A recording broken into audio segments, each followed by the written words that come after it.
Chapter 91. Corpse Bombs.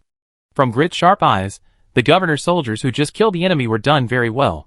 The bullets were accurately and carefully sent into the heads and chests of the armed workers, each of which was hit twice.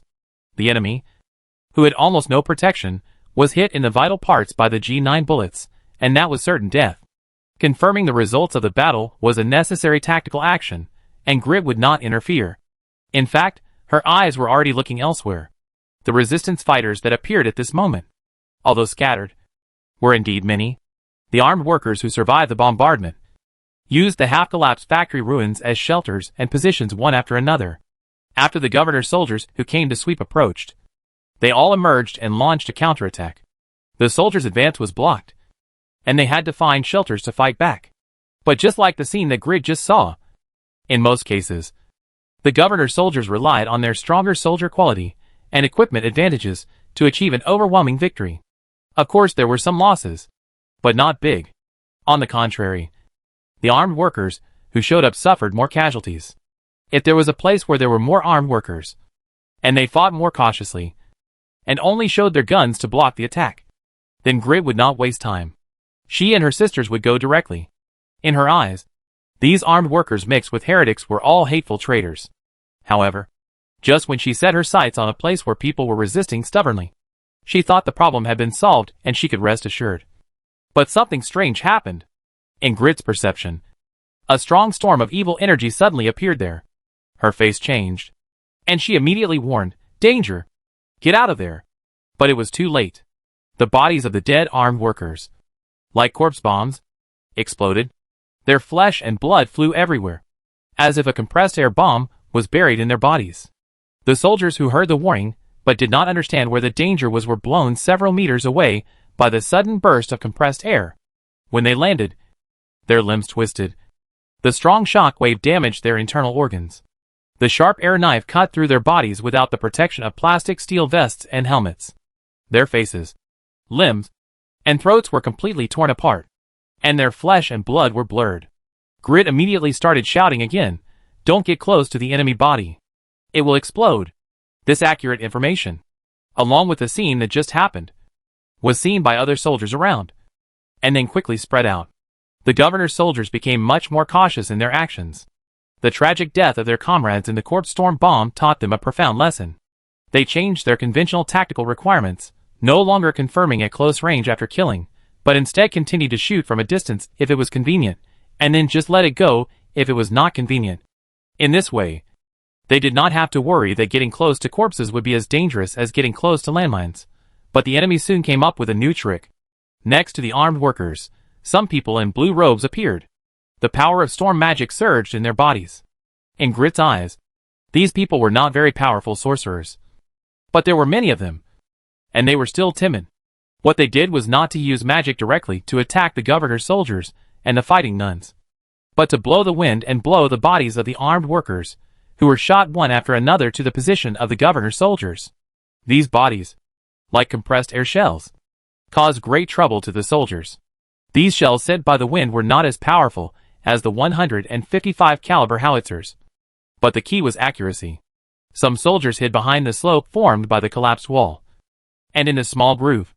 As a result, a gust of wind swirled and brought a corpse in. The soldiers had seen it in advance, and it was useless to open fire to smash the corpse, so they could only run out quickly. The corpse bomb exploded, killing 3 people. This bunker position, which seemed to be quite good, seemed to be unsafe. In fact, nowhere is safe now. The soldiers' movements were hindered by the corpse bombs. Even with the support of the Battle Sisters during this period, the problem was only alleviated. The Battle Sisters can kill those blue robes from a distance, but they have to show their heads. Hidden behind the building debris that may be several meters thick, the bomb craters, the grenade launchers can't get in no matter how powerful they are. Anyway, they blow the wind to send the corpses over, so there is no need to show their heads. In this situation, Grit made up her mind. "Sisters, for the Emperor, charge with me." She jumped out, and her sisters followed. The holy golden halberd in her hand was a supernatural weapon blessed by divine magic. Other nuns did not have such a powerful weapon, but there was no need. Whether it was an ordinary sword or a grenade launcher, it was enough. On the contrary, The holy golden halberd of the head nun caused serious damage. Compared to the weapons in their hands, their defensive capabilities were equally hopeless. After they started charging, their bodies were completely exposed, and they were naturally subjected to the concentrated shooting of the armed workers. However, the armed workers were not very capable, and the nuns of the Holy Lily moved quickly and flexibly. With the combination of the two, the hit rate plummeted. Even if they were hit, the power armor on them would be useless. The Holy Lilies were unstoppable, charging and firing their bolt guns at the same time. At the same time, the governor's soldiers behind them also increased their firepower projection as a cover, suppressing the enemy and causing casualties. The nuns successfully rushed into the enemy camp and began to eliminate the enemies at close range. Their target, of course, was not the ordinary armed workers, but the blue-robed cultists, who acted as artillery and used the armed workers' entities as artillery shells. Their appearance brought a devastating blow to the enemy. Whenever a battle sister approaches a position, the cover loses its function, and the grenade launcher can wipe out a group of enemies entrenched there. When they are close enough, the blade in their hands will become a more efficient weapon than bullets. However, killing those enemies has never been the biggest problem faced by the sisters. The exploding corpses are. Even the sisters wearing power armor do not want to be hit by a sorcery bomb at close range. The sisters have the ability to counter spell casting, but firstly, they have to be relatively close to the caster. And secondly, the explosion of corpses does not seem to be a spell casting process. In other words, the spell casting process has already been completed, and only a means of detonation is missing. It is a very weak action, and it is not easy to suppress.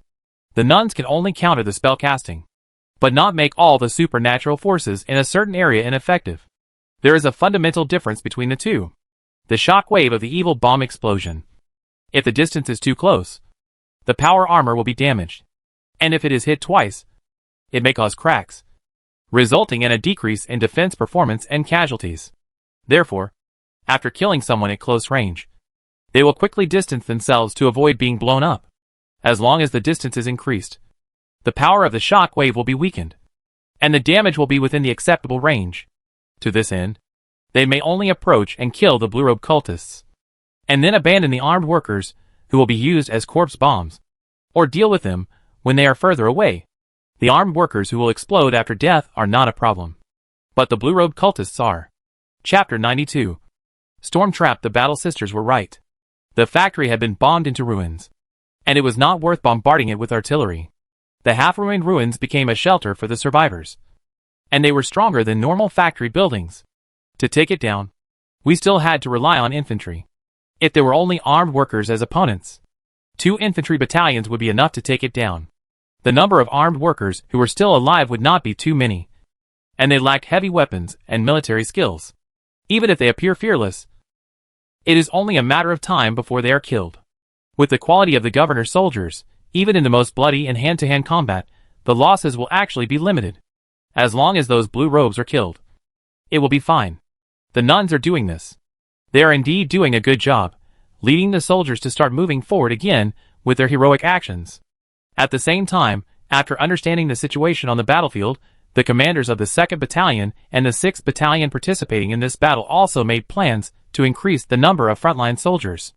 At this point, 4 infantry companies were put into the frontline battle, including the only company with a special number in the entire army, the Waste Cave Company.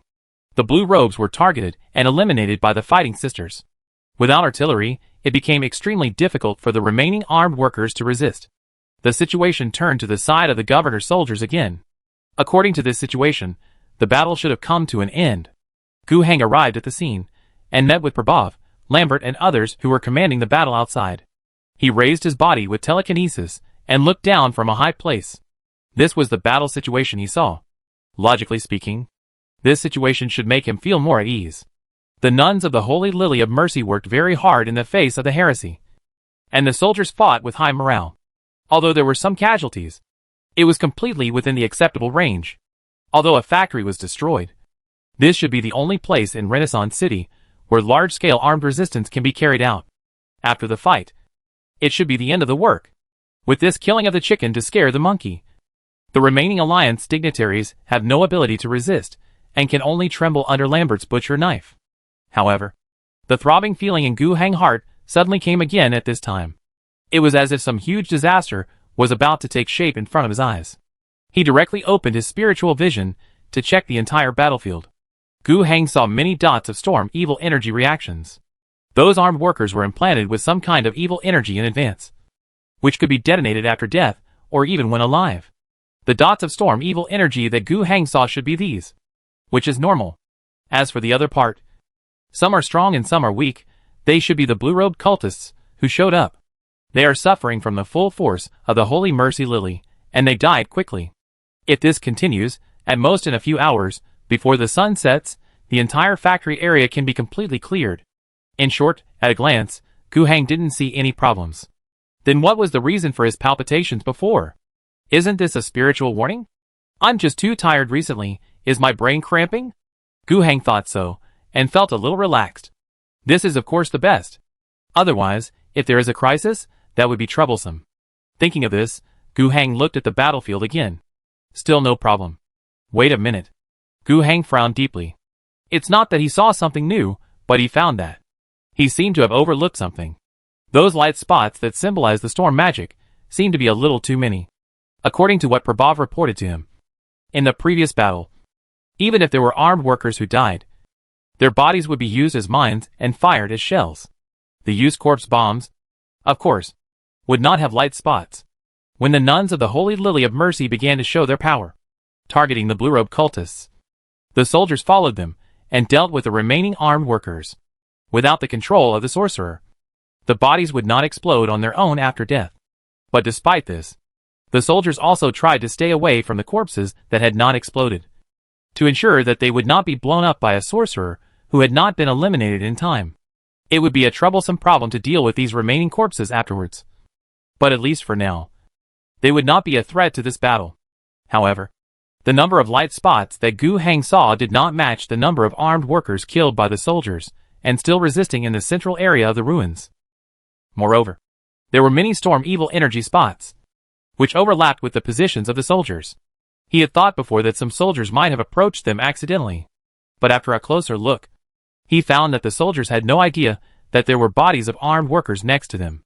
It might be normal for 1 or 2 people to be careless, but it was not normal for so many people to overlap. Did they all want to die? Impossible. Thinking of the previous situation, Gu Hang was shocked to think those were the workers buried under the factory ruins who died in the shelling caused by hundreds of shells. They also have the energy of storm magic implanted in their bodies, and they can also be used as corpse bombs. It's just that the previous bombardment caused a large area of the factory area to collapse, and many corpses, or even living people, were buried under the ruins. However, being buried does not mean that there is no threat. What if these thousands of bodies under the ruins are detonated at the same time? It is equivalent to thousands of air compression bombs exploding below. The shock wave and air pressure released instantly will blow the seemingly solid and stable semi-ruined site into the sky. For those who have been deeply involved, the consequences are devastating. The 4 infantry companies of the 2nd and 6th battalions that were involved in the battle might be wiped out, and even the 6 Holy Lily sisters brought in by Grid might suffer heavy losses in this wave. After understanding this risk, Gu Hang didn't even have time to communicate with Prabhav, Lambert and others. His order, transmitted through the entire battlefield through psychic vibrations: I am Gu Hang. I order everyone to stop fighting and withdraw from the factory area. Repeat. Withdraw from the factory area immediately, in order to prevent Grit, who was not his subordinate, from understanding his order. He specially pulled a psychic communication line and sent the voice into her ears. This is probably a trap. Withdraw first, and we will make a long-term plan. Chapter 93. Sister, please hurry up. The soldiers under Gu Hang, of course, obeyed the order. The governor gave the order, although they didn't know why. They still obeyed the order and retreated. Of course, they didn't just turn around and run away foolishly. Someone had to provide firepower cover, and someone had to set up a defense line to prevent the armed workers from taking this opportunity to attack, causing unnecessary casualties. As for Grit, when she heard Gu Hang's voice just now, she didn't understand why they had to retreat at all. In her opinion, this battle was about to be won. If she retreated at this time, it would not only fail, but at least give the cultists a chance to breathe, which she did not want to see. But she could not continue to attack alone with 6 nuns. When she saw the governor's soldiers retreating, she had to retreat no matter how unwilling she was. The angry head nun was ready to call Governor Gu to task after retreating. However, Gu hanged judgment that this place was a trap, which she heard immediately, made her alert. She didn't see anything, but it didn't stop her from taking the warning seriously. Governor Gu was a psychic, so maybe he could see something she couldn't see? She waved her hand, signaling the sisters to retreat with her. However, the enemy also noticed the governor's troops, and the nuns of the Holy Lily of Mercy's intention to retreat. The armed workers who were still alive jumped out of the bunker like crazy and began to pursue fiercely. They kept firing with their weapons, and their feet kept moving. From their looks, it seems that they are not expecting to cause much damage with the light weapons in their hands, but rather that even if they die, they want to send their bodies closer to the nuns and soldiers. This is definitely not the organization and morale that ordinary workers can have. There is madness in their eyes, and there is no sanity. They really can't live long. Even when fighting nuns in retreat, and the governor's soldiers, they still maintain a good degree of organization. The soldiers who are left behind and the retreating nuns will kill these armed workers who rashly leave the bunker. However, behind the armed workers, a fat figure in a gray robe quietly emerged from the ruins. She did not move forward, nor did she expose her body to the shooting range. She opened her hands, her palms facing the sky, and the power of the storm began to expand outward with her as the center. It was as if there was a pervasive breeze blowing in, the bodies of the workers blown by the breeze, even those buried under the ruins, all underwent some changes. In Grit's perception, the violent storm evil energy was activated on the corpses at her feet and around her that were originally silent. These bombs had not exploded yet, but were activated. And then, they only needed to be ignited, and these corpse bombs would explode naturally. Grit knew that she could not escape before the other party detonated the trap. It was impossible for everyone to retreat from the area covered by the trap.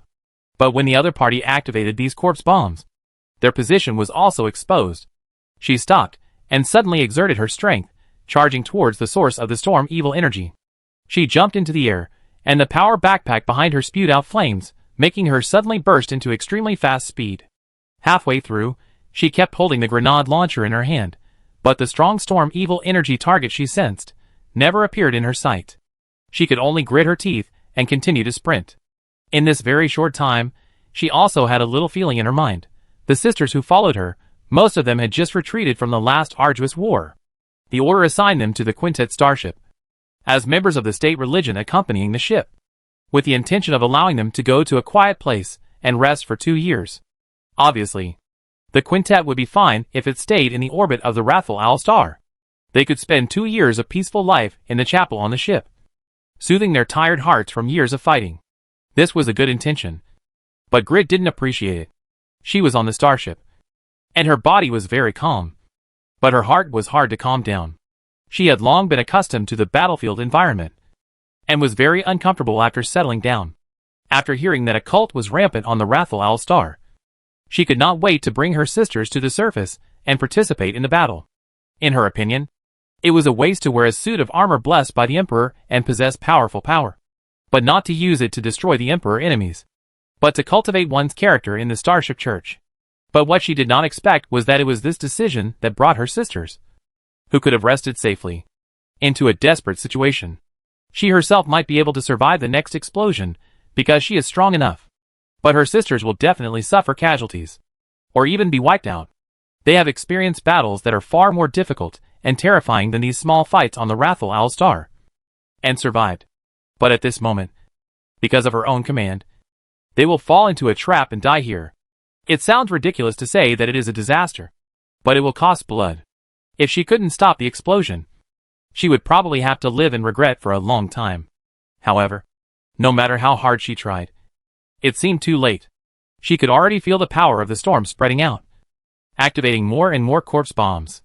The explosion was likely to happen in the next moment. However, at this moment, everything stopped. Those corpse bombs were not further activated, and did not explode. Then, she heard a sharp, exasperated voice coming from the center of the storm's evil energy. "You deserve to die." A wind bomb flew out from there, and hit the air. Grit followed the wind bomb and looked up, and saw a man in a golden noble robe, floating there, When the wind bomb was about to hit, it suddenly dissipated, leaving only a scattered wind, blowing his long clothes and black hair violently. The man's eyes revealed a blue psychic light, and his target was the cult leader. Grit realized that the governor had just used some psychic means to cut off the cult leader's control over the corpse bomb and prevented the impending explosion. At this moment, Gu Hang's voice rang in her ears. "Sister, please eliminate the heretic as soon as possible." "Okay." Grit had not been shaken by the change in the situation. Hearing Gu Hang's words at this moment, she became more excited. She maintained the flame jet acceleration given by the power backpack and rushed to the cult leader at the fastest speed she could reach. The few armed workers who were still alive tried to stop her. The guns in their hands would not pose a threat to the sister, so they only hoped to get close as soon as possible. And then the sorcerer would detonate the storm bombs in their bodies to stop her in this way. "Don't worry. Charge with all your strength." Gu Hang's voice sounded again. Grit now had complete trust in the governor. She didn't care about the armed workers, and only executed them with a grenade launcher when it was convenient. And those armed workers, indeed, failed to explode. All the detonation signals sent by the sorcerer were intercepted by Gu Hang. Chapter 94, I underestimated you. Looking at those armed workers who fell beside her, who were supposed to be bombs to stop her actions, none of them exploded. Grit was full of gratitude to Gu Hang. It's not that she had never seen stronger psychics, on the contrary, she had seen many. In her opinion, Governor Gu's psychic strength was excellent, but it was only worthy of this evaluation, not at the level of a master. But today, the psychic control ability he demonstrated was enough to amaze people. The method that can cut off the extension of the psychic power of the sorcerer is very exciting. This kind of psychic power is indeed the first time that Grit has seen it. She does not have a deep understanding of psychic power, but in her opinion, the role played by the governor is decisive. And she, of course, will not let down the opportunity created by the governor. She has already sprinted to a position where she can see the leader of the cult. The extremely fat goddess in a gray robe makes Grit feel sick. She fired 2 bullets from her grenade launcher, which were barely blocked by the storm shield. Gu Hang had the ability to weaken the storm shield and help Grit's 2 shots to directly kill the cult's envoy. But he didn't do it in vain. His most important task now was to cut off the cultists' detonation signals for the corpse bombs, and not let any of them leak out. Interfering with the storm shield was a side issue, and there was no need to do it. Anyway, it would only allow the fat envoy to live 2 more seconds. The furious head nun had already arrived in front of her, raising her holy golden halberd high. The shadow wind god was terrified. She tried to release a hurricane energy in front of her to blow the fighting nun away. But after the power of the evil magic took shape, there was only a breeze. At such a close distance, the head nun's ability to suppress spiritual energy was fully exerted. The spell that was actively released was blocked by her, and failed to produce the desired effect. Then, the holy golden halberd slashed down. The storm shield dissipated like real air. Then, the sinful and ugly body of the shadow wind god was chopped into 2 parts vertically, from head to toe by the halberd. The biggest threat was dead. But it did not mean that the matter was completely over. In theory, as long as there was a sorcerer alive nearby, the danger would still exist. The head nun also understood this. After killing the strongest gray-robed cult leader, she did not stop for a moment, and immediately set her sights on the ordinary blue-robed people around her. 1 shot from the grenade launcher means a life. At the same time, the soldiers who were evacuating, and the other 6 nuns, turned back and joined the battle. During this process, Gu Hang's figure was always floating in the air. The soldiers in the battle occasionally raised their heads and looked at their governor with awe. They didn't really understand what the governor had done. But, through the news conveyed by the officers, and through the words shouted by the fighting nuns to encourage them, they knew that the situation was very critical just now, and the governor saved everyone's lives. The fighting nuns also raised their heads frequently. They knew more clearly about what had just happened, and their eyes were brighter at the moment. Gu Hang, flying in the sky, could feel the gaze from below, but he didn't pay much attention. Half of his energy was now on the battlefield, alert to whether there were any more signals to detonate corpses in the field. Although the fat messenger of God was dead, no one could launch all the storm bombs at once. However, even if the blue robes could only detonate a few of them sporadically, Gu Hang was already here anyway, so he tried not to let them succeed. As for the other half of his energy, he was thinking about the whole thing. The erosion of the original Angry Owl sect on Renaissance City was more serious than he had imagined. After taking over Renaissance City, a large number of debuffs that the city was currently facing popped up in the system interface. There was one cult rampant, but this was classified as a moderate reduction in gift income, and compared with the large number of extremely large and large amounts above, it was not a big problem. It was precisely because of this that Gu Hang slightly ignored this issue. Before that, the Alliance government accepted his pressure and conducted a comprehensive investigation of the cult, forcing the original Angry Owl sect to ambush and assassinate him. From this point, Gu Hang even made a misjudgment. These people's power in Fuxing City was not very good, and they had been suffocated, so they resorted to this desperate measure. Gu Hang knew that they must still have power in Fuxing City, but it should not be a big deal. Just a minor problem. As a result, the guy actually made such a big job for me here. Even the combat nun, who is an expert in anti-heresy and cultism, almost capsized here. I underestimated you, Gu Hang thought to himself. This is not a small problem, but a serious problem. Especially the storm bomb implanted in the human body. This technology is simply the most suitable means for terrorist attacks. The cultists still concentrated their people in the factory area, preparing for a big wave. If they knew that this method would not work, and instead let the brainwashed ordinary people go to crowded places, factories, and military roads to make human bombs, it would be a real headache. Gu Hang realized that if he didn't get rid of this group of people, he would never be able to live in peace. The two sides had a deadly feud. As for how to catch them? First, find clues and track them down. This is the conventional method. During the battle, the nuns deliberately spared the lives of several blue-robed sorcerers. It is not easy to get these fanatical cult members to speak. They are probably not afraid of death.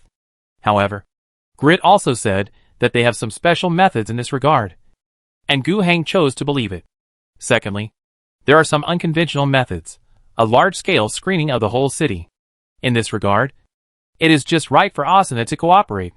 The outer city is the biggest part, but the residents of the outer city are poor and have no savings. After Lambert completed the control of the grain warehouse in the city, Asuna will go outside the city immediately to distribute the grain to avoid the chaos caused by the hungry poor. By the way, in addition to distributing grain, she also called on the people to go to work as soon as possible and resume production first. Now, it is nothing more than asking Osina to do an extra job of screening for cults during the process of distributing food. But this matter is also very troublesome. Gu Hang does not have the technology to know whether the other party is a cult by poking their throat. How to screen for cult members is really a troublesome matter. Chapter 95. Why take advantage of me? After the battle was completely over, and it was confirmed that there were no enemies here, the soldiers withdrew from the area. As long as no one interfered, the storm evil energy contained in the bodies of the armed workers who died in the ruins would gradually dissipate by themselves and would not last long. Of course, these activated storm bombs were very unstable. Before the energy was completely dissipated, it was not ruled out that they would explode for some reason.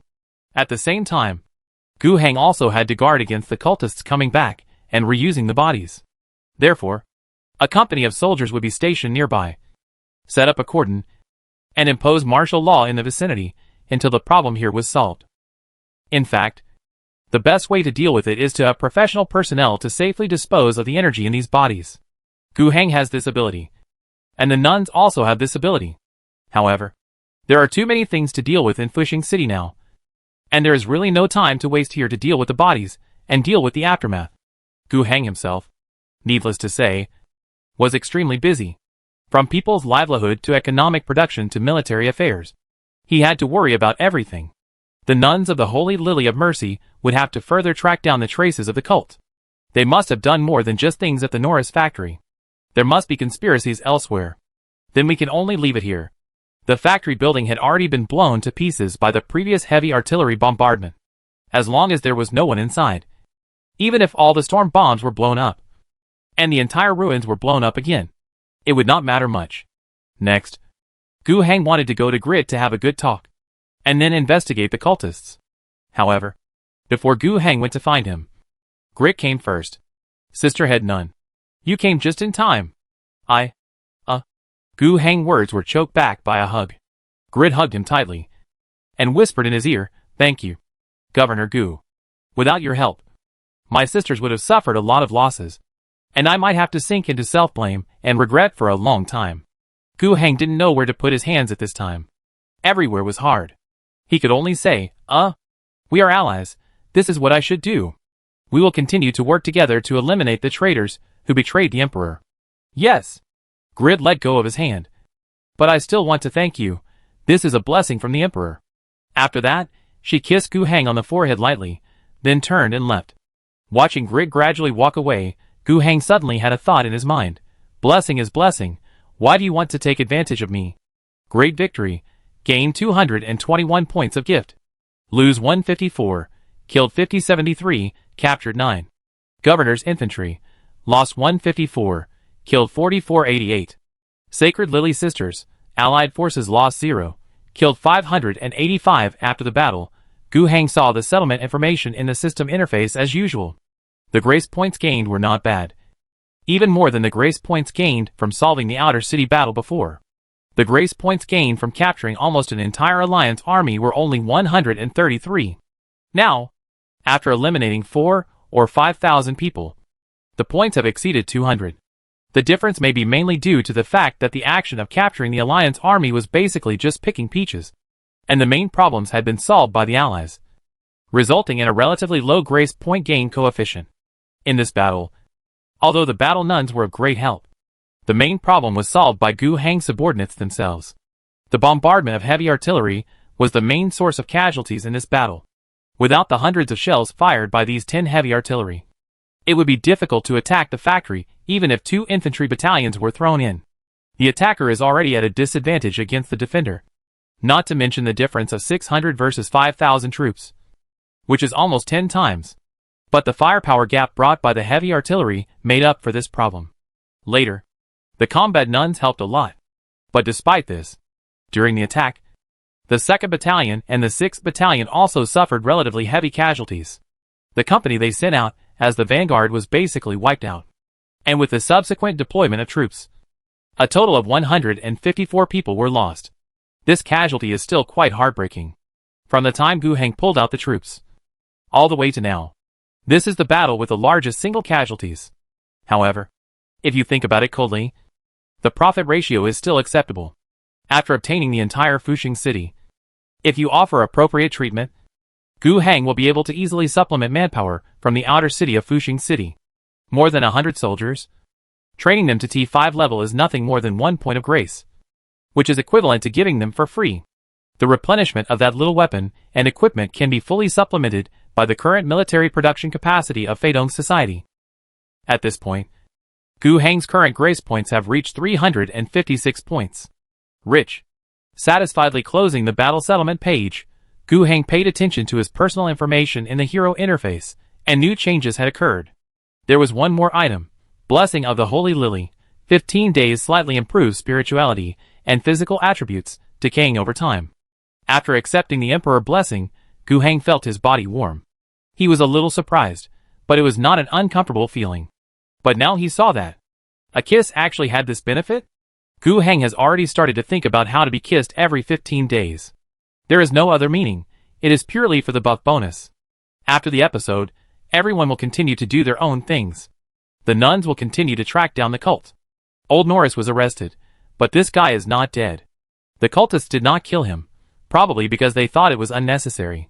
If the storm trap in the factory area is activated, even the nuns in the power armor may not survive, let alone this old Norris. He had been hiding in a basement. During the final stage of the bombardment, the entrance to the basement was buried by rubble, and he could not get out. When the soldiers cleared the area, people heard his wailing and dug him out. However, his subsequent fate might be quite bad. The nuns would catch him and ask him about his collusion with the cult. The interrogation process of the holy lilies for the cult traitors would not be as gentle as the smiles on their faces. Some special means can ensure that they get the answers they want, but it is estimated that they are not very friendly to the brain of the interrogated person. After the nuns finish asking questions, Norris will hand it over to Lambert, the head of the Alliance Rectification Committee. At that time, Lambert will be able to take revenge. In addition to Norris, an important source of information, the nuns of the Holy Lily also captured several blue-robed sorcerers alive this time. These people are also sources of information, and they hope to get some information from them. In addition, Lambert has cleared the most important obstacle of Norris, and it will be easier to purge other dignitaries in the city. I am afraid no one can resist. At present, it seems that this group of dignitaries in Renaissance City has a deep connection with the original Angry Owl sect. The nuns should be able to find some breakthroughs from here. Two-pronged approach.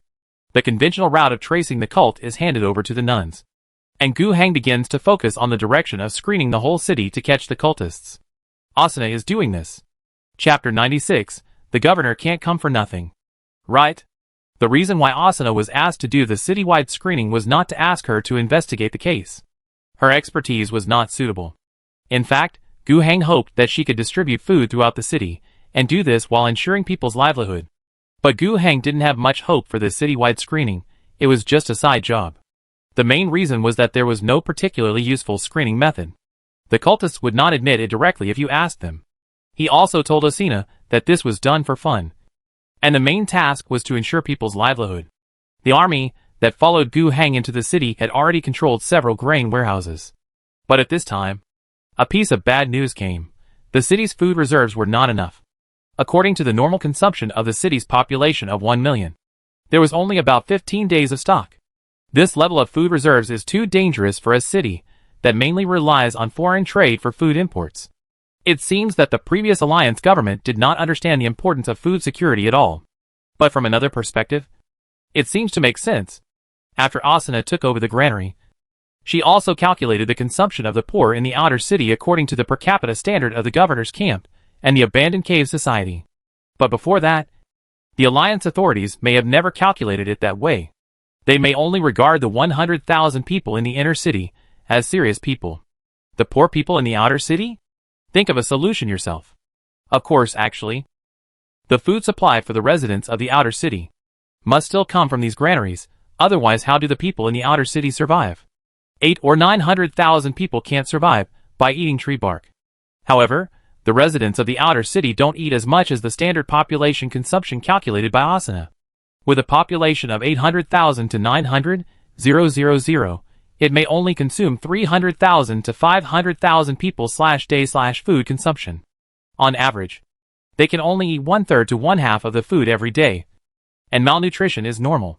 And this is an average, which means that some people in the outer city can eat and drink enough, while some may not have food for 2 consecutive days.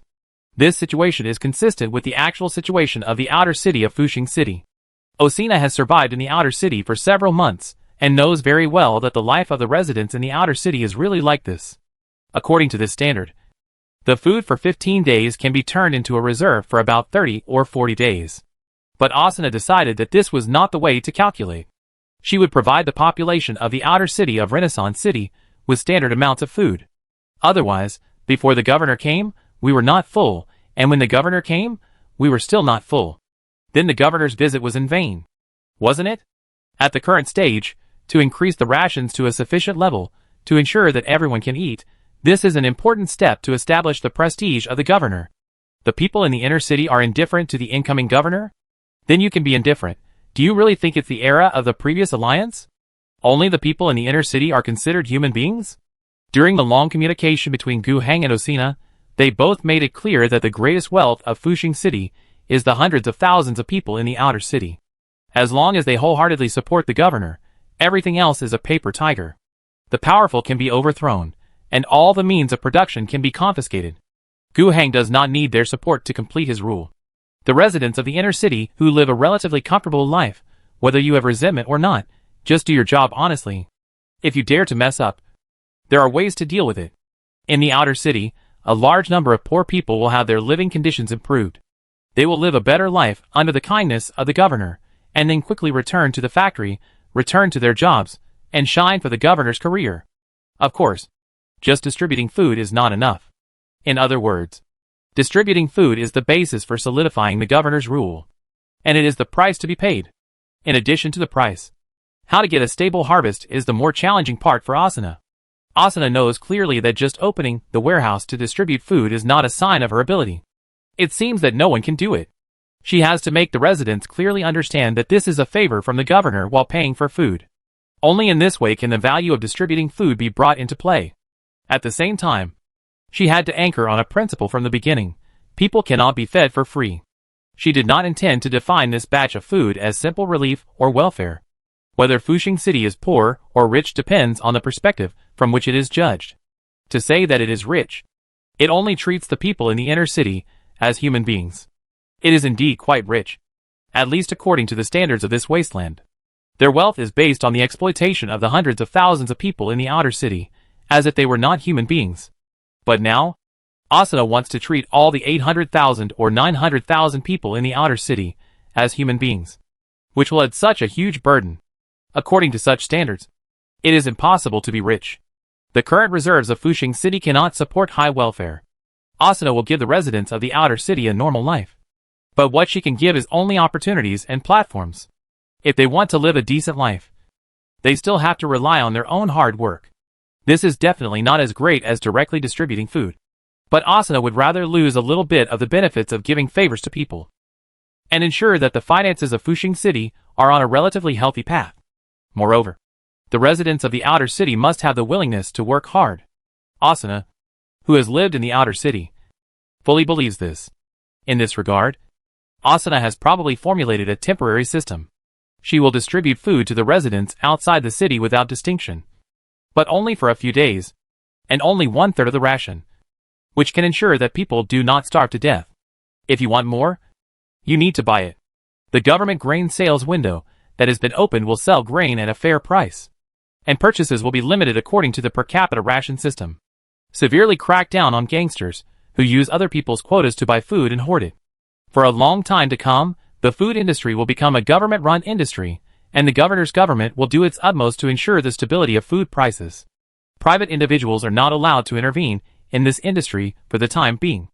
As long as they can get a fair price and a stable channel for purchasing food, the basic life of the residents in the outer city will be guaranteed. Of course, there are also a considerable number of residents in the outer city who have no savings. Recently, because of the war, there are no jobs and no income. Asuna also has supporting measures. Next, all the factories, handicraft factories, and shops that have been regained control will absorb the employed population after reopening. Food coupons will be settled every day and can be directly exchanged for food. Asuna considered the work point system and decided not to promote it in Fushing City for the time being. The administrative team she has now, with only a dozen clerks, cannot promote the implementation of work points and replace the existing monetary system.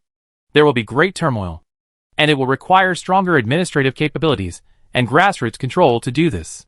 In fact, even if it is just to distribute food and promote the resumption of work and production, she and her 10 people cannot handle it.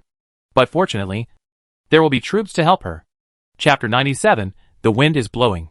The 3rd Battalion of the Governor's Infantry Regiment will be responsible for food security, and also for the safety of Asuna herself.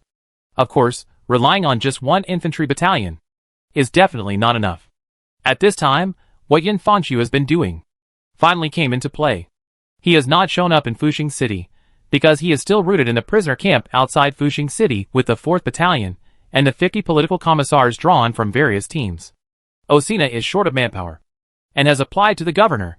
Gu Heng turned around and asked Yin Fangshu how the training of the prisoners was going.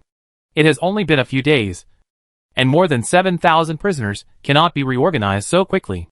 Of course, their training level is sufficient, although it does not reach the level of T5 produced by the system. It is at least a regular army of the former alliance. The main problem is reliability. However, if we must transfer manpower, it is not impossible. Yin Fangshu picked out 7 companies with the best performance so far. In these 7 companies, the political commissars sent there have successfully established branches of the soldiers' committee in the companies, and have done a good job in ideological work. And they, who have put themselves into practical action, are facing their first test immediately. Asuna seems to be quite overwhelmed. The government affairs team she leads has basically no grassroots control over the outer city of Fushing City. Everything started from scratch. It was difficult to set up quickly. So how did Asuna publicize the distribution of food at fixed times and locations? A simple method. She got a lot of 3-wheeled vehicles, installed loudspeakers, recorded the words about the distribution of food, and drove around the city to ensure that everyone could hear it. As for the work of investigating cults issued by the governor, Asuna understood that it was necessary to do it, but the priority was relatively low. Of course, she knew that if the cult members were not arrested, they would cause trouble and chaos. But relatively speaking, it would not be so easy to feed the residents of the outer city and make trouble for the cult members. The difficulty would increase. There was hope for the future. So who would follow a cult? Of course, the screening work still needed to be done. There were 3 nuns assigned by Gurite to help with the final processing of the screening work. But it was obvious that it was impossible to screen hundreds of thousands of people with just 3 nuns. Osina took some time out of her busy schedule to make a set of registration forms. When receiving food, people need to register their personal status and verify it with the information provided by others.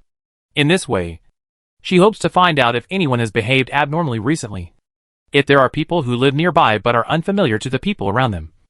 Or even more directly, report people who are suspected of being cultists. The abnormal people found will be further examined.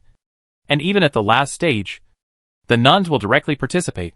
This was the best solution Asuna could come up with in a short time and under limited conditions. Her core focus was still on the distribution of food.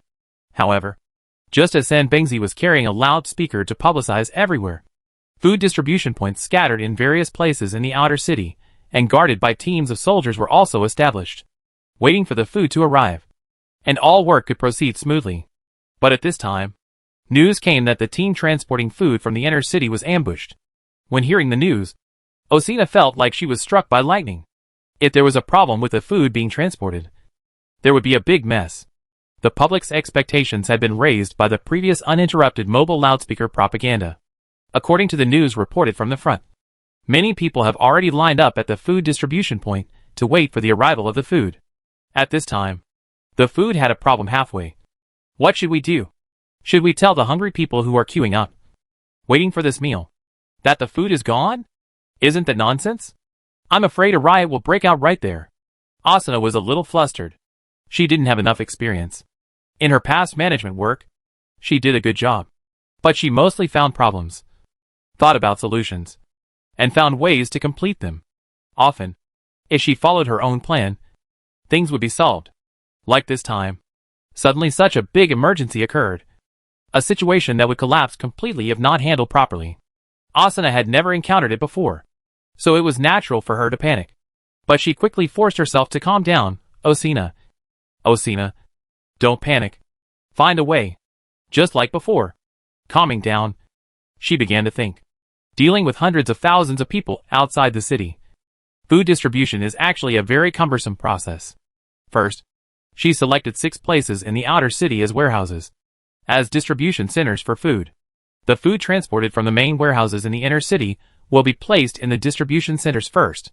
Then, each distribution center corresponds to about 10 specific food distribution points. The food transported to the distribution center will be distributed to 10 distribution points.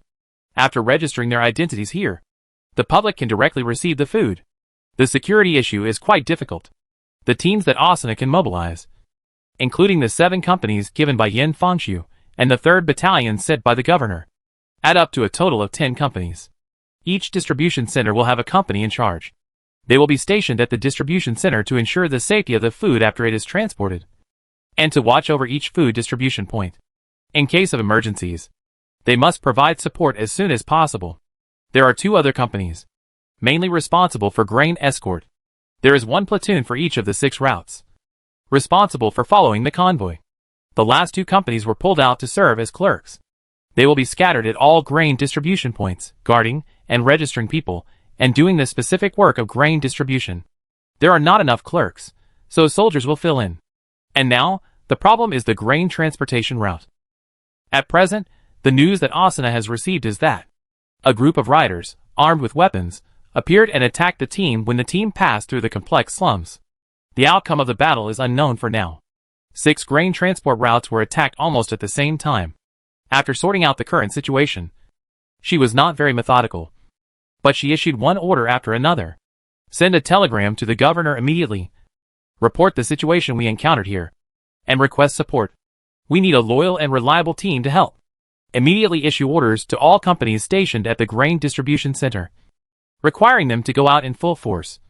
Support the grain transport convoys they are responsible for, and eliminate all armed elements.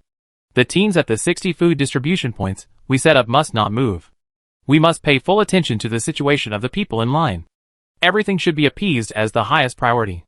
We must not use force unless it is absolutely necessary. Contact Captain Yin Fangxu. I need him to take out the military rations from the prisoner camp and prepare them. Of course I know that. The food is very important and determines the safety of the prisoners. I also hope that I don't need to use it, but if there is a problem with any of the food transportation routes, we need this food for emergency use temporarily. Don't worry about him. I have already mobilized supplies from the starch block production factory in the governor's camp. A convoy carrying 100 tons of food is on the way to meet the needs of the military camp. Our synthetic starch factory is also running at full capacity. The clerks who received her order went to work separately. Asuna was thinking about whether there were any problems with the instructions she had issued, and whether there was anything else that needed to be supplemented. While looking out the window, it was windy outside. The houses in the slums, which were built very casually, creaked in the wind. Looking at the wind, Asuna's worries deepened. Chapter 98, Comrades, follow me in charge. Hurry. Hurry. Hurry. Faster. Cody shouted loudly. Beside him, 2 infantry platoons were moving quickly. These soldiers, still wearing the uniforms of the Union Army, are now reliable troops. Although not as reliable as Cody's old troops, he believed that, after his efforts these days, they should be willing to fight for the governor. What's more, today's mission is to revive the city. Cody was from Feidong's society, and was one of the first soldiers to enlist under the governor. Prabhav was his old leader. When Prabhav was ordered to form the 2nd Battalion, Cody was promoted and became the squad leader. After the battle to capture Fushing City, he was elected as a political commissar. He wore a black coat, a red military cap and epaulets, which made him look handsome and domineering, completely different from the general soldier's attire. It is hard to say how much Cody was willing to do the job of the political commissar at that time, and how much this suit played a role in it. Of course, he understood his duties better. To be honest, even after half a day of lessons on loyalty to the Empire and the Emperor given by the nuns of the Holy Lily, and the half-day lecture by the governor, he still didn't quite understand how the political commissar's duties should be performed. This is what is called forcing a duck to climb a tree. When he first arrived at the company, facing more than 100 unfamiliar faces, Cody was nervous. But his neat clothes, bright red military cap, and shoulder straps forced him to straighten his chest and force himself to quickly get into the role. In these days, he had come into contact with every soldier. He now knew everyone's name, their past, and the reason why they joined the army. In his opinion, he didn't have any special method. Chat with everyone, understand what they are thinking, and then tell them what he thinks. Why do you want to join the army? Because you want to change the world. No one wants to live in this chaotic wasteland full of death and hunger. Now there is a savior, the governor, who has descended from the sky. We must seize this opportunity. This is the only chance to change our own destiny and the destiny of the whole world. Why do you say that? Cody used his hometown, the Waste Cave Society, as an example. The people of the Waste Cave Society lived a much worse life than the residents of the outer city of Renaissance City and you Alliance soldiers.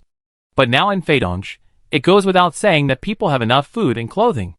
Everyone lives in solid cement houses, has jobs and industries, and rumbles heavy industrial machines, producing hope in batches. Those plastic steel alloys, those machines, engines, car shells. When there are more and more of these things, it means that people's lives are getting better and better. Feidong has undergone earth-shaking changes. And why did these people come to Fushing City? That's because they want to help the governor bring these earth-shaking changes to Fushing City as well. These words, Cody said to almost every soldier in the company during these days. He never got tired of repeating them, and his words were sincere. Then, he established a soldier committee, letting everyone speak their own ideas. He either organized discussions or gave answers. Then he selected the most suitable dozen soldiers with the most progressive ideas and the most determined soldiers, and asked them to assist the squad leaders in their work in various teams. So, there was a special harvest at that time. A soldier said, where he lived before he joined the army, there was an underground passage from the inner city to the outer city. He discovered it by accident. Someone was using it for smuggling. He didn't dare to reveal more before, because the person who discovered it with him disappeared in 2 days because of his big mouth.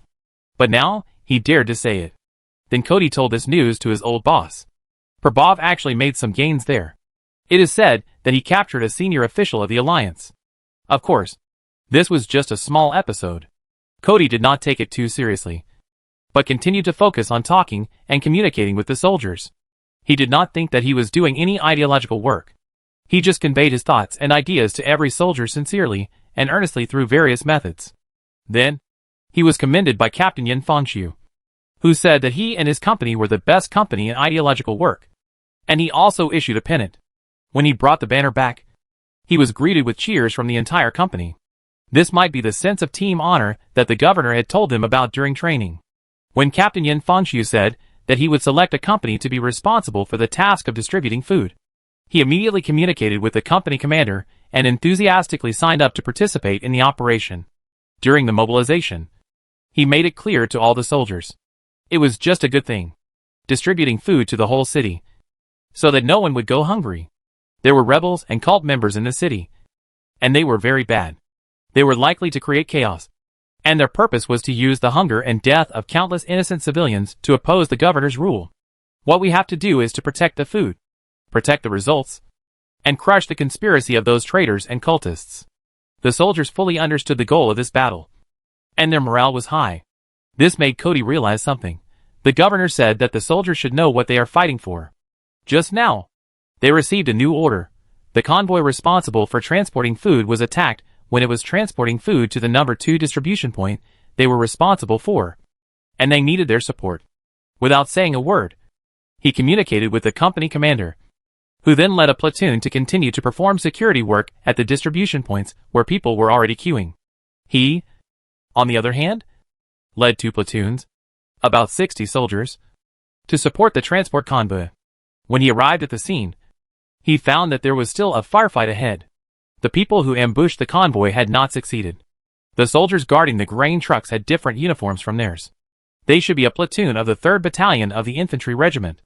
They used vehicles and 2 houses that they had captured as cover to fight the enemy. They were under a lot of pressure. There were many riders in various clothes, holding various weapons, some simple and some sophisticated, besieging them. There were at least hundreds of them.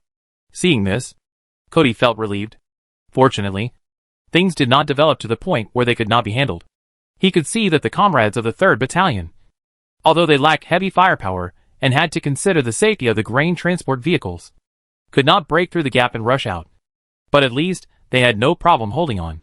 Those mobs cannot rush through. But when he got closer, he found that his previous judgment seemed to be a bit wrong. The comrades of the 3rd Battalion, the casualties were unusually large. At this time, he saw that among those mobs, there were a few guys who were obviously different from the others. They didn't have weapons in their hands, but there was white wind and mist, condensed in their hands. After throwing these white wind and mist, it would cause a compressed air explosion. The impact force was almost equivalent to a grenade explosion, and the scattered wind blades also looked like shrapnel injuries. That should be the so-called cultists. Cody no longer hesitated. He shouted, "Support our comrades. Comrades, follow me to charge." Chapter 99, Tactical Interspersed. In the battle, the consequences of being attacked from behind are disastrous. The riders were attacked from 2 directions by 2 infantry platoons led by Cody from behind, and basically could not put up any effective resistance. If it were not for the people of the 3rd Battalion in front, who were not sure what happened behind, and who put the defense of the grain transport truck as the top priority, and had no time to cooperate, if they had launched an attack from the front at the same time, the riders would have collapsed even faster. But even if there is none, it is not a big problem. Objectively speaking, Cody feels that the military skill level of the team he is leading now is still inferior to that of his old unit. But it is better than that group of riders. And the weapons and equipment are stronger. At least it is not an iron barrel rifle. At the same time, after realizing that the cultists who can release storm bombs are the biggest threat among the enemies, those 2 enemies have become his focus. He found the most progressive soldiers who can fight hard battles, and then led them personally to fight those cultists. This is how you have to fight a tough battle. When he led his men to kill the 2 sorcerers, the battle was over. The remaining thugs were either killed or escaped. Cody did not lead his men to chase them, but led his team to approach the grain transport team. The soldiers in charge of the escort were still very cautious, and did not let them get close. It was not until Cody showed up that the soldiers on the opposite side found a familiar face, and let down their guard. After exchanging secret words, Cody left a platoon together with the 17 people who were still alive in the original escort team, and took the wounded to the number 2 distribution center they were responsible for. First, ensure that this amount of food can be delivered first, which will ensure the normal operation of the dozen or so food distribution points corresponding to the number 2 distribution center. Then, there are 2 platoons over there, and the team responsible for escorting, which can also ensure safety as much as possible. As for Cody himself, he pulled the brim of his hat and listened to the fierce gunfire coming from a distance. His battle is not over yet. Let's continue. There are more comrades who need our support. Yes, the soldiers had just won a victory, and their morale was high. Cody quickly led his troops to a new battlefield. The situation here was much more problematic than the one he had just solved. This place should be on the number 3 distribution center transportation route. A group of thugs had occupied the convoy. The number of this group of thugs was larger than the previous one, probably more than 200 people, and the proportion of cultists among them was also higher. Cody took a quick look and saw 5 of them. He knew how difficult it was to deal with this guy who could release evil magic. When bullets hit their storm shield, they had to empty at least 3 magazines to penetrate it, and the other side's wind bullets hit them like a grenade. What's more, there were a considerable number of armed thugs around them to provide protection. From this point of view, the infantry platoon responsible for escorting food was probably finished. Whether all members were destroyed, or some were defeated and became deserters, they could not be counted on. There were also 2 infantry platoons, coming from the number 3 distribution center for support. The leader, Cody knew him, also a red-hatted political commissar. But the enemy they faced was too strong, and they simply could not get in. All they could do was just maintain the front line, and ensure that the enemy could not break out. But they were outnumbered, and the enemy had the help of the sorcerer, and they were afraid to use their weapons. Even if they had a few mortars, they did not dare to fire, for fear of destroying the food. In this situation, their front line was somewhat precarious. Cody immediately led his troops and rushed forward. The arrival of him, and the dozens of reinforcements he brought with him greatly eased the situation. Cody found another red hat during the battle. Thaddeus. Cody? The red hat turned around and was a little surprised. Cody had no time to reminisce about the past. He immediately stated his purpose. We can't fight like this. We need to use our cannons. But those food trucks. Don't worry about it. Win the battle first. Then talk about food, Cody said, pointing outward. Look there. Someone is pouring fuel. They want to burn the food. We can't let them succeed. After that, he fired a burst of bullets in that direction, killing the person pouring fuel, and then quickly retracted his head. Okay. The political commissar named Thaddeus also made up his mind. He crouched, withdrew, and began to give orders. Soon, the mortar teams of the 3 platoons were in position. The firepower was much stronger. After Thaddeus came back, Cody continued, It's not enough. We have to find a way to deal with those sorcerers. Do you have a way? Cody grinned. Nothing special. Just try your best. Do you dare? Thaddeus was stunned for a moment. Cody patted his red armband and asked, What's wrong? You are a political commissar. Why are you still hesitating? Fuck. Thaddeus gritted his teeth. That's the way it should be. The 2 quickly formed a small team. There were 17 people in total, forming 2 vanguard teams. They each led a team, divided into 2 ends, and started to move in from the outside. 10 minutes later, Cody's team was already in place. He estimated that there were still 2 minutes before the agreed time to launch the attack. He strictly ordered the soldiers not to show up and wait patiently. The enemies seemed to feel that the frontal firepower seemed to have weakened, and they were a little restless, and sent people to try to launch a counterattack. Seeing this, Cody was a little worried that there would be problems after losing almost 1/5 of the front defense. But fortunately, they managed to hold on for 2 minutes. When the time came, the mortars fired at the same time, changing positions, and the squad machine guns that had been silent for a while also fired fiercely at the same time. The soldiers also raised their heads with all their strength and began to suppress the shooting with all their strength. At this moment, the firepower projection of the entire unit increased several times. The armed thugs who occupied the convoy were suppressed for a while. Even the sorcerers did not dare to show up. Even with the storm shield, they were just blue robes, and their level was not up to the level of gray robes or even the level of the gods. If they were hit by too many bullets, their shields would be broken. At this time, Cody shouted, Go! Go! It's our turn. Don't waste the opportunity created by other comrades. After that, he rushed out first.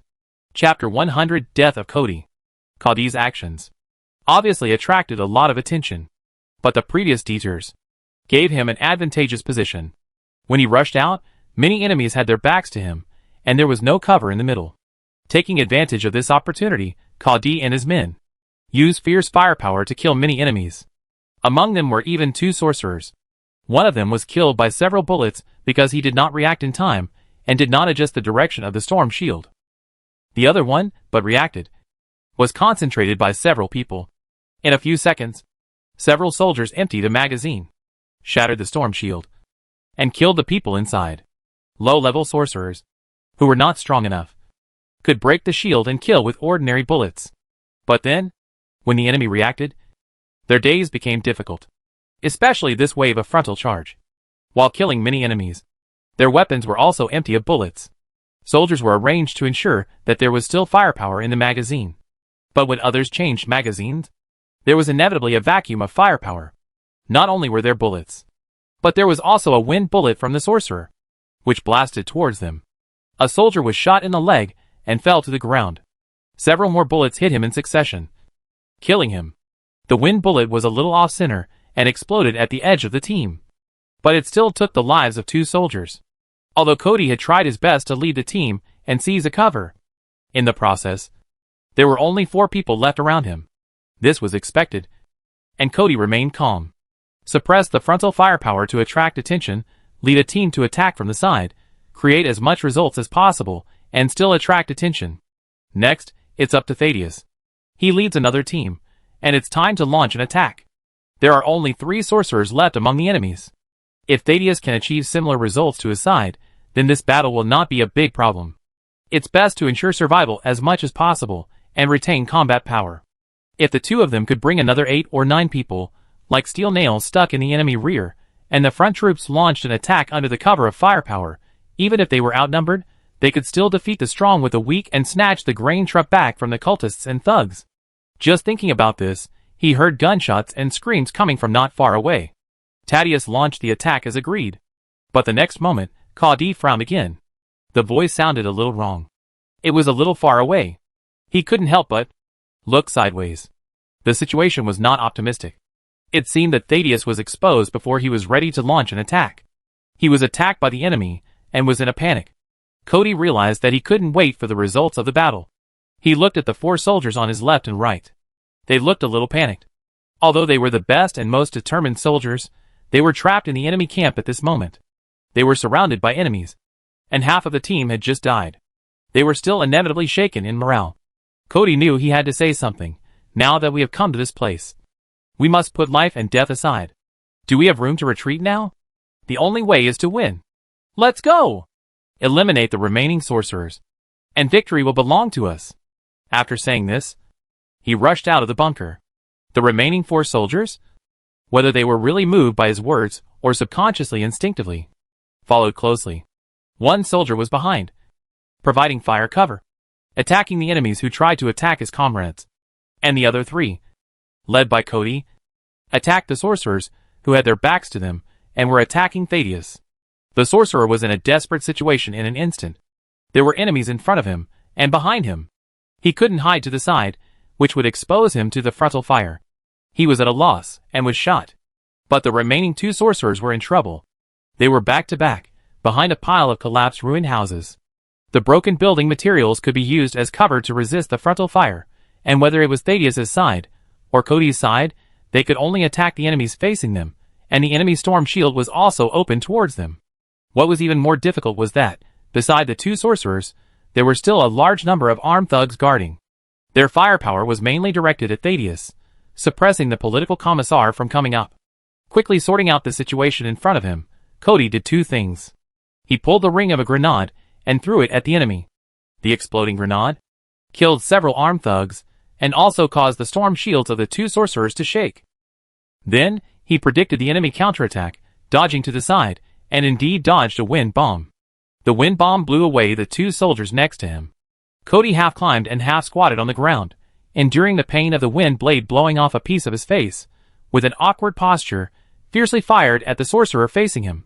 The storm shield, which was already shaken by the grenade, flickered under the fierce shooting of the G9 rifle, and was obviously in danger. The sorcerer, and several living armed thugs, were completely attracted by the man in the black coat and red hat. Bullets came at him suddenly, forcing Cody to dodge. He was hit by several bullets in the torso. But fortunately, the plastic steel vest he wore under his coat blocked the vital parts. He was shot in the shoulder, the leg, and one ear was blown off. These were just minor problems. The firepower he drew away created an opportunity for the two soldiers who were still alive. The two of them fired all the bullets in the new magazine at the sorcerer. Even if only half of the bullets could hit the target, it would be enough to break his storm shield. The soldier a little further away emptied his magazine and tried to reload, but was hit in the head by a bullet and died instantly. The soldier who was nearby, who was also the last soldier, dropped his rifle and threw a grenade. But the grenade did not work and was blown away by an evil wind. The sorcerer whose shield was broken was also terrified at this moment. He was distracted by the red hat just now, and was almost taken away by this wave. It would take time for his storm shield to restart. If the grenade was thrown at him, he would probably be finished. He was so angry that he even called out another wind bomb, which he smashed at the soldier who was trying to change bullets and attack him, blowing his body away like a rag. And finally he felt relieved. After dealing with this, he could finally change his target and deal with the dying red hat. Where is that red hat? When he looked up again, he saw that the red hat, dragging a wounded leg, climbed up the ruins of the house next to him as a shelter, and was jumping down. On his body, the rings of 2 grenades had been pulled. The sorcerer widened his eyes, but it was too late to do anything at this moment. Under the loud explosion, the shock waves and shrapnel of the 2 grenades took the life of the sorcerer whose storm shield was broken, and also took the life of the sorcerer behind him, who had his back to Cody, and was facing the Thaddeus team. It also took Cody's life. Chapter 101, Passive Response. Cody died. He blew up the last 2 sorcerers. Thaddeus's eyes were red with anger.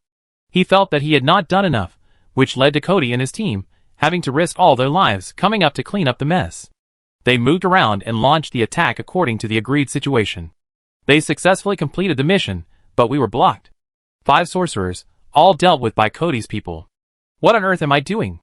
Objectively, Thaddeus certainly played a role in containing the enemy, creating opportunities, and killing many armed thugs who were guarding the sorcerers. It cannot be said that he had no effect at all, and it was even very significant. However, looking at Cody's side, there is a gap when there is a comparison. He wanted to rush forward like Cody. Even if he died, he would kill more enemies. Only in this way could he dispel the simmering anger in his heart. But in the end, reason prevailed in his mind. He waved his hand and led the team to retreat. There were 5 soldiers around him, and together with himself, they could form 2 combat teams. When the comrades in the front launched an attack, his men would firmly block the enemy retreat route. Thaddeus stared at the enemies with hatred on his face. I want you all to die here. Gu Heng heard about Cody's heroic deeds from Asuna. At the beginning, he tried to imitate the military system in his memory in order to be able to reorganize the prisoners as soon as possible. Military skill level. He has the soldier card function, and can be trained quickly with some gifts. But it takes time to cultivate loyalty. Now, he is both pleased that his previous arrangement was useful, and sad that he lost a loyal soldier. But his sacrifice is valuable. According to the information Gu Heng has obtained, after all 6 food transportation routes were attacked, 4 of them have been saved. There was some loss of food, but it was not large. As for the other 2 places where there was no news, the Phoenixes had already rushed there. After Osina asked him for help, he turned around and found the Space Marines and asked them to help. When it comes to fighting cultists, the Phoenixes' enthusiasm is probably no less than that of the Sisters of the Holy Lily of Mercy. No matter how many enemies there are in those 2 places, and how strong they are, if 6 Space Marines are divided into 2 teams and stand there, the problem will definitely be solved. In terms of military strength, they are not worth mentioning. Although the number of troops under Gu Heng command is not large, they are elite enough to fight against those cultists. The battle at the Norris factory has clearly demonstrated this. Gu Heng guessed that the forces that the cultists can mobilize should not be too much. The total investment they made in attacking the food transportation route may be about 700 to 800 people, and the number of sorcerers among them is about 20. This force is much less than what they invested in the Norris factory. On the one hand, the strength of this group of cultists is not infinite. They have lost about 60 to 70 core members in the past 2 days. Those cultists who can release storm magic are not easy to cultivate. In addition to the core magicians, they instigated nearly 5,000 people in the factory and invested 700 to 800 people in the attack on the grain transport team. They want to control so many people, whether it is through some evil brainwashing method or through ordinary preaching to attract so many fanatical believers. It will always cost a price. Obviously, they should be about to use up their accumulated energy. Otherwise, if they can double the force they put in this wave, at least 4 of the 6 grain transport teams will be destroyed. Then Gu Hang will be in real trouble. The most annoying thing about those guys is that they are hiding in a city with a population of 1 million and a particularly weak grassroots control, and it is difficult to catch them in a short period of time. The failure at the Norris factory may have clearly taught these cultists a lesson that direct confrontation is absolutely not advisable. These guys are doing things secretly, and I can only respond passively. This is not enough. Gu Hang felt that the cultists must have a backup plan. And this backup plan must be at the 50 food distribution points. The enemy is in the dark, and I am in the light. After experiencing the situation of simultaneous attack on 6 transportation routes and failure, the cultists should be able to wake up and know that it is unrealistic to eat fat at once. Although the 2 consecutive failures have caused them heavy losses, the remaining strength, if they target a few food distribution points, take advantage of the people queuing up to get food, create attacks, and incite the people, it will be very troublesome. Gu Hang decided to assign a company to all the companies with political commissars in the prisoner of war camp. Each food distribution point would be assigned a company. Come on! I want to see if you can destroy an entire company without even having time to provide support after concentrating your forces. Of course, Gu Hang was able to stay sober, and he would not think that all the companies with political commissars could reach the level of Cody's company. In fact, whether it was Cody or Thaddeus, according to the judgment of Yin Fengshu, who was in charge of prisoner training, they performed the best among all the companies. Yin Fengshu could only pick out 7 teams of similar level. Otherwise, if they were a group of prisoners who had just been disarmed and locked up for a short time, and they could be divided into companies, how could they win the tough battle with heavy casualties that Cody and his team had encountered before? It was considered good if they could work without putting in any effort. If things went wrong, they might even run away with their guns and their arms. It was not like what was happening now, where they could fight to the death with casualties. But despite this, in the current situation where there is a real shortage of people, Gu Hang still decided to transfer them all out. Even if they are not as brave as the Cody Company, or even far behind, as long as they can ensure reliable execution of orders during the battle and don't escape too easily, that's enough. They only need to hold on for a while, and there will be a steady stream of reinforcements arriving at the scene, even including patrolling space warriors. With such an arrangement, the safety of food distribution should be guaranteed. The rest is to strike at special targets. Just responding is too passive. In addition to defense, we must also strike hard. In this regard, the nuns of the Holy Lily of Mercy brought him good news. Chapter 102, Mind Manipulation. When Grit found Gu Hang, her expression was very serious, and her usual gentle smile was gone. We probably know what those cult traitors want to do. What? Destroy the city? Sacrifice to the evil god? Gu Hang tried to make a joke that was not very funny. Yes. Grit didn't mean to joke at all, she nodded seriously. Those cult traitors always like to do this. Those filthy creatures they believe in just happen to like this. Okay, then what exactly do they plan to do? Are there any clues? Grit said, not yet. 2 sisters are still tracking. However, we may have figured out the hiding place of the leader of the cult traitors. Oh! Gu Hang interest finally peaked. Is it reliable? It should be reliable, at least worth a try. Then try it. Gu Hang made a prompt decision. What support do you need? I will arrange it as soon as possible. We'd better act immediately, and don't let anyone escape. I need you. Huh? An excellent psychic, who can help us do a lot of things. Gu Hang quickly calculated in his mind. He is really busy now, and can't spare much time, but no matter what, there must be a priority. Those government affairs will not kill people if they are put aside, or not too many people will die. If the cult leader can be killed earlier, then many people will die. Gu Heng had no taboos about personally participating in the battle. Of course, the relevant security work must be done well. It was not that he did not trust the nuns, but the more power he had, the better. Phoenix could ask them to send 4 people to participate in the operation, leaving 3 outside the city. They should not reject this request. In addition to the 2 people who were responsible for the personnel review of the food distribution point in the outer city, Grit and her team would have 9 people participating in the battle, including Gu Heng himself. This lineup is definitely enough. However, Gu Heng thought about it and decided to bring the elite Marines with him. That team has now become his personal guard. After retaking Fuxing City and getting a lot of gifts, he directly upgraded the remaining people to T3 level. This is the limit. Their equipment, basic physical quality, and combat experience are not enough to support them to upgrade to T2. Perhaps in the future, after more baptisms of blood and fire, or with some special opportunities or technologies, their ratings can be further improved. But no matter what, 28 T3 soldiers are the most elite force that Gu Heng can bring out. And he himself is an excellent psychic in the words of Grit. But he can immediately raise his rating. When the battle outside the city subsided, Gu Heng found that he had enough experience and could upgrade. With only 200 graces, he would become a LV4 psychic in the system. This level was also the level at which Gu Heng calculated that he could fight a fully armed superhuman like a space marine. After thinking this through, Gu Heng nodded and said, "Okay, I go with you." After sending Grit away, and sending a request to the Phoenix and receiving a reply, Gu Heng took advantage of the last bit of time before the team assembled to focus on 2 things. First, I looked at the battle settlement. A bloody victory. 65 points of grace. 427 losses.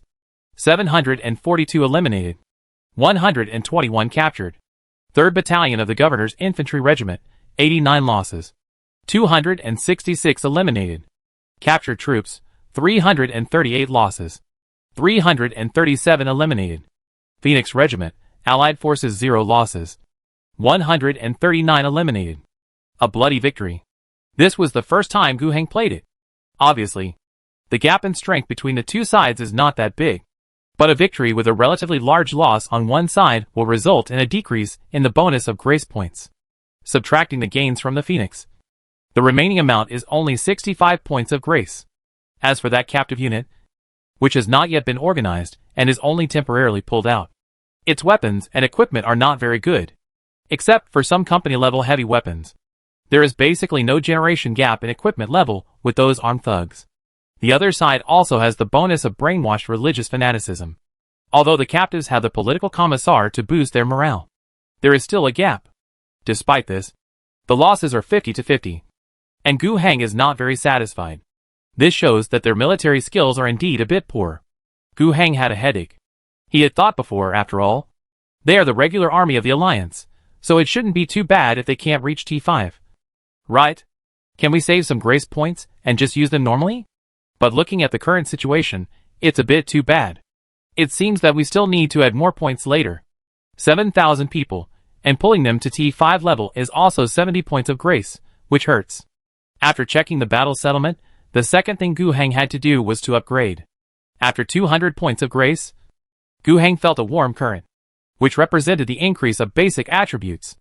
At the same time, the talent selection interface appeared in his interface. As usual, he clicked on the unique line first. But as expected, he couldn't click it. Then he clicked on spiritual without saying anything. Mind manipulation allows you to sneak into the target's mind, create illusions, tamper with memories, and forcibly control. At the same time, it strengthens your resistance to mental methods. Spirituality +1. Gu Heng was very satisfied after obtaining a new talent. Mental abilities are what he had been waiting for a long time. This kind of means, like telekinesis control, is a standard means for many psychics, and is also a very scary means. Moreover, after obtaining the psychic talent of mind control, the role it can play is not just in combat. Of course, Gu Heng also warned himself in his heart that the relevant abilities should not be abused. The order he hopes to establish is definitely not an order based on mind control. He will not use this method on his own people. But when necessary, this method can work wonders.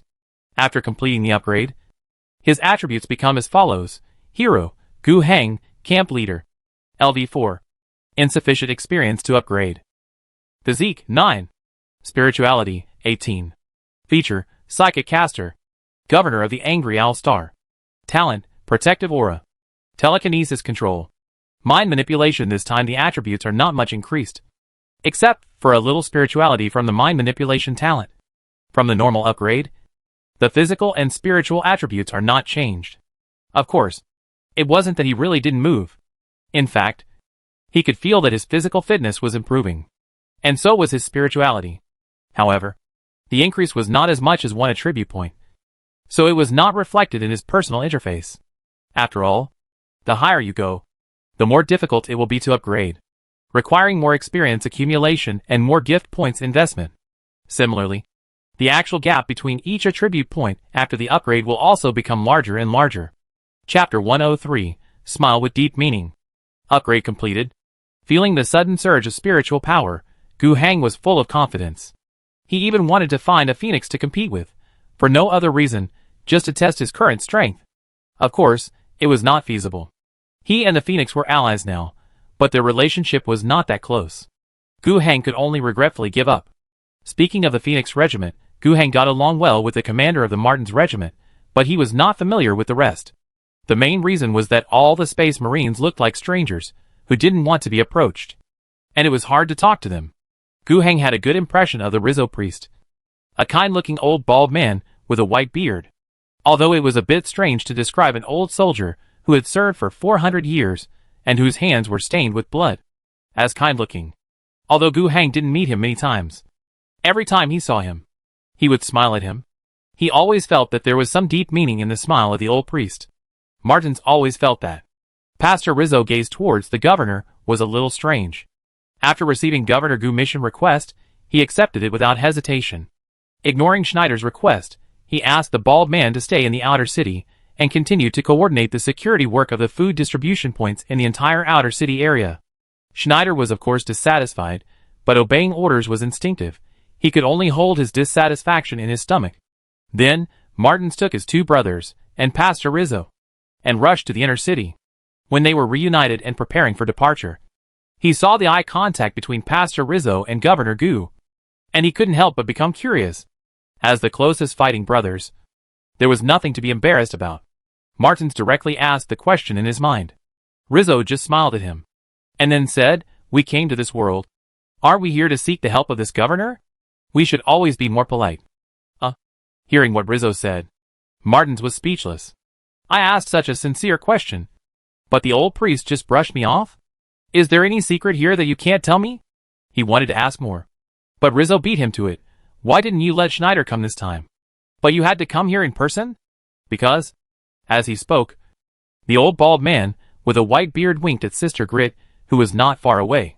Martins didn't care about anything else, and became embarrassed. What do you mean? Ha ha ha. Rizzo laughed, patting Martins on the shoulder. He successfully changed the subject. This slippery old man. He didn't have time to ask more questions. The action was about to begin. For Space Marines, 9 Battle Sisters, 28 Elite Marines, led by Prabhav, the understaffed 2nd Battalion. This organization, although the number of people is not particularly large, is the most elite small-scale action team that Gu Hang can currently use. They sat in many military vehicles and drove towards the outer city. These military vehicles were also captured from the Alliance Legion. The IR Iron Bull series produced by Fadome Society has just entered the mass production stage. There is not much production. At most, a fleet is organized to transport synthetic starch from Weishing City and use it directly in Fuxing City. This so-called Weishing City is the initial camp. Gu Hang recently gave it an exact name. It is a double entendre. It can be said to be a satellite city of Fuxing City, and it can also be interpreted as protecting the results of revival. However, although the IR Iron Bull series is not yet in use, the original military vehicles are enough. The Battle Sisters are fine, but the 4 Space Marines are so big that it is a bit difficult to get into the caravan, which is also a challenge to the vehicle's load-bearing capacity. It is necessary to suffer this. Their action this time is to behead. They want to be quick and fast, so that the enemy can't react. The noise of the giants wearing blood-red armor running towards the target on the street is really too loud. As long as they show such a gesture, the target will probably get the news directly and run away. They can only hide in the car. As for the movement of military vehicles, will it attract attention? There is indeed such a possibility. However, fortunately, the frequency of military mobilization in Fushing City has been very high recently. Military vehicles running back and forth in the narrow passages of the outer city have almost become the norm. In short, riding in a vehicle is not any more concealed than showing up directly. As for what Martins had been thinking about, bah! No! As for the Battle Sisters, Martins found that they did not get on the car. He remembered the action plan that had been agreed upon before. The sisters would enter the battlefield directly by airdrop. Why can't the Space Marines do that? Because they are too heavy, the plane can't carry them. The Battle Sisters' power armor is much lighter than theirs. When he thought of this, Martins was furious. What a garbage planet, there is not even a plane that can carry them. They were still wearing standard tactical power armor, not the Vanguard type, not the Terminator type.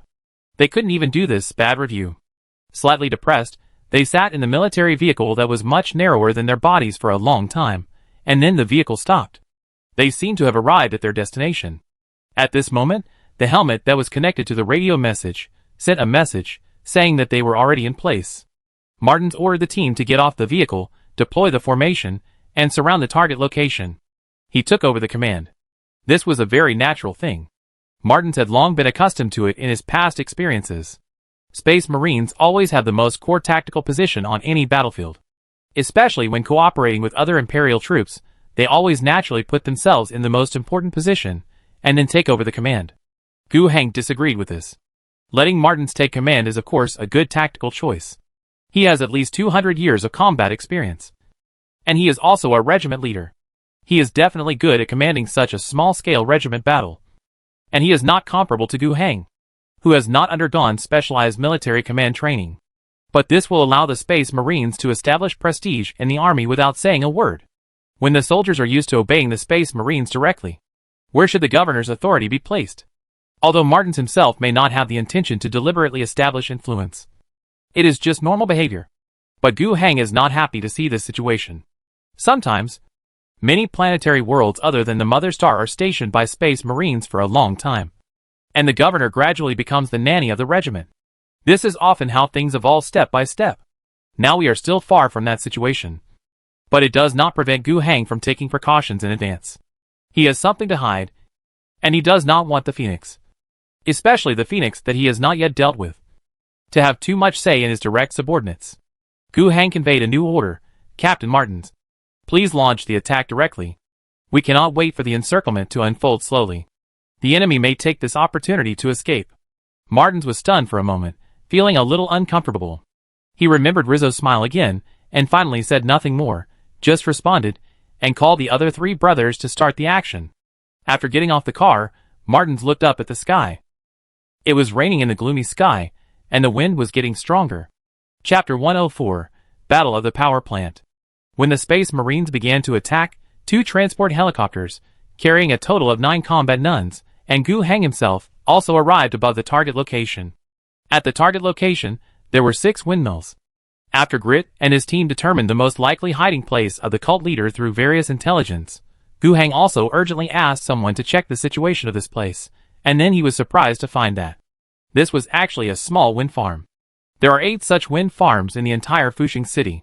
Since last year, the Union Parliament has approved the construction of these farms. A company from the north, called Polar Industrial Group, won the project through bidding and started the construction. According to the estimated project time, these 8 wind farms located in different parts of the city should have been completed some time ago. There is no problem with the approval and construction process of the entire project from the documents. But in fact, Gu Heng could sense something strange in other aspects. Fushing City needs wind power generation. Wouldn't it be more stable and better to build a thermal power plant with hot limestone? Is it necessary to use wind power generation, which is not economical, affordable and unstable, let alone environmental protection, clean energy, etc., let alone on the wasteland planet of Angry Owl Star? In most worlds of the Empire, this is not a problem, even if this problem can be explained by the abundant wind energy resources. Why build 8 at once? Or 8 small ones? Choose a location with particularly good wind energy resources, and build a large group of units. Wouldn't it be good? The location of these 8 wind farms is almost in the 8 directions of Fuxing City, surrounding the entire city, including the outer city, from which Gu Heng felt something was wrong.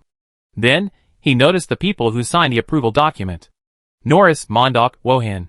These 3 former alliance counselors are people for whom Gu Heng has relatively clear evidence, and knows that they are deeply connected with the cult.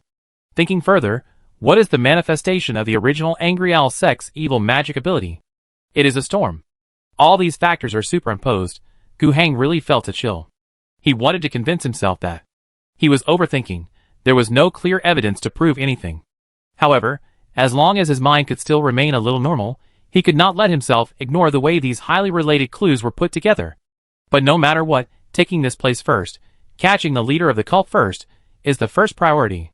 The strong wind that had been blowing since the cultists launched the attack on the grain transport route was getting stronger. Not to mention, it had been raining since a while ago.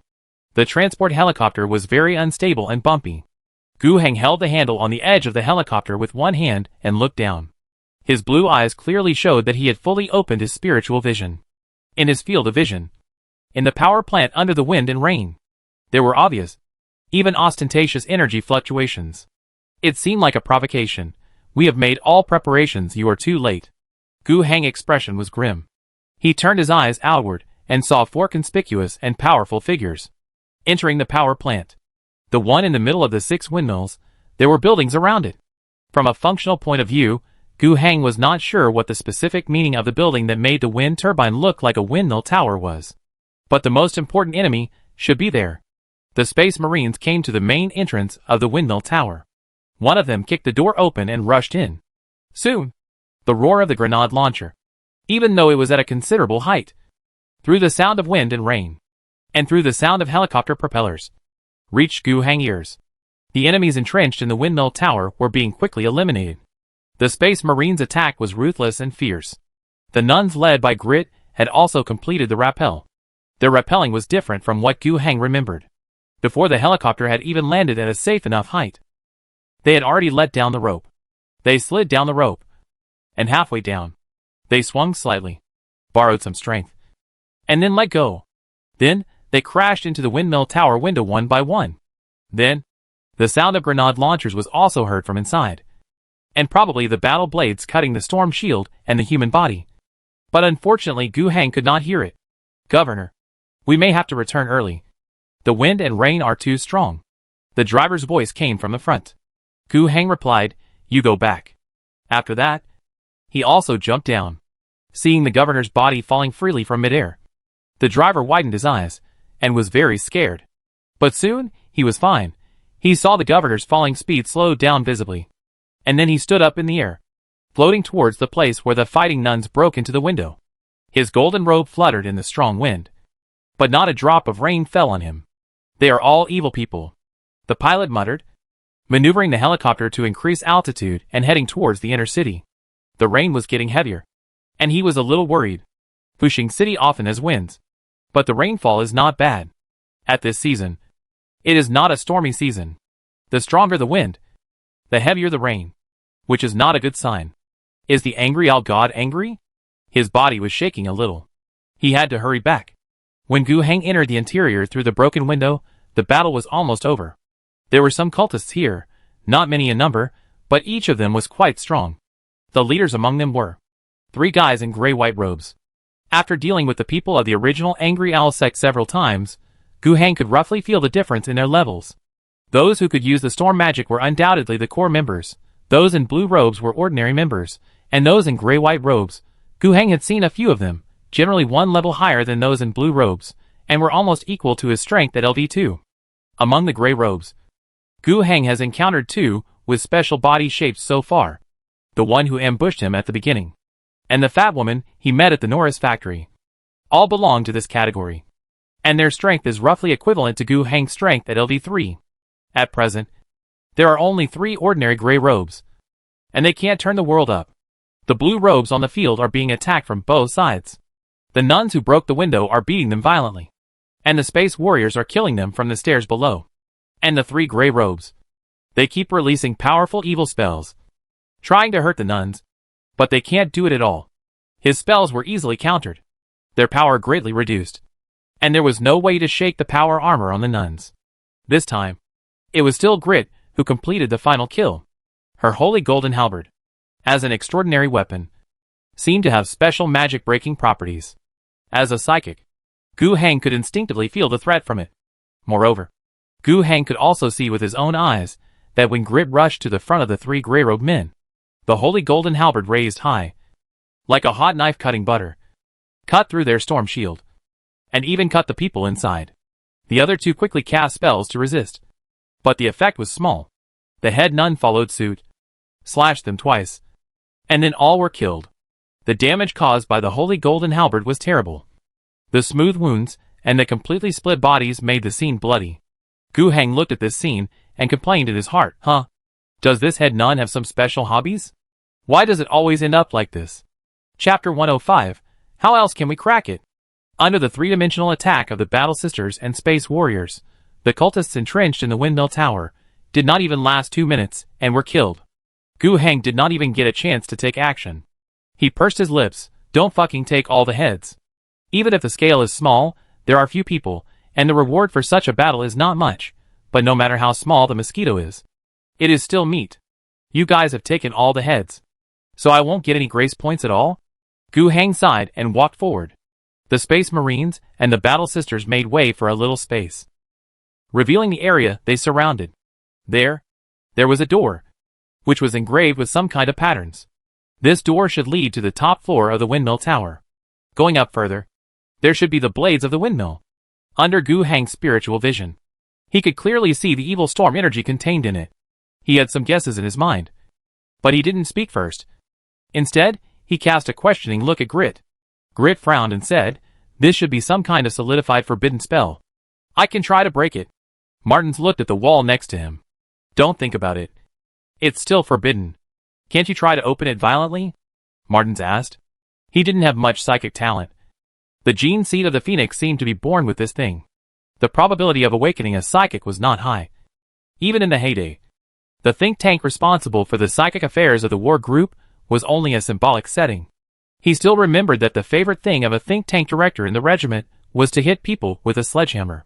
This kind of mysterious psychic decryption method was what he was most impatient with. And using force to defeat tricks and violent destruction was what he was good at. So he asked this question. As a result, what he didn't expect was that Grit heard him and asked back, "Otherwise, how do you think I'm talking about cracking?" "Okay." Grit didn't say anything more.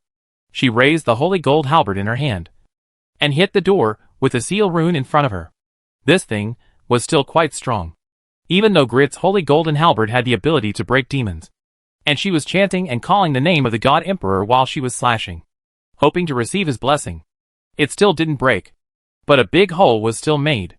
Storm evil energy leaked out crazily from the big hole.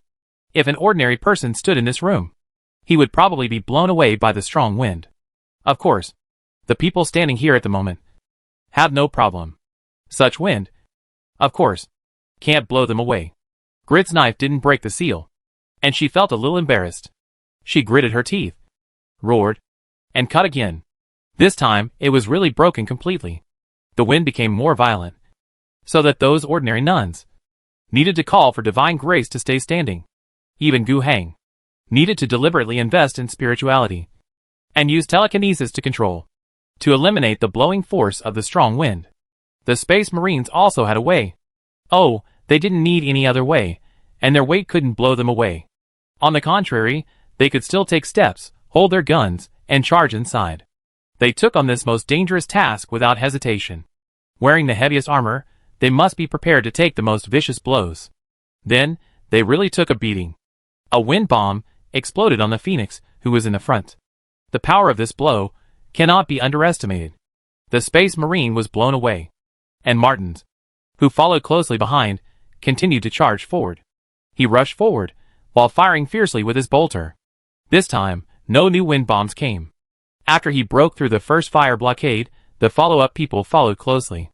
The Space Marine, who was knocked down by the wind bomb, also struggled to stand up now. He didn't look seriously injured, just a little embarrassed.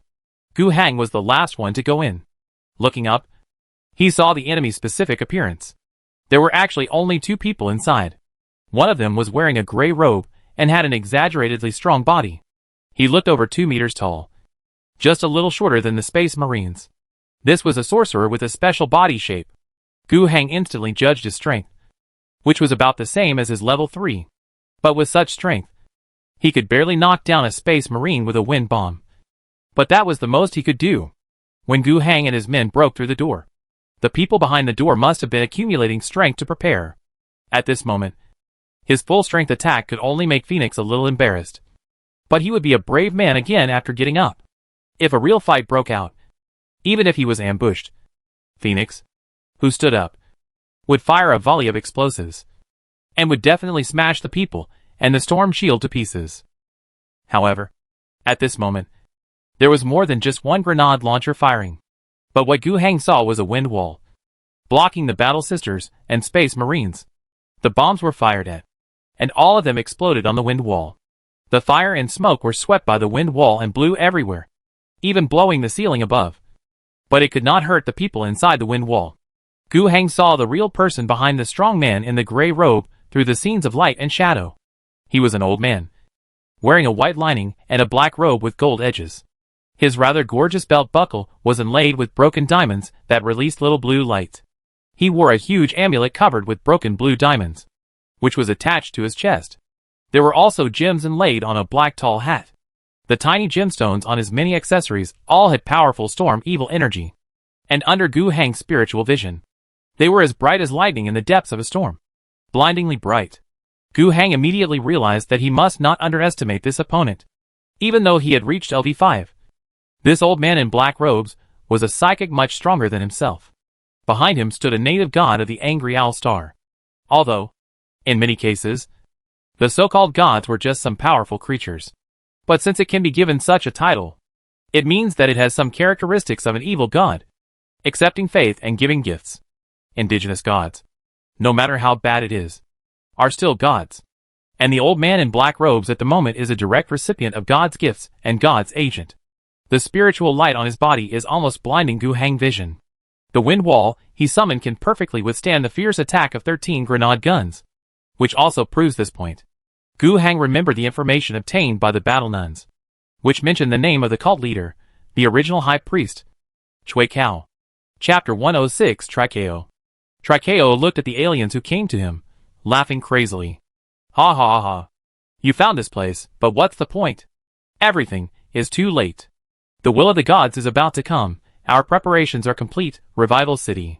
All the people will become the cornerstone of the revival of the gods.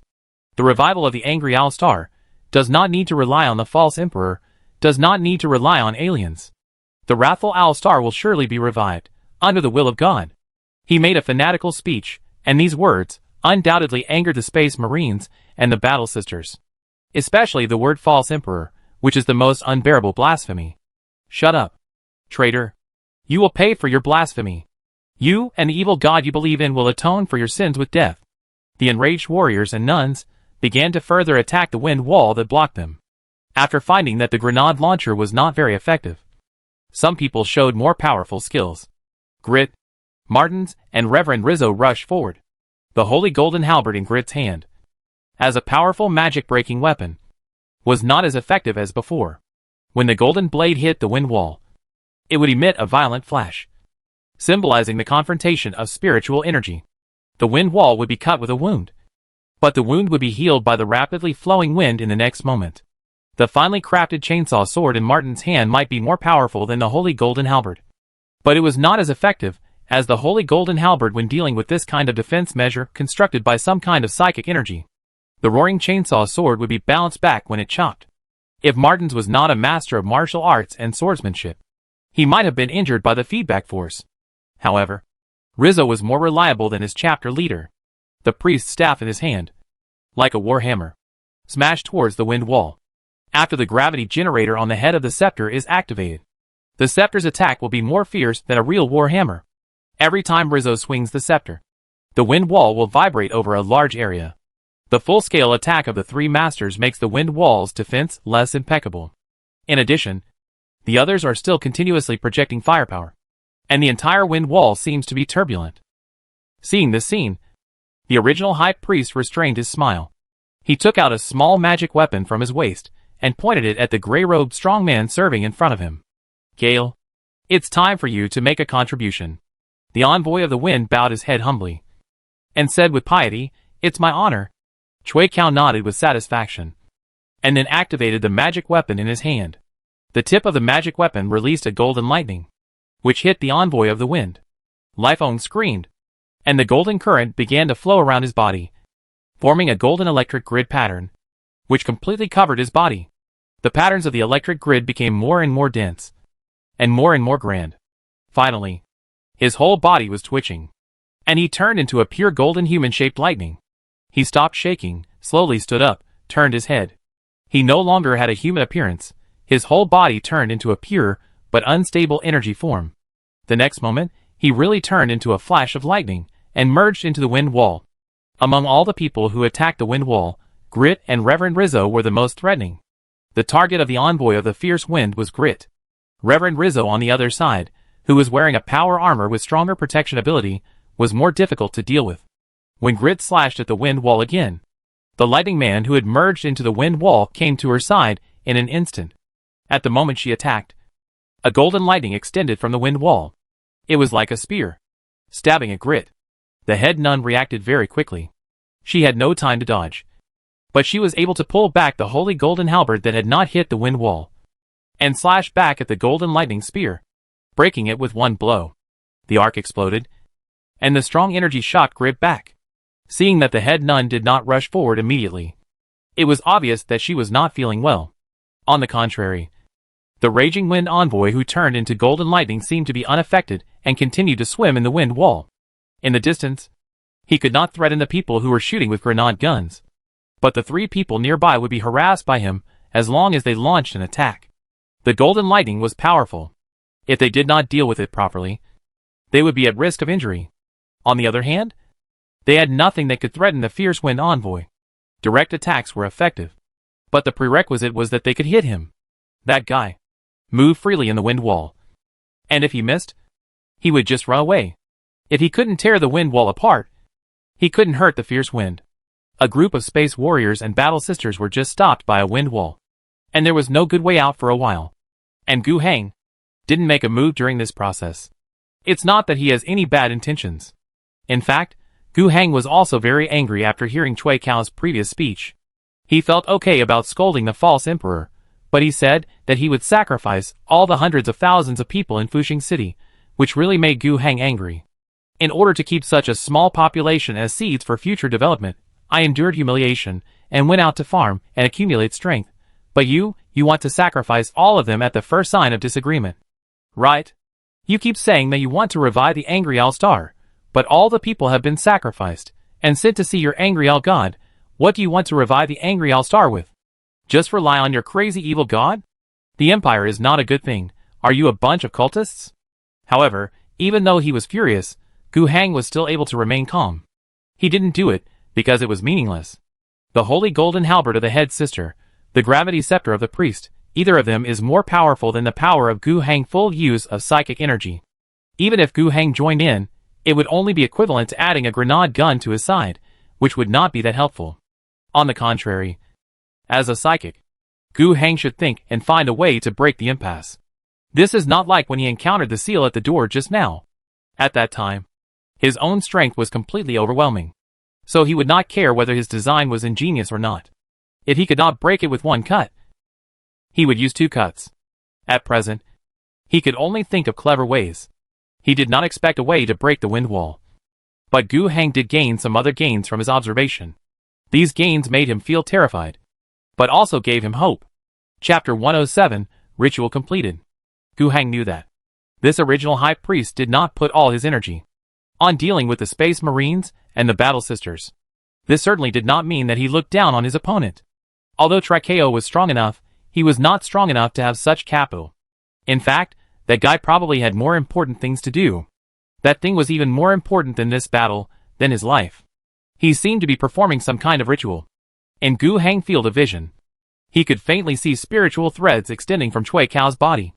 One of them continued to the blades of the wind turbine above the tower, and 5 more were scattered on the blades of the other 5 generators in this power plant. There were many more.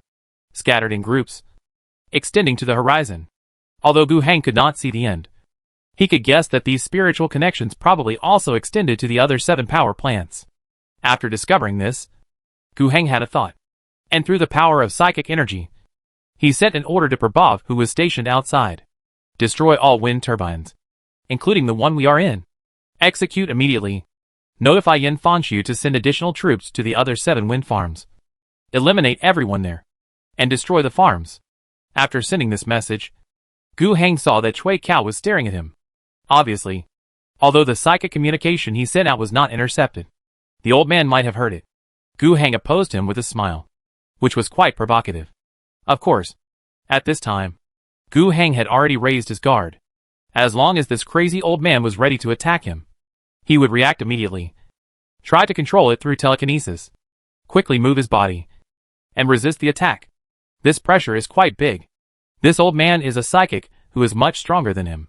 However, Trikeo was not as impatient as he showed in his crazy appearance before. He ignored Gu Heng and focused on his own things. Gu Heng was a little disappointed. If the old man attacked him in a rage, it might mean that Gu Heng punch hit the vital point.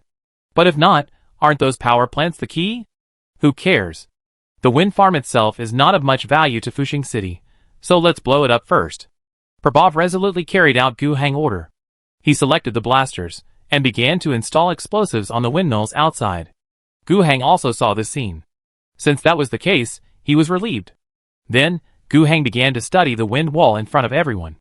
In fact, he had been looking at the wind wall for a while, and he really didn't find any clear way to crack it. But now, after the grey-robed envoy was transformed into a lightning man in a pure energy state, and entered the wind wall, this move, of course, strengthened the wind wall. With this lightning man messing around, the 3 main forces attacking the wind wall would be harassed when launching the attack, and their energy would be distracted, which would in turn make the wind wall more unbreakable. But in Gu Heng's eyes, this was actually a weakness. When that guy merged into the fire of the wind wall, Gu Heng had already made some small moves. However, he was trying to control the strength carefully, and could not be blatant. He was trying to use the new ability of mind manipulation to influence the guy in the wind wall. If Chui Cao found out and caused the guy to interfere, Gu Heng's plan might fail. So, he would rather go slower and be careful. Now, success is not far away. But at this moment, Chui Cao slowly put his hand down. With white hair, he looked at the enemies in front of the wind wall and said, "The more you try, the more pathetic you are. You lackeys of the false emperor. This city is destined to rise in the storm under the gaze of the gods. Your little actions are meaningless." When he said this, Chui Cao's smile was crazy. He seemed to have completed the biggest and most important work. And now, he could finally let go of himself, and show off as he pleased. Gu Heng's expression was grim. The ritual has been completed? It can't be stopped anymore? What exactly is this ritual? According to what Grit said before, the entire city is to be sacrificed, but how is it sacrificed? Is it the violent storm outside? Will it turn into a devastating, catastrophic storm? Gu Heng was thinking wildly, and his face was not looking good. While he was thinking of a way, he continued to be careful and subtly continued to use the means of manipulating the mind. Then, he tried to speak, to see if he could get more words out of Trikeo through taunting and talking nonsense. Villains always seem to like to talk a lot. However, at this moment, there was an explosion outside that could not be suppressed by the storm. Then, there was a violent turbulence under their feet, and the entire tower collapsed. The 6 wind turbines here, including the tower where they were at the moment, which was built on the basis of one of the turbines, were blown up by Prabhav outside at the same time. When Prabhav heard the order to blow up, he was very hesitant. The other 5 towers were fine. But should the tower where the governor and his men were also blown up? The governor himself was still inside. However, since the governor had specifically said in the order that the tower where the governor was should be included, let's do it. The governor was always right. The governor was in a hurry, and they were not professional building blasters. In order to ensure that the tower could be blown up, they had enough explosives, just to ensure that it was destroyed. At this time, Gu Heng could not care about any rhetoric. He immediately invested his spiritual power to protect the Space Marines and the Battle Sisters. With a height of 4 or 5 floors, they might not suffer any casualties if it collapsed. But even if they were temporarily buried under the ruins, It would be very troublesome. It would take them no time to crawl out of the ruins. Of course, their armor had a certain anti-psychic effect. They had a strong will. So it was not easy for Gu Hang to use his telekinesis on them. However, Gu Hang is such a pedantic person. He controlled the flying floor slabs and debris in the explosion to form a temporary, floating ground, supporting all his people and controlling them to land slowly. On the other side, as a more powerful psychic, what Gu Hang could do, Chui Cao could certainly do even more. He and his 365-degree surrounding wind wall also landed safely together. Gu Hang opened his mouth slightly, just about to try to test his words by saying that 6 wind turbines were blown up. But at this moment, he looked up, and the scene he saw stunned him. The wind turbines were indeed blown up, but in the air, at the positions where the turbines were originally located. Each had a huge blade made of white mist, which was still rotating. At the same time, a more terrifying change also occurred. The white wind blowing out from the blades made of white mist gradually formed the image of a monster in the air. It looked like an owl beast more than 10 meters tall. Chapter 108, You Deserve to Die. It was the first time that Gu Hang actually saw the appearance of an owl beast. Although it was just an illusory body made up of a white storm, it did look a bit like the extinct ancient creatures in the picture album. It had an extremely majestic body, like a giant bear, and its head was that of an eagle, with antlers on its head. It might look silly and cute when it was static, but at this moment, it was roaring and raging at the sky, and the storm was gathering in its hands, and the way it was swinging was enough to make people feel terrified. Just as this illusory owl beast incarnation was wantonly exerting its power, the storm became more and more violent. In this short period of time, the ground was not just a simple stream of water, but it was almost submerged above the instep. The strong wind brought raindrops to the face, and it was even painful. The collapsed building debris was carried everywhere by the strong wind. The smaller pieces would even fly far away. The branches of the trees were torn off, and even the thinner trees were blown down. This is no longer a simple description of a storm. It is beyond the level of bad weather, and can be called a natural disaster. Gu Hang was fine here, and neither were the Space Marines and Battle Sisters. But the soldiers further away were not doing so well. They were not blown away by the wind, but the flying construction debris had already injured several people, although the enemy Trikeo was still in front of him. And there was also the storm owl. Gu Hang thoughts drifted to Renaissance City inexplicably. After the setbacks of the transportation route being ambushed by the enemy, the food distribution work should have returned to normal a few hours ago with the efforts of Asuna. It's just that hundreds of thousands of people need to distribute food. Even if they are distributed to 60 distribution points, there will still be tens of thousands or even hundreds of thousands of people queuing up to receive rations at each point. It will take a long time for so many people to line up to receive food.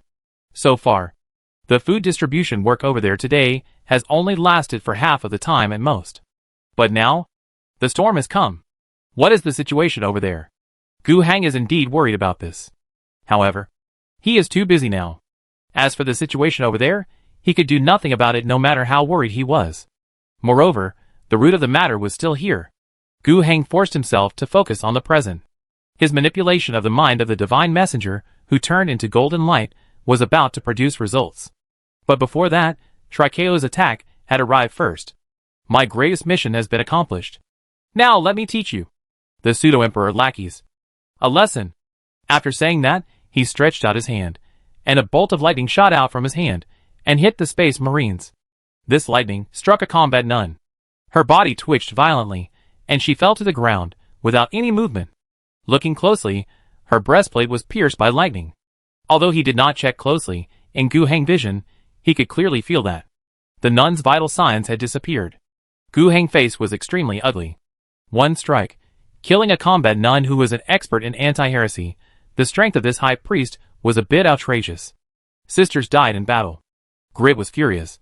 Her attack frequency increased to a new level. But she still couldn't break the wind wall quickly. She was also attacked by the Golden Lightning Man, and was slightly injured. The attack from the enemy was not over yet. When Trikeo seemed to be gathering the second lightning, the illusory Angry Owl also slapped a space warrior. The space warrior, who weighed 2 tons with his armor, was slapped away. His body was carried to a height of 3 to 5 meters by the white mist, and then fell down fiercely. Of course, it was not fatal. But the Phoenix was definitely not comfortable. Under the protection of the wind wall, Trikeo could launch an attack without restraint and without interference. And now it seems that his psychic power has reached the level that can accurately hurt or even kill nuns with power armor protection. And even space warriors. Not to mention Gu Hang.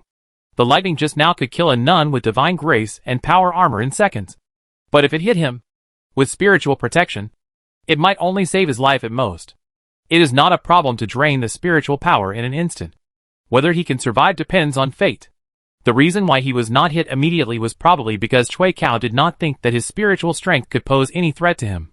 Relatively speaking, killing the nuns or space warriors first would relieve the pressure on him. However, Gu Hang could not sit back and relax forever. And he could not put his hope of survival on others not hitting him. Therefore, Gu Hang decided to directly activate the effect of mind control, which could not be considered a fully prepared mental interference. He had been doing this quietly for a long time. In order to avoid being discovered, he had been very careful and slow, using a relatively slow method to infect the soul of the god's messenger, who had transformed into a lightning man with the power of psychic energy. He hoped that he could complete the infection without anyone noticing. And when he was 100% sure, he could directly reverse the situation. But now, he had no choice but to take the risk and try. He transformed the original manipulation effect into interference. To be honest, he was not completely sure. But the effect after launching it was unexpectedly good. This pure energy sorcerer was almost losing his rationality as a human being. He was burning himself in some way. And with the blessing of Trikeo, he was able to perform now. It was difficult to directly control such a brainless target. The violent part of his mind was very difficult to tame. However, if it was just interference, it would be relatively simple to make his already not so sufficient rational side completely collapse. Gu Hang did just that. And by the way, he implanted a more violent, aggressive thought in his soul. In an instant, this guy lost control. He no longer kept his body inside the wind wall, accepted the protection of the wind wall, and used guerrilla tactics, but rushed out of the wind wall directly. The crackling sound of the electric current seemed to be his howl, and he rushed straight to the Phoenix battle leader. Martins was not surprised but happy. "You are finally willing to come out and die." He didn't know what happened exactly, but his 200 years of fighting instinct made him subconsciously raise the chainsaw sword and chop it down on his head. When the chainsaw sword chopped his arm and then his head, a huge flash of lightning burst out from the contact surface of the two. The flying electric sparks rushed outward. In an instant, after the chainsaw sword destroyed the energy state restraint, all the power in the guy's body almost burst out instantly, rushing out uncontrollably. In the middle of it, Martin's body remained motionless. He could feel the huge force acting on him, and he could also feel the intense electric shock pain transmitted through the power armor. With a firm will, he endured it all, and pushed the chainsaw sword forward even harder, completely shattering the exploding ball of light. In fact, after interfering with the thinking of the person who turned into light energy and allowing him to successfully escape from the wind wall, Gu Hang no longer paid attention to the situation here. Although the guy is fierce, but without the protection of the wind wall, his ability would not be a match for any of the three masters in close combat range. And Gu Hang's goal was not just to kill an energy-transformed light man. Removing one person from the wind wall who would interfere with their attack and breaking the existence of the wind wall was only the first step. If only this step could be achieved, it might be considered a small gain, but it was obviously not enough for the reversal effect that Gu Hang wanted. When the fierce wind god rushed out, Gu Hang seized the opportunity. He used almost all his spiritual power and filled the hole where the fierce wind god was originally located by controlling it with telekinesis. This action was very fast. Gu Hang even thought that if he was a little slower, the rapidly flowing wind wall would immediately fill the hole. His chance was only for a moment. Fortunately, Gu Hang did it. He felt a huge pressure. The storm power inside the wind wall was extremely repelling the spiritual power he filled in, treating it as an outsider and squeezing it out crazily. He needed to exert all his strength to maintain this hole. Seize the opportunity. Gu Hang's voice rang in the ears of every soldier and nun. They did not disappoint Gu Hang. Pastor Rizzo strode forward, and the scepter in his hand also brought all his strength and smashed it hard next to the big hole created by Gu Hang. The huge force made the incomplete and flawed wind wall shake violently. Then, Grit also came up, and the holy golden halberd caused damage to the wind wall again. Their attack was of course effective. Gu Hang could clearly feel that the pressure he was under suddenly decreased. At the same time, the wind wall became more unstable. As long as this situation continued, breaking the wind wall would be a matter of time. Chui Cao, who was protected in the surrounding wind wall, had a very gloomy face, and his original somewhat flamboyant and crazy smile had disappeared. He raised his finger and pointed at Gu Hang. "You deserve to die." The power of the storm lightning was accumulating and condensing. Gu Hang's hair stood up, and he felt the threat of death. At this moment, he was already considering whether to withdraw the power that maintained the loophole in the wind wall. In this way, he would use his full power of telekinesis to control and move his body, and he would be able to avoid Chui Cao's attack. Even in the worst case, if he was really hit, he would have more spirituality, and his protective spiritual energy might be able to save his life. However, if this were to happen, most of the efforts just now would be wasted. But at this moment, a whistling sound appeared in the air. This was the sound of a large caliber shell, which was coming from not far away. Gu Hang seemed to hear the guy Prabhav roaring, "Fire! Fire! Bomb me hard!" Chapter 109, Blow it up for me. Blow it up hard for me. I will take any responsibility. What the hell are you afraid of accidental injuries? Can the governor be accidentally injured by you guys? Such a big wind wall, such a big thing. I don't know if it's a bear or something. It's right there. How can you not blow it up accurately? Blow it up. Blow it up for me. It was just as Gu Hang thought. Prabhav was really jumping up and down and cursing at this moment. The reason he jumped up and down was because a fist-sized piece of building debris had just hit his shin bone. It wasn't broken, but it was useless. But he was still angry and irritable. He couldn't help and couldn't do anything. This was what annoyed him the most. Since the ambush in the alien forest, Prabhav had always regarded the governor's personal participation in the battlefield and facing the enemy in person as a shame. The governor came from outer space, bringing steel, machinery, and weapons. As for these warriors, soldiers, they should solve all threats for the governor.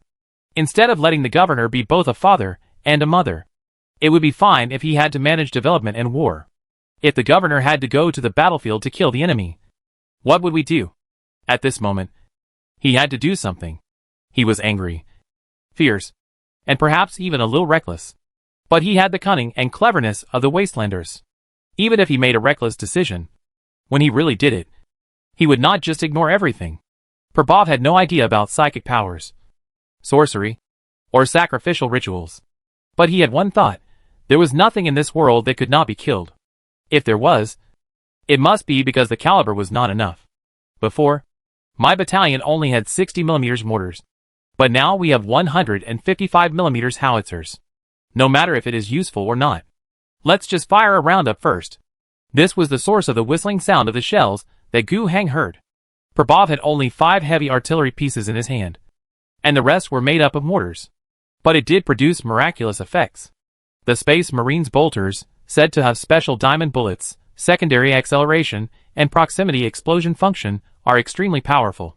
But no matter how powerful they are, the caliber is here. What is a 155 howitzer? The shell alone is 0.8 meters long when standing on the ground, and weighs nearly 50 kilograms. It is absolutely shocking to feel the explosion of such a big guy at close range. 2 shells exploded high above the incarnation of the angry owl. The monster, who had just knocked away a space marine and was about to continue to ravage the Phoenix, had 2 huge holes blown out of his body. The body, which was essentially made of condensed psychic energy, was half scattered at once. Although there was a lot of energy, which was being gathered again and repairing its body, it also significantly affected its strength. There were also 3 shells, which fell on the 360-degree wind wall. The wind wall, which had already been stabbed by Gu Hang and was in turmoil by the gravity scepter and the holy gold halberd, could not withstand this kind of blow and suddenly broke. The killing radius of the 155mm howitzer may be several dozen meters. If it hits the ground, it can create a crater with a diameter of 5 meters. And Gu Hang and his gang are obviously within this killing range. From this point of view, Prabhav's so-called not worrying about accidental injuries is pure nonsense. In fact, Gu Hang, the other 2 phoenixes, and the 7 surviving nuns may be better because they are farther away. Martins, Rizzo and Grit, who were already using more powerful melee weapons to attack the wind wall, they were of course closer to the core of the bombing. But the wind wall actually provided them with protection at this time. The destroyed wind wall absorbed most of the shock wave's power. And some of the shrapnel that flew out was also weakened a lot. The 3 people nearby were all protected by power armor. And they were not seriously injured. Lying on the ground in a similar way to plank support also allowed them to avoid a lot of shrapnel and shock waves. At least, after the explosion, the 3 of them were able to stand up and were not affected too much, since they were fine. Neither was Trikeo. For a psychic of his strength, the storm shield surrounding him would not be any weaker than the power armor before his psychic power decayed. However, he was inevitably covered in dirt. For him, the fatal problem was that the wind wall was broken. Obviously, although the wind wall was Trikeo's work, he must have spent a long time in advance to prepare it, borrowing a lot of other powers that did not belong to him. Otherwise, no matter how powerful a psychic he is, the defense measures built purely by his own energy cannot withstand such a terrible blow for so long. This also means that after the wind wall is destroyed, even if he wants to build a new one, it is impossible unless he has half a month to build it slowly. After there are finally no obstacles, the Phoenix and the Fighting Sisters can go up to take revenge. Trikeo is still struggling. He fired a bolt of lightning and hit Martins, who was rushing the fastest. But this time, the warband leader, who was well prepared and experienced in combat, would not be hit as easily as the nun before. In the smoke, with a hazy vision, he still judged Trikeo's intention accurately, and evaded it at the moment before the lightning spell was launched. The lightning flew away, and Martins also rushed close, and the chainsaw sword slashed fiercely on the storm shield. The storm shield was not broken immediately, but the chainsaw sword had a powerful feature. Its power was beyond the first slash. As long as the space marine holding it continued to exert force downward, the rotating chainsaw would continue to make terrible cuts. This was the power that could cut through heavy armor. In just 1 second, the storm shield on his body was already flickering wildly, showing signs of cracking. In a hurry, Trikeo fired another bolt of lightning. He knew that it was meaningless to use psychic energy to strengthen the shield and resist. As long as Martins was not dead, he had no chance of survival at close range. However, although this lightning spell successfully hit the target, it did not interrupt Martin's actions at all. Martin still observed and judged the High Priest's intention in advance. It was difficult for him to dodge, but he could slightly adjust his body shape so that the lightning he caught would hit his huge shoulder armor. The strongest part of the Space Marine's armor is definitely the shoulder armor. In their combat techniques, using shoulder armor to withstand excessive damage is an option. Often, they use their shoulders as shields. The lightning that could penetrate and kill the Battle Sisters could not penetrate Martin's heavy shoulder armor. At this time, Rizzo arrived. The priest swung his staff with all his strength, and the storm shield, which was already on the verge of destruction, was directly shattered. The scepter that activated the gravity generator smashed down on Trikeo's body with unabated force. The physical strength of a psychic is far inferior. Under the effect of the gravity generator, Trikeo's body was almost completely smashed. Grit arrived later, and pierced the old man's head with a holy gold halberd.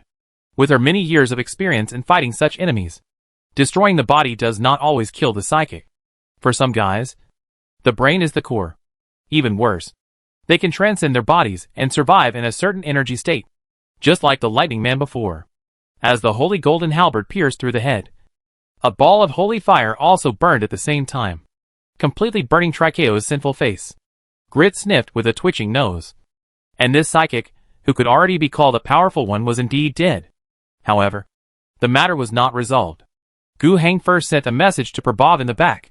No need to bomb the second round. It almost killed me. Hearing this, Prabhav's expression suddenly froze. However, Gu Hang's second half of the sentence made him relax again, but well done. Prabhav's face was smiling again. I said that we should be more decisive in killing. Eh? No. The governor said well done. Isn't that a sarcastic remark? You almost blew me to death. You did a great job. Is that what you mean? Gu Hang didn't have the energy to care about Prabhav's mentality at this time. He raised his head and looked at the slowly reorganizing incarnation of the storm owl, and the storm that showed no sign of stopping. This was consistent with his previous conjecture. Killing Chui Cao was not the key. Or, they killed him too late. When they arrived here, the whole ritual had already entered the completion stage. In fact, in a sense, Chui Cao's subsequent actions showed that he did not take his life or death seriously. For a fanatical believer like him, he had completed his mission. And the rest was just a crazy act before he died. And he would do whatever he could to get it. However, the mess he left behind was Gu Heng's biggest headache. The storm could not continue. A long-lasting typhoon. Heavy rain with exaggerated rainfall. Frequent lightning strikes. This would destroy Fuxing City. The intensity of the storm alone was already a natural disaster. Not to mention, the wind and rain were getting stronger and stronger. And the lightning was becoming more and more frequent. In just a moment, Gu Heng had observed that several trees in the surrounding area were struck by lightning. What will happen in the city? He dared not imagine it. He did not know how strong this storm would become. But he did not want to see it. Now he had to deal with this reorganized monster. And the completed ritual of sacrificing the city with the storm had to be solved. The governor, with a calm expression, carefully observed all the psychic dynamics around him, hoping to find a solution. At the same time, he also hoped to get help from Grit and Rizzo, to see if these two more experienced people could come up with any solution in this regard. Chapter 110, Don't let the governor's efforts go to waste. Stop this storm that is intended to sacrifice the entire city. This is what the Space Marines and nuns must do. And it is their duty. Even if they don't regard the civilians in Renaissance City as human beings, the cult leader, who just called him a false emperor, a running dog and a lowly servant, has completely aroused their anger. Under these names, that guy has undisguised his hostility to the Empire, and is the most hateful traitor. In a city with members of the Sisters and Space Marines, the plans of these traitors could be realized. What a shame! When Gu Heng proposed to find a way to solve this problem and prevent this disaster, the two of them also agreed and began to think of a solution. Grit is the main force. As the head sister, in addition to her combat ability and the blessings of God over the years, her other major job is to study various psychic powers and cult materials to equip her brain so that when she encounters similar problems in the future, she can quickly find targeted solutions. Rizzo is of a similar nature, except that he is not as specialized as the Battle Sisters. After all, he is a space warrior, and he has been in the redemption expedition for a long time. Combat missions and training will be more frequent. As a priest, he also needs to appease the emotions and morale of the Battle Brothers and deal with the confessions of the Battle Brothers. But anyway, he has lived for so long and has seen a lot. Perhaps he can draw inferences from some of the things he has experienced in the past. While the head nun and the chapter priest were seeking a solution to this evil ritual from a religious perspective, Gu Heng was considering a solution from a psychic perspective.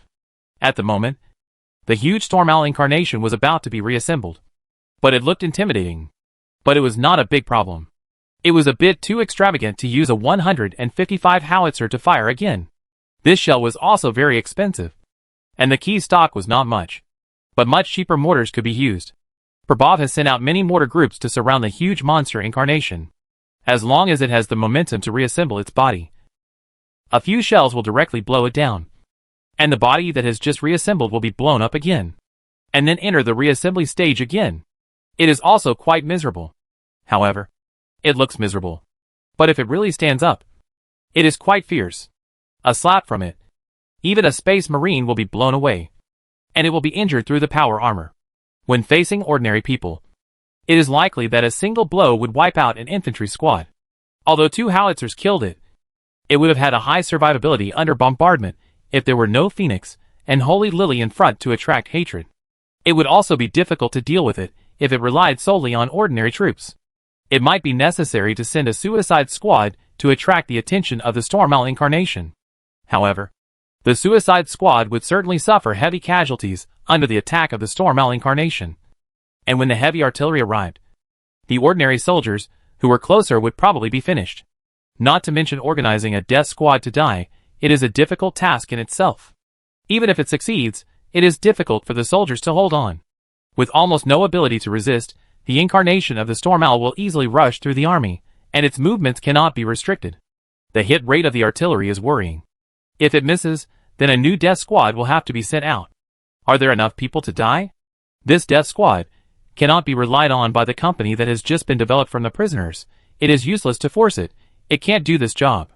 But will it be in time to dispatch Space Marines and Battle Sisters to solve the problems at each wind farm one by one? In this regard, Gu Heng thought of a solution. The quintet in the sky. However, even if the threat of the storm owl incarnation can be solved, what should be done about the problem of the storm itself? Gu Heng originally thought that those generators, those large blades, are the core of this storm. As a result, after the explosion, they no longer exist physically, but they leave behind multiple blades made of white mist, and a huge storm owl incarnation is blown out. And if the core of this storm is in these white mist leaves, the incarnation of the storm owl? This is the fact. Gu Heng can clearly see that the power of the storm owl incarnation is projected into the sky, forming a strong psychic reaction. But the problem is that this connection cannot be cut off. Gu Heng has tried to block it with his soul-cutting ability, but it doesn't work. Perhaps Gu Heng is not strong enough to be effective. The incarnation of the angry owl was blown to pieces, and the windmill blades made of white mist were also blown to pieces. However, it did not affect the spiritual connection at all. The lightning storm and heavy rain continued to intensify.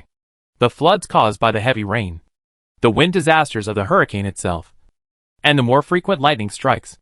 According to this trend, this increasingly intensified storm will destroy Fuxing City in about 3 hours.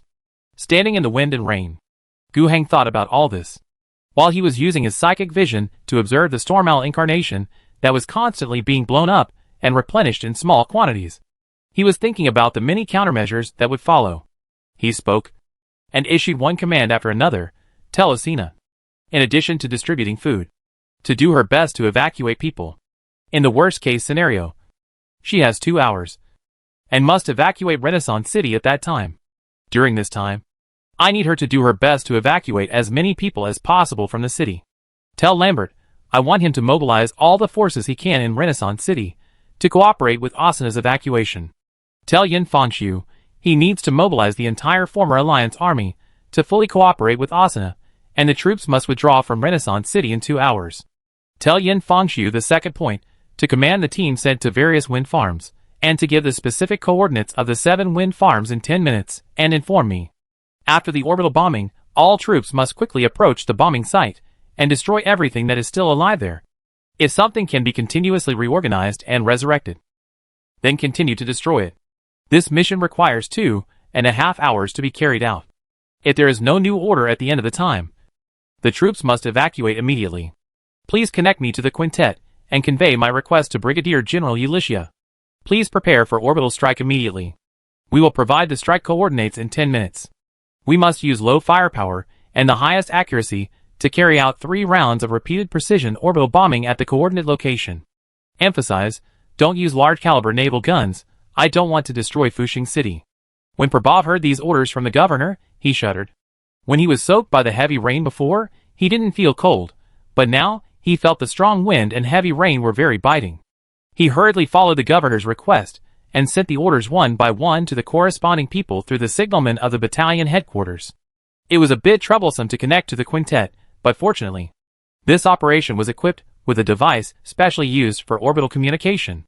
It took a while, but it was finally done. After finishing the tasks at hand, Prabhav had nothing else to do. While he was in a daze, he vaguely understood the information behind the governor's orders. This was to prepare for both situations. If, in the end, the problem of the storm disaster was not solved, then make the worst plan, abandon Renaissance City, evacuate as many people as possible from the city, and evacuate as many people as possible within 2 hours. This was undoubtedly an extremely painful decision. The governor spent so much time planning so many things, even risking his life, and finally took over the entire city. He was just waiting to show his strength, to bring everything he had done in Feidange to Fuxing City, to make the city undergo earth-shaking changes, and thus become an opportunity to change the whole world. But now, he said he wanted to give up? Of course, as long as people are there, there is still hope. But in 2 hours, in the storm that is not weak, how many people can be evacuated? There is not much that can be evacuated, not to mention the production equipment, the food. But if the worst happens, the governor's choice is extremely rational. Before everything ends, try to preserve the results as much as possible. How many people can survive? How many materials can be brought out? It is better than everything being destroyed along with Fuxing City. Asuna, part of Lambert and Yin Fangxiu's work, is to work hard for this. But it was obvious that the governor did not give up so easily. He was still trying his best to save the city. The second order to Yin Fangxiu, and the orbital strike request to Yelishia were all for this purpose. 3 rounds of orbital strikes with time intervals. Even if they were carried out with the minimum firepower that the starship could project. The first one would be enough to destroy the wind farm. And then the remaining 2 strikes with a slight interval would also be able to blow up the storm owl incarnation that appeared after the power plant was destroyed. Of course, this cannot completely solve the problem. Even if the incarnation of the storm owl is destroyed, its body will reorganize over time, just like it is now. But the troops sent to the other 7 places can solve the subsequent problems. They only need to send troops, like themselves, to surround the remains of the storm owl. They don't even need heavy artillery. They can use mortars to attack it. If it reorganizes a little, they can just fire a few shots. As long as there are enough shells, that thing can't do any harm. Then, there was only one problem left. The monsters could be suppressed, but how to stop the storm? Seeing the governor still frowning there, seeing the holy lilies and phoenixes all looking helpless, Paba's heart was in a knot. He couldn't help but pray silently, "Emperor, please let them come up with a solution. Please don't let the governor's hard work go to waste." He was not a devout believer in the emperor in the past, but after listening and thinking too much, he would say the same thing. Chapter 111. Storm. Asuna was soaked through. She had been running for a long time in the wind and rain. Even though she was wearing a rain cover, her thin body in the wind and rain seemed like it could be blown away at any time. More than once, her subordinates hoped that she could return to the house, but she refused. "You have time to persuade me here. Why don't you do more things?" She said so, and she did so. In theory. After all the work arrangements for the food distribution points have been completed, and the attack on the food transport convoy has been resolved, all we need to do is follow the plan and execute it step by step. There won't be any major problems. At most, we need to worry about public security. In the past few days, many residents of the outer city of Fushing City have fallen into hunger because of the war and turmoil. Although they are not unruly people or mobs, we can't expect these people who have basically experienced wandering in the wasteland to be very disciplined. Many of them had blood on their hands. It was normal for public security problems to occur during the long queue for food. She anticipated this and made some rules. The soldiers with live ammunition would strictly warn the people in the queue and ask them to abide by the rules. Those who did not abide by the rules would not only be suppressed by the soldiers, but also lose the qualification to receive food. In addition, she tirelessly promoted that the food supply was sufficient and there was no competition, and the probability of public security problems would be greatly reduced. Everything at the beginning was exactly as she thought. Until the storm hit. This storm, when it just came, already made Asuna feel bad. Queuing in the wind and rain. It was a test for the people's health, their mentality, the people under Asuna's command, and the soldiers who maintain law and order. When else would it be better to have wind and rain? Why did they have to choose this time? There was no other way. They could only grit their teeth and continue. This storm messed up a lot of things, and the workload of her subordinates suddenly increased a lot. There were also many emergencies, which were reported to her one by one, and she had to come up with ideas one by one, or even handle them personally. Many things cannot be solved by sitting in the office, listening to reports, and making a decision. She ran around in the rain at many food distribution points, facing one thing after another on the front line. It was very busy, very tiring, very hard, but her will was firm enough. This is the first and most important day to build a bridge of trust between the governor and the people of the entire Renaissance City. She must do her best in her position, no matter how strong the wind and rain are. It cannot hinder her determination to carry out everything smoothly, until the order to evacuate in 2 hours was conveyed to her. This made her feel disillusioned. She has never complained about the hardship after so much hard work. But this news made her body shaky. She couldn't help but feel a little lost. What was the meaning of all the previous efforts, even the sacrifices of the soldiers guarding the transport channel? She stood there, looking blankly at the people who were also queuing in the wind and rain. There were parents with young children, and the couple bent their bodies, and provided a small space for the children to shelter them from the wind and rain. But the little boy who looked only 4 or 5 years old was still soaked, and there was a lame man who came alone, and when he was walking forward, his foot slipped, and he fell into the water that was deep enough to cover his feet, and he couldn't get up for a long time, and could only get up with the help of others, and everyone in the storm. Looked so hard, and so helpless. There are only 2 hours at most. Are you going to give up on them? Asuna felt that she couldn't do it. But after a moment, she said to herself in her heart, "You must do it." She couldn't see the whole story, but she was not a fool. She could guess that the key reason for evacuation was the increasingly heavy storm. She even thought that this storm might kill everyone. If there was a choice, the governor would definitely not make such a decision. It was only when there was no choice that he did so.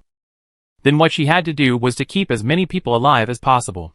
This had the same meaning as distributing food before. But it was more difficult.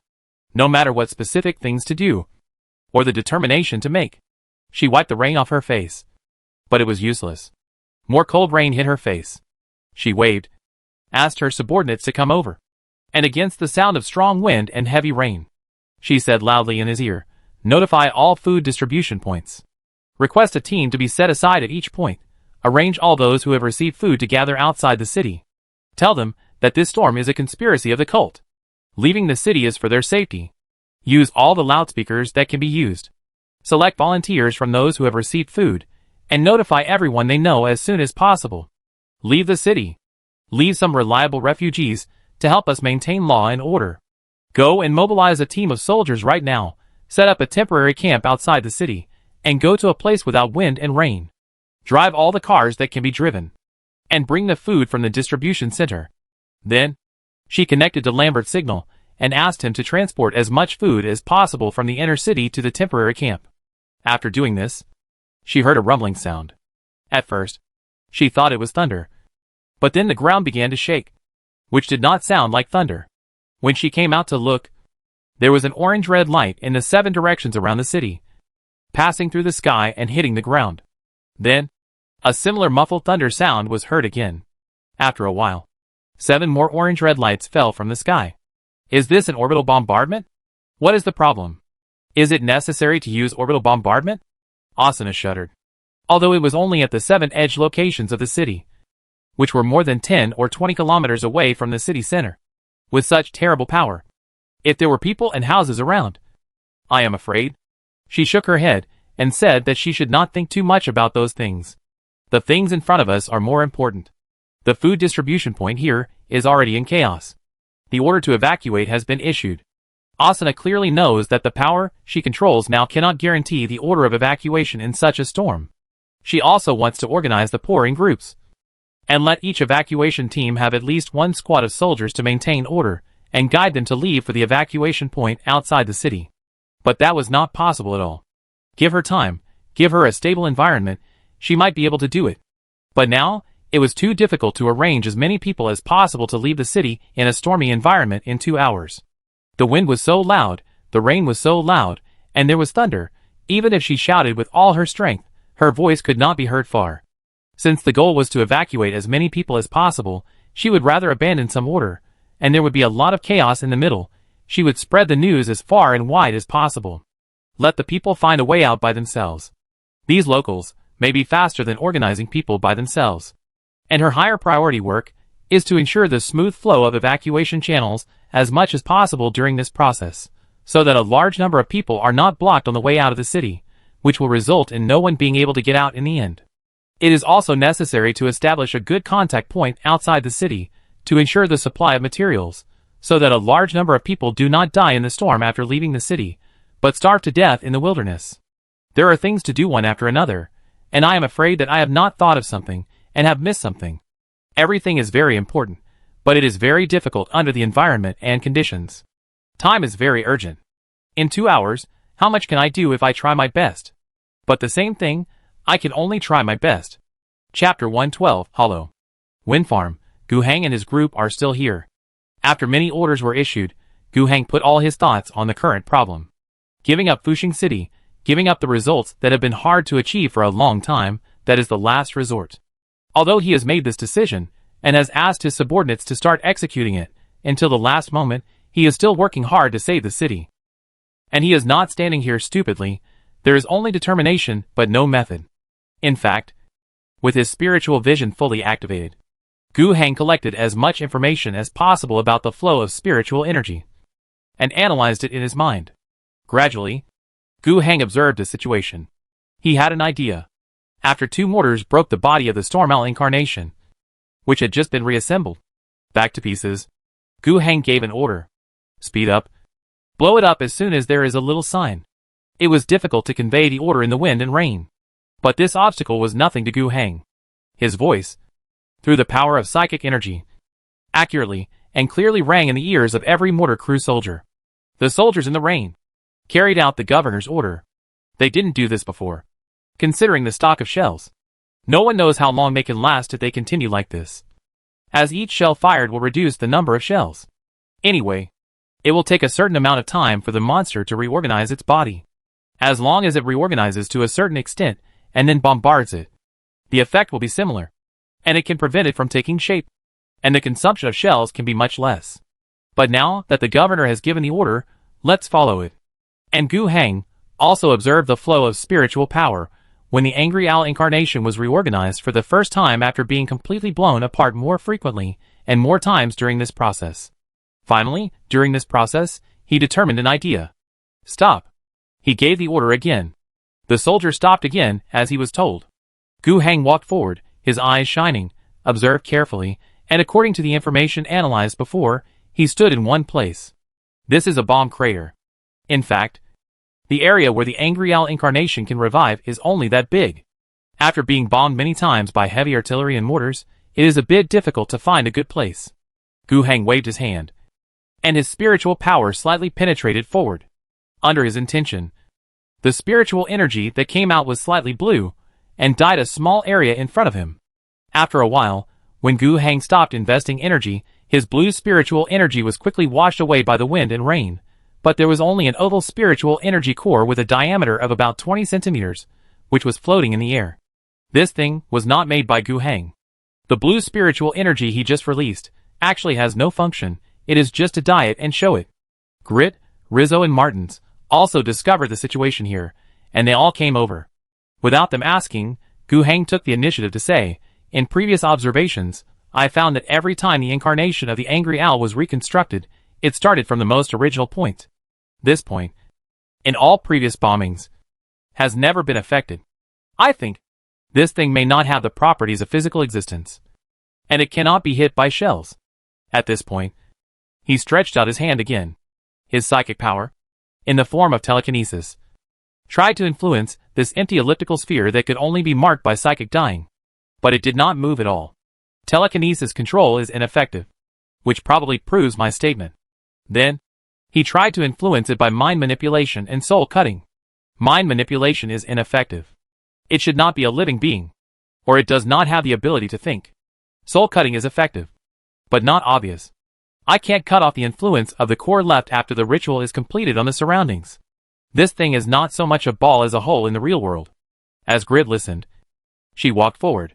Gu Heng saw the head nun stretched out her hand, as if she wanted to touch it, and couldn't help but want to stop her. Then, seeing the golden light on the other party's hand, he put his words of stopping back into his stomach. The head nun who was blessed by the emperor might have some special means. Although the lady acted rashly, she was experienced. Since she dared to touch it, she would not give it away for nothing. Then Gu Heng watched her touch the stained hole. Then, in just a moment, she seemed to have endured some huge force, and was bounced away. She took several steps backwards, before she could stabilize her body. She reached out, and took off her helmet. Gu Heng could see that her hands were shaking violently. After taking off the helmet, everyone saw that blood was flowing from her nose. Her short white hair was quickly wet by the wind and rain, and the blood was smeared everywhere, making her look very embarrassed. I thought you wouldn't give it away for free. But you really did? Fortunately, nothing serious happened. She reached out and wiped the water, but found that it was useless. So she didn't care, but turned to others and said, I think I know the solution. What is it? Gu Heng asked immediately. Challenge it, and then defeat it. Grig gave a confusing answer, and then immediately explained. As Governor Gu said, this is a void, and there is a crazy and powerful existence behind it. That should be the original angry owl believed by these cultists. No matter what its origin was in the past. It is probably a terrible psychic creature now. I just faced it head on, and it was not something I could handle. Grit frankly admitted that she was not strong enough. Even if it was just a glimpse of it on the spiritual level just now. She had suffered a huge shock, and was seriously traumatized. Of course, if they met in the real world, it would not be as miserable as it is now. The lack of protection of spiritual gaze is inherently risky. But in fact, She is already worthy of admiration, even if she is a combat nun. On the spiritual level, she faced a powerful psychic creature that had become a god and might even be crazy. But she only had a nosebleed and escaped unscathed, which was already amazing. Although she was reckless, she obviously had the capital to be reckless. Grit continued to talk about the valuable information she had just obtained. Its power, through this hole, was projected into the real world. We need to defeat it, to close the channel, to prevent the regeneration of the incarnation of the angry owl, and to stop this storm. And this thing may have to be done 8 times. In addition to this, every wind farm needs to be closed. Chapter 113, Destruction Projection. After Grit finished speaking, Gu Heng raised the key question: how to defeat it? We have to defeat a primitive psychic creature that has become a god? No, not to that extent. Grit continued to explain. I noticed that it is still some distance away from tearing the curtain of reality and truly reviving. If nearly 1 million people in the entire Renaissance city really died tragically in the storm, so many spiritual reactions will echo repeatedly in the ritual field, and it is really possible to pull it out of hell. But at this level close to the real universe, it still needs an anchor point. Its 8 spiritual incarnations are here. What we need to destroy are these spiritual incarnations, soul to soul. A strong spirit is the key to defeating it. Gu Heng probably understood what Grit meant, although she said some very difficult things. It has something to do with the underlying logic of the whole world. He found some answers from his past memories. In the process of learning for legal psychics, it can be learned that, beneath the entire real universe, psychics believe that there is another layer of illusory universe, filled with pure energy without matter. It is considered to be the birthplace of the real universe, the bottom layer of the universe, and is also called the real universe. According to speculation, tens of thousands of years ago, humans in the Golden Age mastered advanced technology and properly used the energy of the real universe. Endless energy gave birth to a brilliant civilization. All this ended after the birth of hell. The so-called hell is the place where all the waste energy that cannot be used or is discharged after use gathers. It is full of madness, destruction, and chaos. Today's psychic scholars generally believe that the current real universe is roughly divided into 2 layers. The star spirit world is the surface layer, which is a sea of usable psychic energy. The spiritual network constructed by the Emperor of God supports the entire spiritual world, allowing safe psychics to be born among humans, and psychic energy can also be used as a high-level energy source. Of course, the Theological Society of the State Religion does not think so. In their theory, the so-called spiritual network is the kingdom of God established after the Emperor ascended. In his kingdom, the Emperor blesses the human beings in this world. People should believe in the Emperor completely and devoutly, and return to the kingdom of God after death to achieve transcendence. The Mechanicus also has their own theory, which we will not discuss for now. But no matter how controversial it is, in the end, spiritual energy comes from the spiritual world, and the ascended Emperor blesses mankind. But hell still exists, disordered, chaotic, mad, destructive energy filling it.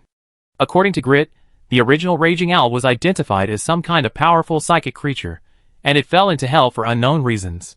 Now, it is about to complete its descent by tearing open the curtain of the real universe due to the rituals of the cultists. And in the 8 wind farms, there are 8 Raging Owl incarnations, essentially 8 spiritual projections of the original Raging Owl, tearing open a small hole in the real universe, so that the crazy psychic storm, sweeping out from it, as long as in the spiritual realm, killing these 8 angry owl projections, is equivalent to completely ending the reorganization of the angry owl incarnation, preventing the arrival of the original angry owl, and completely solving the storm problem.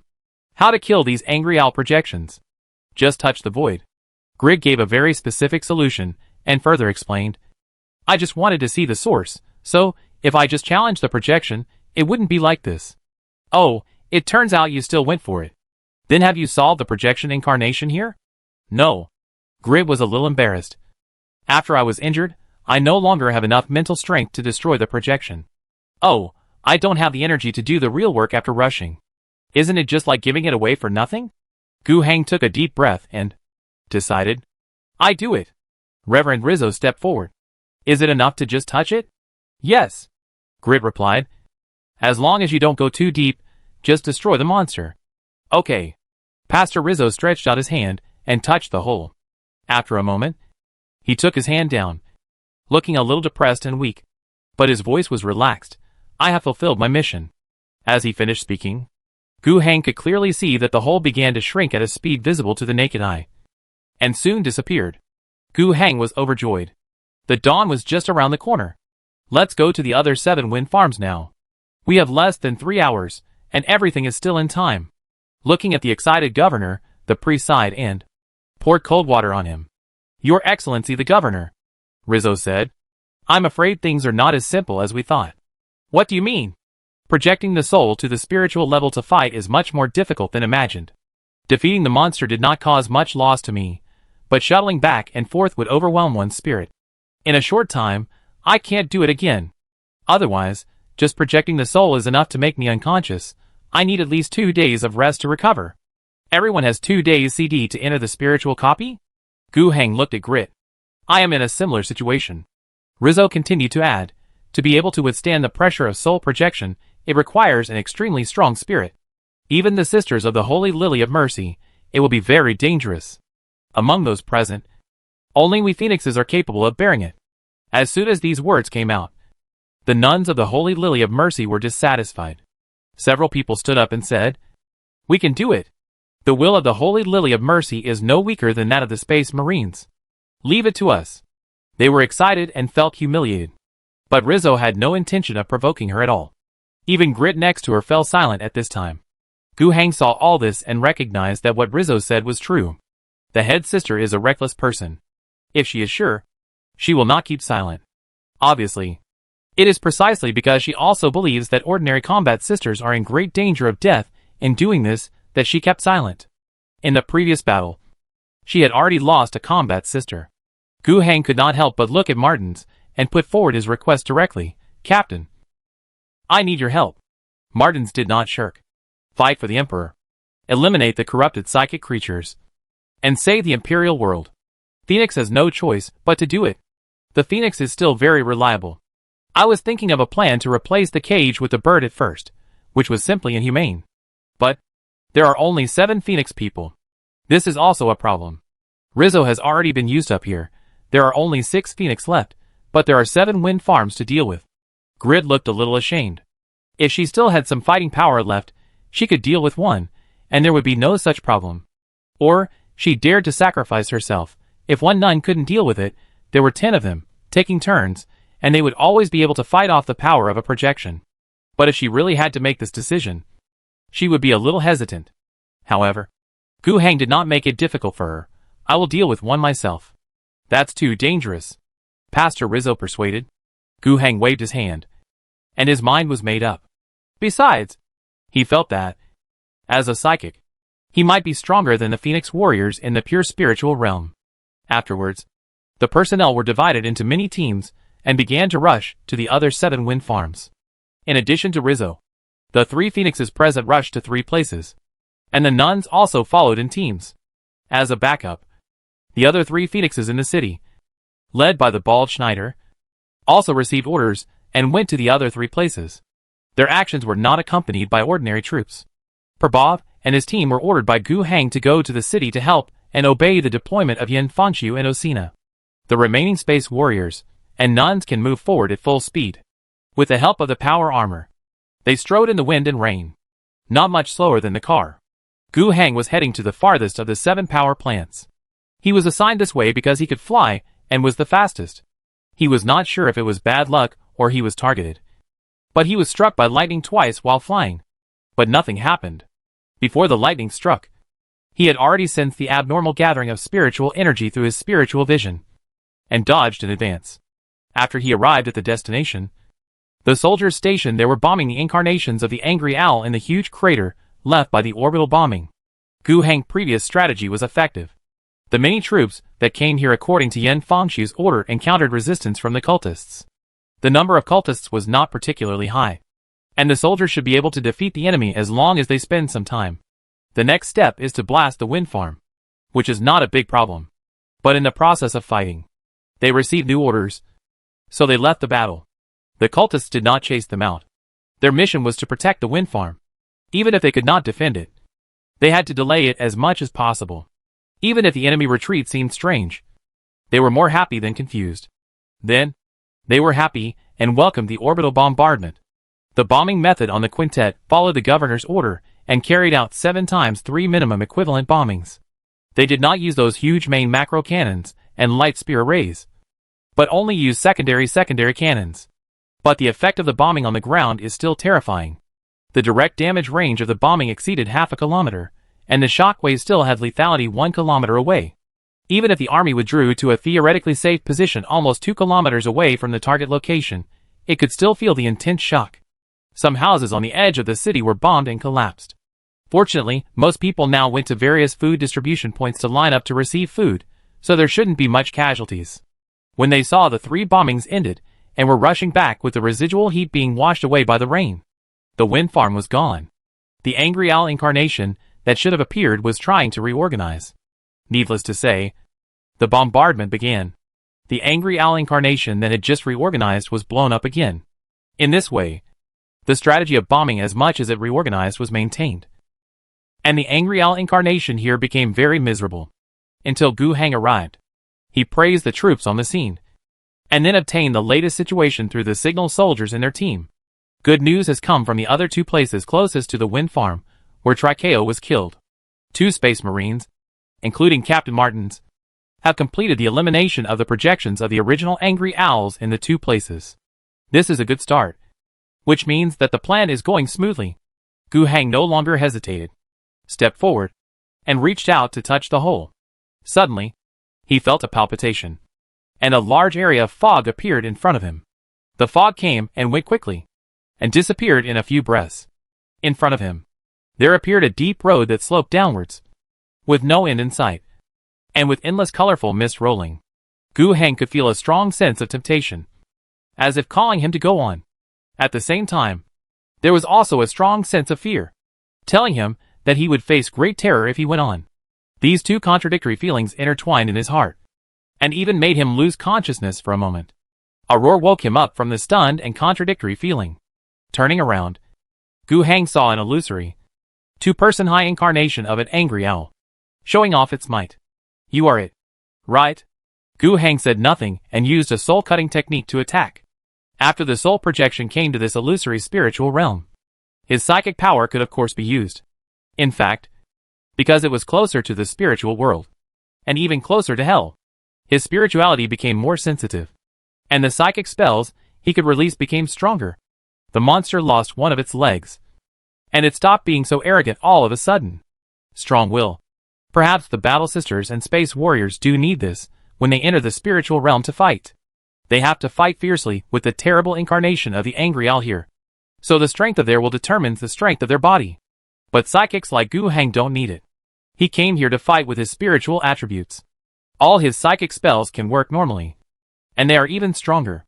Gu Hang can't kill the projection of the angry owl with 1 psychic cut. But it doesn't matter. He will cut it 1 by 1. Less spiritual consumption. Stronger spiritual power. According to this posture, he can send out 100 swords. In other words, he can torture this angry owl projection to death. In fact, the guy couldn't even withstand 15 swords, and didn't even touch the corner of Gu Hang's clothes, and was cut into countless pieces. There was another thick fog in front of him, and when the fog cleared, Gu Hang was already in front of the real world. And it was at this time that he felt a strong sense of fatigue. When he left the spiritual realm, his soul was torn apart.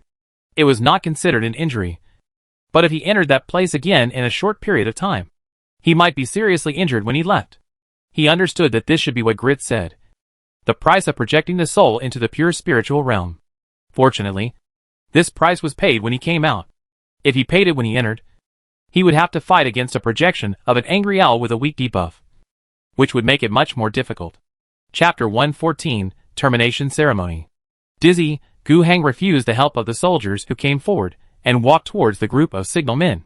He rested beside, while saying, "If there is any news from other places, tell me as soon as possible." "Yes."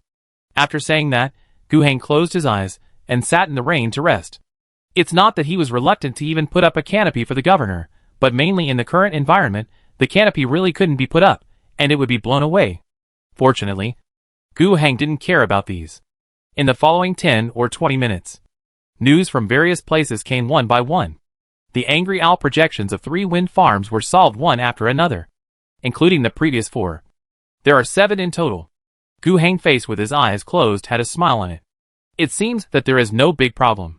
But after a few minutes, the news of the last wind farm he had been waiting for never came. The smile on Gu Hang's face disappeared. Call and ask what's going on over there. What's the situation now? The signalman did as he was told, and soon got a reply. 5 minutes ago, a space marine and 2 nuns arrived. They.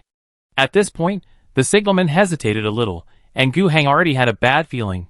Hurry up and tell me. Yes. The signalman didn't have time to organize his words, and quickly spoke, narrating the situation in the order in which things happened, dryly. A space marine touched the hole first. Then after a while, the hole did not disappear. But the space marine fell down. Then the 2 nuns checked the situation and said that the space marine was dead. One of them went up and touched the hole, and fell down. The remaining nun occupied the communication signal, and was calling for help. Gu Hang's face turned completely black. Although it was not a complete failure, he could realize that he was in big trouble now. In addition to him, a high-level psychic. The only ones who were more confident in dealing with the remaining projections of the Angry Owls and the original wind farms were the Space Marines. These Phoenix veterans who had experienced the Expedition of Atonement. At least one of them had more than 100 years of combat experience. And all of them were extremely determined. But there were only 7 of them. And with Gu Hang himself, they should be able to deal with all the projections of the Angry Owl. Although it was very extreme, Gu Hang had never thought that they would fail. However, even if the Phoenixes had a 70 to 80% chance of winning against the Angry Owl incarnation with their own will in the spiritual realm, it was not incredible that they had to encounter it 7 times in a row, and something unexpected really happened. Moreover, Gu Hang remembered that there was an unlucky guy among the Phoenixes. In the previous battle, he was first hit by a wind bomb. And then when the Angry Owl incarnation appeared, the same guy was slapped. Although there was no definite evidence, Gu Hang suspected that the person who died was still this person. Maybe the warrior in front had been seriously injured and was in poor condition. Then when he went to the spiritual realm and fought against the Angry Owl projection with pure will, he was accidentally defeated. Losing a space marine is painful. Although the Phoenix can only be regarded as his ally, the relationship between them is not the kind of when the friendly forces are in trouble. They will not move forward like a mountain. On the contrary, the cooperation between the 2 sides has been relatively good over the past period of time. Even though their existence has caused Gu Hang to invest a lot of manpower to build a monastery for them. And Wujiarong Research Institute has to take time to make explosive bombs for them. But these Space Marines, if there is something wrong, they will really go. The price that Gu Hang paid was not as much as the money that the mercenaries paid. On the contrary, these Phoenix warriors helped him a lot. For the loss of one person, Gu Hang felt that he had lost at least 300 points of grace, which was the price of a standard space warrior. Not to mention the experience of veterans. In addition to the loss itself, the defeat of a Phoenix directly announced that the action to terminate this cult ritual had a major flaw. 7 Space Marines correspond to 7 wind farms. And there is no room for error. If something goes wrong, it will be extremely difficult to make up for it. The battle nun who died right after the dead Phoenix is an example. In the entire Renaissance city, how can we find another existence with a spiritual will as strong as that of the Space Marines? The only person Gu Hang can think of for help is Grit. Is this head nun willing to let the 9 surviving nuns under her try to fight to the death with the projection of the Angry Owl one by one? Gu Hang felt that he couldn't open his mouth to say this. 2 of the sisters' men had already died. But if it was just a sacrifice, it would be fine. The key point was that no one knew how likely it was that the sisters would win if they threw themselves into the spiritual realm to challenge the projection of the Angry Owl. All 9 sisters died. And they didn't solve the problem? Grit would hesitate. But Gu Hang seemed to have no other way. He took a deep breath and said to the signalman standing by, "Go and ask, see where Sister Grit is now. I want to talk to her." "Yes." The signalman left in a hurry, carrying out the order. However, at this moment, Gu Hang heard an extremely unwilling roar, coming from the horizon. From the void, suddenly, he felt that the dark clouds that had been covering the city were dispersing. And the storm and heavy rain that were getting more and more severe suddenly seemed to be much smaller. Gu Hang was a little stunned. The ceremony was terminated? Was the projection of the Angry Owl solved? But why?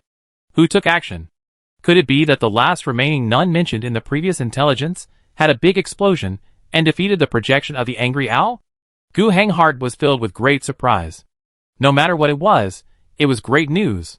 Although the final result was good, this roller coaster-like mood change was not very friendly to the heart. If possible, Gu Hang really didn't want to experience a similar experience again. Then, another signalman came to report the news. Governor, the wind farm that lost a space marine and a battle sister earlier has received new information. They solved the problem. I see. Gu Hang smiled. Who solved the problem in the end? Was it the battle sister? No. Hearing this answer, Gu Hang was stunned. Who is that? It's Thaddeus. Thaddeus? Gu Hang was somewhat familiar with this name. He immediately remembered the series of battles in which the food transport team was attacked. He had read the battle report. In that battle, the position of political commissar he established played a huge role. At that time, the most eye-catching person he paid attention to was naturally Cody, who turned a battle from defeat to victory at his own expense. As for Thaddeus, it seemed that in Cody's story, he was just a background board. However, such a person, who looked like a background board, became the key to saving the entire city. Now Gu Hang was very curious. How did Thaddeus do it? Chapter 115, Among Mortals, There Are Heroes. Thaddeus didn't know how he did it. He led his company, according to Yen Fengshu's order, to the wind farm here to carry out the mission. After the orbital bombardment, he and his troops were not even the main force, but were only coordinating with the troops from the governor's infantry regiment to carry out the blockade mission. Later, the Space Marines and Battle Sisters arrived, and he didn't even know what to do at the beginning. It was not until a Space Marine and a nun died in the core area after the previous orbital bombardment. When the surviving nun reported the situation to their head nun in a panic through the communication channel of the communication soldier, Thaddeus finally understood what was going on. Then, he strode towards the hole. Everyone looked at his behavior, a little confused, and did not know what he was going to do at first. But soon, his colleagues reacted and came up to try to stop him. In the heavy rain, his colleague hugged his waist from behind and shouted in his ear, "Are you crazy? Do you want to die? Let go!" Thaddeus struggled hard. "Don't go and die. That's something that even Space Marines can't handle. You just die in vain." "Who said that?" Thaddeus broke free, turned his head, and said to his colleague, who fell to the ground, "This battle requires a firm will. And I definitely don't like that." When he said this, he thought of his good friend Cody, remembered him pulling the grenade, jumped into the enemy camp, and remembered what he failed to do at that time. These things not only did not hit him, but made him more determined. This world has nothing to do with those Space Marines and Battle Sisters. They are still able to fight for their lives, in order to save our own homeland, in order to fulfill the ambitions of the governor and all of us. Why don't we dare to sacrifice? I'm not afraid of death. I was afraid once, but I won't be afraid this time. I will fight. I know I might be sending myself to die, but when I die, I hope more warriors will stand up. We will win." He raised his arms and shouted, turned around resolutely, and walked to the hole holding his red hat in the wind and rain. He couldn't see where the hole was, but he could roughly determine it was within a certain range through previous intelligence. And then he could reach out and feel around. A few minutes later, he touched it. A white mist floated in front of his eyes, and when he came back to his senses, he came to the spiritual realm. A roar from the projection of the angry owl pointed out to him the location of the enemy. Without any hesitation, Thaddeus immediately threw himself into the battle. When he came to this spiritual realm in the form of soul projection, he was unarmed. But when he had a strong desire to attack, a rifle appeared in his hand unconsciously. He roared as loud as the projection of the angry owl, and pulled the trigger at the monster. The bullet swept the monster, which was at least twice as tall as him and required 3 or 4 of him to surround it. And it staggered. In essence, this gun and the bullets fired were all the power projected from Thaddeus' spiritual will. He was fighting with his own will, and the specific performance was irrelevant. The scenes in the spiritual realm only transformed into the scenes he was best at and most familiar with. The bullets fired had quite significant effects, but it was not realistic to rely on this alone to kill the projection of the angry owl. The projection of the angry owl roared at him under his firepower. From its wide beak, a white storm bomb was ejected and hit him right in the chest. This storm bomb looked much more terrifying than the spells released by the blue robes he had fought against when he and Cody fought side by side. It was reasonable to say that he should be dead for sure, but he didn't care about that at all. just thinking about beating the angry owl as much as possible before being hit. Then, the storm bomb hit his chest and threw him away. He fell hard a little further away. His whole body was in pain, and he felt like he was going to fall apart. But it was a good thing to feel pain. If a storm bomb killed him, he wouldn't even feel the pain. Unlike now, he could still endure the pain and struggle to get up from the ground. But at this time, the projection of the angry owl had already rushed to his face. He waved his left arm to resist, and a blast shield appeared on his arm, blocking the heavy blow of the angry owl. The angry owl raised Lee's front limbs madly, raised them high, and smashed them down again. Once, twice, 3 times. Thaddeus held on tightly. His mouth and nose were bleeding. If there were bystanders, they could even see that the spiritual body that symbolized his entire soul had become unstable and tended to collapse. In his distracted state, Thaddeus thought of his good friend Cody again. They grew up together in the abandoned cave society, shivered together in the dark cave when the bandits of the prisoners of the dead attacked the abandoned cave society, saw the light brought to them by the governor together, joined the army together, became political commissars together. Then, he couldn't help but think of the last scene before Cody's death. His good friend in a red hat jumped down from the half-ruins with his hands and feet, carrying 2 grenades, blowing up the enemy. Thaddeus, who was carrying a blast shield to resist the attack of the angry owl, was in a trance. The scene in his memory overlapped with the scene in front of him. He really saw Cody jumping down from midair, with grenades in his hands, and on his waist emitting green smoke. Boom! The explosion happened. The projection of the angry owl, which raised a pair of forelimbs again, and was about to accumulate strength to give him the final blow, was blown to pieces. In confusion, Thaddeus was shrouded in a white mist. And then he felt the strong wind and cold rain hitting his face hard. He fell down, and fell into a puddle, with a roar at his ears, and he felt a warmth in his mouth and nose, which was the blood that could not be restrained from flowing out, but it was immediately washed down his face by the rain. He looked out with confused eyes, and saw many comrades rushing towards him. He stretched out his hand with all his strength, and gave them a thumbs up, and then everything went dark in front of him, and he knew nothing. Schneider still couldn't believe what he saw. After he solved the problem of the wind farm he was responsible for, he was worried about the condition of the injured fighting brother and rushed here. On the way, he heard the bad news. A brother who survived the century-long expedition died here. He was extremely angry, and even complained about Martins. It's not that he couldn't accept the sacrifice of his fighting brother. In fact, in the past experience, he had long been accustomed to sacrifice. But he couldn't accept that his fighting brother died in vain. That's right. At this moment, he just felt that this matter was worthless. They should die for the revival of the regiment. Not die on this planet that can't support the reconstruction of the regiment. He always felt that Martins and Rizzo were wasting time. But if it was just a waste of time, then it would be fine. Perhaps time would make his 2 brothers understand that it was ridiculous to pin their hopes on that thin psychic governor. But now, they were wasting not only time, but the lives of their fighting brothers. This is unacceptable. He wants to come here, with his brother's body, and then go to Martins and Rizzo, and ask them whether their decision is right. If they really want to follow this governor to the end, the remaining 6 of them, will they have enough to die? 1 brother has already died, but there is no sign of the reconstruction of the regiment. On the contrary, the ridiculous governor has been planning for a long time, and the city he has fought for is about to be destroyed in a storm. With anger, Schneider came here. Then, he saw a mortal who had defeated the enemy that his fighting brother had not been able to defeat until his death. How could this be possible? How could a mortal do this? He had just experienced a battle against the projection of the angry owl, and he won easily. He was a phoenix warrior who had fought for 300 years. His spirit and will were much harder than steel. He agreed with the judgment of Pastor Grit and Rizzo before. This kind of tenacious spirit could only be possessed by them, the death angels of the Emperor. Even the Sisters of Battle could not reach this level. But now a mortal? Why? He admitted that in his long combat career, there were many mortals who had fought side by side with him. Indeed, the Space Marines had to admire them. But those heroes, even in the most elite Astra Militarum troops, were rare. How could this native officer in front of him be compared with him? He instinctively refused to believe that this was true.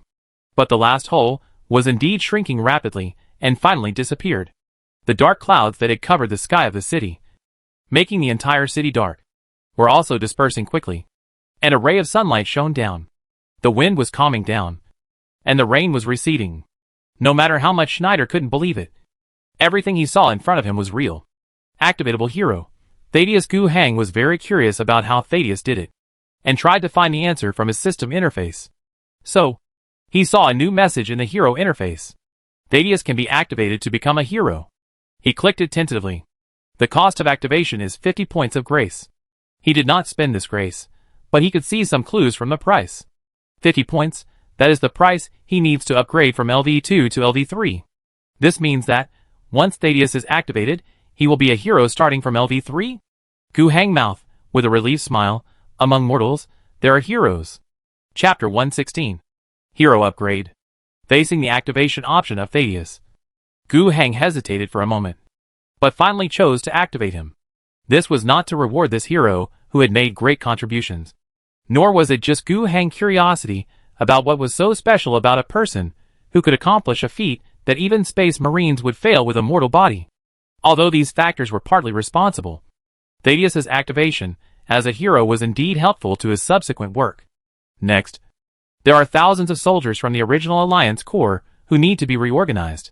Gu Hang's own troops are only a small infantry regiment with more than 1,000 people. He has no way to mix and integrate the troops as he did in the past. Since the measure of the troop political commissar seems to be effective now, it will continue to be strengthened. And Thaddeus is a good candidate.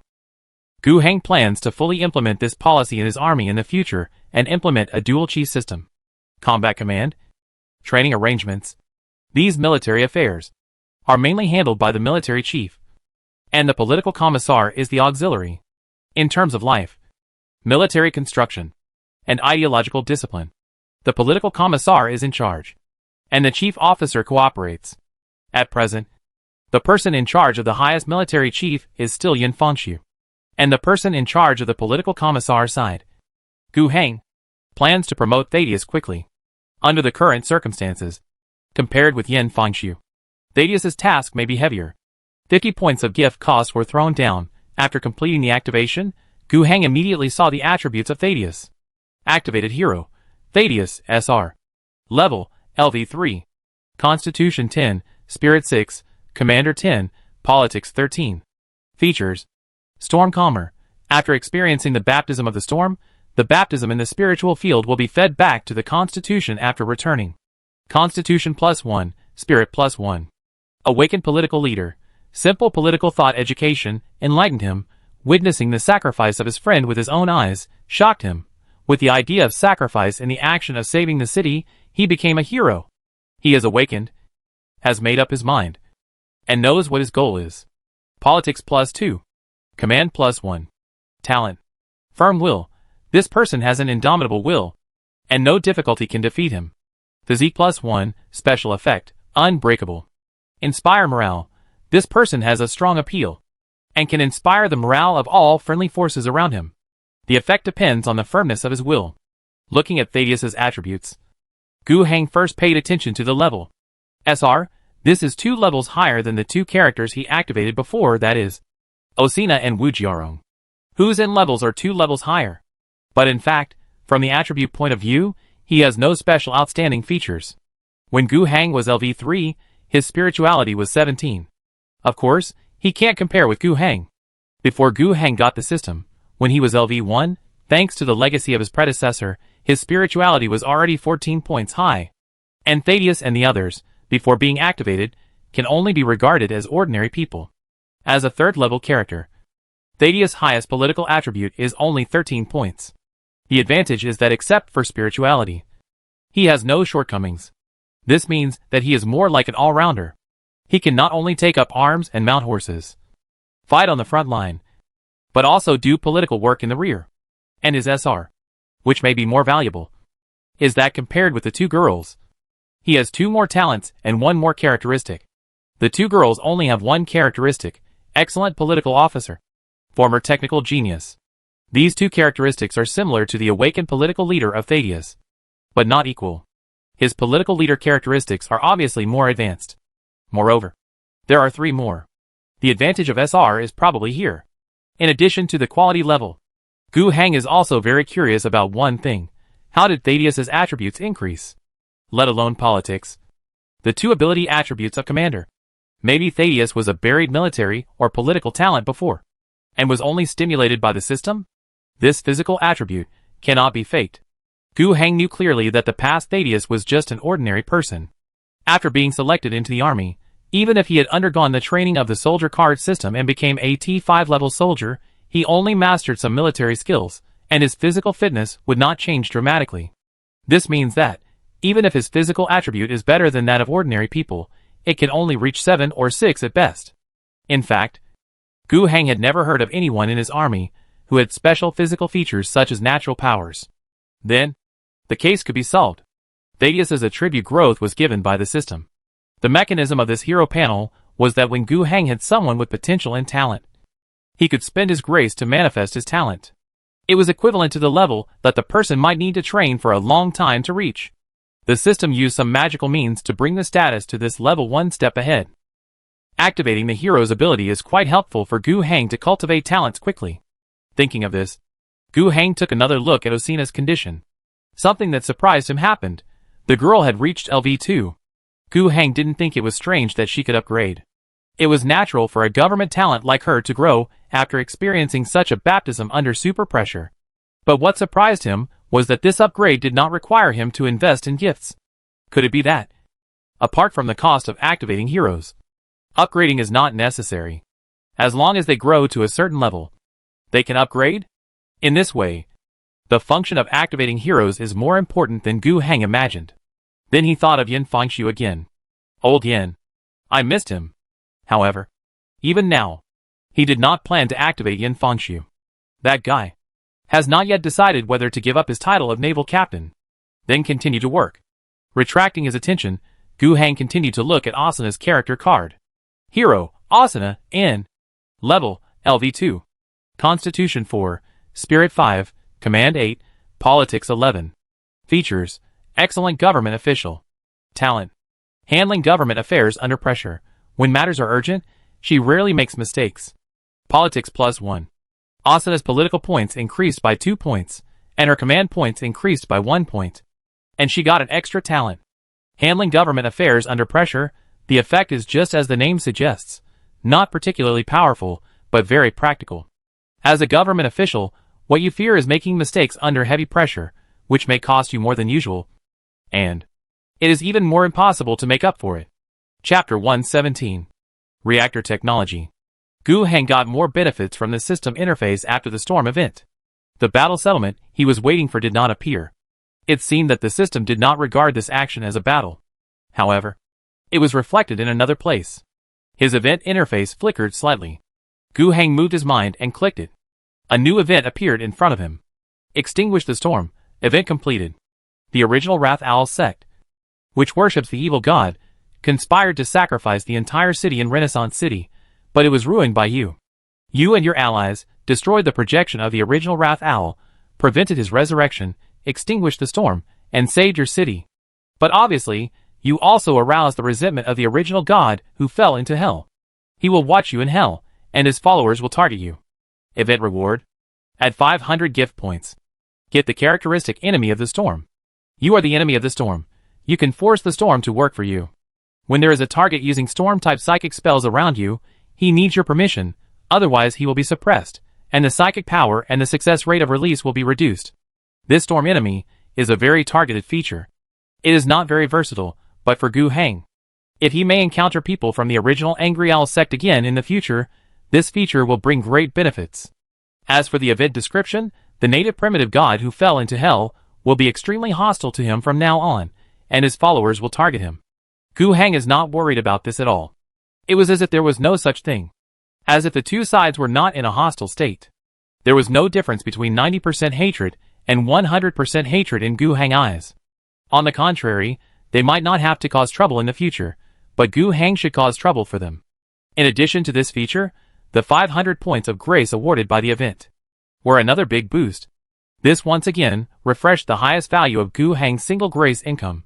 Since entering Renaissance City, his grace gains have never stopped. From the first war, to the victory of the ambush of the grain transport convoy, to the current harvest of 500 graces.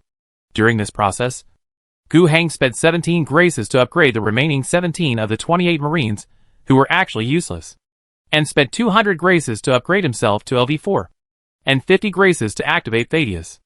Altogether, a total of 267 graces were spent. But despite this, the remaining grace points he has on hand now still reach 654 points. He has never been so rich. In the entire system, there are only a few places where you can spend money. The character system is a big one, but if no talent is detected, it cannot be activated. Gu Heng on upgrade is quite expensive, but if you don't have enough experience, you can't upgrade it with money. The soldier card system can also be spent, but if you only train to T5 level, even if all the more than 7,000 people in the former Alliance Legion are trained, it will only cost 70 points of grace, which is a drizzle, unless the army reaches tens of thousands or hundreds of thousands in the future. The training cost, even if it is only T5 level, may require hundreds or thousands of grace points, which may be a great pressure at that time. But at least at the current level, the cost pressure of troop training is very small. You can spend money on the event interface. The repeatable event of exchanging 100 points for a Phoenix seed is placed there. Gu Heng can click it if he wants. At that time, he will have a gene seed that the Phoenix Regiment dreams of, with a boy with outstanding talent, a set of power armor, and several years of training. A new Phoenix was born, if everything goes well. But this thing is the kind that will die after trying it, so it is not considered for the time being. The only place where you can spend money is the technology panel. This is a real bottomless pit. He now roughly understands how to play the technology system. This thing, the investment of gifts, is divided into grades. 10 points, 100 points, 1,000 points, and so on. 10 points of grace can only be exchanged for basic level technology. The first charge will win, and the probability of winning will be reduced by 30% each time. He has won 3 times at this level: the alloy plastic steel production line, the G9 gun family production line, and the whetstone engine production line are the results of these 3 times. And now, the probability of winning at the 10-point grace level is only 10%. If he wins again, I don't know if it will be directly reduced or what. In short, the cost performance is already very low. For the 100-point level, the current first charge discount is still available. As long as you charge once, you will definitely win. There is a 50% chance of winning basic technology, and the other 50% chance of even getting an advanced technology. I don't know what the winning attenuation mechanism of the 100-point level is like. It may take several times of spending to find out. But as of now, if you spend money at the 10-point level and bet on the 10% probability, the expected value of winning a prize will also cost 100 points of grace. Although there is a chance of hitting the target with one shot, it is also possible that even if you spend more than 100 points, you will not be able to sell the goods at the same price of 100 points. It will definitely sell at the 100th level. Then why does Gu Heng have any reason to invest in a gift to the 10th level? Anyway, there are still a lot of gift points in hand, so why not? Give it a try? Gu Heng thought so, and then clicked on the technology interface.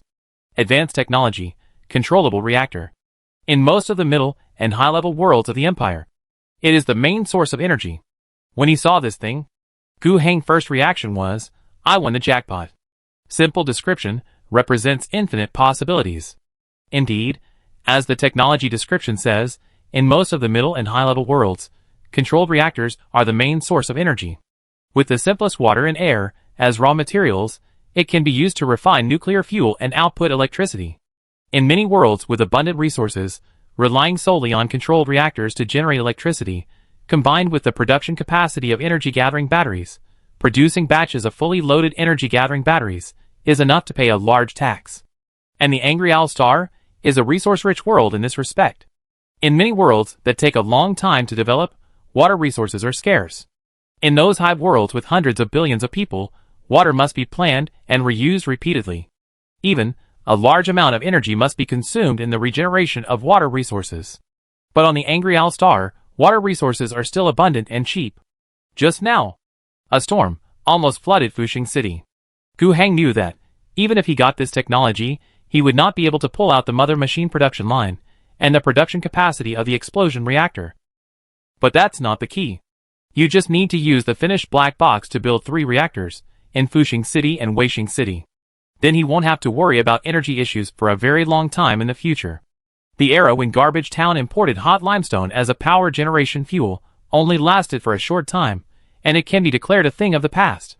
Chapter 118, Continuous Draw of Technology Cards. After obtaining the technology of the controllable reactor, Gu Heng was very satisfied, and was very interested in the technology draw of the 100-point level. He still had more than 500 points, and could draw 5 more times. However, he first looked at the probability decay. The probability of basic level shipments became 70%, and the advanced level became 30%. Still 100% winning rate. What else is there to say? Draw again. Basic level technology. Pharmaceutical production. Provides the production capacity of more than 143 basic drugs, covering most common diseases, and medicines for injuries. After obtaining this, the probability of basic level shipments became 50%, and the advanced level was still 30%, and there was a 20% probability of no shipments. But in general, there is still an 80% chance of getting something. Gu Heng clicked it again without hesitation. Basic technology. 5th generation Walker series armored vehicles. The most common armored vehicle of the Imperial Star Army, which can be extended to multiple models. Producing forward armored personnel carriers. Walker infantry fighting vehicles. Defender anti-aircraft vehicles. Listener armored communications. Command vehicles. Etc. Again, the delivery probability of the 100th level has been reduced, becoming 30% for basic technology, 30% for advanced technology, and the probability of Air Force has risen to 40%. At this point, Gu Heng began to hesitate. He still had 354 points of grace, and he could draw 3 more times. But if he missed once in the 100-point range, it would be too painful. On the contrary, the probability of getting a basic level technology in 10 consecutive draws in the 10-point range began to become clear. After thinking about it, Gu Heng decided to make another 100-point range first. It missed.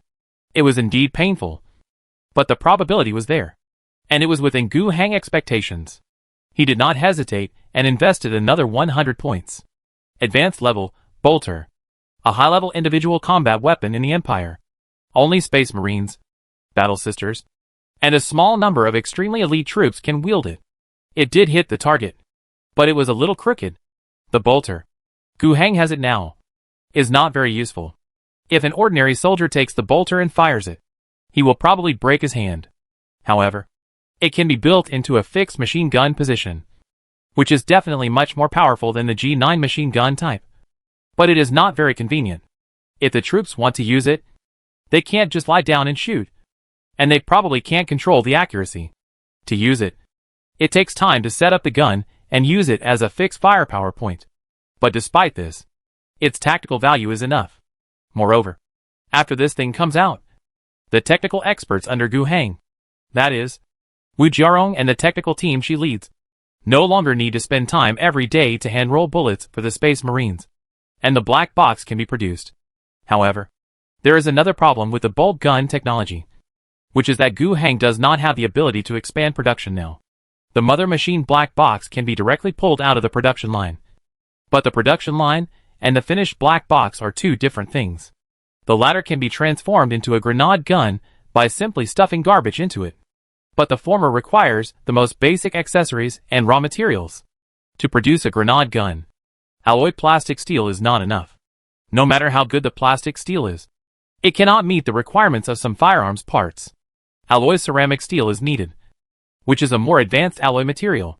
Obviously, Gu Heng subordinates do not have this production capacity at present. It seems that for the time being, we can only use the finished black box for small-scale production. It was a bit regrettable.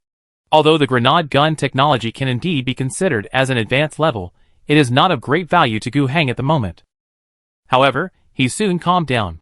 In the future, when the production capacity can keep up, this thing will eventually be able to shine as it should. Just treat it as a technological reserve for the future. There are still 154 points of grace left, and I can charge again. However, this time Gu Heng finally chose to stop. He had to keep some grace for backup. Controlled reactor. 5th generation Walker series armored vehicle. Basic medical production. Gun. This time, I got 2 advanced levels, 2 basic levels, a total of 4 technologies, which is already a huge harvest. Now it is just the technology in hand. If Gu Hang wants to bring out their value, it will take a long time. Let the territory slowly digest the scientific and technological achievements until it can be truly transformed into production capacity. If too much technology is drawn, it will eventually have to be slowly converted into production capacity. There is no need to rush. However, although he stopped drawing, he did not forget to take a final look at the probability of the 100th level. Basic level, 50%, advanced level, 10%. The probability of the advanced level dropping, it turned out to drop to the basic level. Right? Then if the basic level wins, the probability will drop to the Air Force level? He felt that he had figured out the mechanism of the technology system lottery. Counting the harvest is always a happy thing. But Gu Hang can't stay in the house and be happy for long. The storm disaster is over, and he has more things to do. Post-disaster relief, personnel resettlement, resumption of production, subsequent production planning, urban development, investigation and sweep of the remaining cult members in the city. This series of work is numerous, complex and heavy. He received a communication request from Asuna, and talked with the girl for a while about what to do next. Gu Hang roughly told Asuna about his thoughts, and the girl continued to work. Then, Gu Hang went to meet some people without stopping. The first ones to meet were the Space Marines and the Battle Sisters. This was a diplomatic job. These two families were Gu Hang's most important allies. In their previous actions, they paid a painful price for Gu Hang's career. One of the 7 Space Marines died, and 2 of the 12 sisters died. Gu Hang had to express his opinion. Let's not talk about bringing out any actual benefits. In fact, what he could bring out now, and what others would appreciate, was really not enough. But it was precisely because of this situation that he had to be more satisfactory in his attitude. No matter how busy he was, Gu Hang still went to attend the funeral of the Phoenix. Martins and his men took the bodies of their fighting brothers back to their monastery, which was still under construction, for burial, and under the statue of the Emperor of God, Pastor Rizzo held a small-scale funeral. Then, Martins found Gu Hang and put forward his request. He wanted to select 200 teenagers between the ages of 12 and 19 from the entire city of Renaissance as apprentices of the war band. The war band would personally train these teenagers and select one of them to inherit the gene seed and equipment of the deceased Phoenix. Although some people died in the battle, making the remaining 6 Phoenixes very sad. Isn't this also a brand new beginning? Chapter 119, as long as I can turn the bones into ashes. No problem, I take care of it. Facing the request of Captain Martins, Gu Hang patted his chest and promised. You are in Fushing City. No, you can even be farther away. In short, you are within the scope of the entire Angry Owl Star. No matter who you like, just tell me, I can promise to send you over. It's just 200 teenagers. Gu Hang opened the door for convenience. Just regard this as the reward that the Phoenix should pay for helping him fight. According to the tradition of the chapter, they will train these 200 young men seriously. And after a period of training, they will select the most outstanding one among them, who is still under the age of 19, to undergo gene seed implantation. The rest will continue to stay in the training camp. Those who are over 19 years old and not selected will not be released, but will be transferred to auxiliary personnel of the chapter. In different chapters, the treatment and names of these people are different. According to the tradition of the Phoenix, they will be called Feathers and will fight together with the Space Marines. The maintenance techniques of power armor, bolt guns, chain swords, and the combat tactics acquired through training will not be wasted. However, Martin's face was always melancholy. This matter made him too anxious. If the seed implantation is successful, it would be a good thing. The regiment will have new blood, and this new blood will produce a new gene seed in 5 years, and new blood again, and if it succeeds again, there will be another one in 5 years. But if it fails, then the existing Phoenix seeds in the entire universe will only have 6 veterans left. Martins couldn't help but take this seriously. He said to Gu Hang, I hope everything goes well. The regiment can't afford failure. I hope you can help me by then, and find a way to support a batch of professional equipment for implant surgery. Although it can be done now, Pastor Rizzo is not a professional pharmacist.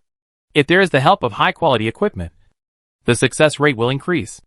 I really want to help you, but it depends on whether there are similar goods when the interstellar merchants arrive at the Wrathful Owl Star next time.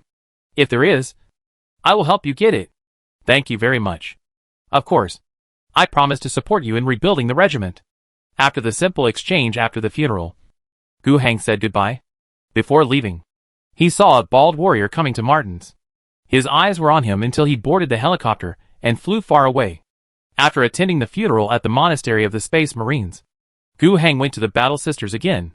They didn't hold a funeral or mourning, but just properly preserved the bodies of the two sisters. The headquarters of the Holy Lily Sisters is on the planet Kuroga 3 in the Tianma Star region. They will bring the bodies of the sisters with them on their return trip, and the funeral will be held in the church of the headquarters. As the planetary governor, Gu Heng expressed his gratitude and condolences to the head sister, and in the subsequent conversation, he also roughly understood what they would do next. With two people dead, Grid will definitely not give up. She and her sisters plan to follow the line of the original Angry Owl sect and bite it hard. Gu Heng expressed some concerns. From their previous performance, those cultists should not be underestimated. When they reach the level of Chui Cao, they can actually threaten the safety of the head nun. Especially after they finish the cult investigation in Renaissance City, they will turn to other places to find the cultist's lair, which will be even more dangerous. Gu Heng may not be able to support them at any time. However, Grid herself is optimistic about this. According to some intelligence obtained before, Trikeo has a very high status in the entire original Wrathful Owl sect. The highest power structure in the entire sect is the so-called High Priest Council. There are only 6 people called High Priests, and only 2 of them can be crowned with the title of Original. One has died in Renaissance City, and the remaining one is not invincible. In fact, if it was a fair fight, Grid didn't think that a psychic of Trikeo's level was her opponent. The reason why the previous battle was so fierce was mainly because Trikeo was fighting at home. That wind farm was equivalent to a ritual site, and they had been preparing there for more than a year, including that disgusting wind wall, including the incarnation of the Angry Owl. They were all products of the ritual site. If it was just Trikeo himself, Grid felt that the opponent could not withstand 3 of her swords. I want these cultists to pay back my sister's blood debt 100-fold. It should be 1,000 times. 10,000 times. Gu Heng echoed. Hearing this, Grid was quite satisfied. She said to Gu Heng with a serious face, "Your Excellency Governor, in the name of the Holy Order of the State Religion, the Holy Lily Sisters, I formally ask you for assistance. I need you and your forces to do everything in your power to help us search for cultists, eliminate cultists, and provide necessary help." After that, she took out a piece of yellowed paper. Gu Heng took it and glanced at it. The content on it was roughly the same as what Grid said, but the wording was more formal and written. This was a notice of cooperation. In the lower right corner was Grid's name, her position in the state church, and a wax seal. Gu Heng's expression also became serious. "Please accept it. I will provide you with the help you need. I will set up the corresponding contact person.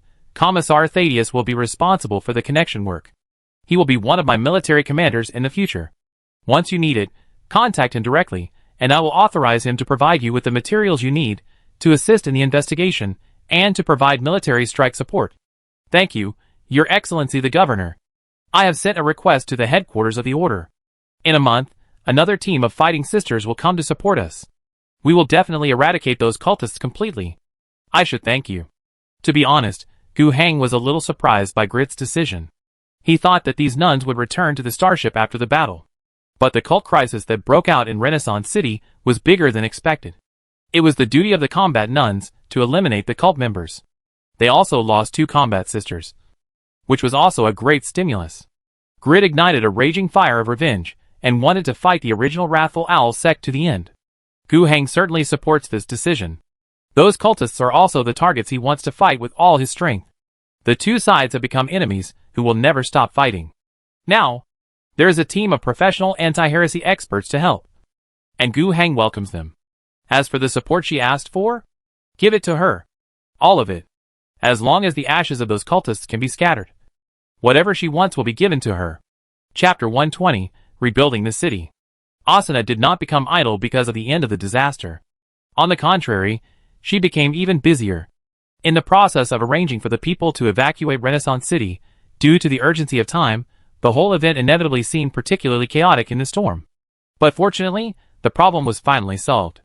When the evacuation operation was halfway through, the wind and rain subsided, and the sky cleared. Although the governor had not issued a new order at that time, Asuna could see that this disaster that was enough to destroy the entire Renaissance City seemed to have passed. Although the houses collapsed by the storm were soaked in the flood caused by the heavy rain. Everything looked extremely messy. There were also many people who were electrocuted by lightning. But in general, the casualties were still within an acceptable range. At that time, she had already asked for assistance from her troops to carry out more orderly control. And after receiving the governor's order that the disaster was over, she directly stopped the operation of evacuating the city. At this time, Asana's work focus became disaster relief. She did not send the organized people back directly. She took the stage with a loudspeaker and told the people the whole process in person. The terrible cultists wanted to summon a storm to destroy the city. But this conspiracy was personally thwarted by the wise and powerful governor. Now, the city has turned from danger to safety. People who have not received food can continue to receive food at the food distribution point. Those who have received food must participate in the city's disaster relief operations under the arrangement of the troops. As for the tens of thousands of people who had already gone to the evacuation point outside the city, Osina did not push them back into the city. According to the governor's request, they would preach and educate the more than 30,000 people, and let them migrate to Wasteland City. This was originally a population strategy. Fushing City actually did not need to maintain such a large population. In the past, Fushing City, apart from the exploitation of the poor and refugees in the outer city by the inner city people, it was difficult to feed so many people just from the industrial structure. Fushing City has a good light industrial base, but it cannot absorb millions of employed people. The service industry is mainly for the inner city. In fact, ordinary people in the inner city live a tight life. Only the rich are richer, but they don't need so many people to serve them. To put it bluntly, the production capacity cannot support so many people. Exploitation is not the most important reason. Fushing City cannot support it. But Wasteland City can. There is a severe shortage of people there, and the expansion of production is hindered by the population. In the original plan, Gu Hang had planned to transfer a large number of people from Fushing City to Wasteland City to form a heavy industrial base. Now is the right time. The people who left the city, their belongings were soaked by the flood, and they left, and even prepared food for the journey. The large group of people may move a little slowly, but after 2 days on the road, they should be able to reach Wasteland City. Of course, they will not be allowed to go on the road like this. The wasteland is not safe. Battalion Commander Prabhav has been ordered to lead his troops, cooperate with the 3rd Battalion, and escort the team back. At that time, Patel, the head of the Fadong Society, will probably be so happy that he can't stop smiling. As for the rescue and relief work in the area outside Fushing City, it is actually very rough and simple. Originally, there was no planning at all in this area outside the city. When people came, they found a place and built a shed to be their home. There are all kinds of materials for building sheds. These houses have no fire and disaster prevention properties at all.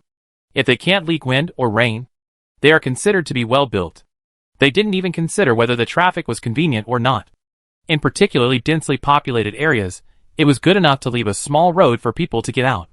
That is, the people in the inner city couldn't stand it at the beginning.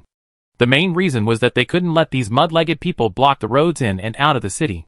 They planned several avenues and strictly prohibited occupying the roads, so that basic supplies could be maintained. This was originally in Asana's plan. She would gradually clean up this outer city, based on the main roads, build a more reasonable road network, and establish administrative districts in blocks and zones according to the industrial structure. Although this storm and the flood it brought were disasters, they also helped to demolish the houses. Although the ruins were in a mess, they had to clean them up. So let's clean them up. This is what disaster rescue is all about. Search the ruins one by one. Save people first, and then clear an area. Pile up the garbage in one place, and build some simple, large houses that can accommodate people in the vacant space, even if they have to sleep in a big bunk bed. Then the construction team will intervene simultaneously, and build new houses in the cleared areas according to the plan. Seeing many people simply eating, waiting in the water, rolling up their sleeves, and working hard, Asana's face showed a long-lost smile. She liked this kind of energetic scene the most. However, after laughing, she immediately turned around and returned to her temporary office. Since the rescue and relief work is to be done as urban reconstruction, the necessary planning must be done quickly. This caught Asana off guard. She originally thought that she had plenty of time to think about this matter. How to demolish, how to rebuild, including how to resettle, and compensate the civilians whose houses were demolished. Now, there is no need to think about many problems. But some new problems have also emerged. She is full of energy. What are you doing? They said they would evacuate. And they said they would come back. We have to move so many things. And clean up the ruins. What is there to clean up? When the water is gone, these things can still be used. Boss Ricky, can you say something too? Listening to the complaints one by one, Ricky probably had similar feelings. However, when others asked him about it, he just waved his hand and said, that is, talk less and do more. TSK. The man was annoyed and waved his hand but didn't dare to say anything more. Boss Ricky is still a little famous in this area. After all, he had led hundreds of people, crossed the wilderness, survived hard, and came to Fushing City. Then, with his bravery and ruthlessness, he created a small world for himself, so that his people could have food to eat. At the same time, he was loyal, abided by rules, and was reasonable. He did not bully others, but was willing to stand up for others. He established a lot of prestige, so that people in a large area respected him very much. And even the gangs rarely came here. But what he could do, at most, was just that. Now, this block had been destroyed. People had scattered everywhere. And there were few people he knew around him. But Ricky didn't care. He just quietly picked up the waste boards on the ground, and then put them on the cart next to him, and then repeated the action. In his opinion, what was the point of saying so much and doing so much? When did those people above treat them as human beings? In fact, it was good enough for the new governor to release food and give him food. If he wanted to mess around, then let him mess around. As long as he was fed, he could mess around as he wanted. Whoever gave him food was the boss. As for the storm that would destroy the city, it was said that it was stopped by the governor. Anyway, I didn't see it. Whatever you say is what it is. Can I still object? Of course. It's not that I don't believe it at all. After all, the wind and rain were indeed abnormal. He also saw red light falling from 8 points around the city, and rumbling explosions. It seemed that a fierce battle was going on. Later, the wind and rain did stop. Maybe it was really the governor who took care of it. But it has nothing to do with a small shrimp like me. Can I influence anything? I can't influence anything. Even if it is something that will destroy a city and kill people. For a poor person like me, even a poor person with some prestige, it is meaningless to do anything. Even if the storm, thunder and lightning, and flood really want his life, he can only give it to me. What else can he do? In contrast, all he could do was to try to get himself a meal. Even if he was going to die, he should eat something before dying. Right? In his past wandering life, he had almost starved to death, and had seen people starving to death. He thought that was the most terrible way to die in this world. However, when it came to eating, he thought it was better for the governor to win. After all, the governor really gave him a meal. As for working now, after eating, you have to work. It's only natural. Is there any place in this wasteland where you can eat for free? When working, there is always a man in black leather jacket and red hat, shouting with a loudspeaker, which is a bit annoying. But he dare not say a word. He has guns and soldiers. There are tens of thousands of people working on their construction site. And there are nearly 100 soldiers guarding nearby. These soldiers are not just construction workers, but are also doing things under the leadership of the Red Hat. But you just do your job, don't keep arguing.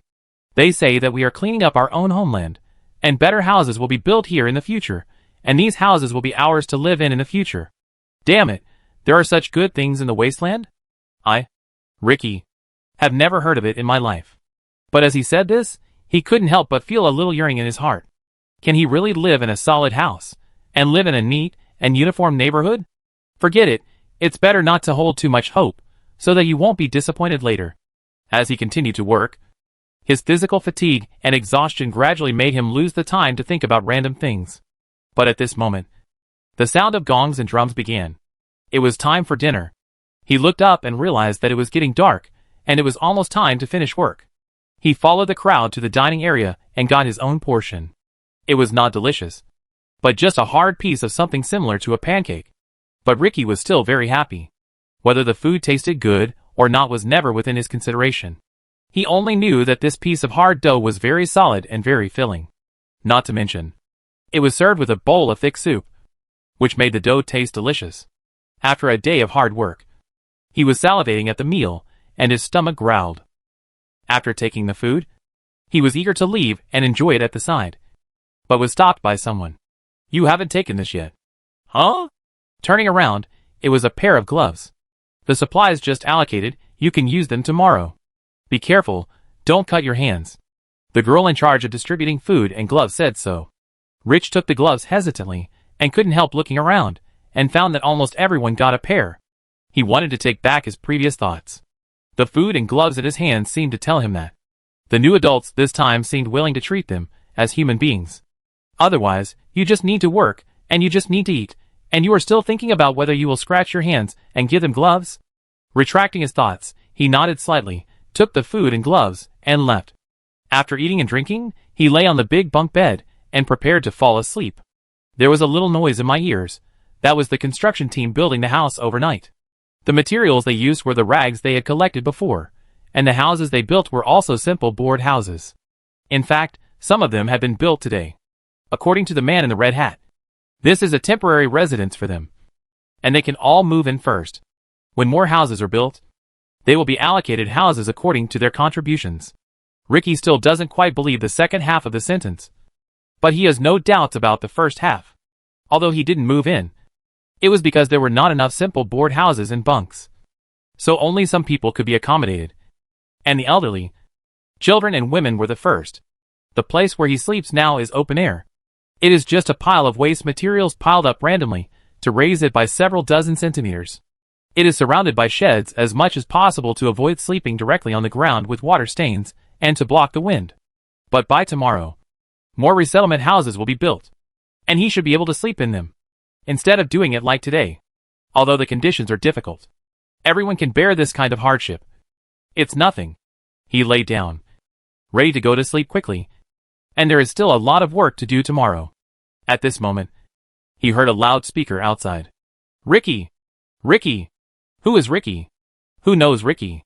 He sat up, his face grim. He didn't know what happened, but with the instinct of a Wastelander, he would assume that anything that happened was a bad thing.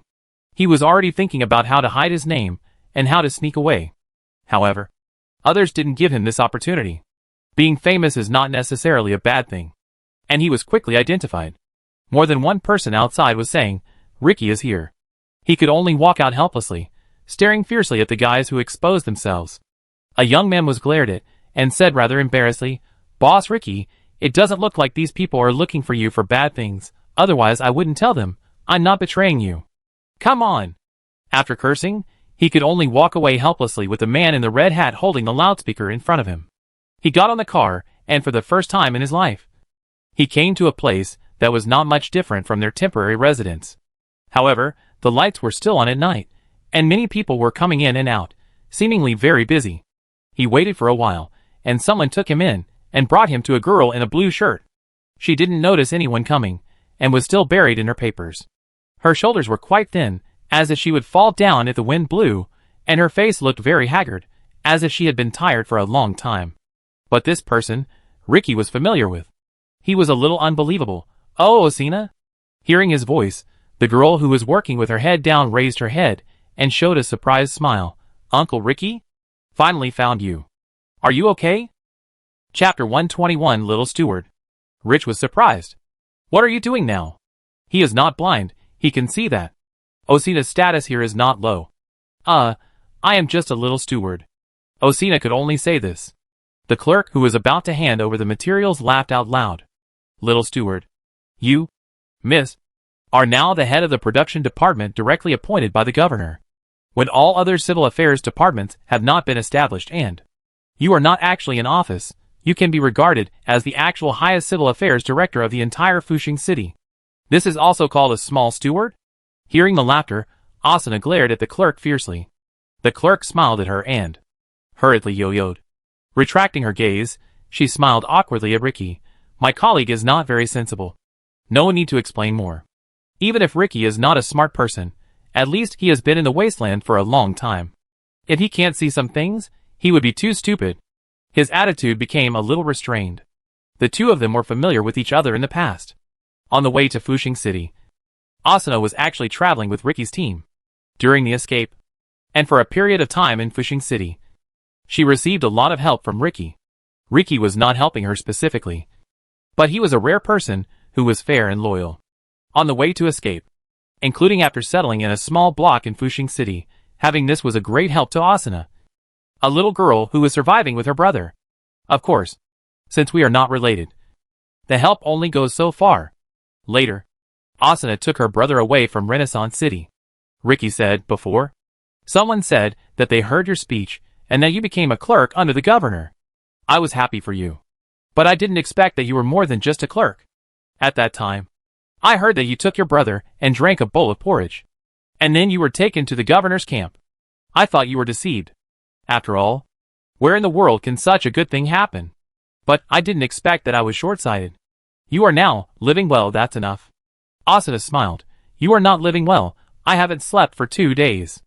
And I asked Uncle Ricky to come here this time, for a serious matter. What is the serious matter you are talking about? Ricky seemed very cautious. He was a little afraid of falling into a trap. But Asuna had already hurriedly pulled out a rough plan from the pile of papers under the table. Look at this. This is... Ricky took a quick look. Although he didn't quite understand the many detailed parameters on the plan, he quickly got an impression just by looking at the plan. Is this our neighborhood? But it's a big change. But if we do this, how much will it cost? Don't say yes or no, Asuna said. In my impression, Uncle Ricky is not the kind of indecisive person. I have something to say. I did not invite you here just to reminisce about the past. You can see that I have a lot of work to do now. I am very busy. I invited you here because I hope you can help me. How can I help you? Rich instinctively wanted to refuse. Everything was too unknown. He didn't want to step into it without knowing anything. However, Asuna waved her hand. She was no longer the tough girl in the past. Or, her inner toughness had not changed. But she had understood that sometimes, in order to achieve her goals, she needed to show this toughness on the outside. She said with some certainty, Uncle Ricky, don't reject me. Your prestige in the neighborhood, and your good reputation, can provide me with great help. I am short of people to do the work, and I need helpers who are reliable in character and ability to help me speed up the work. This matter is not only my business, not only the governor's order, but also for the benefit of the people of the entire city. Even if you don't look at other aspects, just look at the neighborhood we originally lived in. Do you want to go back to your previous life, or do you want to live in the house I drew? Ricky said helplessly, Of course, I want to live in the house you drew. Then come and help me. I guarantee that you can live in it. Just working for me, working in the new government, will be enough for you to live in a house. And your work will also help more people live in it, and I guarantee that you will become a more respectable person in the future. I don't seem to have a choice. Yes, you don't have a choice. Asuna smiled and stretched out her hand, and continued to the man in front of her. But I promise you won't regret it, never. Okay. Ricky sighed, and continued, What do you want me to do specifically? Find more reliable people, organize the team, according to our plan, get things done more efficiently. Let everyone understand, let everyone believe, what we are doing now, is for our own better life tomorrow. In this regard, our political commissars, those red hats, will help you. But our people don't know enough about the situation in Fushing City. And we need locals like you to organize the team, distribute food, and supervise the progress of the work. She began to talk to Ricky about the specific matters in detail. Ricky was also listening very carefully. In fact, the people that Asuna found were not just Ricky. In the process of clearing the ruins and rebuilding the city, Asuna encountered too many problems. She has counted the factories that need to resume work in the city, and the staff that the business needs. She hopes that the corresponding workers and employees will go back to work. A large number of people who are unemployed or whose jobs have been lost due to the disaster will temporarily switch to construction workers through the method of work for relief. The city's infrastructure will be built at the same time. But when it comes to the need for further refined management, Asuna finds that her control is not enough. She didn't have enough manpower to pass on her ideas and plans to every construction team and every district. When she was making a series of plans, she also lacked manpower to help her. Now, this problem is not particularly prominent. During the rescue and disaster relief process, the army, which still maintained its organization, helped her. But this situation obviously couldn't last long. She had to build an administrative team. Among the poor people in the outer city. People with good character and reputation. People with reputation. People with professional ability. Asuna tried hard to pull these people out and fill them into her administrative structure. But this was not enough. Among the poor people in the outer city, people like herself, who had a relatively good education background, were really few. But there would be many more in the inner city. In this regard, she had already gone to Lambert. Chapter 122, Terror Shrouded. In that terrible storm, the inner city was also affected. However, compared to the outer city, the inner city, which was much more rationally planned and modern, was not too difficult to live in. The sturdy houses would not be easily blown down, and the flooding still soaked the city in water for a while, but the reliable drainage canals and sewers quickly drained the water after the weather cleared. Even the people in the inner city did not have to worry about starvation after a few days of suspension. They generally have food and savings at home. But their lives are not comfortable at all. It's just that the way they feel uncomfortable is different. If the person who is in charge of the revival of the outer city is Asuna, the chief civil official, and the tone of the entire outer city is post-disaster reconstruction, then the most powerful person in the inner city is Lambert, the grandson of the former president of the parliament, and the tone he brings to the inner city is terror politics. Lambert, whose entire family was almost wiped out, had turned into a vengeful evil spirit, at least in the eyes of the people in the inner city. That was how it was seen. Before the storm, this kind of terror politics had already begun. After Norris was arrested, according to the confessions of him and Bradford, two former bigwigs in the Alliance Parliament, people were taken away by soldiers every day. The people who were taken away made no sound at all. The team responsible for arresting people was not even familiar to anyone in Renaissance City. The governor's troops from Wasteland City were completely ruthless and impartial. They had no way to even ask privately about the current situation of the captured people. The inner city was now like playing a killing game. Every day, when you closed your eyes, when you opened your eyes, someone you knew might be invited to have tea and never come back. People were panicking. And it was not enough to describe this. A saying began to spread in the inner city. The evil spirit of revenge wanted to drag the entire Fushing city into hell to bury his family. The storm that was about to destroy the city turned out to be a time to calm the soul. At least for many people with guilty consciences, that was the case. At least in the storm, they didn't have to worry about soldiers coming to take people away. However, after the storm subsided, the atmosphere of terror swept over again, and the people in the inner city began to tremble again. Lambert has become a name that can stop children from crying at night in the inner city. It's not that scary. Listening to Asuna's teasing in the communication signal, Lambert was somewhat amused. Isn't that the case? I've heard it all. Don't quibble. Don't talk nonsense. Lambert continued to defend himself. I am acting in accordance with the governor's orders. There is no need for me to use my power to take revenge. After all, according to the governor's orders, those who are related to my grandfather's death are all enemies of this city. Attacking them is a matter of public affairs. As for the extra ones, it's not that I want to vent my anger on them, but they have all done a lot of bad things. According to the standards of the governor, they all have to atone for their sins. How do they atone for their sins? Asuna asked with some curiosity. There is nothing wrong with this, Lambert gave an answer. Some of the most heinous crimes will be announced at the public trial 3 days later, and executed in public, and the rest will be punished with varying periods of hard labor. These prisoners sentenced to hard labor will be sent to the mines of Feidange to work for free, or to the government-run textile factories where prisoners are hired to work on sewing machines. How many people are there in total? Well, about 2,000 people in total. 2,000 people. Asuna couldn't help but smack her lips. There are only 100,000 people in the inner city. Right? You have arrested 2% of the population. No wonder people in the inner city are talking about you like this. They asked for it. Lambert snorted coldly, not wanting to talk more about this. He did this not only out of his own will. The governor asked him to do it in order to thoroughly clean up the inner city. If almost all means of production were confiscated and used as government assets, how could it be done peacefully?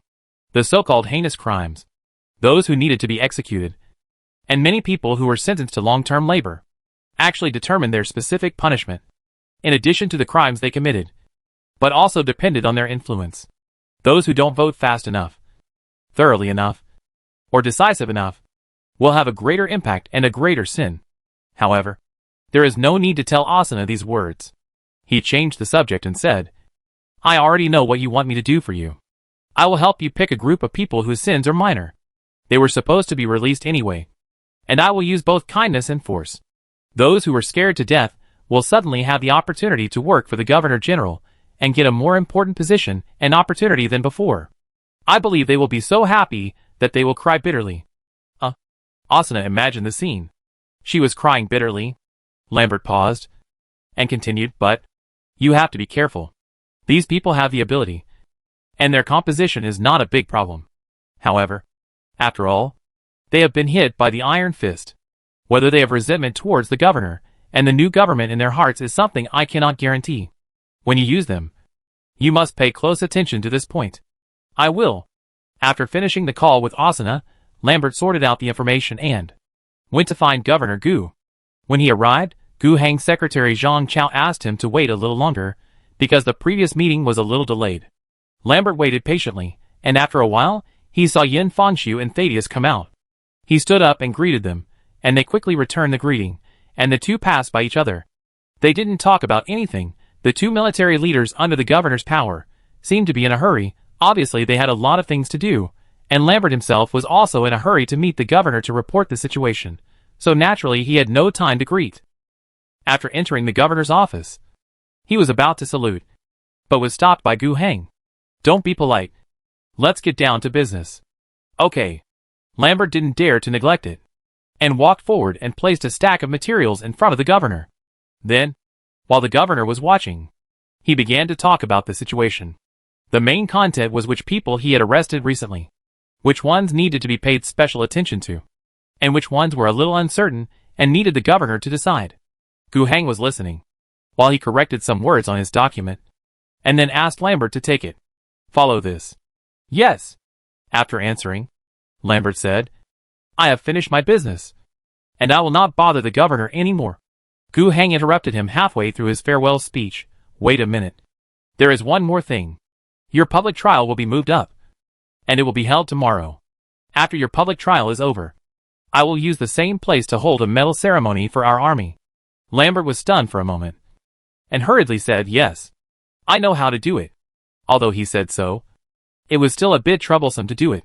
The time was moved forward 2 days, and many preparations had not been made in time. It seemed that he and his subordinates would have to work overtime tonight. Gu Hang obviously knew this, and he comforted him. Well, you have worked hard, and you should prepare well. Chapter 123, the public trial of the local tyrant brigade was brought forward to cooperate with the award ceremony, which was a good opportunity for publicity. The award ceremony was for the subsequent military reform. During this period of time, Asuna was very busy, Lambert was very busy, and Gu Hang was also very busy. Not to mention that although the two people were officials in charge of one aspect, the actual highest power was still in Gu Hang. As long as the scope involved was slightly larger, or it required cross-departmental coordination and requests for help, it had to be circulated through Gu Hang. Decisions on major matters also have to go through Gu Hang. There are already quite a few of these things. Moreover, Gu Hang personally handles military issues. Domestic affairs are important, and military affairs are equally important. Gu Hang decided to implement a military rank system and organize the troops according to the standards of the Empire's regular planetary defense forces. Officers will be divided into 3 grades and 10 levels: General, Colonel, and Lieutenant. There is currently no 4th grade for generals, colonels, and lieutenants. The highest is Colonel, and the highest is Captain. Yin Fangxiu jumped 3 ranks and became the highest ranking officer under Gu Hang. He will hold the rank of Colonel. The next highest rank is Thaddeus, who will hold the rank of Lieutenant Colonel and be in charge of the military and political department. The entire army will also be reorganized into 2 large organizations. The first one is to expand into a heavy armored combined brigade with the infantry regiment that Gu Hang brought from Weising City as the core. This brigade will be equipped with 5 combined battalions: an artillery battalion, an engineer battalion, an air defense battalion, and a logistics battalion. A total of 9 battalions. The brigade headquarters and the brigade directly include the staff, the command headquarters, the field medical department, the political department, the guard company, the engineer company, the communication company, the brigade reconnaissance company, and an aviation squadron. I won't talk about the others. The 5 combined battalions are expanded with the current 5 infantry battalions as the core. Each battalion will be organized into 1 artillery company, 1 armored company, 2 motorized infantry companies, 2 armored infantry companies, 1 support company, a total of 7 companies. The battalion headquarters also includes a reconnaissance platoon, communications platoon, and a guard team. Such a main combined battalion has a total force of more than 800 people. 40 Iron Bull trucks, 30 Ranger motorcycles, 24 Walker infantry fighting vehicles, armored command vehicles, armored communication vehicles are needed, and 12 155 howitzers, 12 tanks. Just 5 such combined battalions, the total force will be more than 4,100 people, not counting all heavy equipment, not to mention light equipment. By the time it reaches the stage of a combined brigade, the other 4 battalions, plus the brigade headquarters, will have a size of more than 7,000 people. From the current situation where 1,500 people have lost a lot of personnel due to fighting, to the establishment of 7,000 people. Obviously, Gu Heng will have to absorb a lot of blood from the former Alliance Legion. At the same time, more importantly, the production of weapons and equipment must keep up. The tanks used are the 60 tanks left over from the former Alliance Legion that are still operational. They are barely enough. Although they are relatively backward, there is no choice. As for the production of other equipment, Gu Heng will soon fly back to Weixing City to find Wu Jiarong to solve the problem. Other things are easy to deal with. The transport trucks and fast motorcycles needed by motorized infantry can be made with Iron Bull and Ranger. However, the heavy artillery used by the artillery, which was captured from the Alliance Legion, is not enough. Gu Heng has to ask Wu Jiarong about the current situation of the self-developed 155 howitzer. On the other hand, Gu Heng has to use the few things extracted from this technology for the Walker series armored vehicles to be mass-produced. Gu Heng plans to first build a production line for the Wanderer infantry fighting vehicle. This has a large demand, and it has a great role in this wasteland world with underdeveloped technology. The power of the Wanderer is probably more powerful than the domestically produced tanks, and more reliable. As for the Listener Communication Armored Vehicle, Defender Anti-Aircraft Vehicle, and Navigator Command Armored Vehicle, which have a relatively small demand, they can be directly produced using the finished black box. And there is no rush to build a production line. After Gu Heng brought up the idea of this heavy synthetic brigade, Yin Fangshu and Thaddeus were both a little stunned. The number of people was not a big deal, but the equipment requirements were too damn luxurious. A luxurious brigade? If such a heavy synthetic brigade was really created, wouldn't it be able to walk sideways in the wasteland? In fact, if Yin Fangshu looked at it from the perspective of an imperial officer, such a force, if placed in many ordinary Star Army Corps, would be considered a relatively luxurious configuration if the tanks were replaced with high-level tanks of the Star Army. In fact, the Astra Militarum would not organize an elite combined brigade like this. In many cases, the Astra Militarum would face a larger and wider battlefield, and it was common to need to deploy hundreds of thousands, or even millions of troops. A larger division structure would be more commonly used. Dozens or even hundreds of divisions would form an army group to deal with a war in a certain area, and multiple army groups would form an army group to deal with a war on a continent. The Astra Militarum was called the Hammer of the Empire, and it was not a lie. It has to be like a hammer, with unmatched power, smashing the enemy alive. But this does not mean that the Star Army has a hammer, and does not need a knife. Some elite combined brigade troops will be used as assault spearheads. The combined brigade organized by the Governor-General is a bit interesting. If this unit is reorganized, with all the equipment in place, if there is a way to send it to the Quintet starship in the sky, it is estimated that the troops on the starship will also have to drink a big pot. If the defense is not sufficient, it is not impossible to be stabbed in the face of Brigadier General Yi Lixia. There are indeed 100,000 people on the starship, but most of them are staff members, slave laborers, and the armed forces may only be 20,000 to 30,000, and lack heavy equipment.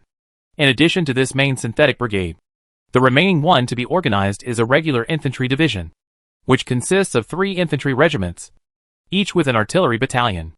It is a division, but with the division headquarters, there are only 7,000 to 8,000 people in total, which is about the same as the main synthetic brigade, and the equipment is much worse.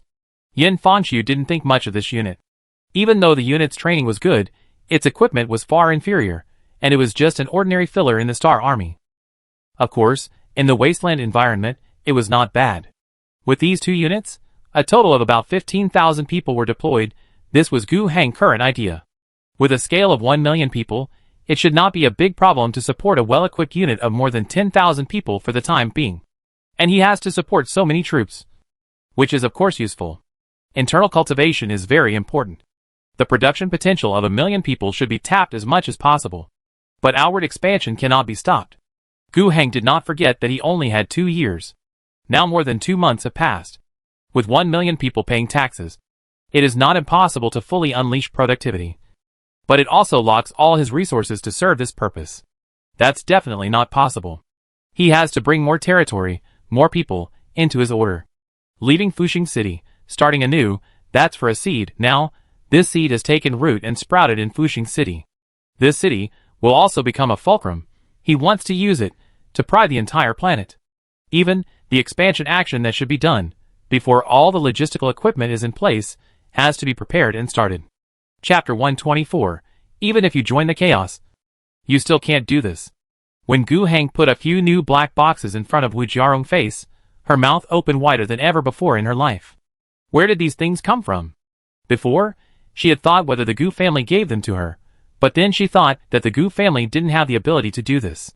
Later, she had some bolder ideas, whether the governor was the biological son of a great sage of the Mechanicus, but then she thought, in the heart of any great sage, the importance of the black box must be more important than his own son.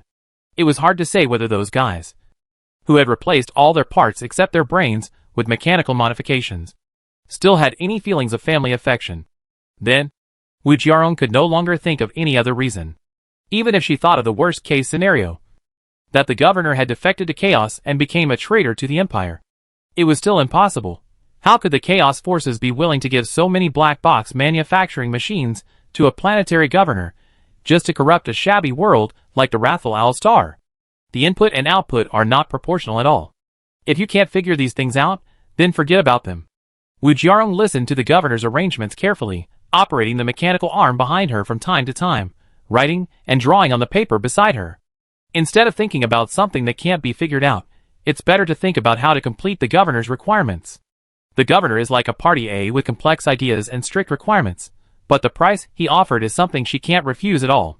There are so many black boxes of different types, with great research value.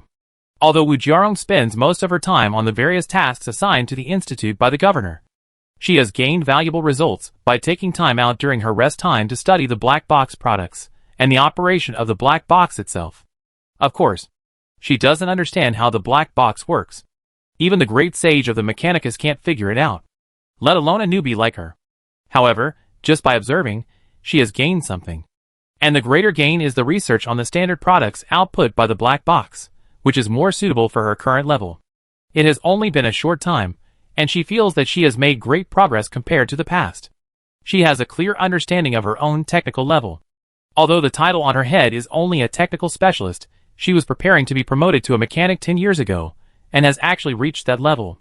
However, in the past 10 years, she had neither the ambition nor the time, nor the opportunity to learn further. Now, she felt that the feeling of rapid progress before had returned. I am afraid that it would not take long for her to be promoted to the next level of technical priest. In addition to helping the governor cover up the existence of the black box, she also had to work hard to demonstrate her own value. Although the former is very important, it is not actually irreplaceable. She needs to work harder on the latter. However, the requirements raised by the governor are still a bit too difficult. Producing 5,155mm heavy artillery per month. This is a bit difficult. However, I also looked at the 155mm artillery produced by the local natives, and I found that my design can be simplified. If I work hard, I should be able to achieve it this month, producing 51 RV per month. And it will need to be gradually improved in the future. This is much more difficult than producing artillery. The finished black box cannot completely solve the problem. It can only produce 15 vehicles if it works non-stop for a month. To further expand production, it is still necessary to build a special production workshop, just to pull out the production line. The black box needs to be produced slowly, and the assembly of the production line requires the full participation of technicians. There are many parts of the walker, The engine can use an improved version of the whetstone engine, but the production of the chassis, body, internal instruments, and weapon systems must all be taken out separately. When it comes to assembly, it is also a difficult problem. We need to train more skilled industrial workers to be competent for this job. I estimate that it may take 2 or 3 months to reach a production of 50 vehicles per month. However, as long as we can reach this level, the subsequent improvement should be relatively fast. And the good news is that we can use the finished products directly produced by the black box to support it, at least to meet the needs of the troops as much as possible. The production line of the G9 gun family is relatively mature, and it is not difficult to increase production. The production process of plastic steel bulletproof inserts for textile clothing is the same. The bolt gun can only be produced in a black box, even if a production line is established. There is no corresponding raw material component production. However, the demand is not large. It does not matter, mainly because it is much more convenient to supply the Space Marines. The extra production capacity can be made into a bolt machine gun model, mounted on the Wanderer, replacing the original parallel machine gun. By then, the infantry fighting vehicles will have double-barreled 40mm machine guns and explosive machine guns, plus anti-tank missile launchers. The power of the entire weapon station will be considerable.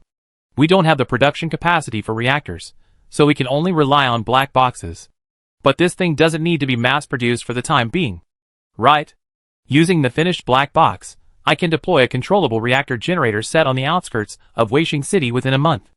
Fushing City and Wasteland City now have ready-made power grids, and if they are incorporated into them, we won't have to worry about energy problems for a very long time, which will provide huge power for all our production lines, and our production capacity will grow by leaps and bounds in the future. Basic medical technology is relatively simple. We can quickly arrange to build a chemical plant. As long as the imported raw materials are in place, we can quickly start production. It contains more than 100 common drugs. When the time comes, the drugs needed by military hospitals and urban hospitals will be settled. These drugs can also be traded abroad, or even stockpiled, to cope with future imperial taxes. Wu Jiarong told Governor Gu in detail the results and evaluations of her thinking. Gu Heng was a little disappointed in some areas, such as the armored vehicle production capacity, which was slower than he expected. But Wu Jiarong talked about realistic factors, especially the shortage of qualified auto workers. If the Iron Bull Series trucks and Ranger Series motorcycles had not been put into production, and had not cultivated a little experience, the gap in this area would definitely be even bigger. The demand for qualified industrial workers will only increase in the future. Gu Heng was thinking, after returning this time, he would develop the education industry. For children, compulsory education for teenagers, technical schools for rapid training of teenagers and adults, management schools for training new administrative officers, training qualified officers, and re-education of officers, especially ideological education, military schools for training political commissars, or Shomsi Academy. Thinking of this, he began to feel helpless. The education industry is another thing that requires a lot of time and energy. Moreover, he didn't have the right person to run the business. Asuna? She was capable, but she was too busy with work, rebuilding the city, resuming production, and insufficient administrative staff had already made the girl exhausted. She might not be able to carry out another equally heavy task in the short term. Gu Heng could only consider other candidates. Chapter 125, Guarantee to complete the task. After fully communicating with Wu Jiarong about the production situation of the subsequent science and technology industry lines, Gu Heng inspected the situation of Feidong Society again. Patel, the former leader of Feidong Society, and now the head of the heavy industrial base, did not even have time to see him. Of course, this is an exaggeration. To be honest, what work is more important than meeting the governor? It's just that Gu Heng didn't let Patel come to see him, but he took the initiative to accompany Patel and looked at their work situation. It was really busy. Prabhav also changed out of his military uniform and accompanied him. The day before, this guy, following orders, brought his battalion, escorted tens of thousands of people, and came to Feidong. These tens of thousands of people were evacuated from the city in the previous storm disaster in Fushing City, and became homeless. They were not transferred back by Osina to rebuild the city, but simply brought some of the food and supplies that were transported out of the city, escorted by the troops, and came to Waishing City. A small number of people were settled in the former governor's camp, which is the main city of Waishing City. and filled the light industrial factories there, the textile factories, construction teams, equipment assembly plants, cement plants, electrical appliance factories, and other places in Wasteland City welcomed a lot of new laborers, like a long-awaited sweet dew. Under the comprehensive planning, there is no shortage of business. The arrival of so many people requires more houses, more raw materials for construction, more clothes, and more basic electrical appliances such as water heaters and electric lights. And these things, the outer city that is being rebuilt in Wasteland City, is even more in short supply, and the orders cannot be completed. The improvement of productivity requires more labor to fill in, and when they earn work points, or even the advanced treatment obtained by loans before earning work points, they need to produce them themselves to meet their own needs. But despite this, all the people cannot be kept in Wasteland City. Also under the administrative division of Wasteland City, the more important heavy industrial base in Withdrawal can take in more people. The core alloy smelting industry has always been a major employer. The alloy plastic steel mother machine black box has never stopped. But many of the production lines can only remain at the stage of being assembled, or even left in the warehouse to gather dust, because there is a lack of sufficient manpower to operate these production machines. Further derived metal processing plants, bulletproof plate production lines, automobile industry, military industry. The number of employed people that can be employed seems endless. Most of the people who moved from Wasteland City were settled in the settlement near the heavy industrial center of the abandoned cave area of Wasteland City. Some empty houses that were built here before became temporary settlements. A house that was originally allocated to one family might have to accommodate 20 people at once. Even so, it was still not enough. After all, the population that came was even several times more than the total population of the original abandoned cave area. In the end, they could only use temporary tents and sheds for settlement, waiting for multiple construction teams to start building houses at full speed. Moreover, not all of these people can be put to use right away. There are indeed some low-end industries in Withdrawal industrial zone. By sending people in for a short period of prenatal training, they can barely do the job. But when it comes to fine processing, vehicle assembly, and other jobs that require relatively high standards for industrial workers, short-term training is not enough. Fortunately, Gu Hang had previously implemented the night school policy in Withdrawal, which continues to play a role. Population literacy and basic skills training have been put on the right track. Now that there are so many more people, let's go in and do the literacy together. Driving one sheep is the same as driving a bunch of sheep, although this bunch is a bit too much. However, the population in the wasteland has many problems, but there is one thing that cannot be underestimated. Although there are many illiterate people, many of them are not really without skills. After all, the wasteland society is not a primitive society. Most of them have seen guns, used guns, maintained guns, and many people, who can't read a few words, can repair and tinker with many small things. In the past, these people just didn't have the opportunity. Now, they have the opportunity. So the cost of training is not too high. It won't be long before these people will no longer be a burden, but the freshest blood for the continued development of our industry, Patel said proudly to Gu Hang. Gu Hang is quite satisfied with the development of the Withdrawal industrial zone. It is finally on the right track. As time goes by, the overall production capacity will increase exponentially. The seeds that were planted at the beginning now have reached the stage of taking root and sprouting. With a satisfied mentality, Gu Hang spent the night in Withdrawal society that night, and early the next morning, hurriedly boarded the helicopter and returned to Wasteland City. He was traveling with him, and Prabhav. He was going to participate in today's medal ceremony. Prabhav was not the most important one, but after all, he commanded the 2nd Battalion, and had performed outstandingly in a series of battles in Wasteland City before. His troops were still performing tasks in Withdrawal district, and they could not rush back for a while, but as the chief officer, he had to go back and bring back the medals that his brothers deserved. When he was on the same plane with the governor, Prabhav was still a little nervous. Although they were relatively familiar with each other, he had never stayed in a relatively private space with the governor, whom he was grateful to and admired. For a long time, this made him a little uncomfortable. He has always been open-minded and usually talks a lot. But at this moment, there was no mission in front of him, and he didn't know what to say. But if I keep silent, it won't feel good. However, he soon stopped caring about the awkward atmosphere. Gu Hang opened his mouth and talked to him about business. It was about some arrangements for his own work in the future. Now, The 1st Combined Brigade to be organized should be headed by Yin Fangxiu, and the 2nd Infantry Division should be headed by Thaddeus. He will also serve as the political commissar of the 2 troops. This situation is definitely only temporary, and cannot be maintained for a long time. Later, when the construction of the troops is completed, when it comes to regular training, including combat, the 2 of them will still be pulled out to do unified dispatch. The specific command and management of the troops will be handed over to others. I prefer you to be the commander of the 1st Combined Brigade. Bob now looks a little scratching his head. It is impossible to say that he has not thought about these things normally. After hearing about this round of military expansion, he thought about it.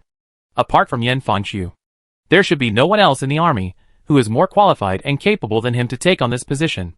To put it bluntly, the only ones who are competitive are the battalion commanders of the 5 battalions that the governor brought into Fuxing City. He is the most senior, experienced, and has the most outstanding record. However, who knows if there will be any accidents? After all, if we really talk about seniority, there is not much difference between them. It's only about a month of experience. What qualifications are there to talk about? I was also lucky, and I had a head start. Moreover, who knows if there will be any special situation? After all, there is the example of Thaddeus. That guy also came out of the abandoned company at that time. From a squad leader, after fighting a battle, he became a hero, and then he jumped to become the division commander, and the head of the political department of the whole army. This promotion speed, no one can compare. In fact, many people are jealous in private. To be honest, Thaddeus just popped his head out and touched the hole at that time. Although the hole in front killed a space marine and a battle sister, which was obvious that mortals would die if they touched it, he won. But some people don't think so. What you, Thaddeus, can do, I can do it too. It's just that I wasn't there at the time, or I didn't run fast enough. Otherwise, I would be the division commander now. Whenever Prabhav heard such rumors among his team, he would curse loudly. What's the point of saying all this? When that time comes, most people won't dare to take a step forward, for fear of being ordered to die by their superiors. Not to mention, he really has the ability to walk out of there. Others haven't seen it. Hasn't he seen how powerful space marines and battle sisters are? Others couldn't do it, and lost their lives, but Thaddeus did it, which is a great ability, and everyone should be convinced. You are so weird, you should be whipped. And now, what the governor just said is true. It must be true otherwise. How can you deceive him? I will officially become, below Yin Fangxiu and Thaddeus, the de facto number 3 figure in the entire army. In fact, in terms of real power, I am number 1. After all, the largest and strongest armed forces are directly under my control. Can I bear this responsibility? Even Thaddeus' remarkable achievements will be criticized privately. If he becomes the brigade commander, what will the other 4 battalion commanders think of their former colleague becoming their superior? In the helicopter, shaking his head and clanging, Prabhav's mind was filled with many thoughts because of Governor Gu's words. But these thoughts were taken back because of Governor Gu's words. However, our situation has always been quite special. It's hard to say about qualifications. In fact, we have just come out of the struggle. Only by talking about ability and contribution can we convince the public. So, I want to arrange for you, but I can't directly appoint you, because that would make it difficult for you to carry out your future work. Prabhav listened carefully and felt the key point. After the awarding ceremony, you will return to Wasteland City immediately. At that time, Thaddeus will send the recruited personnel from the recruiting department to come back with you.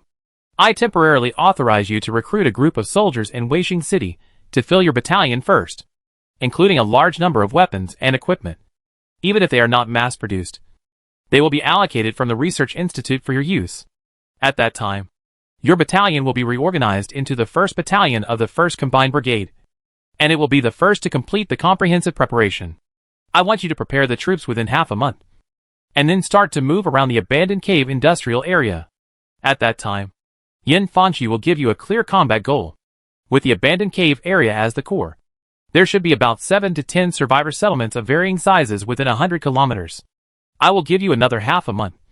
And I want to see these camps definitely plant the flag of the new alliance and definitely surrender to the new order. Prabhav couldn't stand up, but he excitedly straightened his chest in his seat and saluted. I understand. Guaranteed to complete the task. He was a little excited. He knew that this was the governor, who was accumulating merits for him, paving the way for the next step, and facilitating his future work. With this opportunity, He felt that if he could not do the things the governor had asked him to do, he should really find a toilet and drown himself. Chapter 126. Execution. Marinus Flanagan, guilty of murder, subversion of government, enslavement, imprisonment, in the name of the emperor, sentenced to death. Jesse Dutra, guilty of murder, fraud, in the name of the emperor, sentenced to death. Lloyd Yukik, guilty of many people, wearing clothes that were originally very exquisite, but had been soiled by imprisonment and interrogation, were tied up one by one and knelt on the ground. They looked at Lambert, who was sitting on the bench and reading his charges. But they did not argue. They could not speak either. Their tongues were all cut off to prevent them from speaking nonsense on such an important occasion. They only needed to show up here and then face their own fate. In fact, they were not the first batch. In front of them, there was a platform under the high platform of the trial, which was covered with blood. Just now, at the rhythm of 10 people per batch, they were dragged to the high platform below after the verdict was announced. And then one person had a gun pointed at the back of his head. With the order of the supervising officer, gunshots rang out at the same time, and the kneeling people immediately fell forward, and blood splattered all over the ground. Immediately afterwards, someone came up to drag the bodies away. When the crimes of the next group of people were read out, the workers carried buckets of water to the execution platform, and then quickly mopped it with a mop. It was definitely not cleaned up in one go. When the next group of people were dragged over, the ground was still wet, and the smell of blood was straight up my nose. I was so scared that I peed my pants, and twisted and turned to resist. This was all routine, but it was meaningless. Then, there were more orders, more gunshots, and the next group of people were sentenced. The prisoners that Lambert had prepared, it would take more than 20 batches to kill them all. During this period of time, under the political terror that enveloped the inner city of Fushing, almost 2,000 people were arrested. Of course, not all of these people were brought here to be executed. On the one hand, not everyone was sentenced to death. On the other hand, it would take too much time to sentence and execute 2,000 people one by one. Only 200 or so were executed. The remaining 400 to 500 death row prisoners would be dealt with later. Among the prisoners arrested, some were not really problematic, so they were released. There were about 500 of them. The remaining 1,000 or so people were all sentenced to forced labor, and were going to mine in the mine at the old site of the abandoned cave society.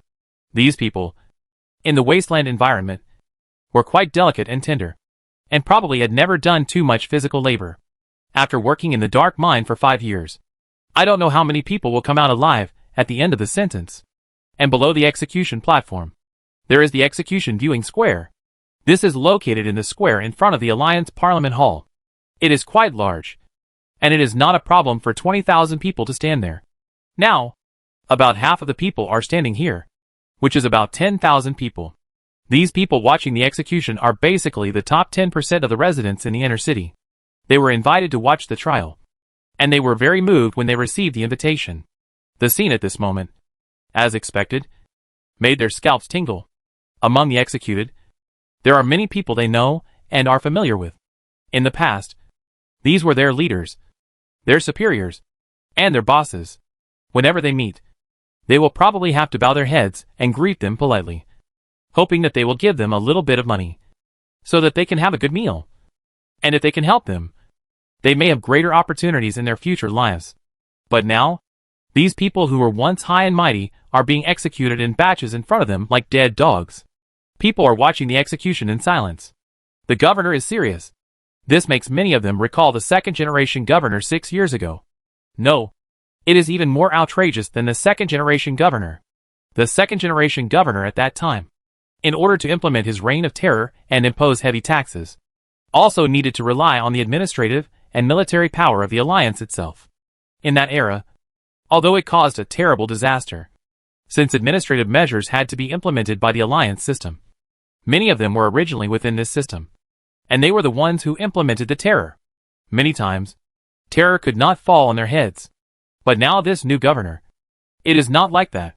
He built up his own power out of thin air, and that power carried out his will. The new governor really didn't need them. More than 2,000 people were arrested, and 200 were being shot one by one on the platform, which was easier than killing pigs. This means that the ruling class under the alliance system, and almost all the leaders of the interest groups, have been swept away. Isn't this enough to reflect the governor's determination and ruthlessness? Now, they have truly felt that the Fushing City, the Alliance, and even the entire Angry Owl Star have really changed. Gu Heng was on the highest platform, looking down at everything silently. The blood on the execution platform, the silent and frightened people below, did not change his expression at all. Destroying the existing order, he was indeed doing it. The goal of doing so was to clean up the house, making it easier for him to rebuild the order he wanted. For the people in the inner city, his methods were different from those for the outer city. The people in the outer city were poor, and could not even fill their stomachs, so he used gentle methods, showed mercy, gave hope, and established prestige. Let them have enough food and clothing. Let them live and work in peace, and they will naturally become their own strength. The people in the inner city live a good life. If you want to buy them with more benefits, the cost performance is too low. Then use decisive means to implant terror into their minds, so that they dare not become an obstacle to themselves. Gu Heng must not let these people in the inner city become vampires again. Not only that, he also wants the people in the inner city to bleed heavily. Otherwise, who will pay the cost of bribing the people in the outer city? Unlike what he imagined, after clearing out the dignitaries in the city, Gu Heng did not gain much actual value. Money is meaningless. The so-called Alliance coin is a currency issued by the Alliance government, which is not widely circulated. Those things are like waste paper in Gu Heng's eyes. He has not completely abolished the use of Alliance coin, but it is only a matter of time. Gu Heng does not have the patience to engage in any financial industry here. Can the financial industry help pay taxes? Can I use the Alliance coin to talk to the Imperial tax collector? Obviously not. Currency is just a means of regulating the economy. The devastating storm caused by the original Angry Owl sect helped Gu Heng a lot to some extent. When the people in the outer city had almost nothing, Gu Heng realized that he didn't need to maintain the original financial system of Fushing City. And the most important thing he got from those so-called dignitaries was the industry they originally controlled. Next, Gu Heng will largely abolish and not recognize the use of the Alliance coin, which will directly make all the people in the inner city penniless. The wealth they have accumulated in the past will become waste paper piled up at home under this decision. They will not become penniless. After all, they still have their own house and some material savings, which is much better than the people in the outer city who have to start from scratch. But the past life will never return. Chapter 127, Long Live the Governor. In fact, not all the people in the inner city are rich. With such poor productivity, how can we support so many rentiers? Most people in the inner city still have to rely on their own work to support themselves and their families. They just have a relatively more affluent family background, better education, better and more opportunities. They are industrial workers, employees of factories and enterprises, clerks of chambers of commerce, and officials under the union government. They have a stable, even decent job, but this is the source of everything they have. In fact, under the new system designed by Gu Heng, if these people work well, their opportunities are still much greater than those of people from the outer city. A more adequate education level and richer work experience are their advantages. However, this point cannot be believed by propaganda alone. Gu Heng does not need to maintain stability through empty words for the time being, and his army can do this in a short time. As for the future, these people in the inner city will feel this through actual experience. In fact, he already has some preliminary ideas about the entire political and economic structure of the future, and has discussed it with Asuna. The entire livelihood system will be based on 45 job levels, 9 levels per level. Each level will be equipped with corresponding welfare benefits, including food rations, housing benefits, medical benefits, and the purchase rights of a small number of scarce goods. After each formal employee enters the workplace, he will have at least E6 level benefits. Below E6, they are apprentices, trainees, partially assisted students, convict workers, relief for the unemployed due to no fault of their own. The specific level is determined by the position and personal work contribution. Although the rank is linked to the position to a certain extent, it is not completely consistent in reality. In the early stage, low-level people, according to their years of service and work contribution, will be promoted year by year, which means the basic benefits will be improved. The promotion speed will slow down after the high-level rank. Those who have made significant achievements will be promoted by skipping grades. The treatment of soldiers in the army does not follow this line, but will correspond. Privates, corporals have allowances similar to those of E level, which vary depending on the unit, and will try to arrange jobs of the corresponding level after retirement. NCOs, senior NCOs, and some lower-level officers correspond to D-level. Middle and high-level officers will have C-level treatment after retirement. Senior officers, generals will have B or A-level treatment after retirement depending on the situation. Ranks, positions will also be paid monthly, but it will no longer be in alliance coins. Now it is work points, and there may be some currency reform in the future. You can buy things in stores by spending work points or currency. Most civilian goods, as long as they are not scarce, will be put on the shelves normally. Want to eat better side dishes in addition to regular food rations, such as cakes, ice cream, meat and dairy products? You can buy them. Want high-quality electrical appliances? You can buy them. Want to buy a three-wheeled vehicle, or even a car? You may not be able to buy it in the short term. But when the production volume increases in the future, the demand for military supplies is met, and there is extra production capacity. You can also buy it. In the early stage, there may be a job level limit, and when the production capacity is more abundant, the limit can be lifted. When the supplies are more abundant, you can buy personal hobbies, reading, entertainment, and art. In other words, housing, food and clothing, and medical care. The three mountains are guaranteed as long as you enter this new system, and the salary can meet higher level, more personalized, and diversified needs. Want something better? Sure, work hard for a promotion and a raise. Education is the only exception. For this thing, Gu Heng plans to go with the route of public, free, and all based on performance. And this system will include future civil servants, industrial workers, service industry farmers. Of course, at present, this whole system looks beautiful, quite utopian, but if it is really implemented, there may be many problems. Ensuring fairness, ensuring reasonable promotion, ensuring adequate supply of materials, meeting individualized and diverse needs, fighting corruption, avoiding institutional rigidity, planning material distribution and production plans. There are many problems. However, this collective plan system has a fundamental advantage. It is easier to concentrate efforts to accomplish major tasks. On the Angry Owl Star, there is a fundamental difference from the modern world. For a long time, there was no problem of overproduction. The significance of market regulation is not that great. All excess production capacity will be eliminated by the huge pressure of imperial taxation. The only thing Gu Heng has to do is to expand production capacity as much as possible. No matter how many things he makes. It doesn't matter if he can't sell them or use them. The huge system of the empire will eat up all these things. Under this premise, what Gu Heng attaches the most importance to is how to make this system full of incentives for people within the system. He does not allow people to lie down, eat and wait for death, or muddle through in terms of welfare. These ideas should be put on the street lamp. But they are what Gu Heng must do. Job promotion, salary increase, and vigorous promotion of values are all positive incentives. Performance appraisal, competitive promotion quotas, and demotion penalty system. These relatively competitive means are also indispensable. If the people don't work hard, how can Gu Heng prosper? Hurry up and work. The governor will be able to buy a sports car next year. Of course, this is a joke. What Gu Heng wants is not those low-level interests. Expand the army, develop industries, build starships, raise one or more battle groups. His ambitions are very big.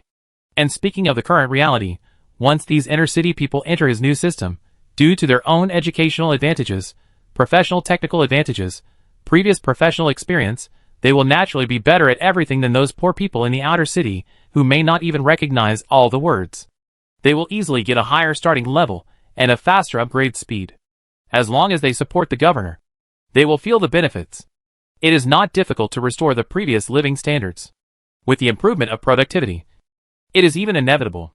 And better class mobility will give them opportunities that they could never have in the past. The good days are still to come. Gu Heng divergent thoughts were brought to a halt with the death of the last batch of executed people. Next, there is another big event, the awarding ceremony and the military parade. These two events are put together. In fact, there are only about 10,000 people standing in the huge square now, and the open space is for the upcoming military parade. Each unit will set out from the preparation area outside one by one, accompanied by military trumpets and majestic music, passing the main road outside the Parliament Square, along the road made by the spectators, and coming to the rostrum. The commander of the troops will go on stage, receive medals, receive military ranks, and more importantly, represent the entire troops. Receive numbers, organization and flags. The military music has already sounded. For military bands are in the 4 directions of the square, creating a lot of sound waves. There are also speakers arranged in different directions, further amplifying the music.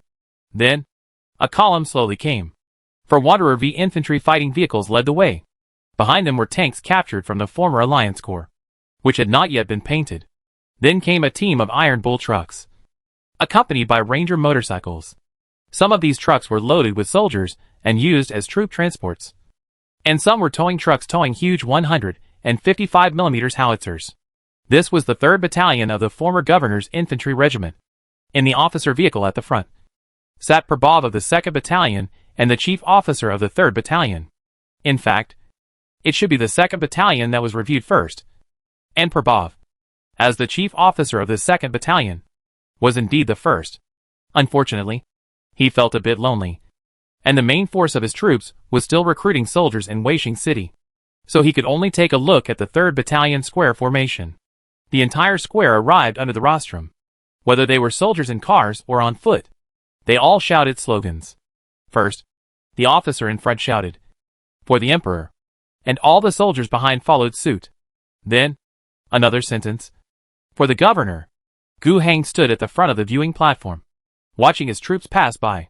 He had no expression on his face, and just nodded slightly.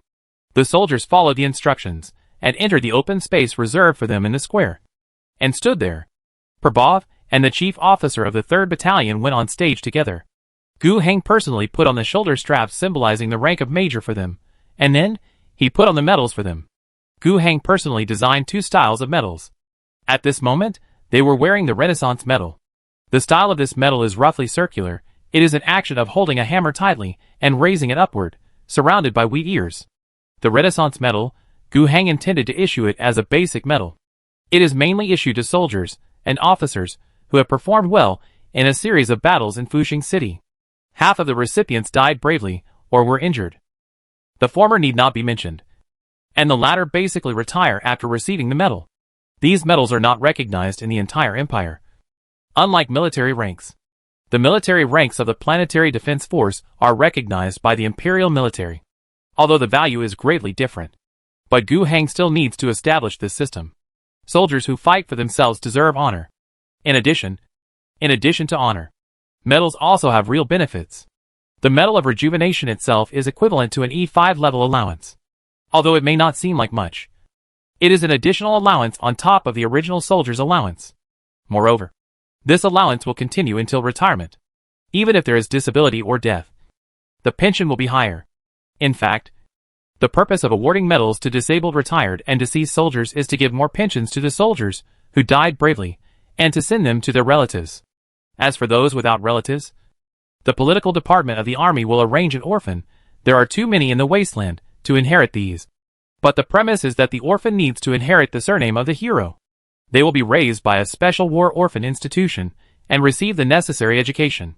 After Gu Hang put military ranks and medals on the 2 battalion commanders, the ceremony of awarding ranks and medals for them ended. The square formation of the 4th Battalion was coming from behind. The 2 battalion commanders and the soldiers they brought to the rostrum each received a large box and many rolled-up flags from the governor's entourage, and hurried off the stage to make room for the brothers of the 4th Battalion behind.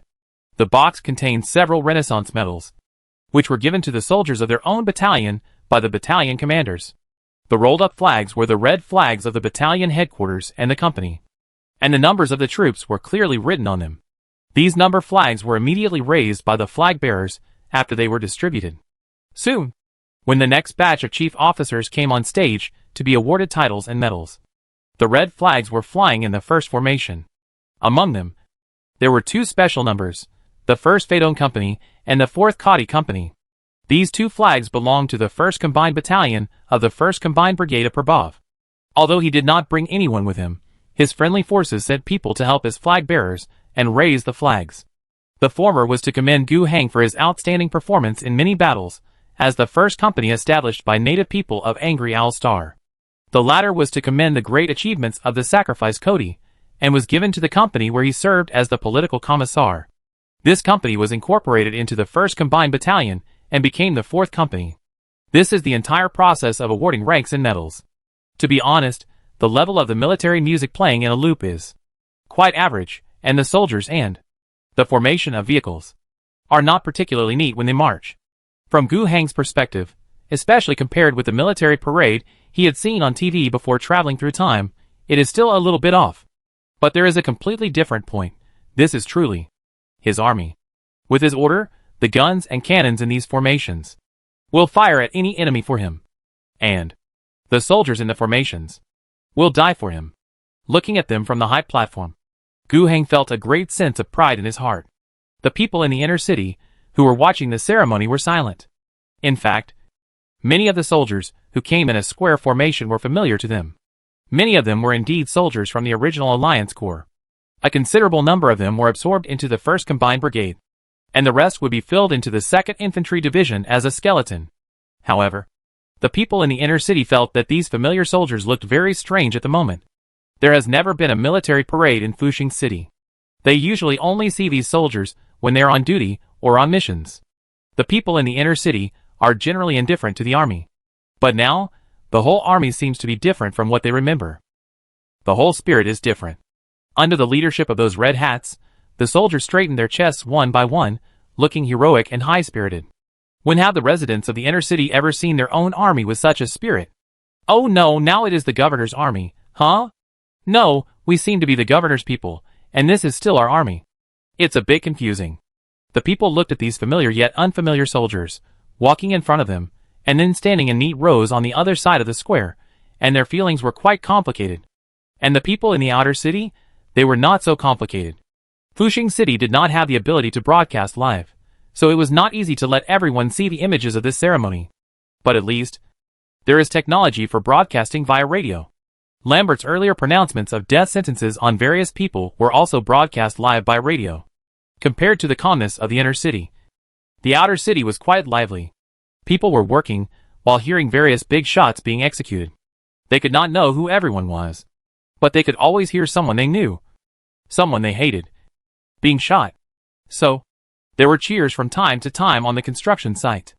In the award ceremony later, the broadcasting host will also read out the awards received by each unit, as well as their merits, according to the script. This also made the poor people in the outer city understand that there was such a reliable army before, fighting to protect Fuxing City from being destroyed by the evil cult conspiracy. After all the troops had passed, the last two to come on stage were Yin Fangxiu and Thaddeus. For the former, Gu Heng gave him the rank of colonel. Accepting this rank basically means that he bid farewell to the Imperial Navy and joined the Planetary Defense Force of the Wrathful Star. The relevant formalities have been processed, and Gu Heng has even specially greeted Brigadier General Yi Lixiao for his matter. In this case, Gu Heng spent 10 points of grace to activate Yin Fangxiu. In the system's evaluation, his rarity is N, which is ordinary level. He is a level 2 military commander. The highest attribute point is commander, which has reached 12 points. He only has one attribute of excellent military commander, which is nothing special. In addition to being awarded the rank of colonel, Yin Fangxiu also received a Renaissance medal. Besides him, Thaddeus was awarded the rank of lieutenant colonel. In addition, he also received a wind extinguishing medal. The medal is in an irregular cone shape, looking like an abstract tornado. This is the second medal designed by Gu Heng. Only one was awarded this time, and it was given to Thaddeus. There is no doubt that, in the entire military medal system, the wind extinguishing medal is 100 times more precious than the Renaissance medal. After their individual titles and medals were awarded, the two men also received a flag each. They saluted Gu Heng, wearing military ranks on their shoulders and medals on their chests, and walked down with flags in their hands. Then, each of them went to the front of the two large square formations, and handed the flags to the flag bearers who had been prepared. The flag bearer team raised the red flag, and the two flags were erected at the front of the two armies. The flag that Thaddeus brought down was nothing special, and after it was unfolded, it was the big flag of the 2nd Infantry Division. The flag that Yin Fangxiu brought down has some meaning. After unfolding, it reads, 1st Wind Extinguishing Brigade.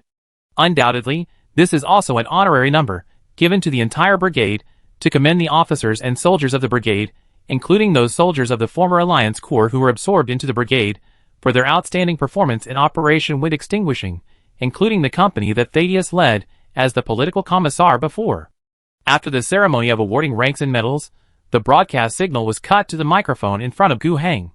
His voice, along with the loudspeaker, resounded throughout the square, and then throughout the city. People quieted down and began to listen carefully to the governor's words, hoping to find a little more reliable support for their future lives. Residents of Fuxing City, my most loyal warriors. Hello. I am your governor, Gu Heng. Just now, I gave the warriors who fought bravely to defend this city the honor they deserved. I issued 100 Renaissance medals, and each recipient is a well-deserved hero. They have made outstanding contributions to the defense of Renaissance City, and even sacrificed their lives. I awarded a wind-extinguishing medal, the highest honor, to Comrade Thaddeus. Many people still remember the storm 10 days ago. With the help of the Phoenix Regiment and the Sisters of the Holy Lily, we thwarted the conspiracy of the cultists, extinguished the storm, and saved the entire city. Comrade Thaddeus is undoubtedly the most outstanding one among them. At the most critical moment, he performed the most heroic feat with the most fearless attitude. He made the final blow to extinguish the storm. Extinguish the storm. This is the origin of the Extinguishing Wind Medal, and the honorary number of the Extinguishing Wind Brigade. All the soldiers who fought bravely, all those who maintained order in the disaster and saved the city, are heroes.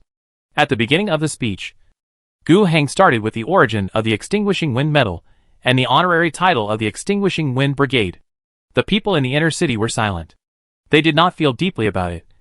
But the people in the outer city recalled the figures of those soldiers. In the food transportation war, they fought against the cultists, who tried to destroy the food trucks and let them starve right under their noses. In the storm that intensified and finally stopped, they might not know what happened in several wind farms, but they clearly saw a large number of soldiers maintaining order, distributing food and supplies in the wind and rain, and arranging for people to evacuate the city.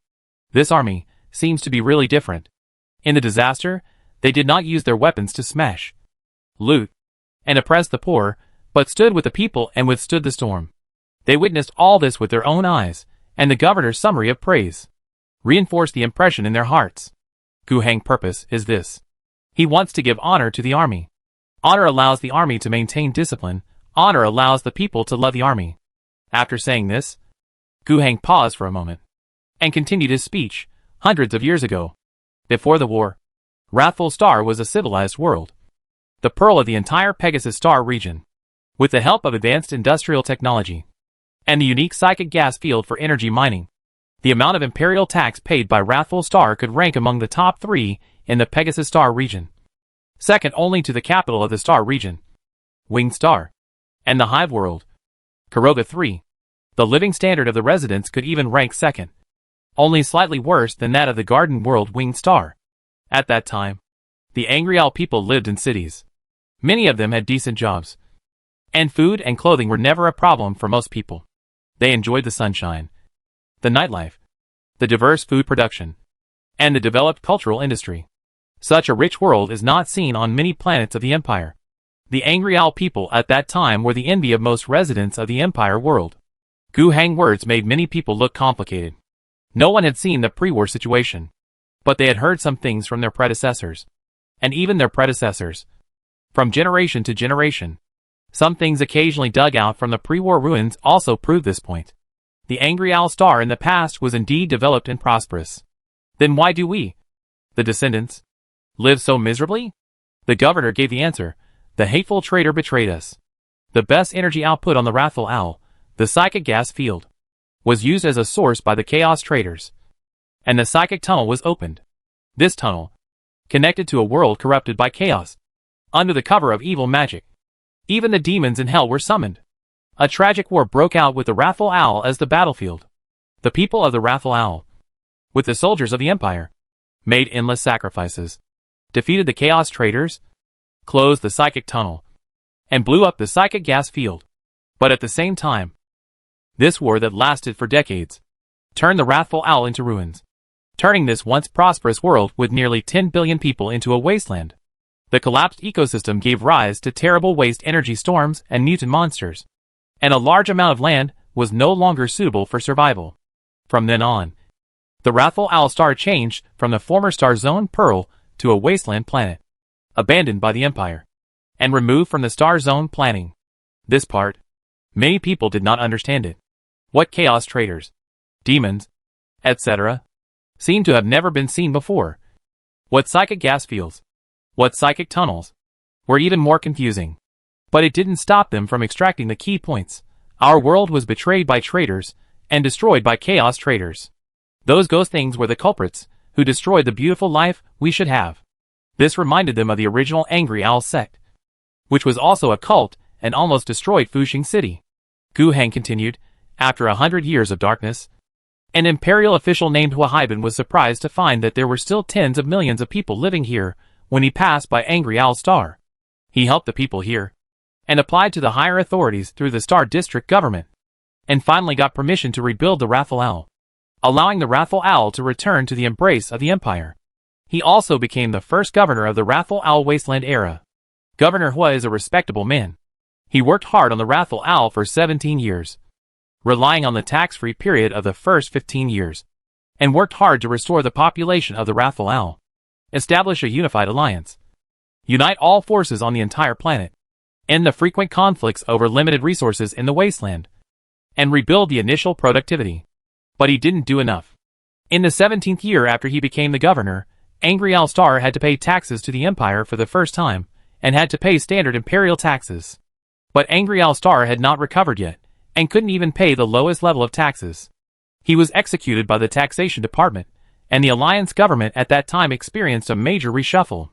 Then, it was the era when Neil Fox served as the governor, and it was also the era of the second generation of the governor that made countless alliance people terrified when they thought of him.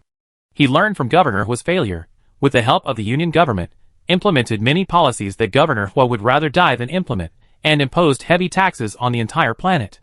Everything was done to pay taxes to the Empire, and all production and recovery work came to a standstill. He completed 2 tax collections, but for this, he emptied Governor Hua's accumulation of more than 10 years. Countless families were torn apart, innocent people were charged as taxes, countless food that should have fed the people, countless necessary industrial products, were collected and handed over to the Empire. A disaster has come to the Wrathful Owl, and his unsustainable behavior has sparked a rebellion. He has been in this position for 6 years, and the Alliance is close to collapse. Many people have left the Alliance. Many people have disobeyed the Alliance. Many people have violently rebelled, and many people have been exterminated. The planet has suffered huge population losses, and the 17 years of recovery have been almost destroyed. His actions, in his 3rd term, sent him to the guillotine. Later, 3 consecutive generations of governors, each of whom only served for 2 years, were executed when they were unable to pay taxes. The remaining forces conspired to control the behavior of the governor, tampered with the governor's orders, deceived the superiors and the subordinates. Every 2 years, the governor and the governor's government officials, who were temporarily selected to last for 2 years, were made scapegoats. During the whole process, Angry Owl Star spent another 6 years. These 6 years of division and chaos did not get better than the period of the 2nd generation of governors. Many people still died, and the entire planet still did not see any hope of revival. The name of Renaissance City seemed ridiculous and pathetic. Gu Heng spent a large part of his speech telling the history of Angry Owl Star in the past few decades. People are very familiar with this period of time, from the 1st governor to the 5th governor, a total of 29 years. Many younger people grew up during this period, and the older people have experienced these years completely. They know that what Governor Gu said is not false, and it is their personal experience. However, before this, few of them thought deeply about why all this happened. After Gu Heng pointed these out, they naturally thought about these questions. Is it because of the Empire? No. Before the Empire recaptured Angry Owl Star, during the 6 months of dark post-war time, Angry Owl Star was in a state of collapse. It was the 1st generation of governors who established the most basic order, supported the alliance structure through imperial aid, interstellar trade, and supported many local industries. The 2nd generation of governors, and the subsequent governors without real power, are the ones who were screwed. The brutal and incompetent rule of the 2nd generation governor brought a huge disaster. The 3 subsequent governors had no real power, no soldiers and no people, and were deceived by their superiors and subordinates. Almost every one of them thought they could pay taxes, and the news they heard was stable and improving. As a result, When it came time to pay taxes, the things in the warehouse did not meet the standards at all. And the population camps that should have been paid as taxes were empty. The three governors could only sit in Fushing City as wax figures, with their eyes and ears covered. And they had no idea that the alliance was so loose that it was about to disintegrate. The various forces do not listen to the instructions or the announcements. Under the loose, independent system, the power of the planet cannot be integrated at all, let alone development. Then, it seems that the answer is obvious. The problem is not entirely with the empire. But the main problem is that there is no governor who is powerful, courageous, and capable enough. Of course, there are also many people who can't think of this level, the suffering they have experienced in the past, from a larger and more macro level, is like listening to the book of heaven. Their thoughts can only passively follow the governor's narration. But next, Gu Hang words are meant for these not so smart, but most important, most hardcore people, until I came. More than 2 months ago, I came to this world and saw devastation. At that time, I used the Alliance communication to announce my arrival to the entire planet, and also announce my ideas. I said I wanted to rebuild the entire Wasteland world, so that every angry All-Star person can live a good life through their own efforts. I am not here just to collect taxes, and I will not ignore the lives of the people for the sake of collecting taxes. When I found that the officials of the Alliance were not only unable to be helpful, but also hindered, I left Renaissance City. Now, I am back. My declaration has never changed. Those who hindered me from rebuilding, revitalizing, and bringing you a better life are all dead. From now on, no one will prevent us from building our city and our world together. I will establish a welfare system, so that every hardworking person can have enough food and clothing. I will build schools, so that every child can learn and grow in a bright classroom, instead of stealing, begging on the street, and working as a child laborer in a black factory. I will build factories, produce more goods, create more jobs, and let you live a better life. I will build hospitals, so that every injured and sick person can be cared for. I will build a fairer, more efficient government to maintain order and public security. I will build a better, more honorable army to fight to defend all the achievements we have made. These are my duties, my mission, the mission of the new Alliance government, and the mission of every angry owl man. Working together, we will win. What Governor Gu said at the end was something that everyone could understand. People cheered and were excited. Long live the governor. Chapter 128. Ideals and Unforgiveness. Gu Hang's speech ended with a tsunami of cheers. Long live the governor. His last words could be said to be empty promises.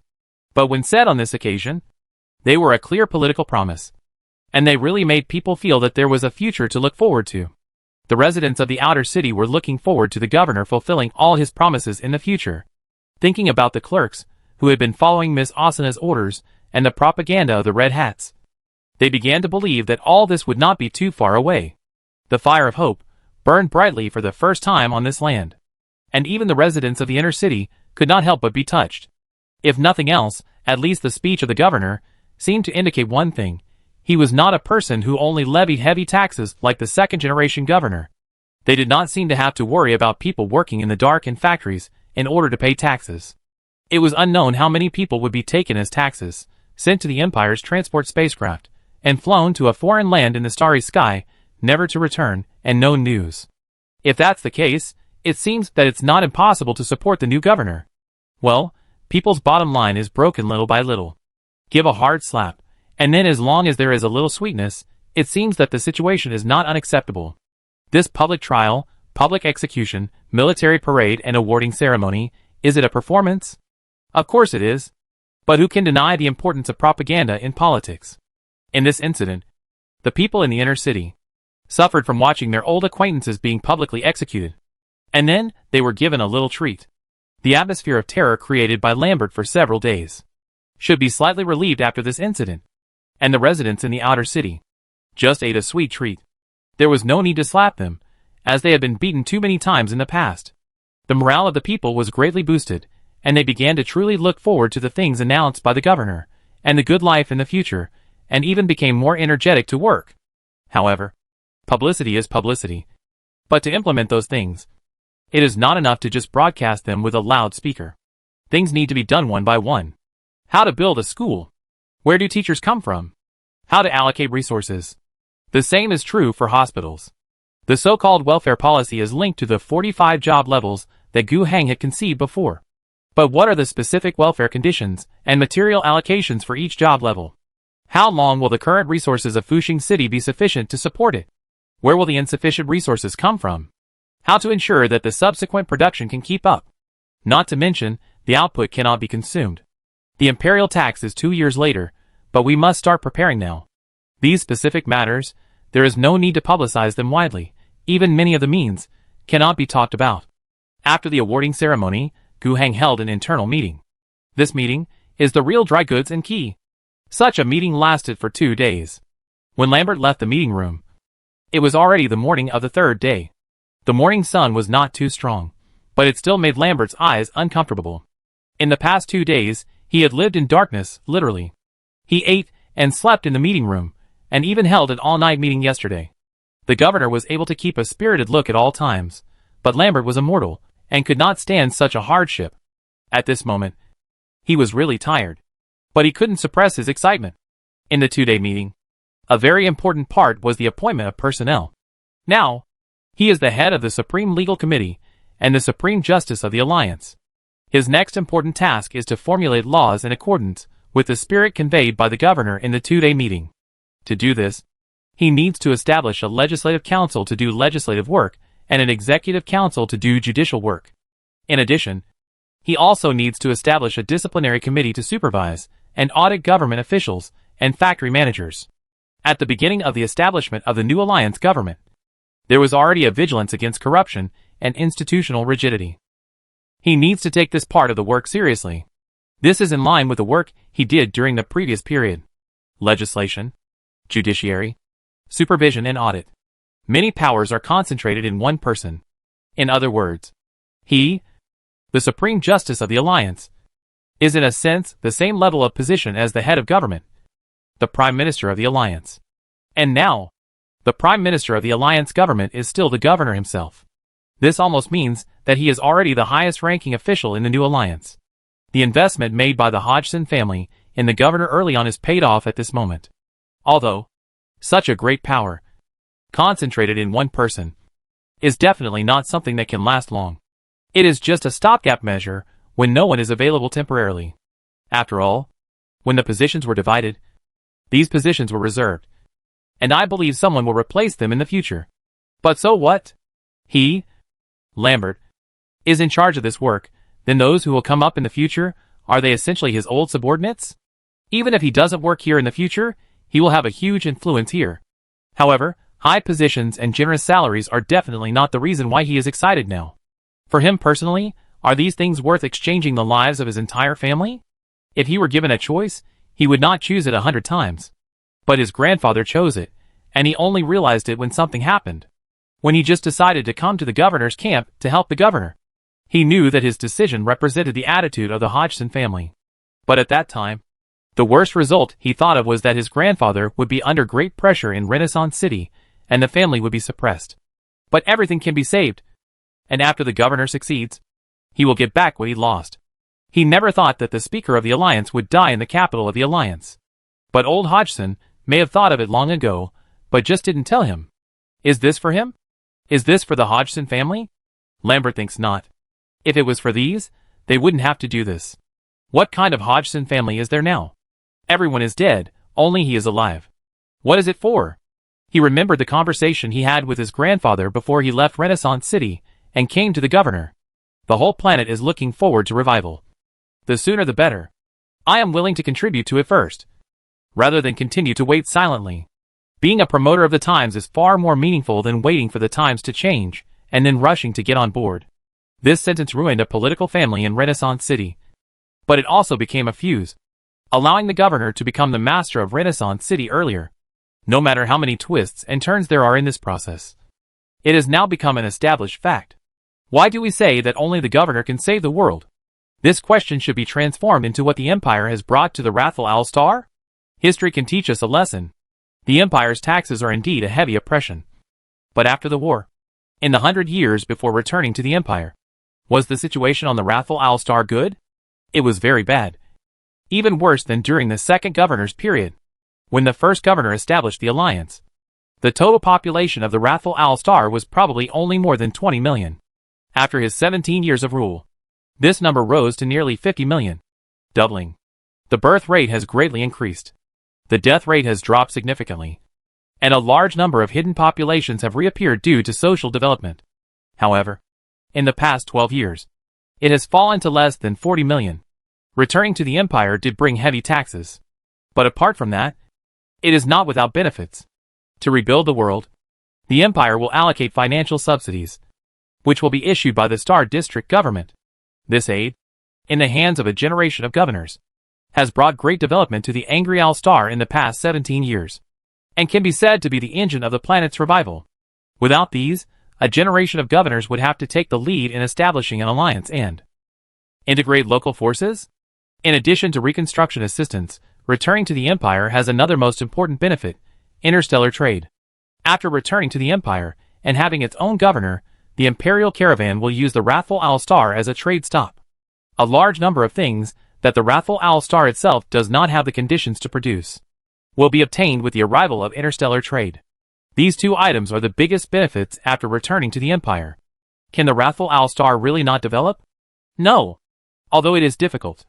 With the aid of the Empire and the participation in the interstellar trade routes, the Wrathful Star should have flourished. What they need is a reliable governor. He cannot be as incompetent as the first 3 generations, who were controlled as soon as they landed and whose orders never left the office. He cannot be like the second generation governor, who only ruled the world with violence and fear, without caring about development and exhausting all resources. He will collapse sooner or later. He cannot even be like the first generation governor, who may be capable enough but too kind and lacks the dignity of a ruler. The loose political system of the Alliance makes local forces quite independent, and it is impossible to gather the power of the entire planet to develop and deal with the imperial taxation reasonably. This is the root of the evil left by a generation of governors. This is the result of Lambert's own thinking. He is betting on whether Gu Heng is a governor who meets these requirements. At least so far, he feels that he has made the right bet. In this case, saving the whole world does not seem to be a vain thing. And this is exactly why he and old Hodgson are willing to give everything for it. After leaving the meeting room, Lambert did not immediately do the legislative work assigned to him by the governor, but went to the Union prison to meet someone. Former Union MP, Bradford. This person did not appear on the previous execution list. Normally, he would die. The dirt on his ass is much more than that of many people who were sentenced to death and executed. But he didn't die. According to the theory, that was because he had made great contributions. This was mainly reflected in the fact that Bradford accused quite a few people of crimes, and provided evidence of their crimes. Of course, you know, Lambert said to Bradford in the cell. Being a so-called tainted witness, you can't redeem your sins, and we don't actually need the accusations you made, and the little evidence. Bradford's mental state is still good now. He nodded. I understand. Now, it's time for you to make your first real contribution, Lambert said. Minister Asana has something for you to do. Is it the food problem? Yes. You are very smart, Lambert said. Now, Ms. Asana is the only minister in office, in charge of finance, civil affairs, production and commerce.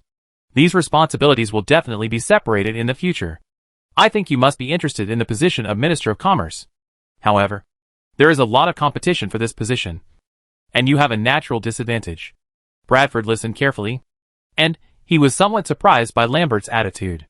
Lambert ignored all this and continued, if you really want to join the new government system, you must make the first move and truly demonstrate your own value. Solving the food problem is a good starting point. I understand, thank you. Lambert stretched out his hand and stopped the thanks. Someone will let you out later and take you to see Minister Asana and do your job well.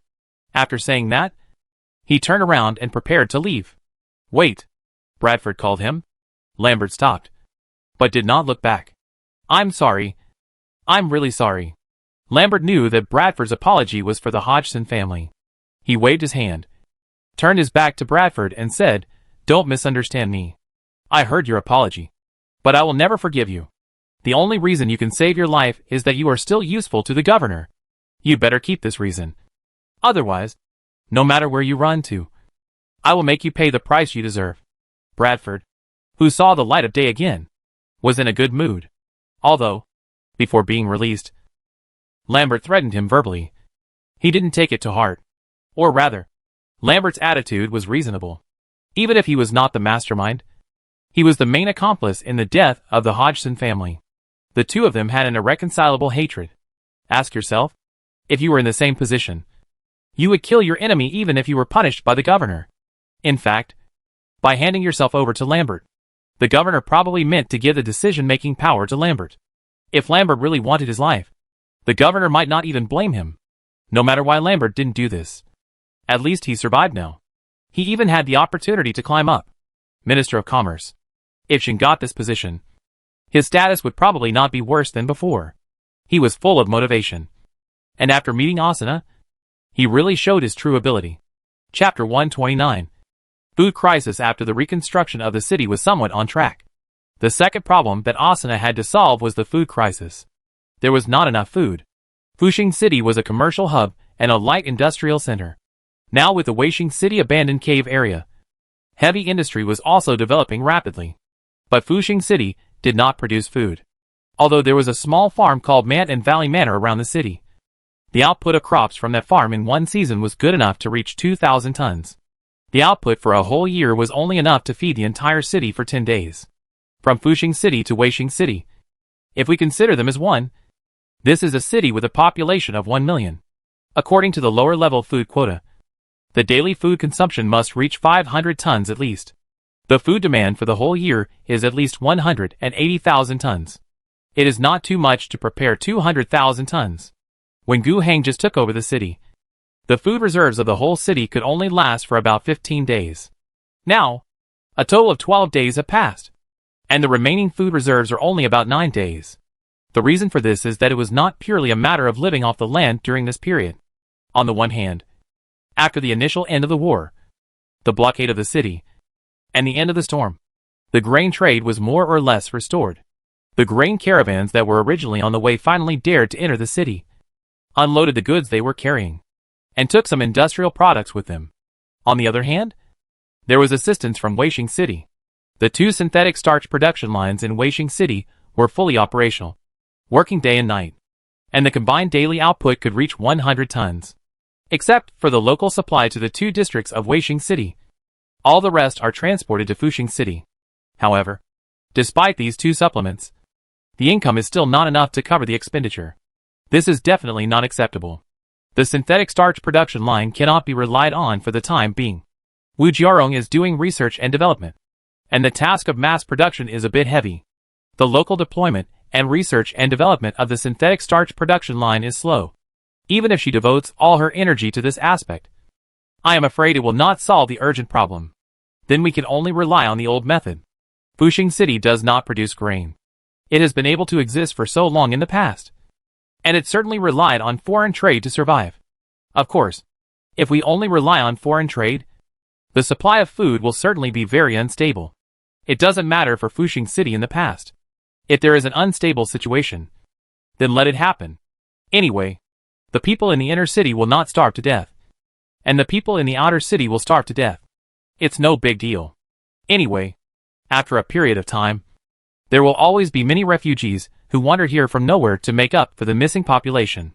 But Fushing City cannot do this now. Asuna knew that. The morale of the city residents was high now, which was based on Governor Gu's political declaration. People now began to believe that the governor could bring them a better life, which made them begin to support the governor's regime, and burst out with great enthusiasm for production. But if there was a situation of hunger, Gu Hang's political declaration would fail not long after it was made, which would be a huge blow to the prestige of the new government. Osina would never allow this to happen. In the long run, we should find a way to ensure that the new alliance regime can be self-sufficient in food within its sphere of influence. This is the fundamental way to solve the problem of food security. But before that, the short-term solution to the problem is to rely on foreign trade. This work was originally in the hands of Wohan, the first alliance counselor who died at the hands of Gu Hang. He was the largest grain trader in Fushing City in the past. After his death, his grain trade channels were quickly divided up, and the one who took the largest share was none other than Bradford. He was originally a big businessman, but in order to avoid internal competition with Wohan, he did not get involved in the food business. After Wohan's death, he did not care about it. At that time, He cursed the governor's tyranny in the Alliance Parliament and cried for Wohan's death. On the other hand, he hurriedly took over the industry, fearing that he would eat less if he was slow. With the failure of the war, he became a prisoner and thought that all the food he had eaten at that time was gone. Unexpectedly, he could still use it now. Of course, even if he wasn't there, it didn't mean that it was impossible. After all, the employees of the trading companies were not all dead.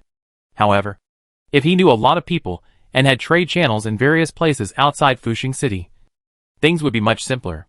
At this moment, he was telling Asuna about the specific situation of Fushing City's grain trade. Fushing City's grain imports can be summarized as 2 major arteries and a bunch of capillaries. Bradford was carefully telling Asuna about his experience and understanding. 2 major arteries, one west and one south. The southern one leads to the Chingu area. I heard that Ms. Asuna was born there. You should be familiar with that area. Yes. Asuna nodded slightly. She was indeed familiar with it. She was the daughter of a plantation owner with a scale of 10,000 people. She had been helping her father manage the estate and do the accounting for several years. Chingu area, south of Fushing City, more than 400 kilometers away. There is no clear boundary. Just as you go south, the climate will get better and better. It is also one of the few places with good climate on Angry Owl Star. Waste energy storms occur very rarely, and there is a large area of arable land. If you want to see the fertile fields on Angry Owl Star, you can only go to Chingu area. One plantation after another, distributed on that land. And the road to the west leads to the desert. You may not be familiar with that place. Although the ground is covered with yellow sand, there are dotted oases. Many people living in the western desert have found planting factories left over from the pre-war era underground in the oasis. The restored factories can carry out high-density 3-dimensional cultivation and can obtain very high yields without a large area. These 2 arteries support the main food consumption of Fushing City. Last year, Wohan mentioned in the work report of the Alliance Parliament that Fushing City imported a total of 400,000 tons of food from these 2 places throughout the year. The so-called capillaries refer to various small and medium-sized settlements with food production capacity in the area radiating 500 kilometers from Fushing City. In this range, there are some arable lands. Although they are not as large and concentrated as those in Chingu, there are still some. Mantan River Valley Manor is one of them. There are also some caves with special environments, which can densely grow some fungi. There are farms in some places. There are many types, and the yields vary. They mainly feed almost all the settlements within this range, and the surplus production will be brought to Fushing City for sale. Let's take last year as an example. Through these capillaries, Fushing City purchased a total of 100,000 tons of various foods. The total estimated amount is 500,000 tons. In fact, Fushing City does not consume so much. 70% of the food is distributed to various places outside Fushing City. After all, Fushing City is the largest trade hub on the entire planet. Asuna looked solemn. That is to say, what we need to do is not only to ensure our own food security, but we also need to try our best to make food flow throughout the wasteland with Renaissance City as the hub. Yes, Bradford sighed.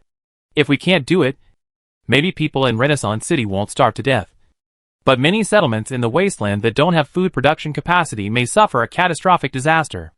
Asuna said, moreover, something happened in the Chingu area this year. The monster tide, which is much larger than in previous years, destroyed many plantations, displaced many people, and many of them became looters, further making the situation chaotic. Yes, Bradford said. The chaos in the Chingu region has reduced our food imports from there by more than 30% this year. And if the situation is not alleviated, the import volume may collapse. The discussion about Chingu district was all something Asuna had personally experienced. It had been several months since she fled Chingu district. But according to the latest intelligence, the situation there had not improved.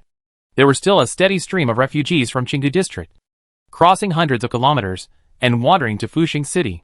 Behind every refugee who managed to reach Fushing City alive, there were probably 2 or 3 people who died on the road.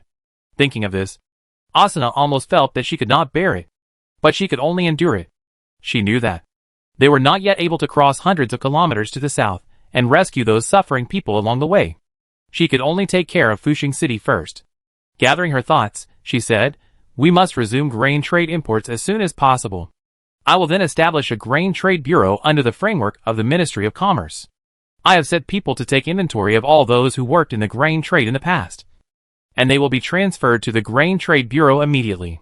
They will each perform their duties according to the 3 major directions we discussed today, divided into 3 working groups, and try their best to contact sellers and buyers who have had experience in grain trade with Fushing City, and restore the scale of grain trade as much as possible. Mr. Bradford, I need your help. Bradford was happy in his heart, but his face remained serious. This is exactly why I came. Well, I can appoint you as a special consultant to the Grain Trade Bureau. I need you to be responsible for the recovery of the 2 trade routes, the capillaries and the Western Desert Artery. I hope that within 2 weeks, our capillaries can be mostly restored, and within a month, our Western Desert Artery can start to retransfuse blood. Can you do it? Hearing that it was just a special consultant, Bradford was a little disappointed. The consultant thing? I'm afraid it's not a formal position. When he heard about the Grain Trade Bureau before, he also expected that he would have the opportunity to become a director, even if it was just a temporary acting position. With a formal position, it seems that he can initially integrate into the new government system. The rest is nothing more than using ability and performance.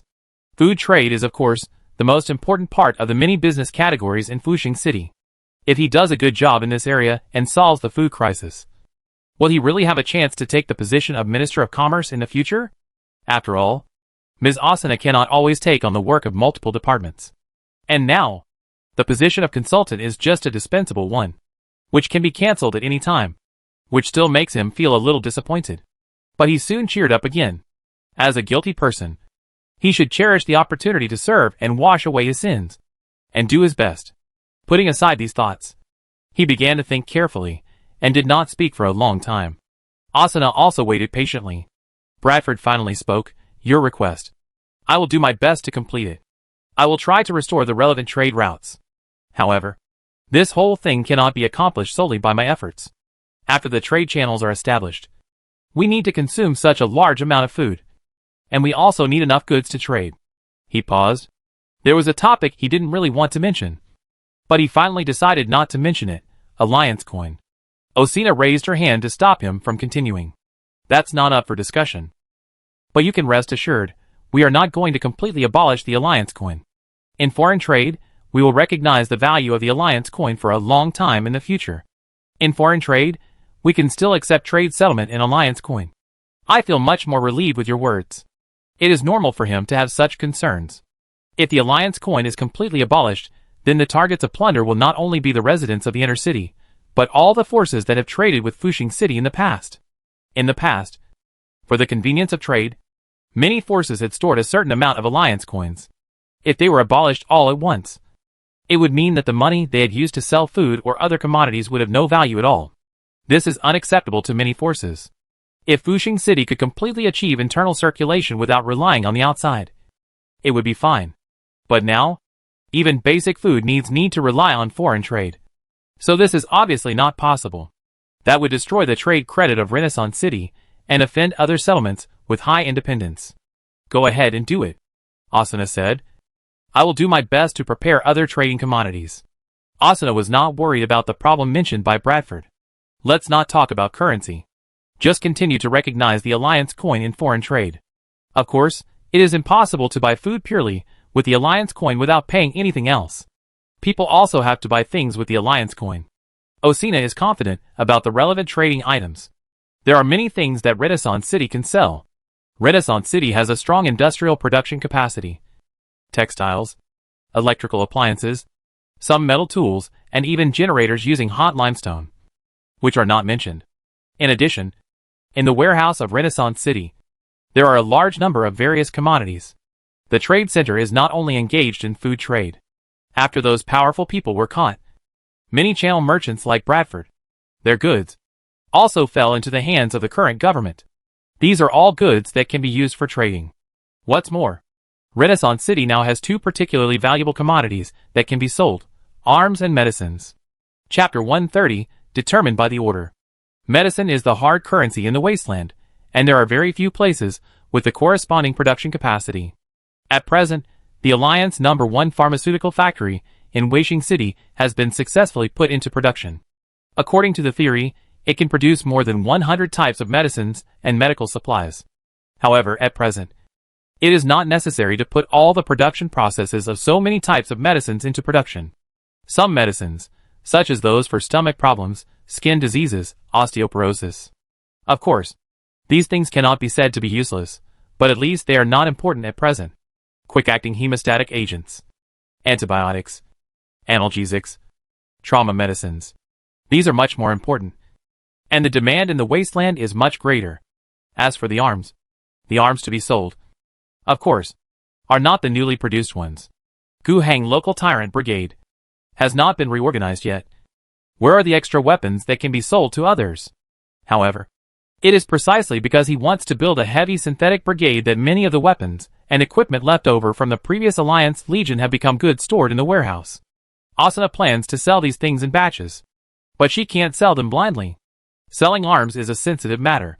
In her conception, this trade, in addition to obtaining sufficient food supply for Renaissance City, also has a very important point, which is to achieve reasonable political goals. Asuna now attaches great importance to the stability of the Chingu area. This is not only because of her personal feelings, but also for the food security of Renaissance City. Chingu has always been an important trading partner of Renaissance City, and it is the thicker of the two major food arteries. The long-term chaos there will also have a great impact on Renaissance City. Choosing suitable trading partners, finding those Chingu Manor owners in the lawful camp, selling them arms, and arming them is the best choice. Osina hopes that the armed plantations can maintain the order of food production, continue to provide food for Renaissance City, and resist or even fight back against the looting gangs that have grown due to the unrest. It would be best if they could unite to pacify the monster tide that has been raging in the Chingu area for several months. She was determined to do this herself, with Bradford assisting her and providing some connections and channels. However, selling arms was a bit beyond Asuna's authority. She was the head of the civil affairs, commerce, and production departments, but she had no decision-making power over weapons. She found Gu Hang. I can't do it. The big boss will do it. After listening carefully to Asuna's report, Gu Hang approved her plan. Half a month later, the food crisis in Fuxing City has been alleviated to a certain extent. Bradford has demonstrated his ability. In the work of restoring food imports, the first phase of the task was completed relatively smoothly. The capillaries have resumed blood supply, and the various food-producing areas around Fuxing City have resumed food trade and transportation. In half a month, a total of 10,000 tons of food have been imported.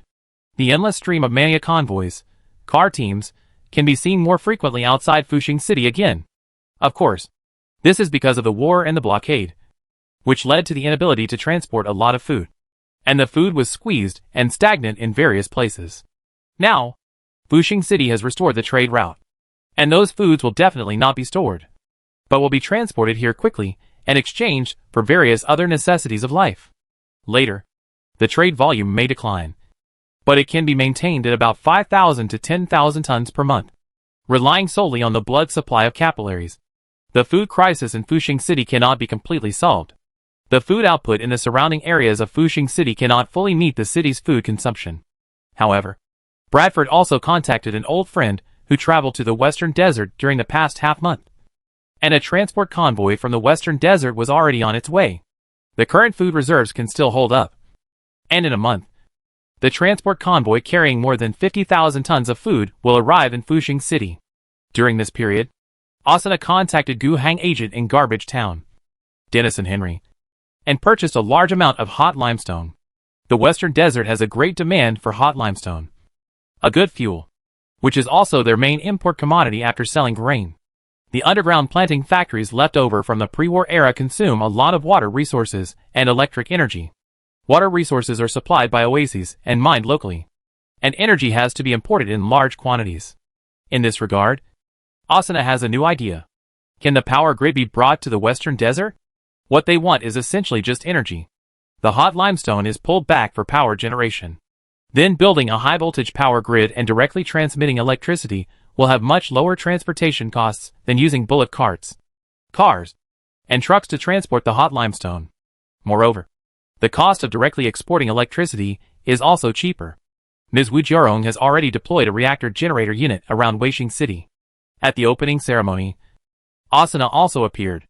After the grid connection, Almost all the hot limestone generators were shut down. It is no longer needed. The power generation of a reactor generator set, after being connected to the grid, is enough for the production and life of Fushing City and Weishing City, with a total population of 1 million. Even, some are rich. Sufficient and cheap energy has brought about great changes.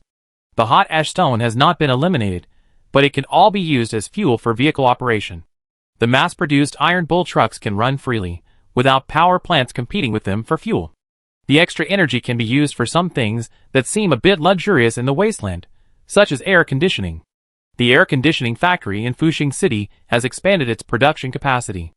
Asuna is preparing to make a batch of air conditioners, and send them to the shelves of the Alliance store before the weather turns to summer. People in the outer city may not be able to enjoy it, but they will have hope. Anyway, they have no worries about food and clothing. If they really want to buy it, they can buy it by saving up work points. And those people in the inner city, who are more actively integrated into the existing system, if they have the ability, will be assigned to a higher level. And then, they will get bonuses for meritorious performance, such as joining the Grain Trade Bureau this time. The hard-working staff. Their bonuses are enough for them to buy an air conditioner, so that they can spend a cool summer comfortably. Even if there is a quota for electricity, it doesn't matter, as electricity becomes cheaper. The part exceeding the quota can be completely afforded by spending work points. In fact, it is the same for everyone in the city. Those who can't afford an air conditioner can always afford a light or some other electrical appliances, and can use them freely. These are all visible improvements in the quality of life. After the reactor generator was connected to the grid and the electricity price dropped, the two cities under Gu Hang command became cities that never sleep. Later, when various industrial products that use electricity are mass-produced and enter thousands of households, this kind of scene based on the development of energy will become more and more common. As electricity consumption increases, what should we do if it is not enough? Just build another reactor generator. The surplus electricity can, of course, be sold as a commodity. It is a good idea for Osina to sell electricity to the Western Desert. The technology for building a power transmission network is available now.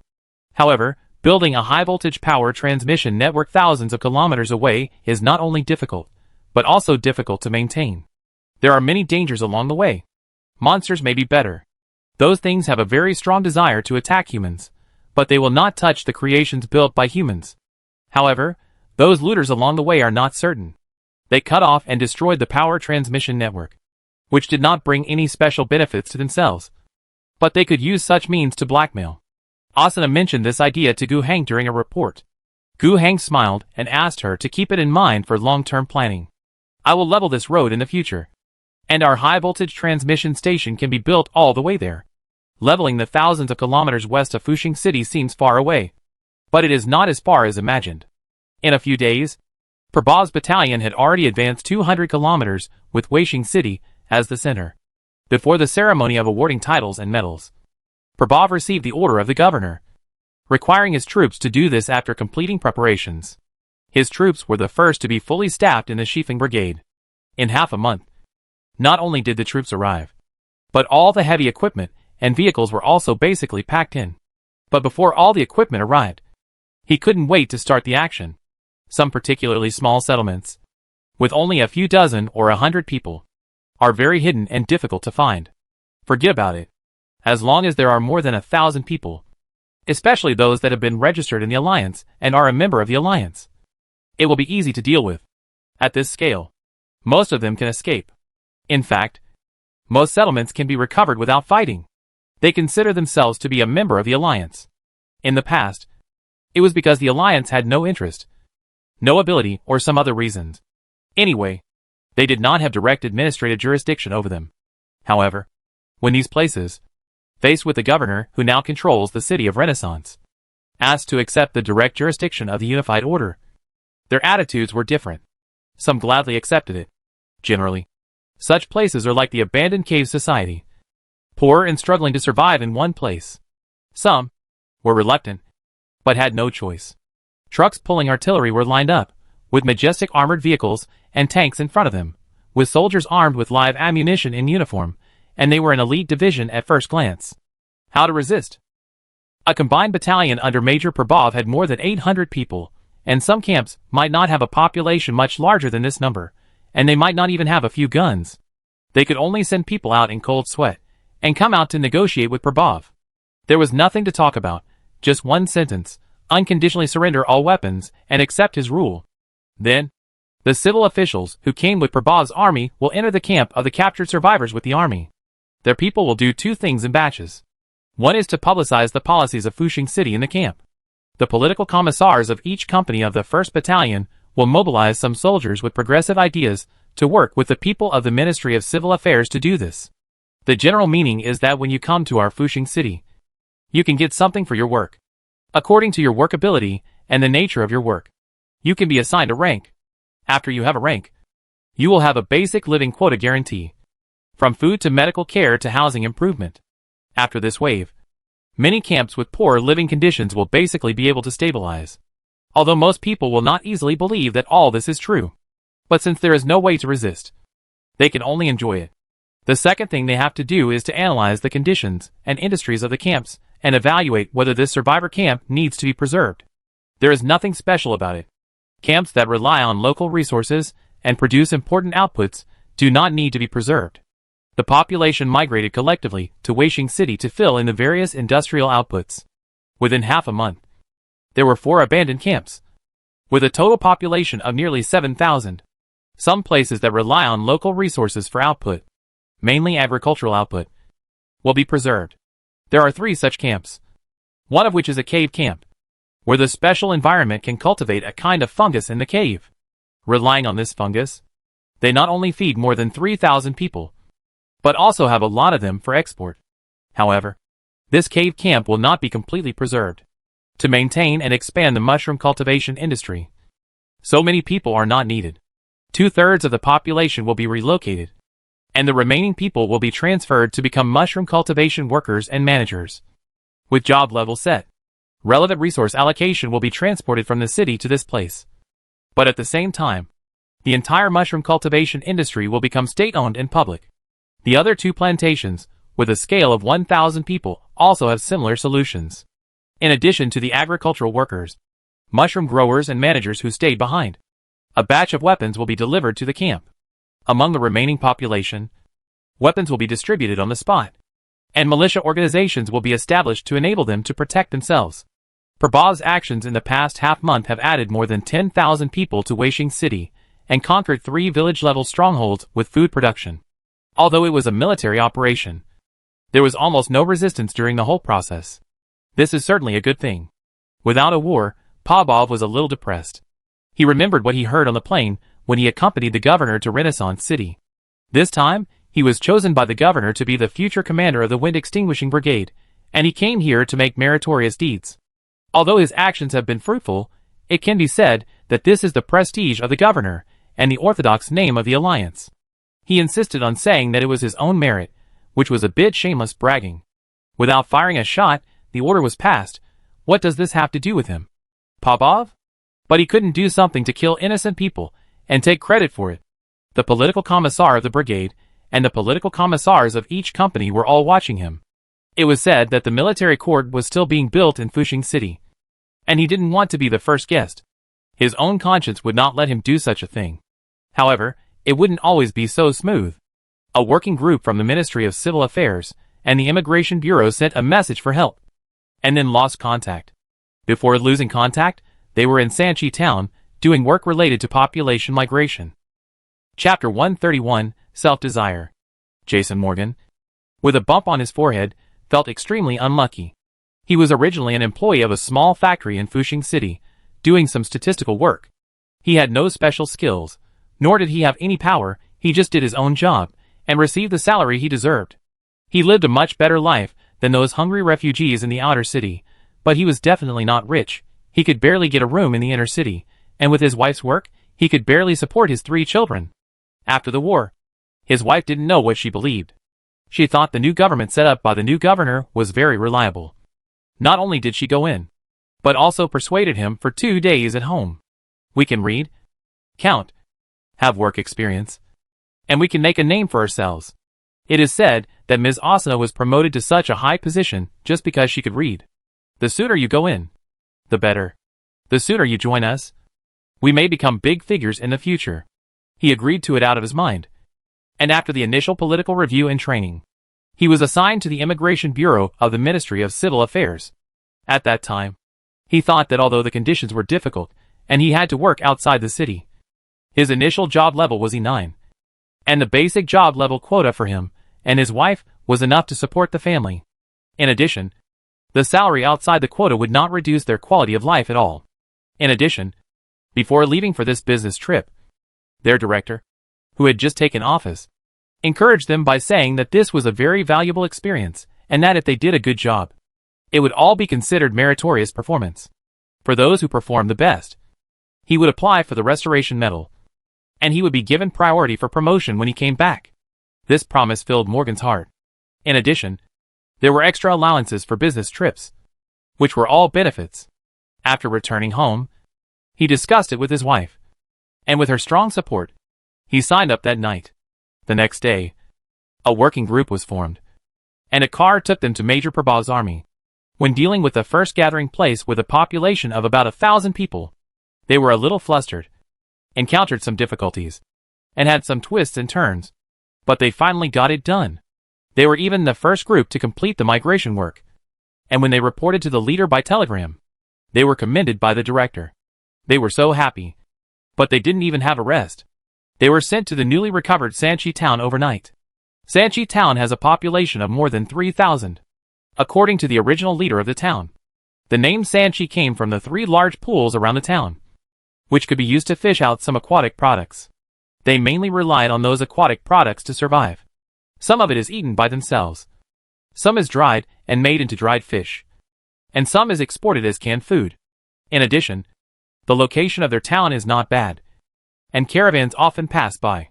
They set up a tavern, provided accommodation and leisure services for the caravans, and the life of the whole town is still passable. According to this statement, the first direction of the working group is that this town can be preserved. It can be used as a trade transit station, with 3 lakes with good output, and it can also be used as an aquaculture site to produce food. They began to work in this direction, but after a field investigation, they soon realized something was wrong. There were 3 pools. Yes, but they were really 3 pools. They couldn't be called ponds, but at most they were small lakes. There was a certain amount of aquatic output, but it was obviously not well managed, and the output was quite limited. As for the tavern, there was indeed one, but the rooms were probably about 10 in total, and there were about 20 tables in the lobby on the first floor, so it was probably not a trading post. If this was a small village with only a few hundred people, then the 3 ponds, plus this tavern, might just be enough to give them a decent life. But 3,000 people? They would have starved to death with this. Right? The people of Sanchi town lied. Morgan didn't understand why they lied at first. But on the 3rd night after the army left and only their working group was left, he went out to urinate at night and saw boxes of weapons and equipment being moved out of the warehouse. When the townspeople began to arm themselves, he knew something was wrong. This group of people actually, when the army arrived, acted as if they were unconditionally surrendering and loyally submitting, and then they began to arm themselves after the army left. Later, he saw a large number of looters entering the town, and they had a good relationship with the townspeople. Combined with the serious mismatch between the industry and population size found in the previous investigation, he finally understood that they had entered a den of thieves. If not for the 3 small pools, how could a shabby tavern support 3,000 people? They didn't rely on this to make a living. A transit station on the trade route. They do make a living from the trade along the route. But the way they do it may be a little different from what you thought before. Opening a black shop. Robbing. It's not a problem to say that their livelihood is related to business travel. In addition to plundering, extorting other settlements, and serving as a black center that helps plunderers deal with stolen goods, provides supplies, and hides bandits, that it's not a big problem to feed 3,000 people like this. Jason Morgan, who was sweating all over, didn't even dare to pee, for fear of being discovered. He sneaked back to the house in fear and told his discovery to the other 6 colleagues. Everyone was a little panicked. Even when the war in Renaissance City was at its most intense, they only heard the sound of gunfire, felt the vibrations from the orbital bombardment hitting the wind farm on the outskirts of the city, and were so scared that they trembled at home. But if we really want to talk about the real threat to personal life, it is not as clear as it is now. If they continue to stay, they will definitely die. No matter what those looters want to do, they will obviously not let them go.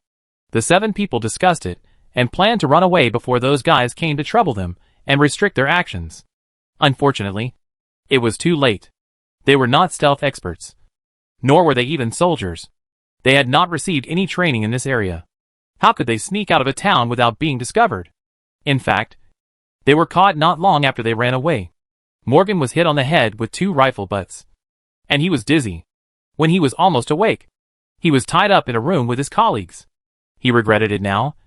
Very much. I chose to go on a business trip because I was blinded by the promises made by my boss and the extra travel allowance.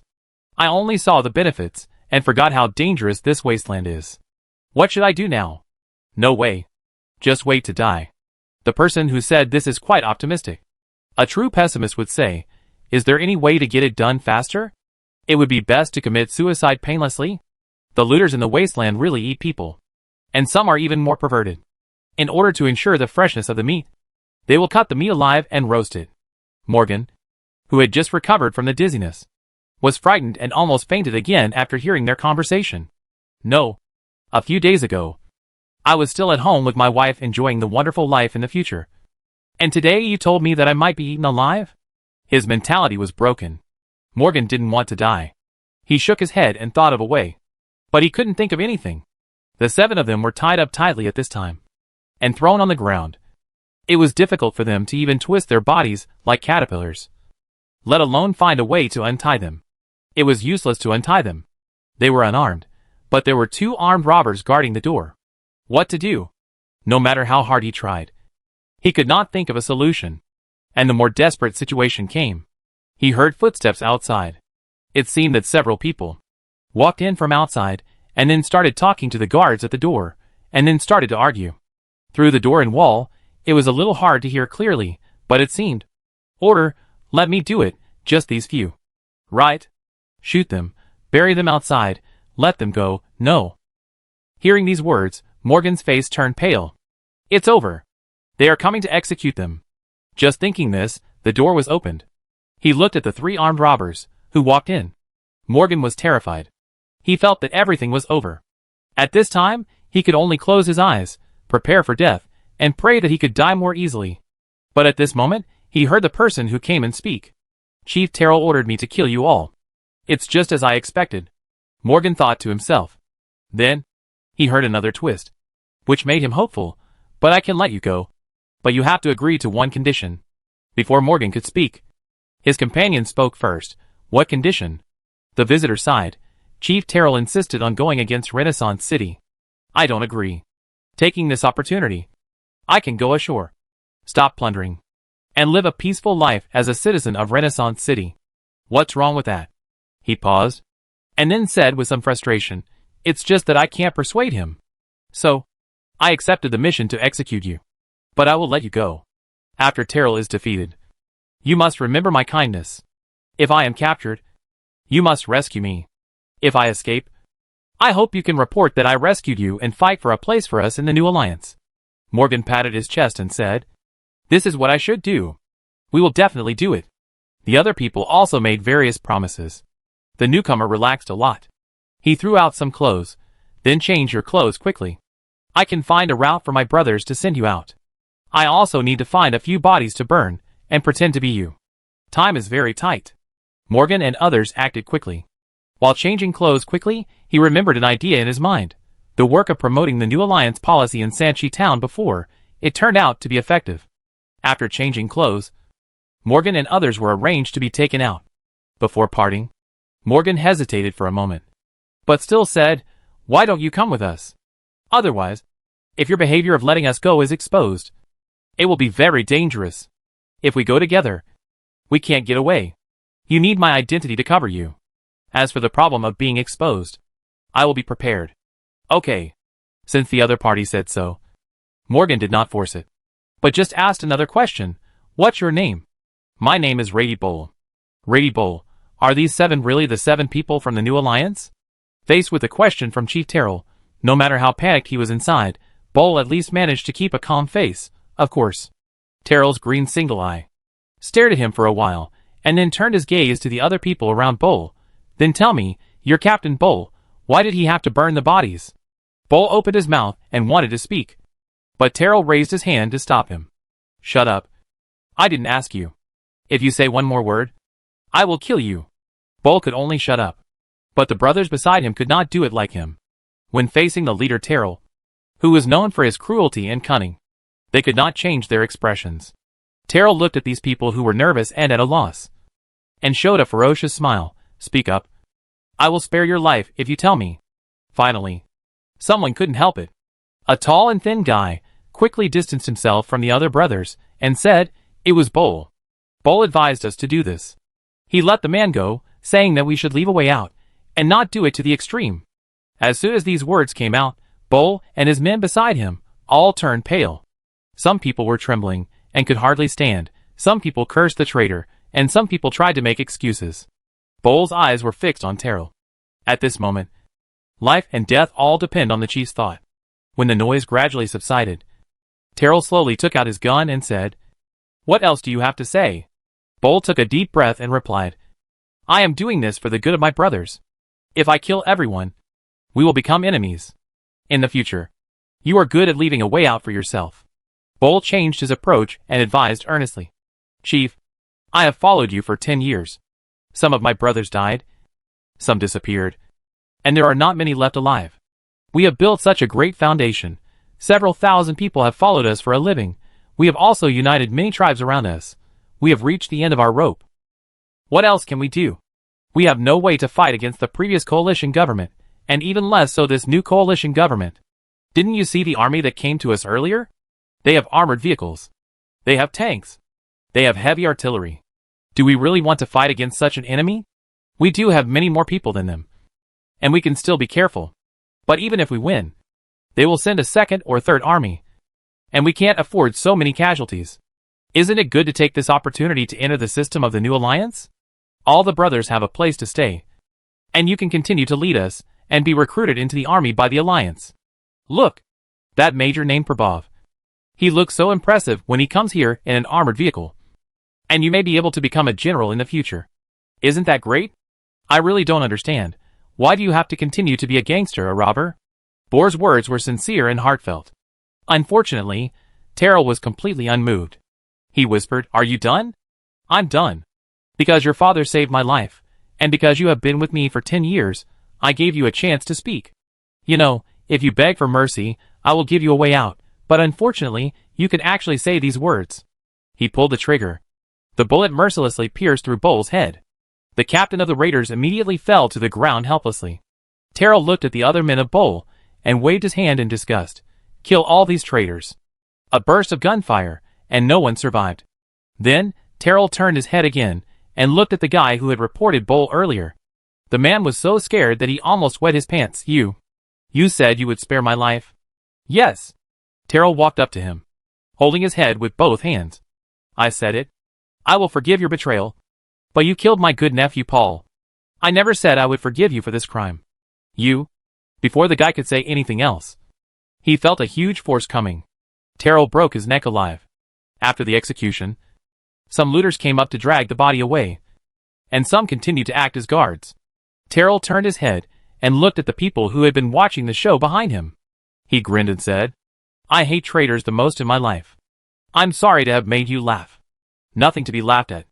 The chief is still kind. I don't know how old Bohr gave birth to such a naive and stupid boy.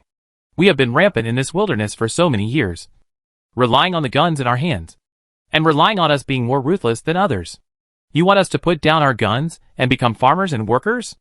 I'd rather die. Among the people behind Terrell, there were some leaders from his tribe, and some leaders of the raiders he invited from other places. At this moment, they all clamored, praising Terrell for the good killing. At the same time, between them, there were some words that were not said. What Bull said was not entirely unreasonable. Are the days of the raiders really that easy? They burn, kill, and rob, but they also have to have things to rob. If they come across a fat sheep, a relatively wealthy businessman, or a survivor camp with a certain amount of savings, they can still have a full meal. But these things are not always available, and people will not willingly hand them over. If they use guns and knives to rob, people will die, even if they have a relatively strong military force. They dare not really carry out destructive plundering for many camps. And they must learn sustainable development. They will ask those weak survivor camps to hand over their output. But the camps themselves were barely making ends meet. How much could they turn in? In a situation where everyone was having a hard time, the looters could not eat meat and drink wine every day. Even in Sanchi town, when times were bad, it was common for people to starve to death. The living would share food with the dead in an effort to survive the famine. In this situation, if what the clerks from the New Alliance said was true, as long as they worked, they could have basic food and clothing guarantees, then what was wrong with being a farmer, a worker, or even a soldier? This is true for the lower-level plunderers. But it is different for those present. No matter how difficult the normal situation is. Can it last for the leaders like them? No matter what. They are the rulers. They receive support. They command thousands of plunderers. They travel freely in this wilderness, whizzing by, and live happily. After entering the New Alliance, those middle and lower-level plunderers can hide in the past and live a stable life. But what about their leaders? Can they still command the country and act recklessly? I am afraid that is not possible. It is almost impossible to expect the leader of a group of looters to consider the overall situation. Think about the overall welfare of all his subordinates, and give up his privileges. However, their minds are not completely controlled by selfish desires, and they forget the actual situation. Of course, they know that. In their current situation, although they have thousands of guns in their hands, it is still unrealistic to confront the troops led by Prabhav head-on. There are many people and many guns, but the heavy firepower is seriously insufficient. There are only 20 small mountain guns. Some individual rocket launchers can threaten those heavy armored vehicles. But the risk is too high. Even if all the members are involved, they may not be able to destroy a few vehicles. An anti-armor combat team, encountering an armored vehicle or tank, does have the ability to damage it. But the conditions are too harsh. It is not ruled out that they can quietly approach a distance of dozens of meters. And then 2 or 3 armor-piercing rockets can hit the side armor. But the greater possibility is that they will be discovered before they can get close. And then, they will be shot by a burst of gunfire.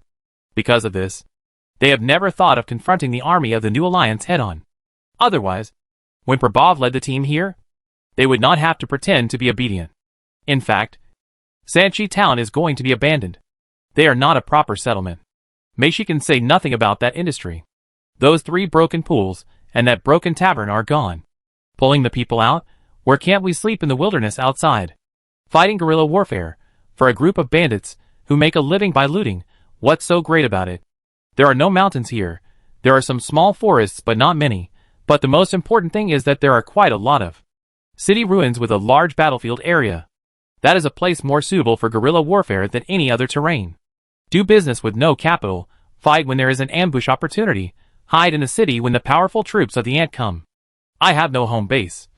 No foundation. Will your armored troops drive into a city ruin to attack me? In the ruins, are there people in the armored troops who are flexible?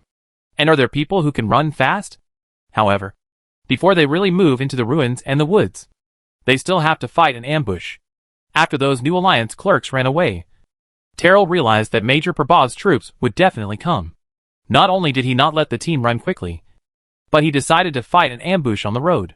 Chapter 132, Battle of Sanchi. After receiving the news sent by telegram that Morgan and others had escaped, Prabhav realized that the road to Sanchi town would definitely not be peaceful. To be honest, he was a little annoyed. His troops had stayed in Sanchi town for more than 2 days, but they didn't realize that it was a den of thieves. Looking back, he could see some clues at that time. But at that time, all his thoughts were on planning the next actions, thinking about how many camps could be taken down through deterrence, and some military means might be needed there. To put it bluntly, it was because he didn't pay enough attention to Sanchi town, which had already been taken care of, that caused such a big mess. The 7 clerks of the Ministry of Civil Affairs escaped, which was good news. The intelligence they sent back also concerned him. In the Wasteland, looters have always been a major problem. In his operation this time, why did he move away all the people except the agricultural population that had to be retained? In addition to the large manpower gap in Weishing City, there was another big problem, which Gu Heng had told him a long time ago. There was no energy to run those small camps with low value. It's not that there is really no value there, but the input-output ratio is seriously unequal. If you want to operate it, you need to import a lot of materials, support industries, and to put it bluntly, do poverty alleviation work. But in addition to poverty alleviation, you also have to invest military forces to protect it. Otherwise, the slightly richer camps will become fat sheep that are targeted. Looters, wild monsters. These are all big threats in the Wasteland.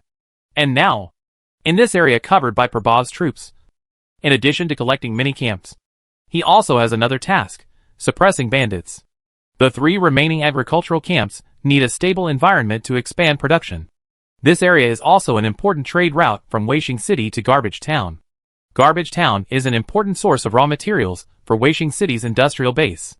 Garbage Town itself also needs to ensure this transportation route to import food. According to the governor, he wants every force in this area to fly the flag of the new alliance. And the looters are of course among them. Originally, Prabhav didn't know that the banditry here was so serious. He also planned to finish the work of the survivor settlements in various places first, and then talk about suppressing the bandits. Now, it seems that we have to do it in advance. Similarly, Prabhav could also judge that those robbers definitely did not have the courage to confront him head-on.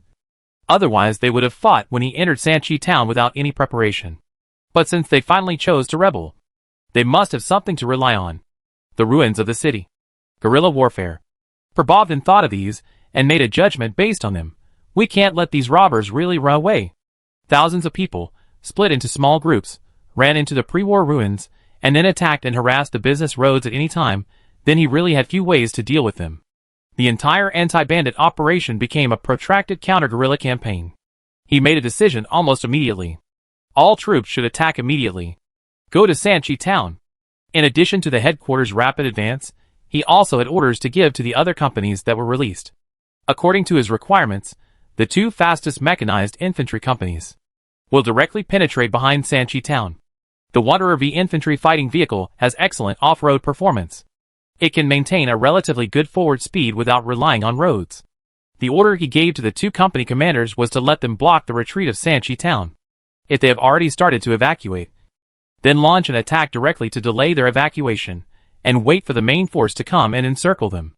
The 2 motorized infantry companies quickly advanced along the roads in 2 directions, and the trucks carrying soldiers rushed towards Sanchi town from the direction connected by roads. Prabhav himself led the battalion headquarters along the main road to Sanchi town. The tank battalion and the artillery battalion might run slower, but they were also the strongest troops. A day later, when the main force led by Prabhav was still 2 days away from Sanchi town, it received 2 messages. The fighting had already started in the front. The mechanized infantry company he sent to infiltrate the rear arrived at the right time. They each caught the tail of a retreating raider tribe, and launched a direct attack. The enemy obviously lacked knowledge of the marching speed of mechanized troops. These guys who relied on walking and ox carts to pull goods were caught off guard. The Wanderer V played a great role in the wilderness. The 40mm machine gun fired crazily without any scruples. Even if the looters used ox carts and various goods as temporary shelters, they could not be stopped. The modified machine gun was placed on the weapon station of the infantry fighting vehicle, replacing the parallel machine gun. It was like a small howitzer that fired continuously, bombing the enemy crazily. The infantrymen who got off the vehicles accompanied the infantry fighting vehicles in their advance and sweep, and mainly did the job of replenishing the guns. There were cannons among the enemy.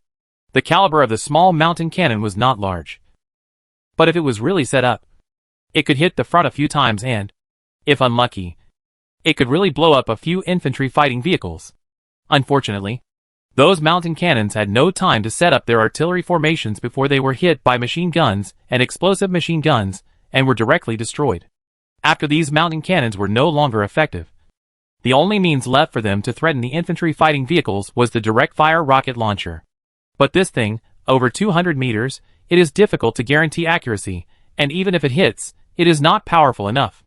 If you really want to guarantee both the hit rate and the power to threaten the side armor of the Wanderer, you have to get within a few dozen meters, and it is best to have 2 or 3 groups attack together. How harsh is this condition? There are many warriors trying to carry the rocket launcher and approach, but in this field with little cover, there is no chance of getting close at all. The Wanderer's crew has an excellent battlefield reconnaissance system integrated into it. Through the observation port, Most threats can be discovered in advance. Then a round of machine guns and explosive shells can be fired, and those brave warriors who dare to go up can be blown to pieces, including the people and the tubes in their hands. Even if there are places where the infantry fighting vehicle cannot observe well, and 1 or 2 rocket launcher teams rush out, it doesn't matter. Soldiers who get off the vehicle and fight on foot do this job. T5 level soldiers, regardless of their military skill level, are strong enough. You have a cannon, I have one too, and more than you. My gun is more accurate, can shoot farther, and has more firepower than yours. A few bursts of fire, or a quick rocket launcher, those looters' fire teams that had finally gotten close, were wiped out.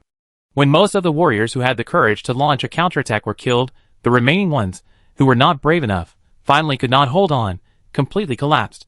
And then were killed by the soldiers on their way to escape with all kinds of weapons, like lambs to be slaughtered in the wilderness.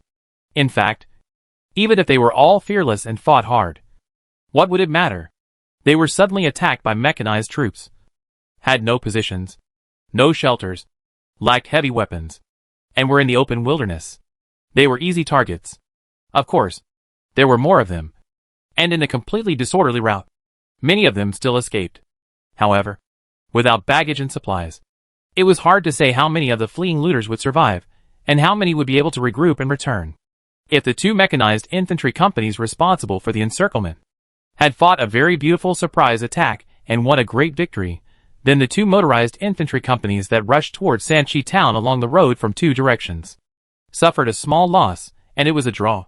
These 2 companies were a little lacking in heavy weapons and heavy vehicles. The motorized infantry company then only had the Iron Bull transport truck and the Ranger motorcycle, and the enemy they faced was well prepared. According to the battle report, the looters had obviously expected that Prabhav would lead his troops. They laid mines and bombs on the road, built roadblocks and positions on the road, and set up ambushes on both sides of the road, ready to attack from both sides when the team passed by. All of their arrangements worked. However, the only thing they did not expect was that the soldiers who came to fight would be so elite. As a company was advancing, the Ranger motorcycle took the lead and found the enemy soldiers blocking the road early, and sent the news back. The reconnaissance squad in the company also found the ambushes on both sides, and immediately a troop transport truck dropped off the soldiers and rushed to both sides. Bombs and mines along the road destroyed 2 trucks, but failed to cause more casualties. The engineers of the company began to clear mines and build positions with vehicles. These responses and reactions made the ambushers feel a little confused. Something was wrong. They had used similar methods in the past. Even if the ambushed caravans had strong mercenaries and guards, they would be dizzy after such a blow, and it was very likely that they would collapse directly. Even if they were not defeated, it would be good enough to barely rely on the baggage to organize a defense line to resist. How could they have the spare energy to counterattack the ambush? The key is that the counterattack is particularly fierce. An infantry squad dares to fight against hundreds of people. Their tactical actions are standard and effective. They crouch down and rely on the terrain with not much ups and downs to hide their bodies. When shooting at each other, their shooting skills are accurate, and the power is surprisingly large. On the contrary, they fired a volley of bullets at them. They don't know whether they hit or not. Anyway, no one on the opposite side fell down. On the contrary, they pulled the trigger and fired a few 3-shot bursts, and someone on their side was going to die. One infantry squad can block the ambushed troops in one direction, which is a bit exaggerated. But what can be done? We can't let the enemy run away with just 10 of our hundreds of people. Right? After a short rest, they began to launch a strong attack. They strengthened their firepower to shoot back from the front, and set others to penetrate from the side. Who doesn't know how to penetrate? As a result, the team responsible for the penetration encountered another infantry squad. Then, a small number of heavy firepower from the platoon and company came up. At the convoy, the mortar position was urgently built and began to work. The team also took out the rocket launcher and replaced it with high explosive ammunition. When the looters launched the attack, several were killed with one shot. They really couldn't get in. Then, more soldiers rushed out from the position built with cars and launched a counterattack in the direction of the 2 ambushes. The ambushes on both sides of the road, each with about 200 people, were actually defeated by such a charge. However, these soldiers did not chase too hard. After all, A gunfight between infantry in the wilderness would result in some casualties. It was not necessary at all. They retreated to their positions and allowed the looters, who had retreated, to come back. This was exactly what they wanted. The efficiency of using guns to kill people on the battlefield was still too low. In fact, as soon as the battle started, they had already informed the rear of the news. After receiving the news, the driver of the artillery support company in the main force of the battalion far behind stepped on the accelerator. In half an hour, they ran nearly 20 kilometers. This was a risky decision. It would be risky for the artillery battalion to move forward without protection. The only soldiers who accompanied them for protection were the guard platoon, the engineers and the logistics, and dozens of soldiers riding patrol motorcycles. But the looters, who had obviously never seen heavy artillery, did not take this factor into consideration. The artillery support company, which had advanced 20 kilometers, stopped the iron bull that was towing the truck, and then set up the towing artillery behind it. Based on the position set back by the infantry in front, they set up the firing parameters. Then, the 10 war gods in front of them began to roar. The 155 howitzers they deployed had a range of nearly 25 kilometers. And there was the place where the 2 motorized infantry companies in front were fighting. After fighting face to face, and with the ambushes on both sides, for almost an hour, they finally received friendly artillery support. 12 heavy artillery shells landed 200 to 300 meters away from their position, covering a half circle. The looters were stunned. The half-man-high, 50-kilogram shells hit the ground, creating a 2-meter deep pit, and the killing range was nearly as large as a football field. Those who were close to the center of the explosion had no remains left. Those who were a little further away had their internal organs shattered by the shock wave, and were killed by shell fragments. Without fortifications, and without shelters, this round of bombardment, the ambushed and blocked looters suffered heavy losses. In addition to the loss of personnel, the more serious blow was to morale. In the previous 1 hour of fighting, they tried their best, but they could not defeat this group of soldiers whose number was less than half of theirs, and they were even counterattacked several times, and some people died. I had all kinds of advantages, but it ended up being a stalemate. This was already very discouraging for them. And this round of heavy artillery bombardment directly turned this discouragement into a frightening trend. After just an hour of hard fighting, the number of people killed was probably not as many as this round of artillery bombardment. Immediately, the looters whose morale had completely collapsed began to run back, and the few who followed the orders of the leader and captain and stayed behind were immediately hit by the second round of artillery bombardment. After the deafening heavy artillery bombardment, none of the survivors dared to continue fighting. They couldn't win the fight, and staying on the periphery was just a waste of bombing. Who would want to do that? However, it was not so easy to escape at this time. There were indeed motorcycles in the motorized infantry company. The rangers that had been put into the position before came out with a bang. 2 people in one car, one riding the car, the other operating the machine gun mounted on the side of the car, began to chase outward. A large number of infantrymen followed closely behind, and rushed out with the accompaniment of the charge. How could the fleeing looters outrun the patrollers with excellent off-road performance? A large number of people were swept down by the light machine guns on motorcycles.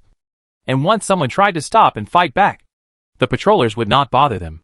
The infantrymen who followed up would immediately take out rocket launchers to greet them, followed by intensive gunfire. The looters who participated in this blocking and ambush battle suffered heavy casualties, and only 1 in 10 of them could escape the battlefield. 2 battles, 2 reports. When they reached Probov, they still alerted him. This was undoubtedly a great victory. On the 2 battlefields, at least 2,000 enemies were defeated, and the number of casualties was so numerous that there was no time to count them, but it must have exceeded 1,000. On our side, the casualties of the 2 mechanized infantry companies added up to less than 2 digits, and the 2 motorized infantry companies were a little worse, but the total casualties were only about 30 people. The casualty ratio has reached 150. What else is there to be dissatisfied about? There is still some. Probov is summing up the lessons learned. For example, the motorized infantry company should not be allowed to advance too far, which resulted in the artillery support from the rear not arriving until an hour after the battle began. If this time can be moved forward by half an hour, the casualties of the motorized infantry company may be reduced. For example, he has divided his troops more now, and he also has to consider the main force of the Sanchi town raiders, and how to proceed with the subsequent actions. After all, he still doesn't know clearly how many people the enemy has. Their weapons and equipment. Especially their heavy weapons. What if the enemy also has strong firepower, and takes advantage of his current division to launch a fierce attack on one of the troops? But on the other hand, this problem is unsolvable. If he gathers his troops in one place, he may still be on the way. If the enemy takes advantage of this time to fight a blocking battle on the road, even if it doesn't have much effect, and blocks them for several hours, what if the large group of looters in the rear, who get the news, really breaks up and runs away? On the contrary, the current situation is still good. With the help of artillery, the motorized infantry company broke through the ambushed enemy and drove to the front of Sanchi town, where they were already building positions and besieging the town. The mechanized infantry company was cruising behind, blocking the retreat route.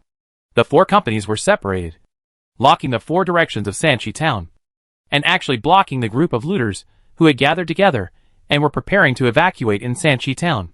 As long as he could win another big victory and an annihilation battle. Then together with the previous results, at least 5,000 looters would be eliminated. From Wasteland City to Garbage Town, all the robbers and bandits along the way were wiped out. Of course, there will definitely be a few who slip through the net. But that is not a big deal. Where do the robbers come from? It is not ruled out that some people are born bad. But they are a very small minority. Most of the robbers are ordinary people who can't survive. In order to survive in this wasteland, they start to rob others of their lives. Killing and robbing. It sounds hateful. But when you think about it, it is also helpless. And if the policy of 45-level welfare that Ms. Asana is promoting in Renaissance City can be successfully promoted to all places in this area, most of the poor people without property will be relocated away. And the soil for the survival of the looters in this area will be quickly eliminated.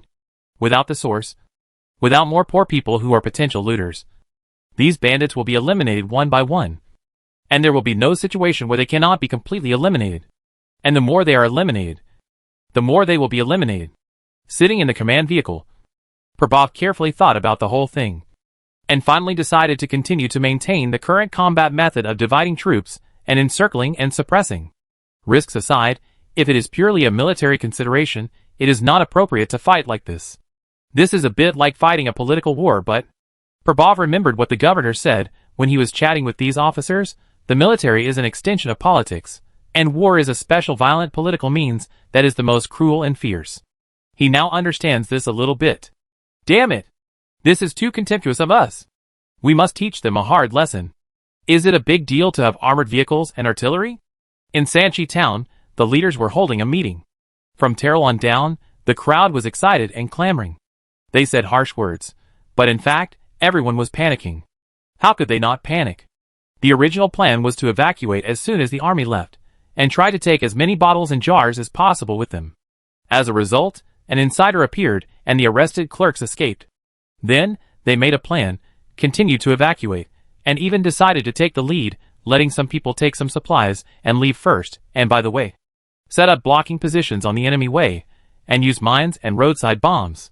As a result, the blocking position was penetrated within an hour, and most of the people sent to participate in the blocking battle were killed or wounded. The army that evacuated with some baggage was ambushed from behind, and was attacked by mechanized troops on the plain. The baggage and belongings that were escorted were lost. Of the 2,000 people, less than 400 escaped. The continuous bad news really made people confused. What made people even more dizzy was the combat effectiveness shown by the army of this new alliance. 40 or so armored vehicles, less than 200 infantry, crushed 10 times their own people with ease, with almost no casualties. 200 infantry relying on trucks to form a defensive position, fighting with nearly 1,000 people for an hour, and then attracting artillery fire to wipe them out in one battle. How to fight this? Indeed, this group of looters still has the main force not yet arrived, and there are still more than 3,000 people in Sanchi town. But according to the combat strength shown by the new alliance army before, if all these 3,000 people rushed forward, it would probably only take a few rounds of artillery coverage and a round of attack by the armored forces. They would not give in. They just shouted. Terrell had tried to call out the generals, but if any of them were asked to lead their own troops to fight, no one would do so. In the midst of the noise, Terrell finally couldn't bear it anymore. He slammed the table several times, until everyone quieted down. And then he spoke. Are you done with the quarrel? Seeing Terrell's dark face, no one dared to speak. But in fact, there are still many people who have disdain in their hearts. And some of them are even more reckless. And they will show this emotion directly on their faces. Among the looters, how can a leader maintain his dignity? No other reason. It is military achievements. If you can lead your brothers to win the battle, drink and eat meat with your brothers, then you are the most awesome. Regardless of whether you are loyal or brutal. It is nothing more than a matter of style. But if you lose the battle, then those who are loyal will be stabbed in the back. And those who are cruel will be overthrown. He hasn't reached this point yet. But there are signs. 2 disastrous defeats, plus being trapped in Sanchi town, have greatly shaken his prestige. He can even imagine that there must be many people who are already wavering and thinking about what Bull said before. Is surrender a better choice? If he takes the opportunity to join the new alliance, will he not have to face the enemy directly? Even if he loses his privileges, being an ordinary civilian is better than losing his life. There are probably quite a few people who have such thoughts. And all these things will turn into resentment and fall on him. The great leader. But there is still a way out. He has to find a way out for his brothers. Then his prestige may still have a chance to be maintained. Seeing that the people below were silent because of his action of slamming the table, he felt a little relieved. The prestige accumulated over the years, fortunately, has not been completely consumed. He let out a long breath and began to talk about his plan. Those lackeys of the governor, to put it bluntly, are only about 800 people. Their weapons and equipment are fierce. But in order to surround us, they divided their troops too much. We gather our strength, put all the remaining artillery, all the explosives, into one place, and charge with all our strength, we will definitely get out. Someone jumped out and sang a different tune. The chief said it so easily. Those who are going to die are our people. Then someone else said, if you say we will rush out, I don't know how many people will die on the way. Little Bull is right. It's better to just be quiet and forget it. At first there were sporadic words, and then the rest of the people looked eager to try, as if the whole meeting was about to turn into a vegetable market. But a series of gunshots interrupted the quarrel. The 3 who had just spoken had a bullet hole on their foreheads. They fell on their backs with disbelief on their faces. It was Terrell who fired the gun. The rest of the people were all shocked, with disbelief on their faces, as if they had never thought that Terrell would dare to pull out a gun and kill people in such a scene. They were all born as robbers, and in an instant, some people subconsciously wanted to pull out their guns. Don't move, Terrell shouted. But at this time, how can shouting alone be useful? Some people continued to pull out their guns. But at this time, the many robbers who were guarding nearby, as if they had been prepared, raised their guns and aimed at those who made unusual movements. These people are undoubtedly Terrell's confidants. Since Terrell had anticipated the current scene, he would certainly be prepared. These guards, who had been prepared for a long time, are aiming at those leaders who made unusual movements and firing. But the bullets are not good at shooting, and the bullets go off the mark and hit innocent people, which is also a common thing. Many people fell down, died, and some people who were not active at first, but were injured by mistake. Some were shouting. Some tried to resist, but in the end, they were all swept to the ground like the previous ones. Soon, all the leaders of the looters on one side of the conference hall were shot dead. On the other side, there was no movement. On that side, they were all die-hard supporters of Terrell, and they even expected the scene at this moment. After the situation calmed down, Terrell stood up and angrily cursed. A bunch of shameless people. After cursing, he assigned his supporters to receive and integrate the tribes of the people who were killed. At the end of the arrangement, he had 2 wooden boxes dragged in from outside. After opening them, they were wrapped in hay and contained small green potion bottles. Distribute these, and when we break out, arrange for the commandos to drink them. The war came more suddenly than expected.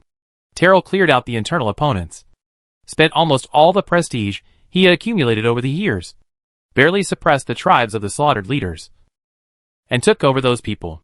Then, he tried hard to mobilize the troops, hoping to mobilize the remaining 3,000 or nearly 4,000 people in Sanchi town at once, heading in the same direction, and making a full-scale breakout operation. The heavy artillery owned by the New Alliance army was the weapon he feared the most. If the personnel were a little more densely packed, it would result in dozens or hundreds of casualties. However, the width of the battlefield for breaking out of the city would not be too large. If they wanted to break out resolutely and ensure that the assault force had enough strength. They could not spread the troops too thin. However, this will greatly increase the lethality of the enemy artillery. It is indeed a dilemma. But no matter how difficult it is, it has to be chosen. The way that Terrell plans to adopt is to order the troops to launch a fierce assault at all costs. To rush to within a few dozen meters of the enemy, or even to the range where they can fight hand to hand. In this way, the distance between the enemy and us is pulled to a very close range, and the heavy artillery in the hands of the New Alliance army will not be so easy to use. We must always be careful about accidental injuries, and the opponent can't afford to lose more people than our side. However, he underestimated the difficulty of uniting the troops after killing people. Although he barely avoided mutiny and direct internal fighting, the speed of the whole army's regrouping and gathering strength was far less than expected. Before he prepared the troops to break out, the New Alliance army attacked them first. At the beginning of the attack, the looters in Sanchi town, who were still in chaos, were a little confused. Even Terrell, when he ventured onto a high platform to watch the battle outside, was a little confused. There was no doubt that the heavy artillery first bombarded the edge of Sanchi town, followed by the town's buildings. And the looters who dug trenches did not dare to show their heads when they were bombarded. If it were not for the pressure from the leaders of various tribes, no one would dare to run. I am afraid that this round of bombardment would directly smash the outer defense line. The looters hiding in fortifications, bunkers, and trenches, in fact, had relatively good casualties. They were not bombarded head-on, and they were not too close to the shock wave to be killed or injured. The fierce and terrifying fragments could not penetrate the cover to cause casualties. Anyway, they won't be like those unlucky guys who were fighting outside before. They died miserably when they were bombed in the wilderness. However, the sound of the artillery can really deafen people's ears, and the terrible power that makes the earth tremble, which makes people terrified. The key is that the enemy artillery formation, I'm afraid it must be more than 20 kilometers away. Even if they want to fight back, they can't even see a shadow. They can find a way to calculate the approximate location of the enemy artillery formation through the trajectory of the artillery shells, but it's useless. He did have artillery at home, but that small caliber, miscellaneous mountain artillery could not maintain accuracy after firing 10 miles away. It had no way to deal with the heavy artillery positions 20 kilometers away, and could only shrink its head and take the bombing. But if that was all, it would still be within Terrell's expectations. However, during this round of bombardment, he could see that the New Alliance army had launched a formal attack. Just after the bombardment, the New Alliance infantry had already appeared at a distance of about 200 meters from the explosion point. The mortar group also showed its power, firing a round of artillery fire forward. The soldiers rushed forward quickly. Before the heat from the mortars and heavy artillery had dissipated, they had already rushed into the position that had just been bombed. The looters who were stunned by the bombing, the wounded were shot again, and those who were lucky enough to be fine had no time to build any effective defenses, and were wiped out in a scattered manner. But the position was of course not just one layer. In addition to the position that was bombed, there were of course other looters behind. If they showed up and shot at this moment, they would certainly be a threat to the attacking soldiers. But they didn't, because a new round of artillery fire had already covered their positions. The most terrifying thing was that the infantry of the New Alliance was only about 200 meters away from the explosion point. The killing range of that terrible heavy artillery was almost 100. Aren't they really afraid that a shot would go off the mark and hit their own people? The gunners were not afraid. The commanders were not afraid. But were the infantry on the front line not afraid? Terrell had never seen such a posture. Several words that he had only heard of but never seen appeared in his mind. Infantry-artillery coordination. Slow-moving barrage. He knew that the edge position that had taken a lot of time to build was finished. But Terrell immediately realized that he couldn't really let the edge position go. Otherwise, if the New Alliance army rushed in, without the fortifications and trenches on the edge of the town, the battle would become more difficult. That was originally the starting position for him when he broke through the encirclement. Terrell gritted his teeth and issued an order to the troops in the rear, asking them to fire their own artillery as well. The mountain artillery with a much smaller caliber. Even if it could not hit the artillery positions behind the New Alliance army, at least it would pose a threat to the enemy in front of them, and let them have a taste of artillery fire. In addition, more looters, under his order, counterattacked in the direction of the Alliance army's attack. He didn't want to do this, but the situation changed quickly, and he didn't have time to slowly organize the team and find a direction to break through. If they really wanted to fight a breakout, they would have to defeat the enemy in front of them, and then they could break out. However, just when he had just ordered a large number of his own troops to fill the first line and engage in close fire with the soldiers of the new alliance, two new situations occurred. First, they had just fired 2 rounds of artillery, and it was over. He had already ordered his own artillery to try their best to fire 1 shot and then move to another place. However, the space in Sanchi town was narrow, and it was not easy to deploy the artillery, and it was even more difficult to move. Moreover, although their guns were light, they lacked traction vehicles and could not be moved quickly by pushing them. As a result, they were caught by the enemy. Their artillery could not hit the artillery of the new alliance army, but the heavy artillery of the enemy undoubtedly put their artillery within the range. After 2 rounds of bombardment, the artillery positions of the looters were destroyed. Not only did the artillery suffer heavy casualties, but a large number of artillery were also destroyed. Of course, after the artillery of the alliance directed its firepower at the artillery in the town, it could no longer provide cover for the soldiers fighting in front. Although the attacking infantry companies still had some mortars, their power was not as strong as that of the 155mm howitzer. This slowed down the speed of the soldiers breaking through the outer defense line, and also allowed the raiders, who followed up, to successfully reduce the combat range to within 100 meters. At this distance, the role of firearms was greatly enhanced, and it would be difficult for the Alliance heavy artillery to take care of this area. No matter how accurate the Alliance artillery is, no matter how fearless the Alliance soldiers are, the artillery's accidental injuries are real. Under the circumstances of being afraid of the consequences, they naturally could not wantonly use heavy artillery to hit the 2 sides in the melee. However, just when this kind of thought that could only be forced to comfort himself came up, Terrell saw another scene that made his hands and feet cold. The tank company of the new alliance came up, a total of 12 tanks, on the dirt road, raised a piece of smoke and dust. 76mm smoothbore guns began to show their power. Knowing that they didn't have to deal with any armored targets, the tanks were equipped with high explosive fragmentation shells. 12 guns fired at the same time, at a distance of only a few hundred meters, less than a kilometer. They began to attack the looters' newly formed counterattack. For these steel creations, the looters seemed to have no way to deal with them, and the infantry also took advantage of the tank's firepower cover and began to emerge. They focused on attacking the looters' firepower teams that tried to threaten the tanks. As for the places where the enemy was holding on, such as foxholes, temporary positions built using building ruins, there was nothing much to say. Just call in the tanks to fire 2 shots, or even use coaxial machine guns to sweep them. The tracks rolled over the trenches, and the tanks drove into a closer distance to cooperate with the infantry. The looters' counterattack momentum was directly destroyed. Those who dared to get close to engage in close combat all experienced the power of tank guns and coaxial machine guns, and suffered heavy casualties. Seeing this, Trell finally lost his composure. He pulled out the battlefield intercom in a rage, and shouted, "Drink all those potions! Drink! Fight them! If you can't win, there's no way to survive."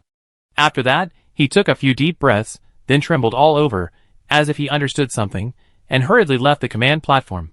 Then, his closest and most trusted team protected him, and went out of Sanchi town from another direction.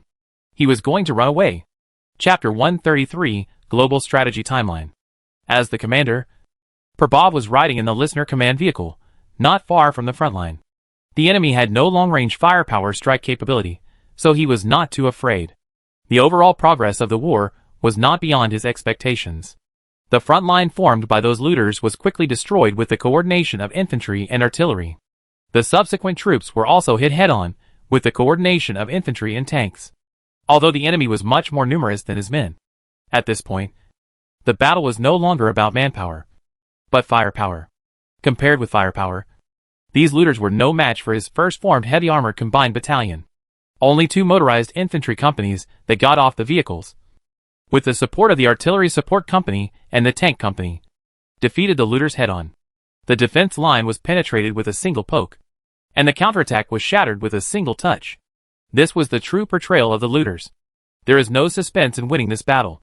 The only thing left to do is to expand the results of the battle. Prabhav certainly did not forget that his mission was not just to defeat this group of enemy troops, He wanted to fight a beautiful annihilation war. To really wipe out these bandits, who threatened the business route and the surrounding settlements. Killing everyone. Or taking most of them captive. Are options. Of course.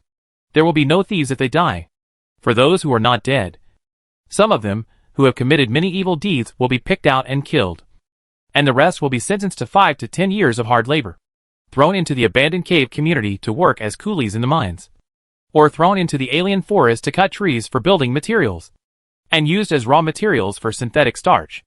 All of these are possible. In order to effectively expand the results of the battle. The 2 mechanized infantry companies cruising in the other direction also received orders and began to launch an attack. In his combined battalion, the 2 mechanized infantry companies were the most powerful, not the tank companies. The captured Challenger tanks were only local products, imported from a heavy industrial group called Blackbird in the west. It was said that Blackbird Heavy Industry was also a part of the alliance. It was a heavy industrial center established with the assistance of the Empire during the reign of the first governor. It was located further west than the Western Desert. However, during the second governor period, they basically left the alliance. And now there is no exchange except for trade. And the alliance orders are like farts. It is precisely because of this that the 70 tanks in the old alliance legion were left over a long time ago. And they are probably at least 10 years old. Compared with the infantry fighting vehicle widely equipped in the main Imperial Star Army, such as the Wanderer V, except for the tank gun, it is really useless. In terms of armor, it is true that the infantry fighting vehicle is thin, and the armor plate is much thinner than the Challenger tank armor. But it is thin, and can still maintain better defense performance. How can this be justified? In terms of mobility, it has excellent off-road performance. It can climb a slope or run on muddy ground. It is just a matter of speed. The Challenger tank must move on flat terrain. If the ground is too bad, it will break down in a few minutes. As for speed, tanks and armored vehicles are even more incomparable. Even if we really talk about firepower, the 40mm double-barreled machine gun is indeed not as powerful as the 76mm smoothbore gun. But its firing rate is much faster. As infantry support equipment, its performance is even better. When the 2 mechanized infantry companies launched the attack, the looters had no chance to make a splash. The defensive positions they set up were smashed to pieces by machine guns and explosive machine guns. And the infantry squads that followed them and got off the vehicles to fight easily captured one position after another. Their assault was very fast. After piercing through Sanchi Town's ass, they also charged towards the rear of the front battlefield. Logically speaking, the situation should not have been so smooth. They had fought several battles with these looters, and they were not so weak. When their ass was pierced, they should have taken some reaction measures. Although the result was already determined, they should at least cause some trouble to the 2 assaulting mechanized infantry companies. But it didn't. These looters seemed to have lost their command. They looked dull, rigid and chaotic. This made Prabhav a little confused. I don't have any elite special forces to carry out decapitation operations. To cut off command communications? Why did these people do this? But soon, he figured out the key. Could it be that the enemy leader has already escaped? It's really possible. It's probably not realistic to expect the leader of these looters to fight to the death. Considering what Morgan's gang had said before. They pretended to surrender, but then rebelled again. Which was largely because the leader was carrying out his own selfish desires and coercing his people. If those lower-level robbers were really given a chance to live a stable life, why would they refuse to do so? After figuring this out, he had another idea. He drove the battalion forward, including the communication vehicles. Then, the loudspeakers in the army began to sound. Your leader has fled. Put down your weapons. Surrender, and you will not be killed. These 2 short sentences were constantly transmitted to the ears of the angsty looters through the loudspeaker, mixed with fierce artillery fire. And what they saw before them were dozens of steel behemoths. They really couldn't stand it anymore. Moreover, the previous statement that the leader had fled might be true. Many middle-level leaders had indeed not received any orders from the great leader Terrell in the rear for a long time. And even when they went back to ask, there was no news. Battlefield communications were blocked by the listeners who had come forward. The intercom was full of noise. Those sent back for interrogation either never came back. It was unknown whether they died on the way or ran away. Or they wandered around like headless flies and found nothing. They returned in a daze. Under such circumstances, it was natural that a large number of looters, and leaders at all levels, took the lead in surrendering. The war should be almost over at this point. However, a piece of news soon stopped Prabhav from laughing. He received intelligence from the front line that the soldiers saw dozens of green-skinned orcs on the battlefield. He immediately thought of the raider tribe called the Prisoners of the Dead that surrounded the Broken Cave Society and almost killed them. When that battle was fought, he had not yet joined the army and had not seen it with his own eyes. But the relevant information was compiled, and he had studied it. And when he communicated with Captain Yin Fangxu, now a colonel, he also heard some of it. If there really were green-skinned orcs at that level, or dozens of them, then it would be a big problem. For such monsters, the rifles in the hands of ordinary soldiers, or even machine guns, would hardly cause effective damage. The one outside the Broken Cave Society was said to have been shot dead by the squad of the governor's personal guards, using a more powerful electromagnetic rifle, and the governor himself even helped. The soldiers under his command don't have such powerful individual weapons to use. According to the firepower in the hands of the soldiers, it is probably necessary to use rocket launchers, machine guns, and grenade launchers on armored vehicles to achieve effective killing. But those monsters have strong destructive power, enough to tear a human body apart with bare hands.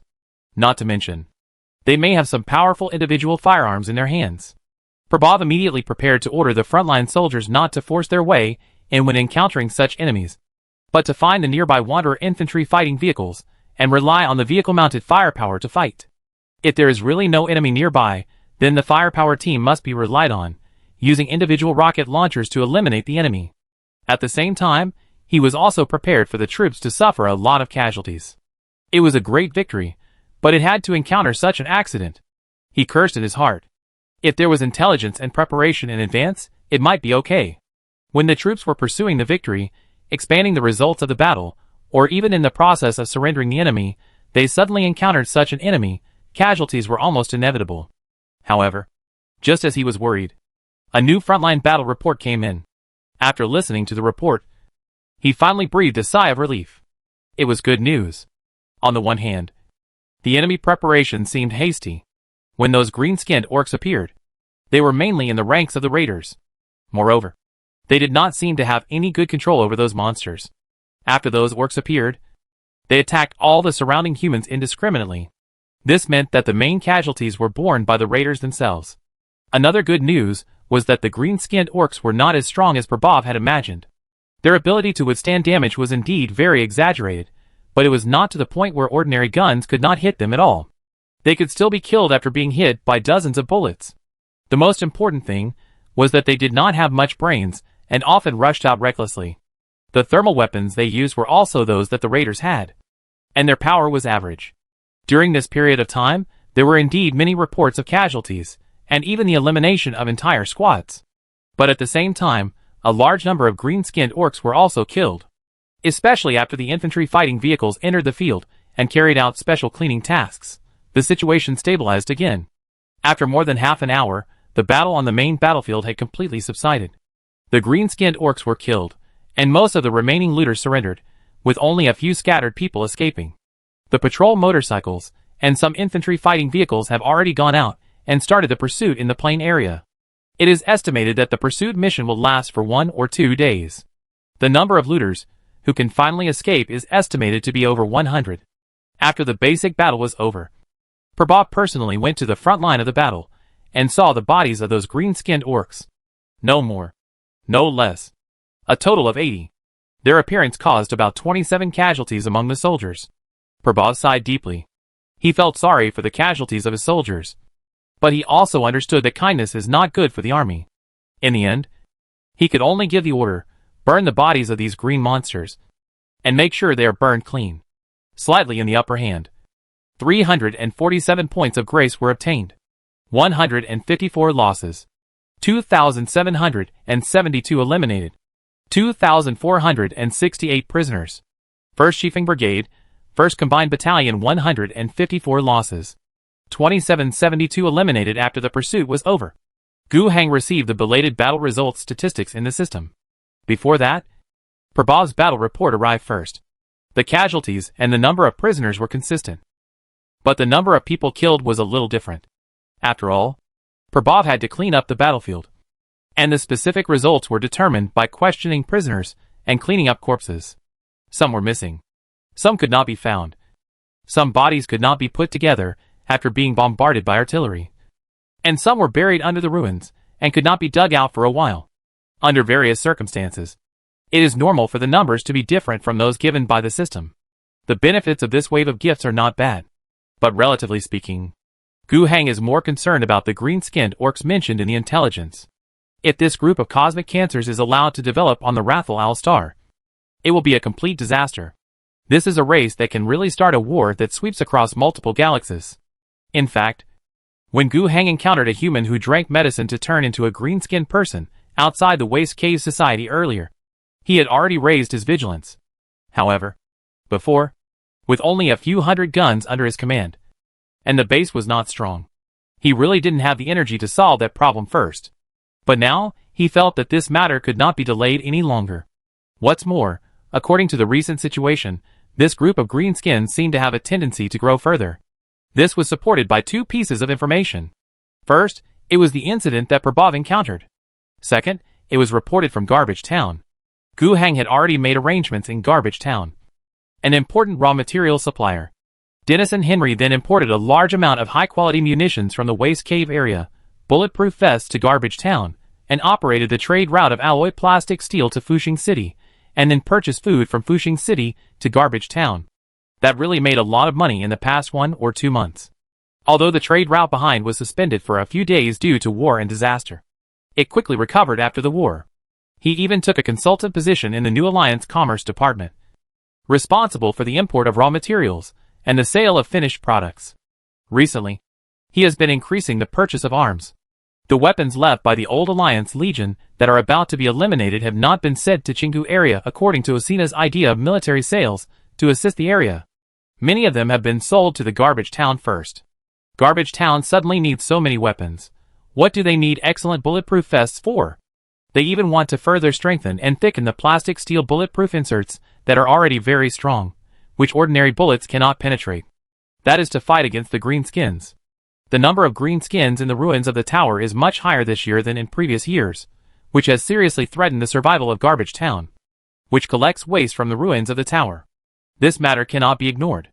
Tomorrow, Henry Dennison will come to Renaissance City. Gu Hang will meet him in person to decide what to do about the Garbage Town. That was actually the largest settlement in the direction swept by Prabhav's camp. There are 3 continents in total on the Wrathful star. The other 2 continents that once had rich psychic gas fields are not mentioned. They were the main battlefields of the apocalyptic war 100 years ago, and the most thoroughly destroyed places. They can basically be regarded as wastelands with no one living there. The waste energy storms cover it all day long. The main continent they are currently in can be roughly divided into 6 areas.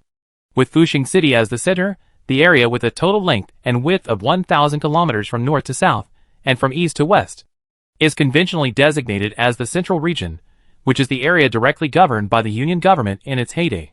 There are about 5 million people living here, 1 million of whom are in Fushing City. Nearly 2,000 kilometers east of the eastern border of the Central Region, it is called the Tower Region, which is the most prosperous urban cluster in the pre-war era, where a large number of super cities are scattered, and a developed road network connects many cities. Of course, the present Takan region only has a large number of urban ruins. The number of people living in those urban ruins is about 5 million. Just a fictitious number. 500 or 600 kilometers south of the Central Region, or 1,000 kilometers south of the Takan region along the eastern coastline, is a clearly converging peninsula surrounded by the sea on 3 sides, called the Chingu region. This name has been passed down since before the war, and it is also the place on the entire continent that was least devastated by the war. It was originally a grain-producing area with a population of about 15 million. 600 kilometers north of the Central Region, you will enter the Cold Region, which was once a heavy industrial center, but is now a region of ruins and wilderness. It has the smallest population, about 3 million people, from the Central Region to the west, which is also 500 or 600 kilometers away. You will enter the 2,000 kilometers long Western Desert Region, where people survive on scattered oases and pre-war 3-dimensional planting bases under the oases. The population is about 5 million, but the grain output is high, and the export volume is large. Further west, past the Western Desert, is the heavy industry region, which was also once an industrial center. Or, to put it simply, the heavy industry in the cold region spread northward from the heavy industry region.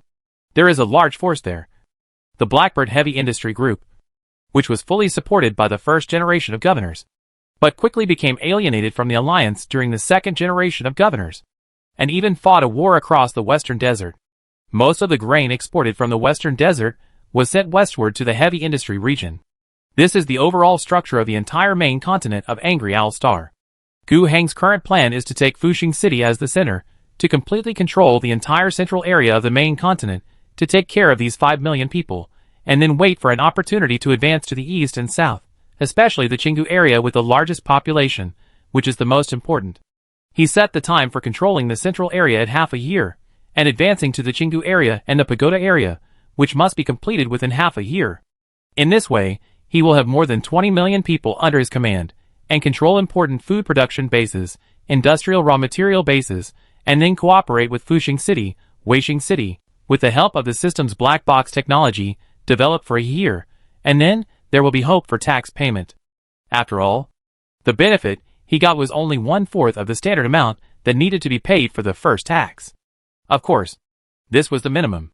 In fact, according to past practices, people in the western desert, the heavy industry, and the cold regions would also pay their taxes when the deadline came, although it was far from the full amount. But if they paid some, Gu Heng production pressure would be less, and he could keep more in his hands. After the first tax problem, after another 2 years, he could plan for another 2 years, control the world, and then deal with the first full tax in 4 years. According to this schedule, his expansion plan cannot be stopped. Garbage Town is also a place that needs to be taken down in the near future, and it cannot be delayed. Chapter 134, Loyalty is the first priority. Before meeting Dennis and Henry, there was still some time. Gu Heng did another thing first. It had been a full standard Terra month since the last fixed income was paid. The system was going to pay wages again. When the last salary was paid, he only controlled 2 camps that could not be called Weixing City. Relying on constantly fleecing from Fuxing City, he managed to reduce the population to about 10,000 before the settlement of that month, and the monthly fixed income reached a little over 500. In contrast, now he has a population of 1 million. After Fuxing City was acquired, because of various debuffs in the city status, the fixed income provided to him by the city with a population of 1 million was reduced to only about 60 points. When he first saw it, Gu Heng was almost stunned, and was very dissatisfied with the current situation. But thinking about it carefully, those debuffs were not imposed by him, but he had just taken over the city, and there were so many problems. In the past half-month, he instructed Asuna and Lambert to do many things in the city. Although there was a storm crisis that almost destroyed the entire city, now everything is at least back to the normal state of reconstruction. Many debuffs were indeed eliminated with their efforts. City shutdown, anarchy, post-war chaos, rebels, not limited to the ones mentioned above. There are many similar entries describing how bad the city situation was at that time, which disappeared. There are also such things as hungry cities, out of control at the grassroots level, administrative chaos, trade disruption. These have not been completely resolved, but have been downgraded to food shortage, shortage of grassroots management personnel, insufficient administrative strength, unsmooth trade routes, and so on. This means that although the problem exists, it has been alleviated. Of course, there are still many, such as extremely low living standards of the people, poor infrastructure, low quality of the population. There are no less than 10 negative conditions that have not been resolved. There is even a new debuff called large area destruction. But in general, it is still much better than before. This can be seen directly from the numbers. The monthly fixed income of Fuxing City has increased from more than 60 to 211. On the other hand, the increase in Weixing City is even more fierce. Originally, there were just over 50 people, but now 100,000 people have been migrated from Fuxing City. Prabhav's action also attracted nearly 20,000 people to Weixing City, where there are 130,000 people, most of whom are prepared industrial workers. The automobile industry, military industry, and pharmaceuticals are all expanding with sufficient population, even though many of the population have not yet been absorbed. And many people are not qualified industrial workers and need to undergo sufficient training and learning. The monthly gift income has risen to 187. Adding both sides together, it is 398 in total. The salary has skyrocketed several times. More importantly, this is obviously not the limit. With the construction plans of the two cities, production plans have been gradually completed, what should be implemented has been implemented, what should be promoted has been promoted in the future. Whether it is the elimination of the negative status of the city, or the increase in monthly gift income brought about by the actual improvement of productivity, it is foreseeable. The development momentum continues. This number can still continue to soar at a considerable rate. And just the income received this month, plus the battle fought by Prabhav, plus the remaining before, Gu Heng now has 889 gift points in his hand. It has to be spent. There is no interest in saving the gift points, so only by spending them can it bring real improvement to the territory under his command. Where to spend it was originally a problem. Continue to invest in the technology interface, that is indeed good. So far, almost every technology drawn has brought considerable benefits to Gu Heng. Either it has directly become an important industry in the territory, or it has become an important resource. The latter refers to the reactor. Without the reactor power plant, the development of heavy industry would consume a lot of hot limestone as energy. However, the training of industrial workers is a big problem. There are still many technologies that have not been digested. What's more, as more technology interfaces are shipped, the probability of winning in this level will decrease. You can only go up one level to extract a higher level mechanism, which makes Gu Heng a little reluctant to spend all the gift points he has on hand. He first took out 134 points of grace to train the troops. The two newly formed division brigade units, the manpower is almost in place. Most of the personnel of the Shifeng Brigade came from the old Alliance Army. Those soldiers have a certain level of military training, but it is obviously not up to the level of the master. Perhaps if people like Yin Fangxiu, who are regular officers, have enough food and drink, do nothing else, train for 2 or 3 years, and then experience 1 or 2 more intense battles, then everyone can be regarded as T5 level soldiers and officers. But obviously, Gu Heng can't wait for that day. The same is true for the newly recruited infantry division, with 7,000 people and 3 regiments. It only adds up to more than 13,000 people, which is 134 points of grace. It's worth spending. With this grace point, the 2 division brigade units under his command will have a very strong combat effectiveness. Whether it is from the perspective of the soldiers' military skills and quality, or from the perspective of weapons and equipment, it is the same. Even if that infantry division looks shabby, it is only compared with the Quiet Wind Brigade. Speaking of them alone, their individual equipment is all G9, with alloy plastic steel bulletproof inserts, squad machine guns, platoon mortars, company ranger rapid reconnaissance teams, regiment artillery battalions. Everything is there. Still using the main force of the Imperial Army, the Star Army as a benchmark. Ordinary 3rd and 4th line troops. The so-called filling line division is only at this level. On the Rathal Owl Star, it is very rare for various forces to come up with such an infantry division with good soldiers and equipment. After spending all the gift points, Gu Heng still had 755 points. And this gift also had a new destination. Because just when his monthly fixed income reached more than 300, there was an interface added to the system panel. Building.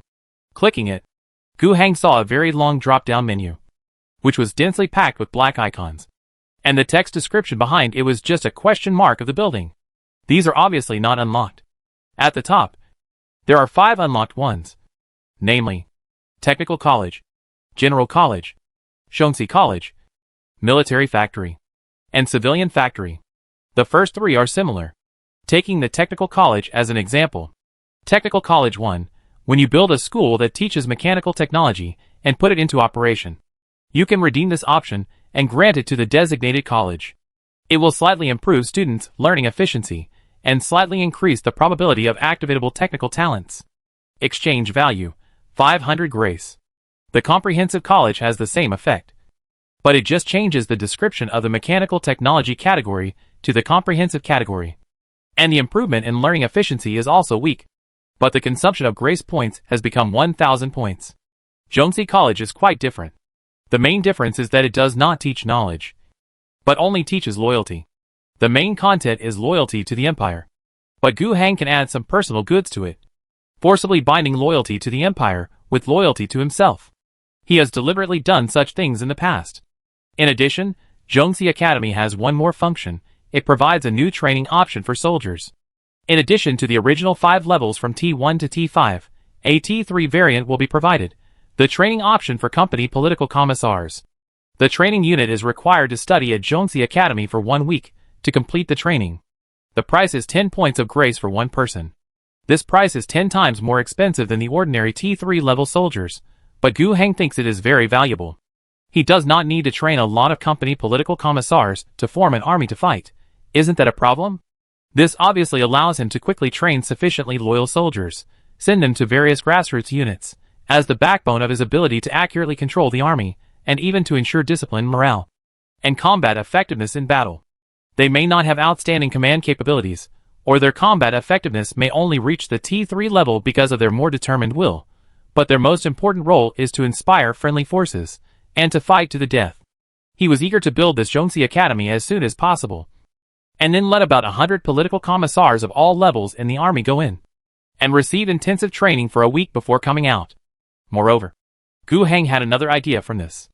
In the reconstruction plan of the Phoenix Regiment that he had thought of before, there was a difficulty in how to find absolutely loyal teenagers to train from childhood. This Zhongxi Academy seemed to be a way. Adopt orphans or children with clean backgrounds. Train them from childhood.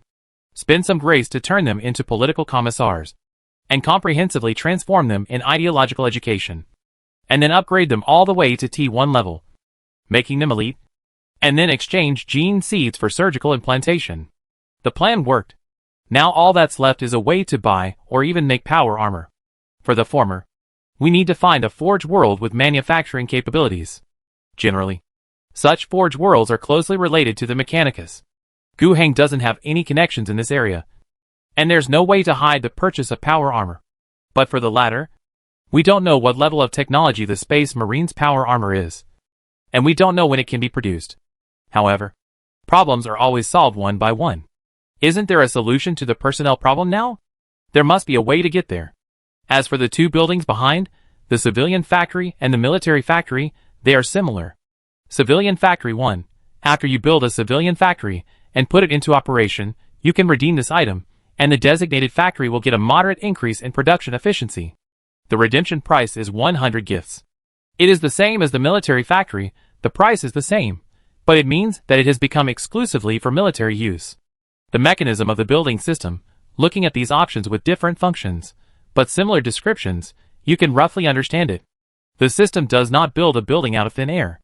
The building, even the facilities inside, and the supporting personnel are all to be done by Gu Heng himself. And this building system is nothing more than providing some bonuses. It is like a bonus card, which is placed in the corresponding factory school. Currently, only these 2 categories are unlocked. And, among the options currently available in the building system, all have a 1, will there be level 2, level 3, or even higher in the future? In addition to the bonus to the building itself, there may be something like the Loyalty Academy, which can bring some changes to the system function itself. Loyalty Academy can provide him with a new type of soldiers. So can other buildings do the same? For example, the first level technical college only has a bonus effect. So when the level is higher, will it be able to produce some special types of soldiers? He remembered that in the Mechanicus, there were special crusaders. They are not the imperial state religion that has been castrated once. They have their own military force. Among them, the most famous is the Titan Corps. That kind of Gundam, a war machine like a mecha, is extremely fierce. Just one machine can determine the outcome of a war. In the future, even if Gu Heng has the ability to build such a top-level war machine, there must be someone who can control it. Right? Even if it is just for now. Gu Heng is still quite interested in this entire building system, especially the Zhongxi Academy. Unfortunately, the exchange price of 1,000 points is a bit too expensive, and he can't afford it now. As for the military and civilian factories, he can afford it, but there is no need to exchange. Industrial workers, technology digestion, the means of self-explosion of production capacity have not been completed yet, and the entire production efficiency still has a lot of room for improvement. There is no rush to use the system's functions and spend grace points to increase production efficiency. It's putting the cart before the horse. Under this situation, he really wanted to keep the 755 grace points in his hand. Don't spend it. Wait for the next batch of gift points to arrive. when you have accumulated 1,000 points. Let's try the entire Zhongxi College first. Not only can the company political commissars in the army be trained directly through the system, but the ideological education function of Zhongxi College itself is also very important. At that time, all administrative officers, political officials, military officers, and even when the scale is expanded, those factory managers, business owners, businessmen, and even the most ordinary industrial workers can take some time every year to study there. In terms of policy, the experience and duration of studying at Zhongxi College can also be stipulated as bonus points or necessary conditions for promotion to the 45th rank. Loyalty is the top priority. Chapter 135. What kind of garbage is the agent? Gu Heng gave Osina the task of building the school, and asked her to build the framework of the 3 colleges first. Osina was actually a little surprised. According to the previous statement, the first thing they did in education was adult education, including literacy and basic worker training, to facilitate working in the factory. In addition, there was a 4 to 6 year compulsory general education for children and teenagers. This was a very pragmatic behavior. Doesn't education cost money? For adult education, it is for short-term training to enable them to be competent for their jobs as soon as possible. Even if it is a little sloppy, it is better than having manpower without being able to play a role. For children and teenagers, education focuses on the future, and there are child laborers who are not very useful and overdraw their future potential, and have low production efficiency. However, in terms of education, in addition to students leaving their jobs, a large number of full-time teachers are also needed. And these people need to be funded by the government, all of which are costs. As for the schoolhouse, that is actually an easy matter. It is just a few houses. During the construction of Renaissance City, it is not difficult to plan a place for special construction. But according to the governor's current statement, these 3 colleges can be regarded as the level of higher education. How long has it been since such a school existed on the Wrathful Owl? Most of the so-called intellectuals in the Wasteland, at least those that Asuna has seen, have taken the path of private education, small-scale elite training, relying on private teachers, education from elders, and a wealthy family background. She herself has this idea. To engage in higher education? It's not bad, but isn't it a little too early?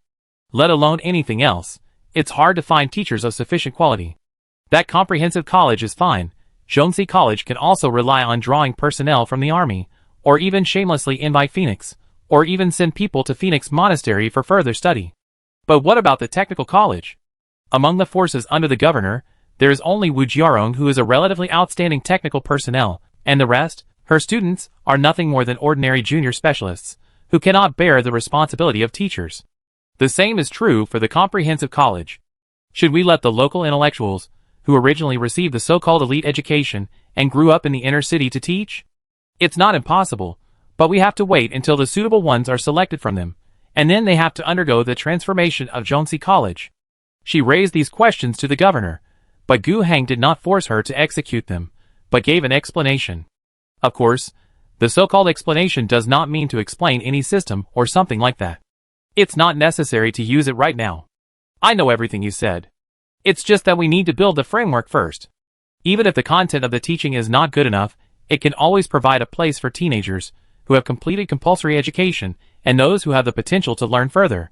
It's right to do things step by step, but there must always be a beginning. I understand. After answering the words, Asuna left. As for education, even if there is no new architecture interface, Gu Heng still has to do it. It's just that it's moved forward now, and there is a way to spend gifts to help. The bonus from the building system is not much. But the most important thing is long-term. Whether it is the colleges, or the 2 types of factory bonuses, as long as the core areas under the rule can maintain stable production, they can play a long-term role. Compared with temporary expenses, long-term output is definitely valuable. Of course, if there is war every other day, and the factories and schools with building system bonuses are destroyed by others, there is nothing to say. After Asuna left, Dennis and Henry followed in. This guy just came from Garbage Town this morning. It's not that he came here specifically to be a consultant to Gu Heng, but he really has something to do. Do you need more weapons? Yes. When he answered, Henry's face was a little embarrassed. Sorry. The last time he came to ask for weapons and supplies, he seemed to have said that this was the last batch, and it's only been a week, but he wants more now. But he had no choice. He was not only an advisor to the new Alliance Ministry of Commerce, but also a businessman who had served the governor. At the same time, in the past 2 months, his status in Garbage Town had risen sharply. The agent he had always dreamed of in the past was now within his reach, and he had indeed obtained it. Now, in addition to working for the governor, he also had to consider Garbage Town. Fortunately, in his consideration, the two did not conflict. He organized his words and continued. It was mainly the threat of those green-skinned orcs. Those ghost things, the number seems to have increased a lot compared to the previous 2 years. We, the scavengers in the Garbage Town, have already abandoned several scavenging sites with good output, and the adventurers have also gathered together and fought several battles with those green-skinned orcs, but to be honest, the physical strength of those green animals is too high. Even if their weapons are relatively simple, their individual combat capabilities are still far beyond the armed adventurers. Speaking of this, he paused and looked up at the governor's face, and then continued, affected by those green-skinned orcs, the various waste recycling industries in the Garbage Town have reduced their output by about 20%. If the situation continues to deteriorate, this number will have to increase. The last batch of weapons sold to Junk Town must be useful. We armed more than 3,000 scavengers and managed to resist the invasion of the greenskins. However, the losses were huge. Not only were we unable to retake the original scavenging grounds, but we also didn't know how long we could hold out. After listening to Dennis and Henry report, Gu Heng said thoughtfully, "What do you need?" "More weapons. More powerful heavy equipment. The armed adventurers in Junk Town can no longer use ordinary rifles and risk their lives to fight those orcs in the ruins of the tower," Henry said firmly. "The equipment of the former alliance is not enough.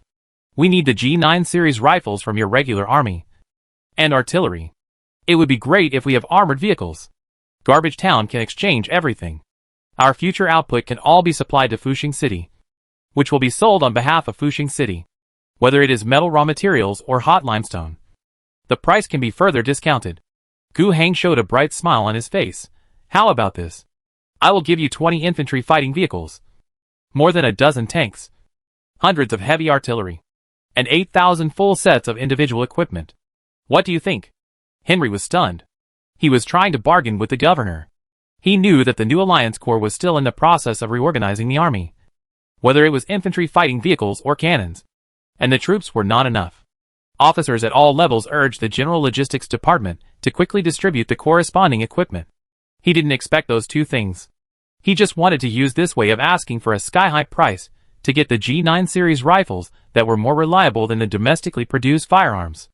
As long as they have this thing, they can have a certain advantage when fighting against the green orcs with about 3 to 5 times the number of people, instead of the current situation where they need 10 times the number of people to maintain a stable defense and nearly 20 times the advantage to launch an attack. Dennis and Henry has seen the capabilities of the G9 series rifles. They are easy to maintain, durable, adaptable to various environments, and much more powerful than local firearms. The key is that they are lighter and more accurate. To put it bluntly, when it comes to a time of desperation, a bayonet can be used as a good long-handled close combat weapon, and is more reliable than carrying an extra broadsword. As a result, I was thinking of asking for 1,000 or 2,000 sets of equipment, and was even willing to reduce the price of various raw materials, but the governor asked for 8,000 sets, plus heavy artillery and infantry fighting vehicles. Is this a surprise? It should be a shock. Henry immediately thought, is the governor mocking him? But his thoughts changed immediately, and he had a more terrifying thought. The amount of equipment mentioned by the governor, why does it sound so much like a complete infantry division? Of course, he didn't know the specific situation of the army's reorganization, but there were some rumors. Thinking of this, when he raised his head again, he was already horrified. And the smile on the corner of the governor's mouth, in his opinion, was full of coldness. Suppressing the uneasiness in his heart, he asked, "Governor, you don't need so many weapons. Junk Town may not be able to collect so many raw materials for purchase at once." But Gu Heng didn't intend to play tricks on him anymore. The next words were quite straightforward. "I know Garbage Town can't afford this price, but using the entire Garbage Town as compensation, I can barely accept it." The conjecture was confirmed. Henry suppressed his uneasiness and forced a smile. "Do you want to take the entire Garbage Town?" "Of course. Is there anything wrong with that?" Gu Heng said. "Garbage Town is a member of the Alliance, and it is also an important raw material supply base for the Alliance. Now, there is a serious threat from the green-skinned orcs, I will certainly not sit idly by. By the way, I don't like the production method and power structure of Garbage Town. I have to align it with Renaissance City. Henry was already in a state of confusion. I have worked hard for so many years, and now I finally got the position of an agent in Garbage Town. But after only half a month, is the entire Garbage Town going to be gone? But could he resist? Obviously impossible. He was promoted to the position of agent by the governor. In fact, the governor wanted him to be the agent, clearly in preparation for conquering Garbage Town one day. Of course he understood it. He just didn't expect that this day would come so soon, that he hadn't even gotten his butt in the right place yet. Go back and think about it. I hope my army will only have to deal with those green-skinned orcs by then. Guheng gave him the last words. Dennis and Henry did not stay in Fushing City for long, and took the car back to Garbage Town that day. 200 kilometers, given the infrastructure conditions between Fushing City and Garbage Town, it would take 7 or 8 hours to drive, and that was if the road was unobstructed. But the trade route was already unobstructed. On the way back, Henry thought about the whole thing carefully. Soon he figured it out. What's so unclear about this? I am just an agent in Garbage Town, who just became an agent with the support of the governor's business. I am not even the biggest agent among all agents. On the contrary, by relying on my relationship with the governor, I can enter the system of the new alliance. Isn't that position much more solemn than being a leader in Garbage Town? What's more, will the future alliance be as bad as it was in the past 10 years? Looking at the governor, keeping the shell of the so-called alliance, what is being done is centralization. It is foreseeable that the new alliance will expand rapidly. The governor has people with guns, money and justice, and there are starships in the sky to support him. In the future, the authority of the new alliance will become stronger and stronger, and the areas directly governed will become larger and larger. Why not go there quickly? What are you waiting for? Whether you become a senior official under the new alliance system, or stick to your current business and become a big businessman, it is obviously much more promising than hanging around in Garbage Town. Moreover, can he stop this? As soon as the car left Fushing City, he began to regret his confused appearance in front of the governor. Why did he sit on the side of Garbage Town while talking? What kind of garbage is the agent of Garbage Town? I am obviously a consultant of the Ministry of Commerce. In the midst of frustration, he quickly thought of a way to remedy the situation. He talked to the driver for a few words, and the car quickly turned to the abandoned cave area of Wasteland City.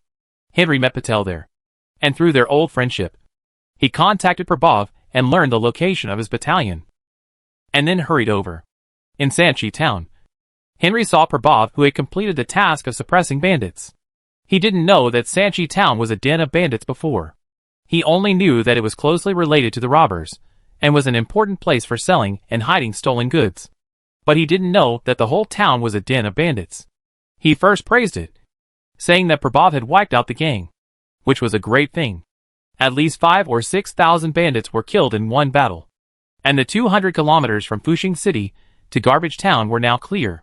Where had Prabhav been praised so highly before? He was a little embarrassed, seeing that the atmosphere was about right. Dennis and Henry made an invitation. He asked Prabhav to go another 50 kilometers northeast. That was Garbage Town. You want me to attack Garbage Town? Prabhav shook his head like a rattle. No, I won't do such a big move without military orders. Major Prabhav, you misunderstood. I don't want you to lead the team to attack Garbage Town. I just want you to station the team not far from Garbage Town. Of course, I also understand that such an important action must be approved by the governor.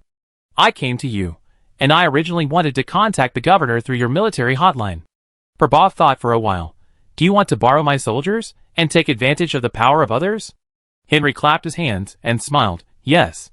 The governor intends to mobilize a large army to take down Garbage Town. I was thinking, if it has to go to that step, wouldn't it be that we are not doing a good job? Chapter 136, about to collapse. Not doing things right? Prabhav seemed a little confused. Henry also patiently explained at this time. He first stretched out his hand and pointed at himself. I am the wedge appointed by the governor to Garbage Town. If the governor wants to take Garbage Town, I have no choice but to do it. It would be best if we can get things done before the governor's army arrives. Then the army only needs to come to calm the situation and help the new alliance system to be implemented in Garbage Town. If the army must resort to violence, wouldn't that mean I'm not doing my job well? Prabhav thought about it, nodded slightly, and agreed with Henry's idea. Then, Henry pointed his finger at Prabhav. As for Major, You have received the governor's order to come to this wilderness to clear all settlements, relocate the population, and the remaining settlements must change their flags, accept the complete and thorough rule of the new coalition government, and wipe out all opponents. You did a good job, but not the best. Because within this 200-kilometer range, there is a special place called Garbage Town. There are 100,000 permanent residents, 100,000 small territories that rely on the operation of Garbage Town, and 100,000 armed scavengers and adventurers who enter the ruins of the tower for a long time to scavenge. In terms of population, the importance of raw material mining. This is the most important place among all the settlements around Renaissance City, and it is in an awkward position at the edge of your mission range. The governor did not ask you to take over Garbage Town with only these 800 soldiers. But if you can do it, wouldn't that make the originally qualified answer sheet a perfect score? After thinking carefully, Prabhav had to admit that he was indeed persuaded by Dennis and Henry. There is another key point here. Henry didn't know, but he himself didn't know that he came here with accumulated merits, striving to succeed Yin Fangxu, who would become the commander-in-chief of the entire army, and become the brigade commander of the Shifeng Brigade? At present, he has indeed completed his task step by step, and his completion is satisfactory. Not only have nearly 10 settlements within 200 kilometers been ruled by the new alliance, but the Battle of Sanchi has almost wiped out the bandits entrenched in this area at a very small cost. No one can say that he has not done well enough, but Prabhav himself always feels that it is not enough. Now, Henry puts Garbage Town in front of him, and he can't help but drool. Garbage Town. He still remembers that when he was just a miner in the Broken Hole Society and lived a truly dark life. Garbage Town was a powerful place in the distance. Whether the entire Abandoned Cave Society can have a meal depends entirely on whether the merchants in Garbage Town are willing to pay more for the ore produced by their Abandoned Cave Society. For him, the presence of Garbage Town is even more important than that of the closer Fushing City. And now, as the leader of the miners, he actually has the opportunity to lead the army to seize such a place. But in addition to his desire for merit, Prabhav can still remain rational. Even though Garbage Town could barely be considered a settlement within the 200 kilometers that the governor allowed him to act on his own, he still remembered that he could not act on his own. It was not a small settlement. As Henry said, Garbage Town had a total of 200,000 to 300,000 people within its sphere of influence. And because of its unique industrial ecology, almost everyone had a gun. And there were always 100,000 armed scavengers and adventurers who lived on the edge of a knife all year round. They were indeed not an army, but their equipment might be better than those of the looters, and they had stronger combat experience and will. If things were not done well and a military conflict occurred, he would not be able to win such a battle with his 800 men. Not to mention, he might get stuck in the quagmire between the Garbage Town and the Green Orcs. So, he still insisted on what he said before. I need further authorization before I can act. Henry smiled, of course. When the signal is connected, we will go and talk together. His goal has been achieved. Even if Prabhav dared to follow him now, he would not dare to let him follow like this. He was not so bold as to encourage the army to do things beyond its authority without a military order. It was too taboo. Even if he succeeded, he would be killed by the governor afterwards. He would not make such a mistake. He came to Prabhav to borrow the military communication radio. Of course, in addition to this, his bigger concern was to persuade Prabhav himself. Simply executing orders and Prabhav's subjective initiative were of course two completely different situations. If Major Prabhav could help out when he reported to the governor later, to increase the chance of success, it would be even better. But unexpectedly, this idea fell through in the end. Because when the radio was connected to Renaissance City, he got a message. The governor was no longer in Renaissance City at this moment, but was heading to Garbage Town with Lieutenant Colonel Thaddeus and the 2nd Infantry Division. The governor also left a message. I hope my army will only need to deal with those green-skinned orcs. He had heard this before when he met the governor, but this time, he had a different feeling. He turned around and looked at Prabhav. Do you understand what the governor means? I understand, Prabhav said. I will lend you a hand. But at the same time, I hope we don't have to resort to violence. My troops will stop 20 kilometers away from Garbage Town. The rest of the matter is up to you. If things don't go well, I will wait for the 2nd Infantry Division to arrive. That's enough. Henry looked very wise when he talked to Prabhav, but he was actually very nervous. because he calculated his time. If most of the troops walked, the distance from Fushing City to Garbage Town was about 200 kilometers. At a normal marching speed, it would take 3 to 5 days at a faster pace. And at a slower pace, it would not take more than 10 days at most. Combined with the words left by the governor, this is the time for him to deal with the Garbage Town. He has to hurry.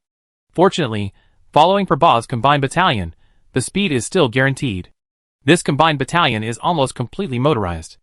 Even the heaviest 155 howitzer, it is equipped with wheels, and is towed by a tractor truck. All the soldiers, including the engineering company, the logistics support company, all have troop transport trucks and baggage trucks. In the army, the slowest and lagging behind was the armored company. 12 old tanks were dragging behind, running at a speed of only 20 kilometers per hour, which made people worry that several tanks would break down on the road. In fact, this situation did happen. Halfway through, one tank did break down, but this did not affect the speed of the entire army. Some maintenance personnel and crew members were left behind, and the rest still successfully covered a distance of 50 kilometers and arrived outside the Garbage Town. At this time, it was already late at night. The troops stopped on the spot and built a camp. Dennis and Henry, with a small number of followers and guards, met the team that came cautiously from the Garbage Town to check the situation. He explained, and then calmly entered the city. The scouts who came to check the situation did not disperse. They still surrounded Prabhav's troops in the dark. Prabhav did not care. He had already deployed sentinels and guards. As long as these people did not get too close, they would watch from the outside. This calm attitude made the outside snoopers even more frightened. Of course, the most frightening thing was the cannons. Armored vehicles and tanks that were not clearly visible in the darkness, but were indeed there. In addition, the soldiers followed orders and were well trained. The snoopers clearly understood that although this team was small in number, it was extremely powerful. In contact with the background of the new agent, Mr. Henry, it was easy to guess that this was from the new alliance and belonged to the governor's troops. The next day, Dennis and Henry met the person he wanted to see. His name was Jason Swan. He was a man with white hair and a dignified face. There was fierceness, weather, and vicissitudes between his eyebrows. He was the biggest agent in Garbage Town. When Jason Swan was young, he had already been hanging around in Garbage Town. At first, he was just an ordinary scavenger who dared to fight and fight, joined a small adventure group, and later became the boss. Later, he managed the entire adventure team into a group and robbed a part of the business of refining raw materials, and later opened up some business routes. He became an agent, and then slowly became the biggest one. It's just a few words. But since he was 15 years old, he has gone through countless intrigues, life and death battles, and finally reached his current position. He controls the largest raw material processing plant in Garbage Town, controls 20% of the trade share, and his adventure group, named Clock Iron Blade, is one of the best armed forces in Garbage Town. Industry plus force constitutes Mr. Swan's reputation today. He was always serious and dignified. Even in the recent difficult times, he had always maintained this attitude, which to some extent helped to stabilize people's hearts. In fact, no one knew whether he was panicking or not. This was not the first time that Dennis and Henry had met Swan. Every time they met in the past, he was as humble as an ant.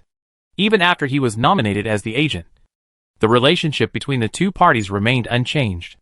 Apart from the new industry of alloy plastic steel that he controls, the power that Henry actually controls cannot be compared with the real boss in the Garbage Town. But today, he has to change his mindset and stand up straight. He represents the governor. His mentality has changed. Behind me stands the master of the entire planet. When the governor controls Renaissance City, this master is no longer just a title, but has a real and powerful force to back him up. With such a strong backing, why should I kowtow to the leader of an armed merchant in a Garbage Town? I am really used to kneeling. Swan seemed to sense something, raised his head, and his eagle-like and wolf-like eyes scanned Henry's face, and he spoke slowly, with a slightly hoarse voice. Are you here to persuade me to surrender to the governor in Fushing City? Henry's calves were still a little weak, and many rumors about Swan's ruthlessness and decisiveness flashed through his mind. He is not a tough guy at all, but he still tried to keep his face decent. Yes, he said. Do you have any other choice? I can kill you. Swan's tone was cold. Hearing this, Henry's buttocks tightened, but then relaxed again. At first, This was scary, because Jason Swan was really capable of doing it. However, after careful analysis, it can be concluded that Mr. Swan was pretending. Because if he dared to say something like "I surrender" a month ago, Mr. Swan would not say a word to him and would just shoot him. But now, saying that he could kill him is a sign of guilt. After realizing this, Henry felt more relaxed. Of course, you can do this. You can be considered the master of Garbage Town. How hard is it to kill me? Henry complimented Swan. But then he changed his tone and started again. But this is not a choice. Swan said nothing more.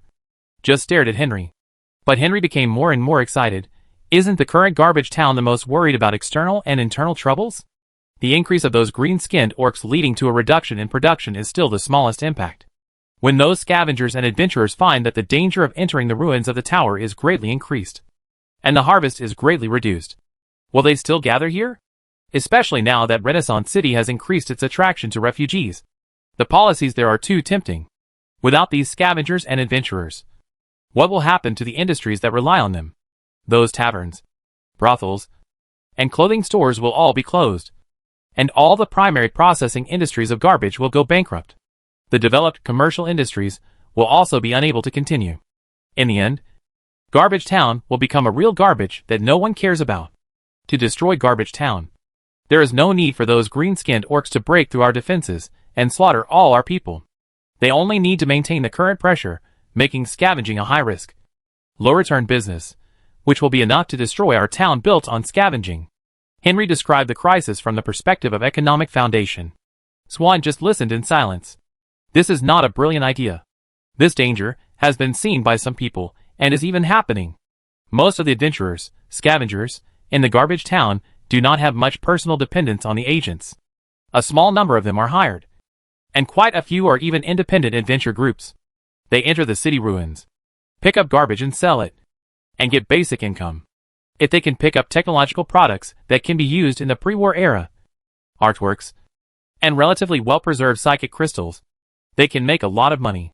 Now, because they have to fight against the green-skinned orcs, the risk of adventure has increased, and the income has decreased. They will also be specially recruited to fill the front line in the most intense places. Although they are given commissions and equipment, the battle is still too difficult to fight. Many adventure groups will refuse to be recruited, and even leave the Garbage Town in groups. There are not many people leaving, and the scale is not large. But this is an extremely dangerous sign, a precursor to the collapse of the levee. Chapter 137, You Have No Choice. Junk Town is now facing a catastrophe, which many people know. Swan is waiting for Henry advice. Of course he can guess that. Henry said this in order to pave the way for the governor to obtain the full loyalty of Junk Town. He is waiting for Henry to tell the governor's conditions. Henry also understood, but he smiled again, and said something that almost made Swan unable to hold back. Governor Goo is coming to Junk Town, and he is on the way with his army. Swan was silent for a moment, and asked, will he come in person? Yes. Henry had become very calm at this moment. The governor must take over Garbage Town. And we can't resist. Even if we don't mention military action. As long as the governor blocks the trade route, stops buying the raw materials produced by Garbage Town, and stops selling food to Garbage Town, Garbage Town will fall apart. Huh? Swan let out a long sigh. His face was already very ugly. That governor. Does it have to be like this? Henry spread his hands. Is there anything strange about this? He is the governor of this planet. He will work hard to bring the whole world under his rule. This is the most normal thing. After a pause, he continued, and, to be honest, Mr. Swan, I don't understand why you look so reluctant. Humph, Swan said. If there is a choice, who would be willing to be a dog? Ha ha ha. Henry laughed. This is not right. How can being loyal to the governor and the empire be considered being a dog? After laughing, he put away his expression and said seriously, Mr. Swan, I actually had the same stupid idea at the beginning, when the governor told me that he was going to take full control of the entire Garbage Town. My first thought was, I finally became an agent, and I was at the top of Garbage Town. But I only enjoyed the power of an agent for half a month, and Garbage Town was about to become the governor's. Wouldn't my role as an agent be in vain? But this stupid thought only lasted 10 seconds in my mind, and then I realized how ridiculous it was. Who is the governor? He realized that Fushing City was hopeless. Went out to start from scratch. And within 2 months, he counterattacked Fushing City and completely controlled the entire city. He was the one who thwarted the cult conspiracy and saved the city. If you go to Fushing City now, you will know that the disaster not only did not destroy people's confidence, but it was like being a demolition worker. Now the whole city is under rapid construction, recovery, and it has become more orderly and orderly. If you can go to the abandoned cave area of Wasteland City, there are nearly 100,000 heavy industry workers gathered there, who can produce a large number of high-quality alloys every day, one armored vehicle after another, one heavy artillery after another, one set of individual equipment after another, are produced in batches from the factory. If you can see these, you will have no doubt whether this governor can truly extend his rule to the whole world in the end. As long as he is given some time, when he integrates enough people, it will not be a big problem to deal with the imperial tax revenue in 2 years. I am now extremely honored that I followed the governor very early on. In the future, when the governor expands his influence to the entire planet, can I also use the planet as a stage to show my abilities? Or even become an interstellar merchant sailing between the universe? To be honest, that was something I never dared to think about in my life. My biggest wish at the time was to be an agent. Now it seems that my vision is still too short-sighted. What about you? Mr. Swan, you are different from me. You have long been standing in the center of the stage of Garbage Town. Over the years, you have spent countless efforts, seeking more profits, just to stand more firmly on the stage of Garbage Town. Now, there is an opportunity in front of you. Are you not tempted at all? After listening to Henry's words, Swan sneered, "Haha, you actually used such a ridiculous reason to persuade me?" He was dismissive, and was too lazy to even give reasons for his rebuttal. It sounded so beautiful. But if the threshold of the imperial tax was so easy to pass, 5 governors would not have died. Just controlling a city of resurgence. A shell of the alliance that almost no one obeyed. And daring to say that he would be able to sweep the world in the future was too arrogant. Indeed, as Henry said, he could only sit on the position of the master of the Garbage Town in his life. And there was no room for him to go further. But so what? In this wasteland full of starving people, isn't it enough to be a superior person? Swan felt that he was satisfied. However, the attitude he expressed did not make Henry retreat. He responded, "It is a pity that you have no interest in the Sea of Stars. But even now, you have no choice. The governor has the ability to destroy the Garbage Town. I said before that he doesn't want you to continue to be the owner of the Garbage Town. That's just a thought. He can destroy you with a backhand. But on the other hand, he is the only one who can save you. When Garbage Town completely surrenders to the governor, the army that the governor will bring will not be our enemy, but our protector. His army will aim its artillery fire at the Orcs who attacked us, not Garbage Town itself. Your biggest worry and headache now will be solved." Swan still did not fully agree with Henry's words. Just rely on the 800 people outside? Just rely on the 7 or 8,000 people that the governor brought with him. Can they solve the battle that even our 100,000 armed adventurers can't stand? Henry smiled again and said nothing more, but just pointed to the sky. Swan understood immediately, and then he was really silent. He was still unwilling, but he had to admit that every word Henry said was right. To live, it depends on the governor. No one else can save Garbage Town. To die, the governor has too many ways to kill them. Even if he doesn't do it himself in this case, what qualifications does he have to negotiate terms? But you don't want to talk about any conditions? Are you going to give away everything you have worked hard for in the past 35 years? Henry seemed to see his worries, and the voice of the devil sounded in his ears. Even if we don't mention those ideals and the future, I will only say one thing. The governor suddenly, from nothing, gained control of such a huge area, and the total population of Garbage Town will exceed 1.3 million after it is under control. But in contrast, there are not enough talents under the expansion of the governor's power. A female refugee from Chengdu district can become the chief civil official of Fushing City. I, a small and insignificant businessman in Garbage Town, can now represent the governor to discuss the life and death of Garbage Town with people like you. Then, if someone like you, who is experienced and capable, is willing to help the governor wholeheartedly, what kind of status will you get? Henry felt that Swan must have been persuaded by him, although he didn't give him any clear answer in the end. And even when he wanted to contact the governor directly, he was evaded by saying that he needed to report to the governor. But Henry still felt that Swan would kneel unconditionally in front of the governor when he arrived at Garbage Town, because he had no choice. Moreover, It was difficult for him to agree to Swan's specific conditions on behalf of the governor. He didn't think that the governor would agree to anything. At most, to let Swan use his performance in the future to win the things he wanted. This also reminded him of the time when he wanted to ask the governor for the exclusive agency rights of alloy plastic steel. But he was beaten so hard in the end that he was trembling. He knew what kind of character the governor had. When he was quite poor, Governor Gu already had a pure mentality of a superior, let alone now. Furthermore, he also believed that even if the governor did not agree to anything, Mr. Swan would definitely crawl in front of the governor in the end. Henry lived in the room prepared for him by Mr. Swan, waiting for Swan to give him an accurate answer before the deadline, or waiting for the arrival of the governor. On the third day, a servant came to ask him to meet Mr. Swan. Although he had expected it, Henry still couldn't hide the joy on his face. He was sure that Swan should have surrendered. Following the servant, he met Mr. Swan in the office. "Have you figured it out?" Before Henry finished speaking, Swan interrupted him. "I agreed, and I will make all other agents agree. If there are those who don't agree, I will make them unable to refuse as soon as possible." Henry was stunned. His attitude changed 180 degrees. "But why are you more anxious than me?" He felt keenly that something big had happened. "When will the governor's army arrive?" 2 days at the earliest. 5 days at the latest. "Can it be faster?" "Wait a minute, tell me what happened first." Henry was already very uneasy. "Those green-skinned orcs?" Alas, yes. There was nothing to hide about this matter. If military intelligence is not smooth, it is easy to lead to strategic misjudgment. Afterwards, Swan briefly told Henry about the current situation. In the past, there was no management in the garbage town. It was originally a town formed by adventurers picking up garbage. However, as more adventurers came, there were many industries based on the garbage picked up by adventurers, and the town was gradually formed. But later, since the town was formed, the entire industrial chain became more complete, and a slightly more refined management was indispensable.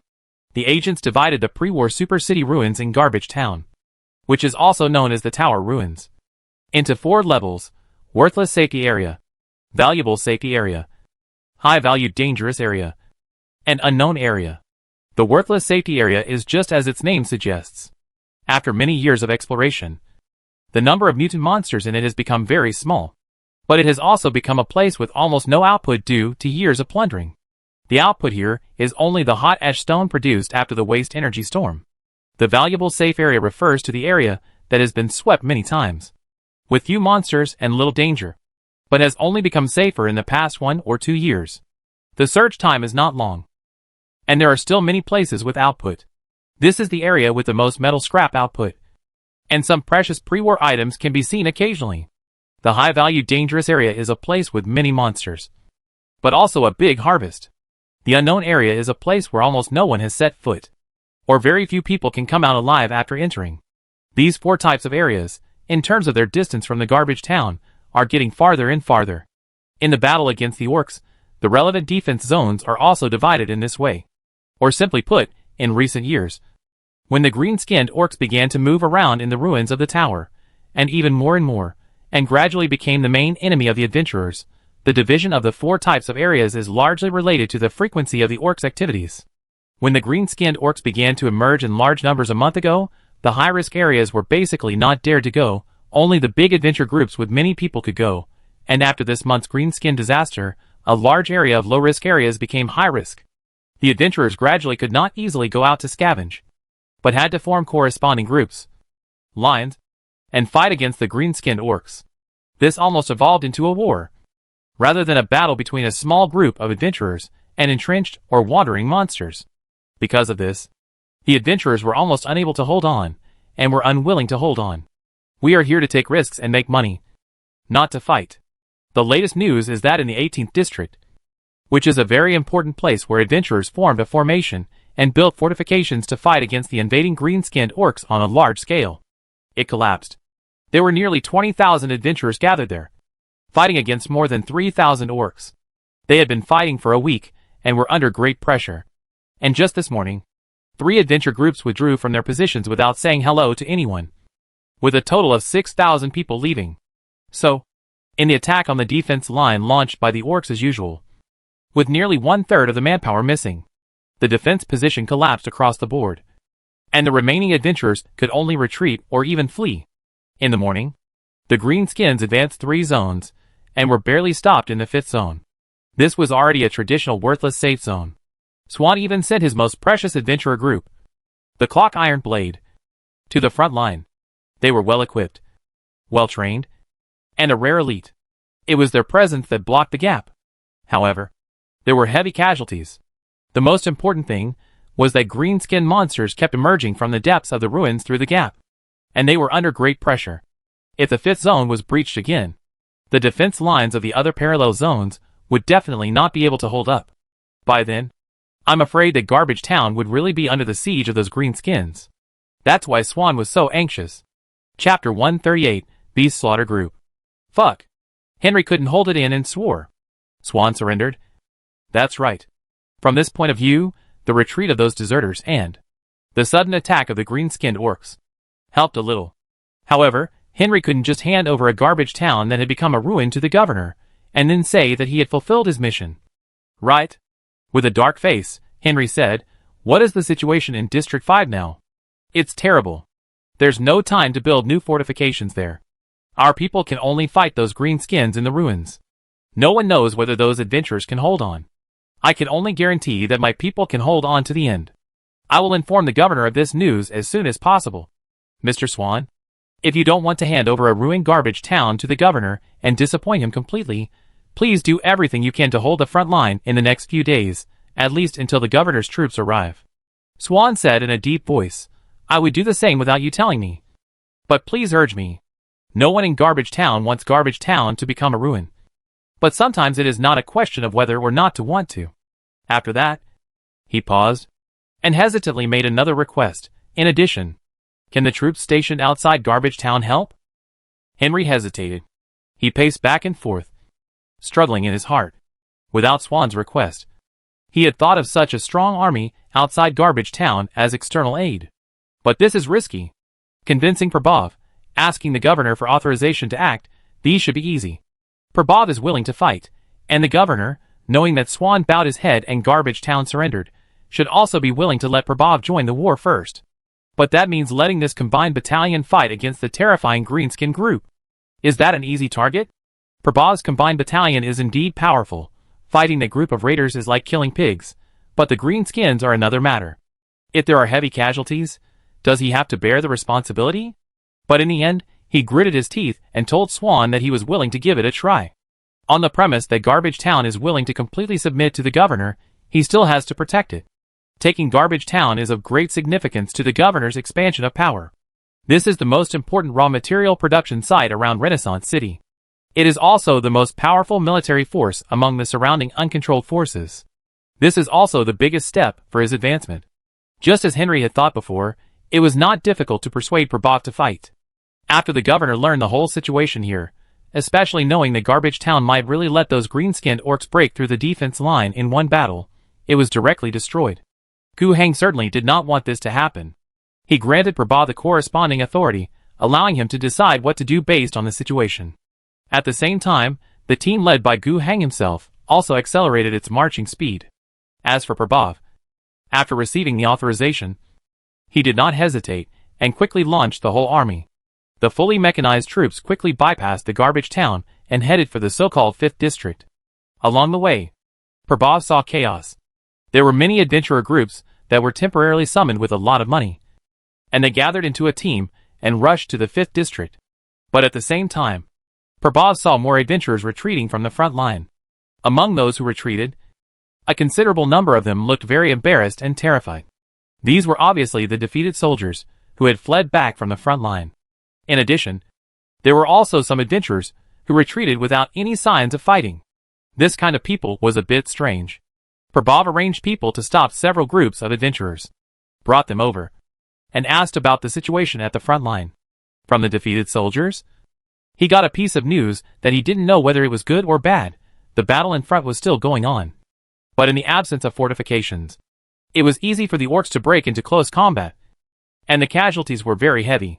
Teams of adventurers could not bear such terrible casualties, and retreated from the front line. The good news is that the front line is still fighting, and has not collapsed completely. The bad news is that it is about to collapse. The news given by the other group of people who did not fight, but retreated was more intriguing. They received orders to retreat. These orders came from some merchants who paid them. Or even agents. Prabhav did not know much about the garbage town. But Henry, who came to the front line with his command vehicle, immediately understood what it meant. Those pessimists, thinking the garbage town could not be defended, withdrew the troops they hired with their own money, no longer maintaining the front line and engaging in meaningless battles, but letting them protect themselves and escape from garbage town. It is even possible that the news that Governor Gu was going to take over garbage town had leaked out, which also catalyzed the idea of those merchants and agents to flee. Anyway, even if we defend it, garbage town is not ours, so why pay to defend it? Just run away. Thinking of this, Henry was particularly angry. How could he save the garbage town with these insects? This would undoubtedly lead to a total collapse. The combined battalion led by Prabhav continued to move forward, and Henry borrowed the communication equipment on his command vehicle to contact Swan, who was still in the garbage town, and informed him of the situation here. Swan said that he would find a way to solve it. Not only would he solve the problem by only dealing with those who wanted to run away, he would also find a way to gather the defeated soldiers and try his best to maintain the front line. Hearing Swan's assurance, Henry was somewhat relieved. If the big boss of Garbage Town really wanted to stop the spread and deterioration of this situation, he should have a way. But there was only one thing that made Henry feel uncertain. What if Swan wanted to escape? He asked himself to trick Prabhav into going to the front line just to buy time to transfer materials and wealth. What should he do? To put it bluntly, he was afraid that Swan would deceive him. For a moment, he actually felt a little confused. Seeing that Prabhav was already giving orders, letting the artillery support company deploy its formation, he said to Prabhav, "I stay here." After a pause, he continued, "I can't help much even if I go to the front line, so it's better to stay here. Leave me a radio, so I can communicate with the inside of Garbage Town at any time, to ensure that there are no changes inside. If everything goes well, I will try to gather some defeated soldiers and retreating troops here. If there is a big problem in Garbage Town, I will notify you as soon as possible, so that you won't be trapped in the quagmire alone." Okay, let's do it. Half an hour later, at the front line of the 5th District, as expected, the battle continued, and many adventurers were still resisting. But they had no advantage at all. The green-skinned orcs who came back from afar killed these adventurers one by one. And from time to time, the whole team of adventurers collapsed and retreated. Among them, the most determined in their fighting attitude was a group of people wearing gray combat coats. On their arms, they also had a uniform armband, which was a spear piercing the orc's head from bottom to top. This armband represents an adventure group that was established only 6 months ago, but has expanded rapidly in the past 6 months, the Beast Slayer group. This is a group of people who are determined to take revenge on the green-skinned orcs. Its founder and current leader is named Luigi Lakoshi. Lakoshi was once the leader of a medium-sized adventure group. He has been hanging around in Garbage Town for many years. He is generous, enthusiastic, and loyal. He has always been famous in the entire adventurer industry. 6 months ago, his regiment encountered a group of green-skinned orcs, and was almost completely wiped out. He and a considerable number of his comrades were captured by those greenskins. He saw with his own eyes many of his closest comrades having their heads split open and their brains eaten, and their stomachs ripped open and used as food by those greenskins. Among them, even his wife and 2 sons were included. Later, this small orc camp was raided by another group of adventurers, and Lakoshi escaped in the chaos.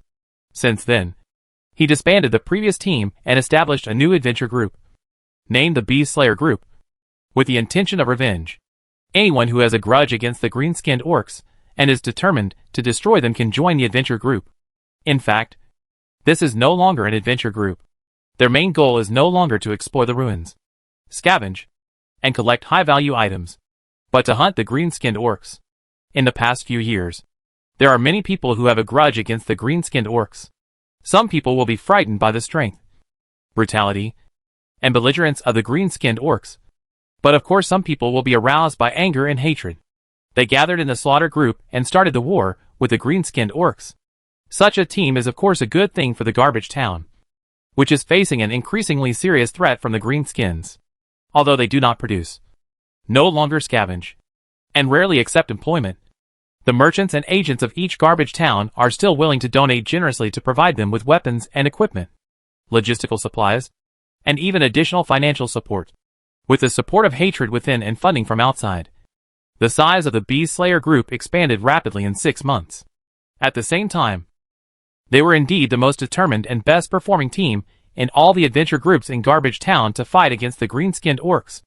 Their original defense zone was not in District 18, nor in District 5. However, after the outer defense line of District 18 was penetrated, and they penetrated all the way to District 5, they had to retreat to avoid being flanked. At the same time, they also realized that the breakthrough of the green-skinned orcs was not over yet. If they were allowed to continue to rush forward, Garbage Town, which was the rear base, might really be gone. Likishi brought more than the normal number of people from the Beast Slayer group to the 5th district for reinforcement, trying to plug the loopholes in the defense line. Then, as the fighting went on, his troops became the main force. The other friendly forces retreated one after another, and finally only a small number of people were left to fight side by side with them, holding a shotgun with 3 huge barrels tied together after personal modification. He pulled the trigger, and the dense large-caliber shotgun shells blew up the head of a greenskin at close range. Likishi spit out the cigarette that was almost burned out in his mouth with a sound of poo, and looked around. A sense of sadness arose in his heart. He knew that this might be his final burial place. At present, the number of green-skinned orcs rushing from the gap in the defense line may have exceeded 3,000.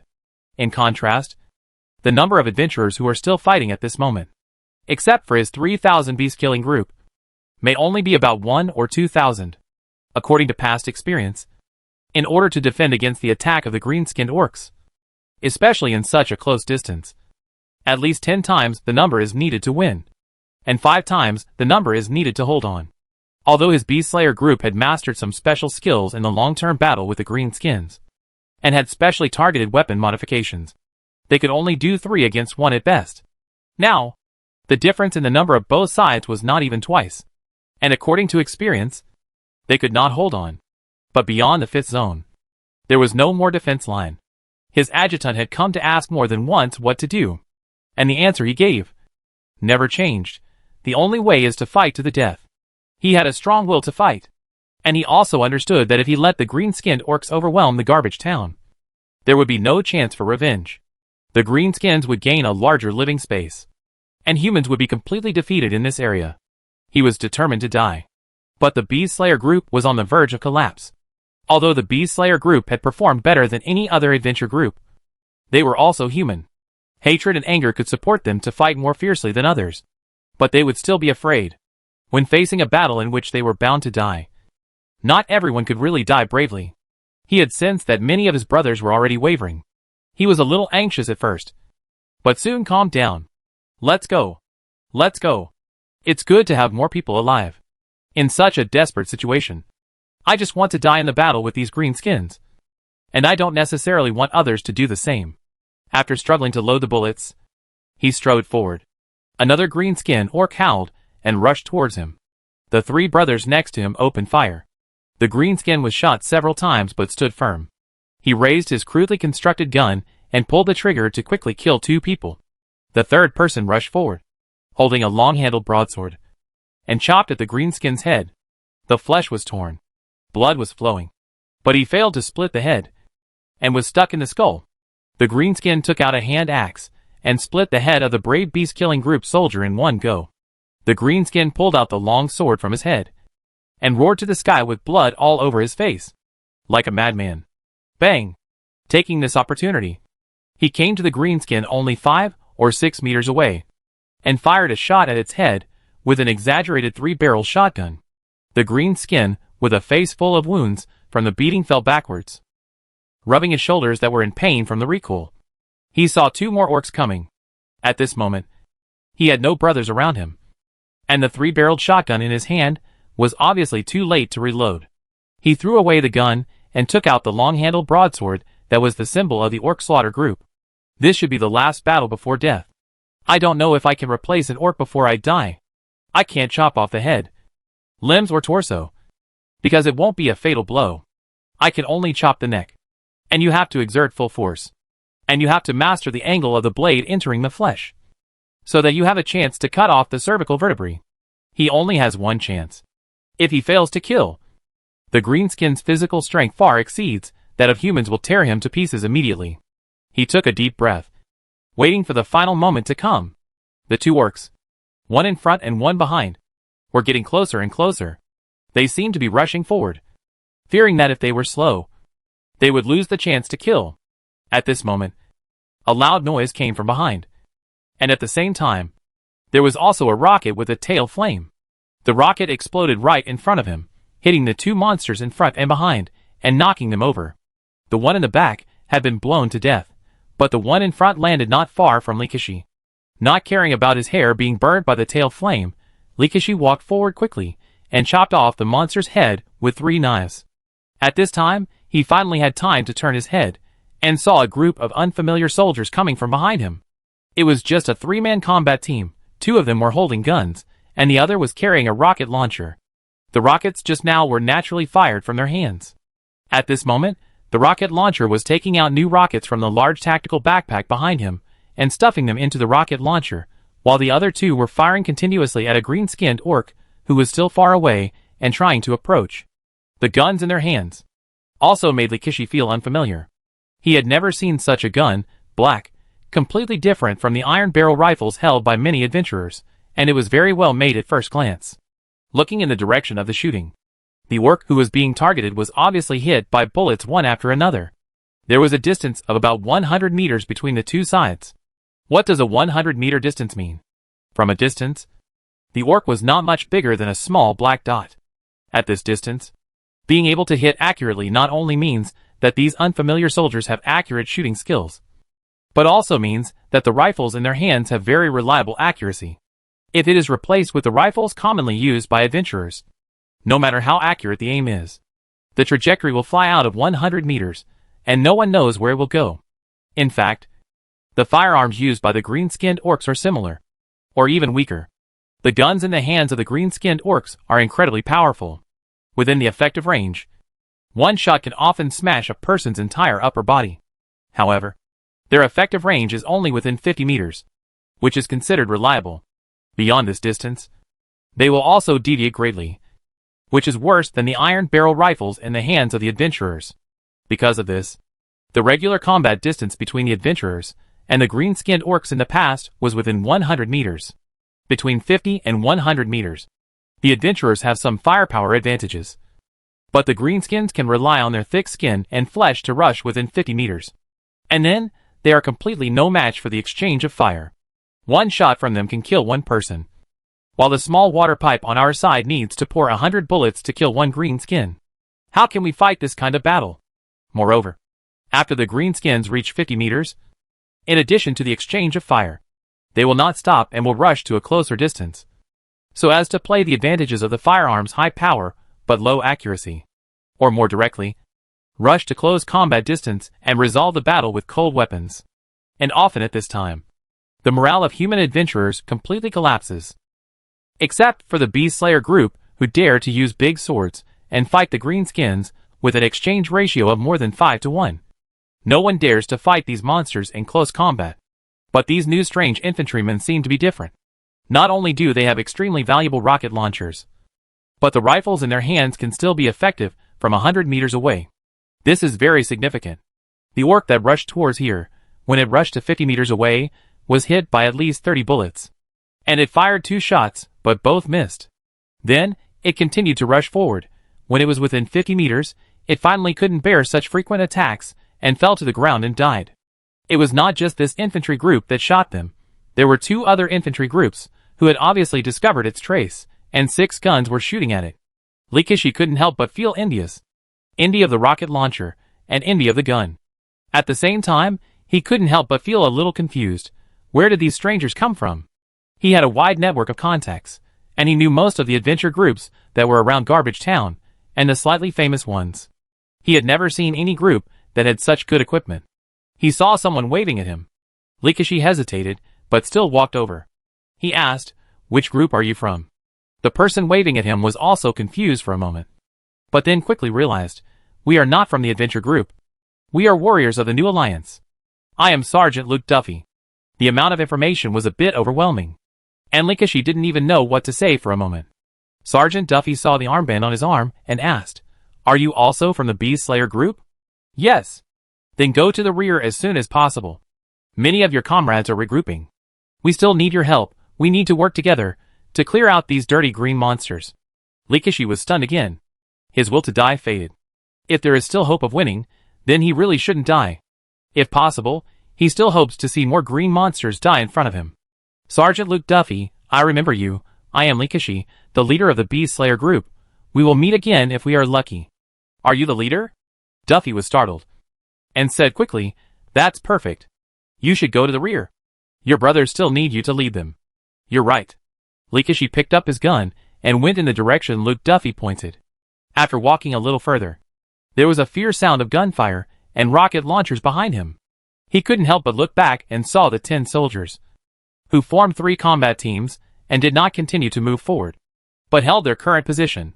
In front of them, a group of about 20 greenskins were coming towards them. Linkashi's heart sank, especially when he saw that the 2 rockets only killed 3 greenskins.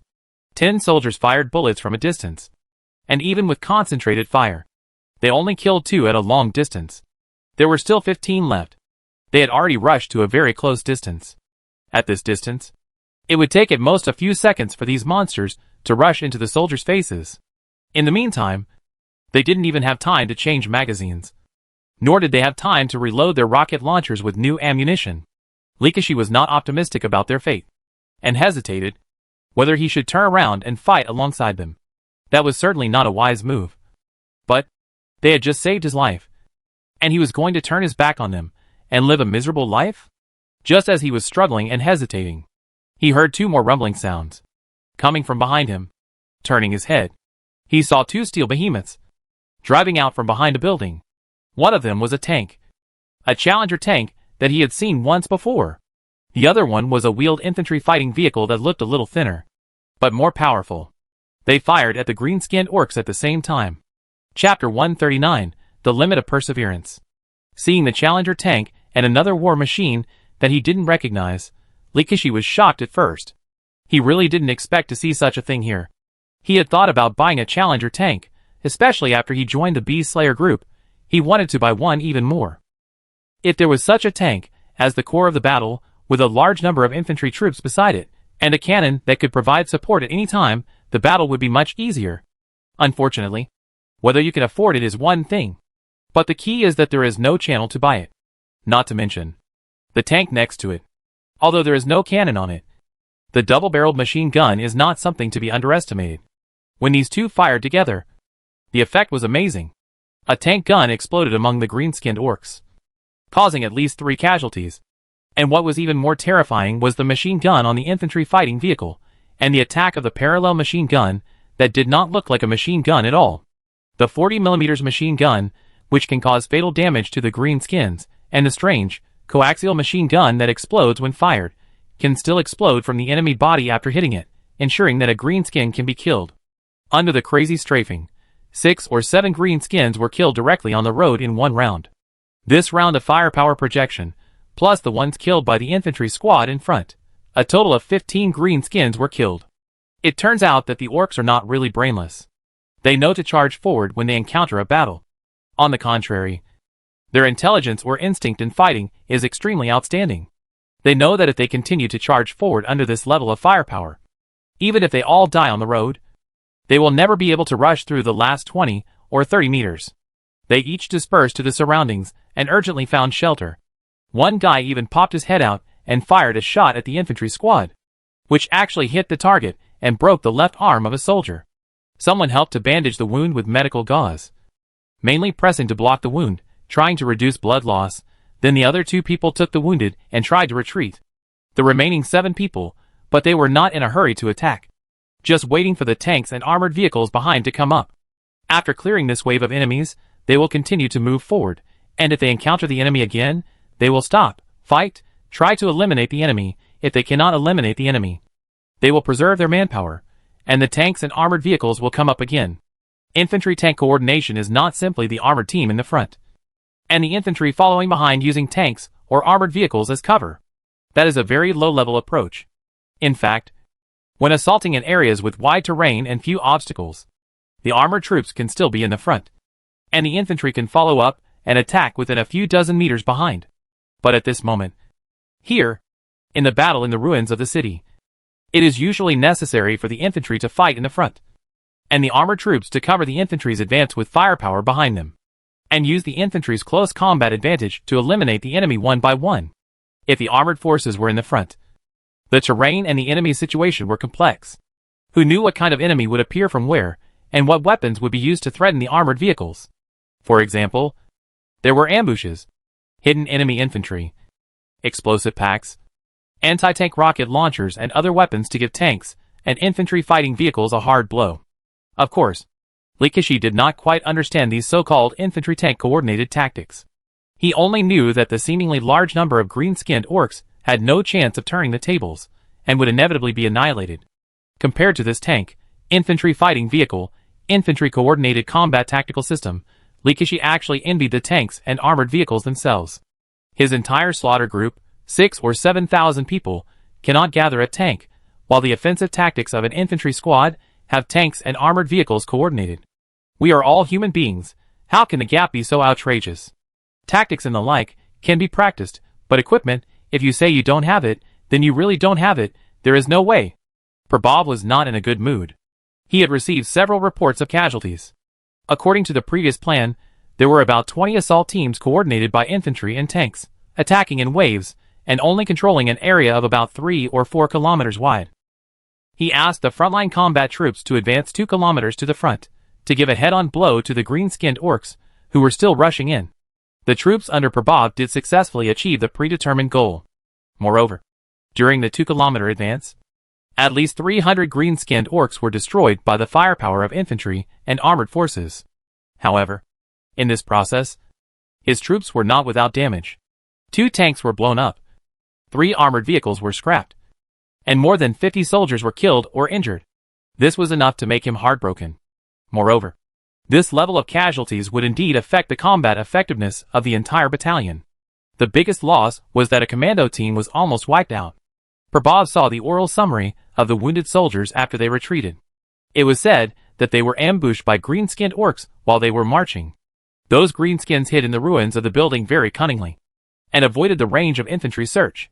Then, they launched an attack at the same time, and when they were discovered, they were already 60 to 70 meters away.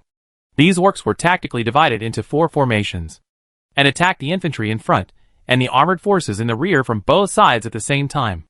Suddenly entering the close range, the infantry squad still suffered a great loss in the exchange of fire. They shot and killed 4 or 5 people at close range, but they were also shot at close range by the greenskins. The crude firearms in their hands could make the soldiers lose their combat capability with one shot.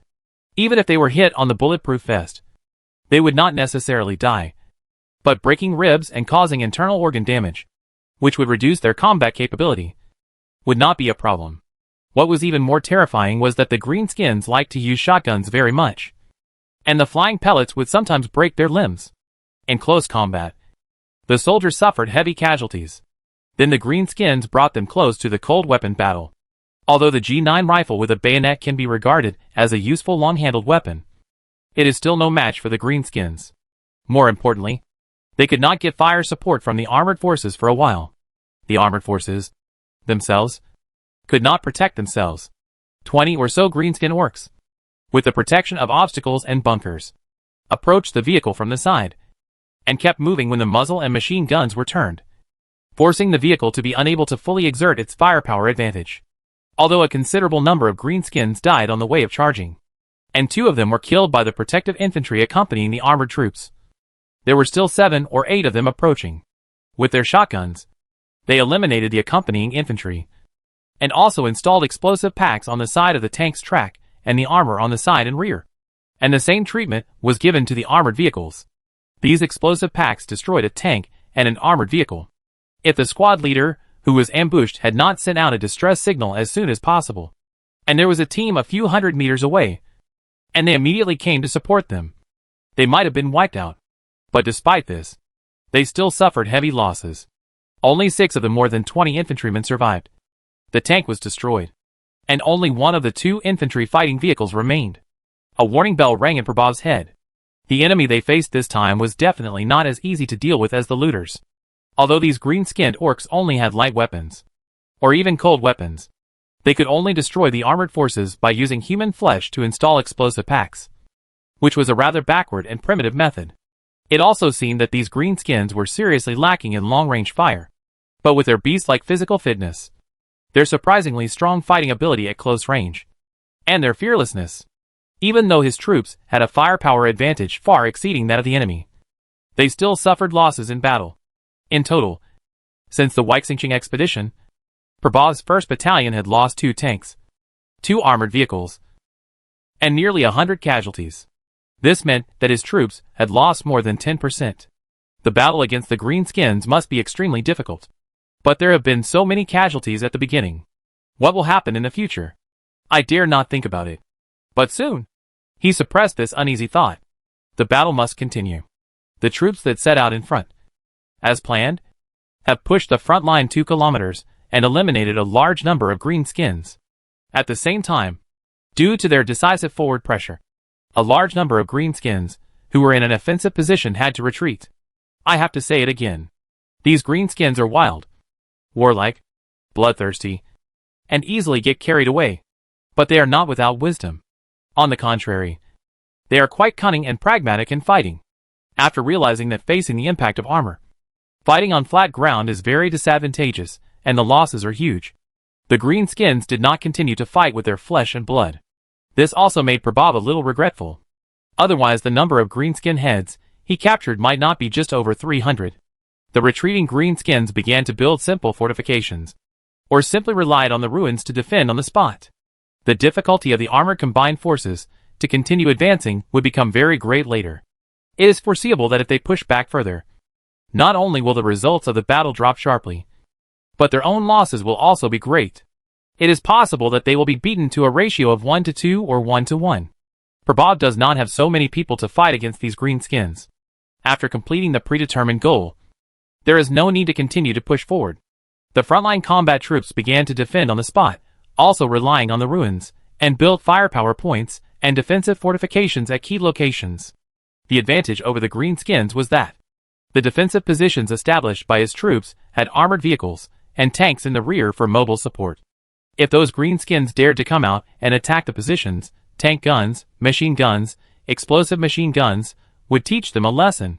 The 2 sides entered a confrontation phase. If this situation remains, Prabhav can accept it. He has discussed the goal of this operation with the battalion political commissar, several staff officers, and adjutants. It is impossible for them to turn the whole corrupt situation around with the strength of a battalion. What they have to do is to stabilize the front, become the mainstay, plug the gap, and stop the overall collapse. As long as the battle can be maintained until the governor arrives, it will be considered a success. But those greenskins don't seem to give up. They still want to continue to break through the human defense. But this time, Prabhav was not polite to them. 12 kilometers away from the frontline battlefield, the 155 howitzer position had been built. It was not the advanced stage, and a large number of adventurers had retreated from the front line to regroup. There was no need to worry about accidental injuries. Our troops had also transmitted the firing parameters of the front line. Without saying anything, we fired 5 rounds of artillery fire. 60 heavy artillery shells landed on the attack route of the green-skinned orcs in less than 10 minutes. The nearest shell was even less than 100 meters away from the frontline soldiers. It is difficult to find out how many casualties these 5 rounds of bombardment caused by crossing the front line. But if we roughly estimate, the casualties suffered by the green-skinned orcs are probably more than the casualties caused by the tanks, armored vehicles, and infantry before. After losing another 300 or 400 green-skinned orcs, the greenskins attacking the 5th district basically lost 20% of their manpower. After the 5 rounds of bombardment, the attack that the green-skinned orcs had accumulated strength to launch was ended, and they finally stopped. 20% loss, of course, did not exceed the upper limit that the green orcs could bear. But casualties must be meaningful. It is not a question of bravery to attack the layered defense positions with heavy artillery. It is a question of stupidity. The greenskins are definitely not stupid in fighting. Moreover, the greenskins do not have to fight to the death. The battle area that the 1st Battalion deployed to resist was only 5 or 6 kilometers wide at most. But the width of the battle line from the entire tower ruins to the garbage town is probably more than 60 kilometers, covering the entire tower area and the surrounding suburbs. There is a lot of front width, which can be used for penetration and outflanking. If you can't take it down, don't take it. Just fight in another place. Prabhav also understands this. The scale of this war is that a team of nearly 100,000 adventurers and armed scavengers is fighting against 10,000 to 20,000 green-skinned orcs. An 800-man synthetic battalion, no matter how well equipped, is like a heavy weight that can affect the balance of the scale. But this is the highest level. You can't expect a battalion to withstand a 60-kilometer front. It is enough to achieve the current results. A large number of greenskins were killed and wounded, and the defense line was stabilized, which withstood the peak of the greenskin orcs assault force, and bought time for reorganizing the follow-up troops. Prabhav has done what he can. The rest depends on how well Dennis and Henry, Jason Swan and others can do. Oh, yes. He also received intelligence that the leader of a slaughter group was rescued by them. We can count on it. Prabhav had an estimate of how long he could hold out. He could hold out until the artillery support company ran out of ammunition. If the pressure was too great, and the 155mm howitzer shells were used up, then there was nothing to say.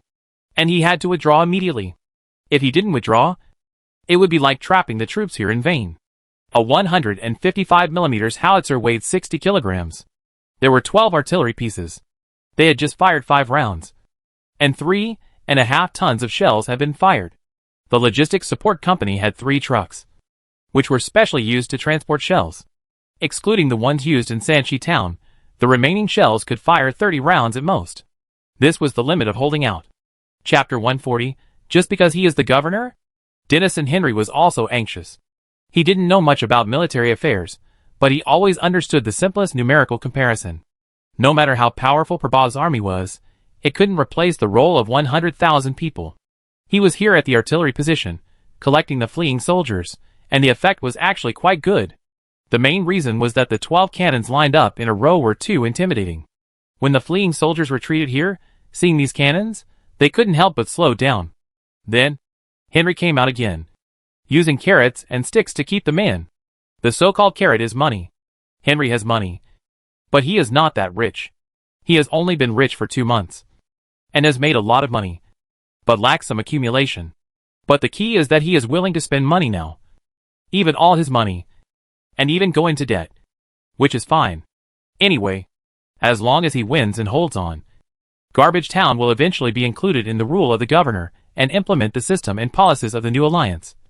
Money will not have much meaning.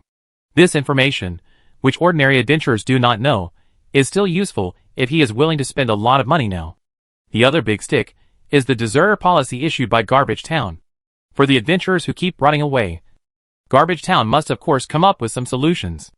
In fact, during this period, many adventurers who left the front line have been executed as deserters. This part of the pressure still transmitted to the front line. When the big collapse, everyone was running away, the law did not punish everyone, and there was no military judge to enforce combat discipline, so of course no one took this thing seriously. At this moment, someone mentioned that with heavy artillery here and the money doubled, the adventurers would naturally have to think carefully about what to choose. Of course, there is another key factor that cannot be ignored, which is that after the adventurers are reorganized, they are not sent to the front line immediately. They have just been defeated by the Green Orcs, and sending them to the front line immediately will probably have no effect. But just restoring the organization, reorganizing on the spot, guarding the artillery position, and not having to fight in person, would be much better. By using these adventurers, continuing to gather more adventurers, it can play an expanding role. In a few hours, Henry gathered about 4,000 to 5,000 adventurers. With these people, Henry wanted to send them to the front line to fight. However, after contacting Prabhav, he got the answer that there was no need to send more people. They didn't have much problem here. The main thing was that the Beast Slaughter group was prepared. Henry also knew the commander of the regiment, Likishi. Half of the Beast Slayer regiment, led by him, finally had time to rebuild their morale behind the defense line formed by the 1st Combined Battalion. They were reorganized and deployed to the front line, greatly filling the manpower of each firepower point and alleviating the problem of insufficient infantry in the 1st Combined Battalion.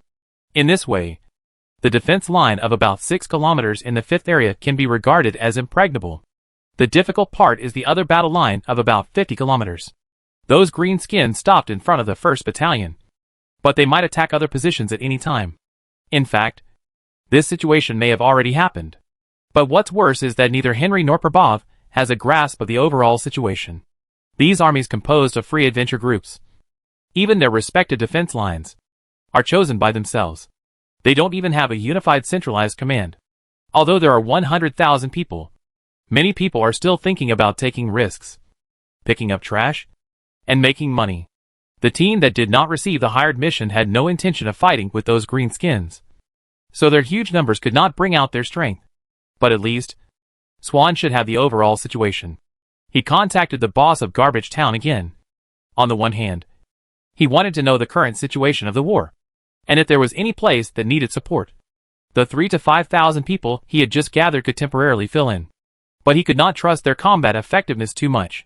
On the other hand, he wanted to know whether the situation in which many adventure groups either chose to go on their own or were hired by other wavering merchants and agents to protect the insects from fleeing had been curbed. I'm going to solve this problem now. After hanging up the call with Henry, Swan pushed open the door of the conference room with a sullen face. There were already quite a few people sitting inside. His appeal was still reflected at this time. If it weren't for him, no one would be able to gather so many agents, important businessmen, in such a chaotic time, when many people even wanted to abandon everything and run away. But that was all. The meeting room was noisy, and many people had obvious impatience on their faces. The content of their arguments was also very routine, and they had actually argued many times in the past. There were those who insisted on holding on, and those who gave up. There were also divisions within the insistent faction. Some wanted to establish a unified army for Garbage Town, and they couldn't be so lax anymore. Some said that they should strengthen the supervision of those adventure groups, assign tasks more reasonably, and increase the rewards. Before Swan entered the door, he actually secretly listened for a while. The debate on the scene was actually similar to what he had learned before. Most people still wanted to continue defending, no matter how dangerous the situation was. Everyone's property was still in the Garbage Town. In this wasteland, the value of floating wealth was very low. Currency? This thing can't be eaten or drunk. And it's not in a stable society where money can buy everything. In the wasteland, it is too common to have currency but not be able to buy things. Even if it is the Alliance coin issued by the Alliance, it may not be recognized by many places if you go far away, and the purchasing power fluctuates greatly. The truly valuable things are the actual materials, whether it is food, raw materials, or weapons and equipment. These are wealth. Another important wealth is industry. Industry is something that relies on many things: machinery, venues, raw material production areas, commercial channels, business environment. Many people present have become agents, and they all have industries. Giving up Fushing City is equivalent to giving up the greatest wealth they have. Even if you see a coffin, you may not cry, not to mention you haven't seen it yet. The situation is just a little bit broken now. Those green-skinned orcs haven't rushed into the Garbage Town yet. Many people are really unwilling to give up the Garbage Town, which is equivalent to disbanding their wealth. But on the other hand, many traveling agents who don't have permanent property, rely on freight and channels, are actually trying to run away. Although the loss of running away is not small, it's better than continuing to hold on, and the situation completely collapses, and you can't run away. However, the next piece of news that Swan was going to announce was likely to change the situation. When he stood on the podium, the chaotic quarrels gradually subsided.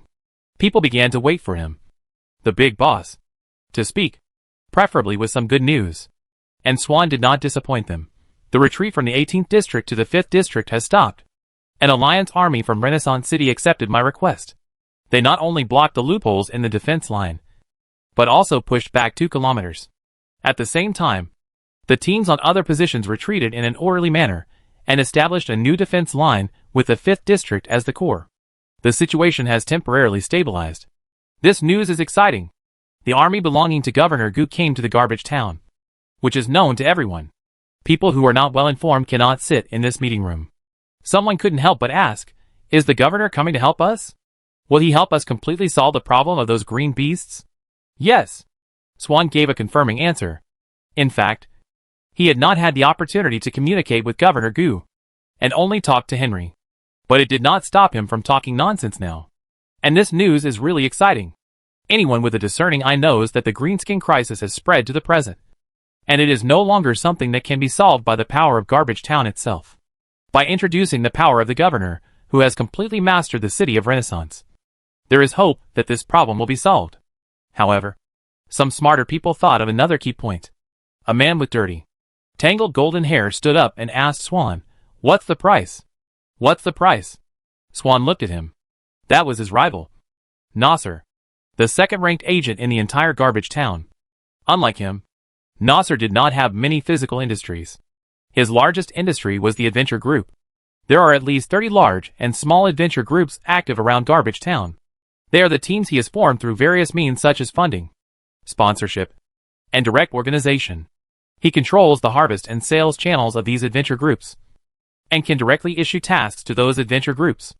These 30 adventure groups, with thousands of people in large and dozens of people in small, add up to 20,000 to 30,000 armed adventurers who are influenced and controlled by him. Moreover, he also has close ties with many looters in the Wasteland. This is a nasty guy, and it is also the person that Swan is most wary of during this greenskin crisis. He is a typical guy without any industry, and his wealth is on those people. If the Garbage Town is destroyed, Nasser will certainly suffer serious losses, but he can take people with him to find a way to open up another ruined mine, or simply become a looter for a while. If someone has a gun, there is always a way to survive.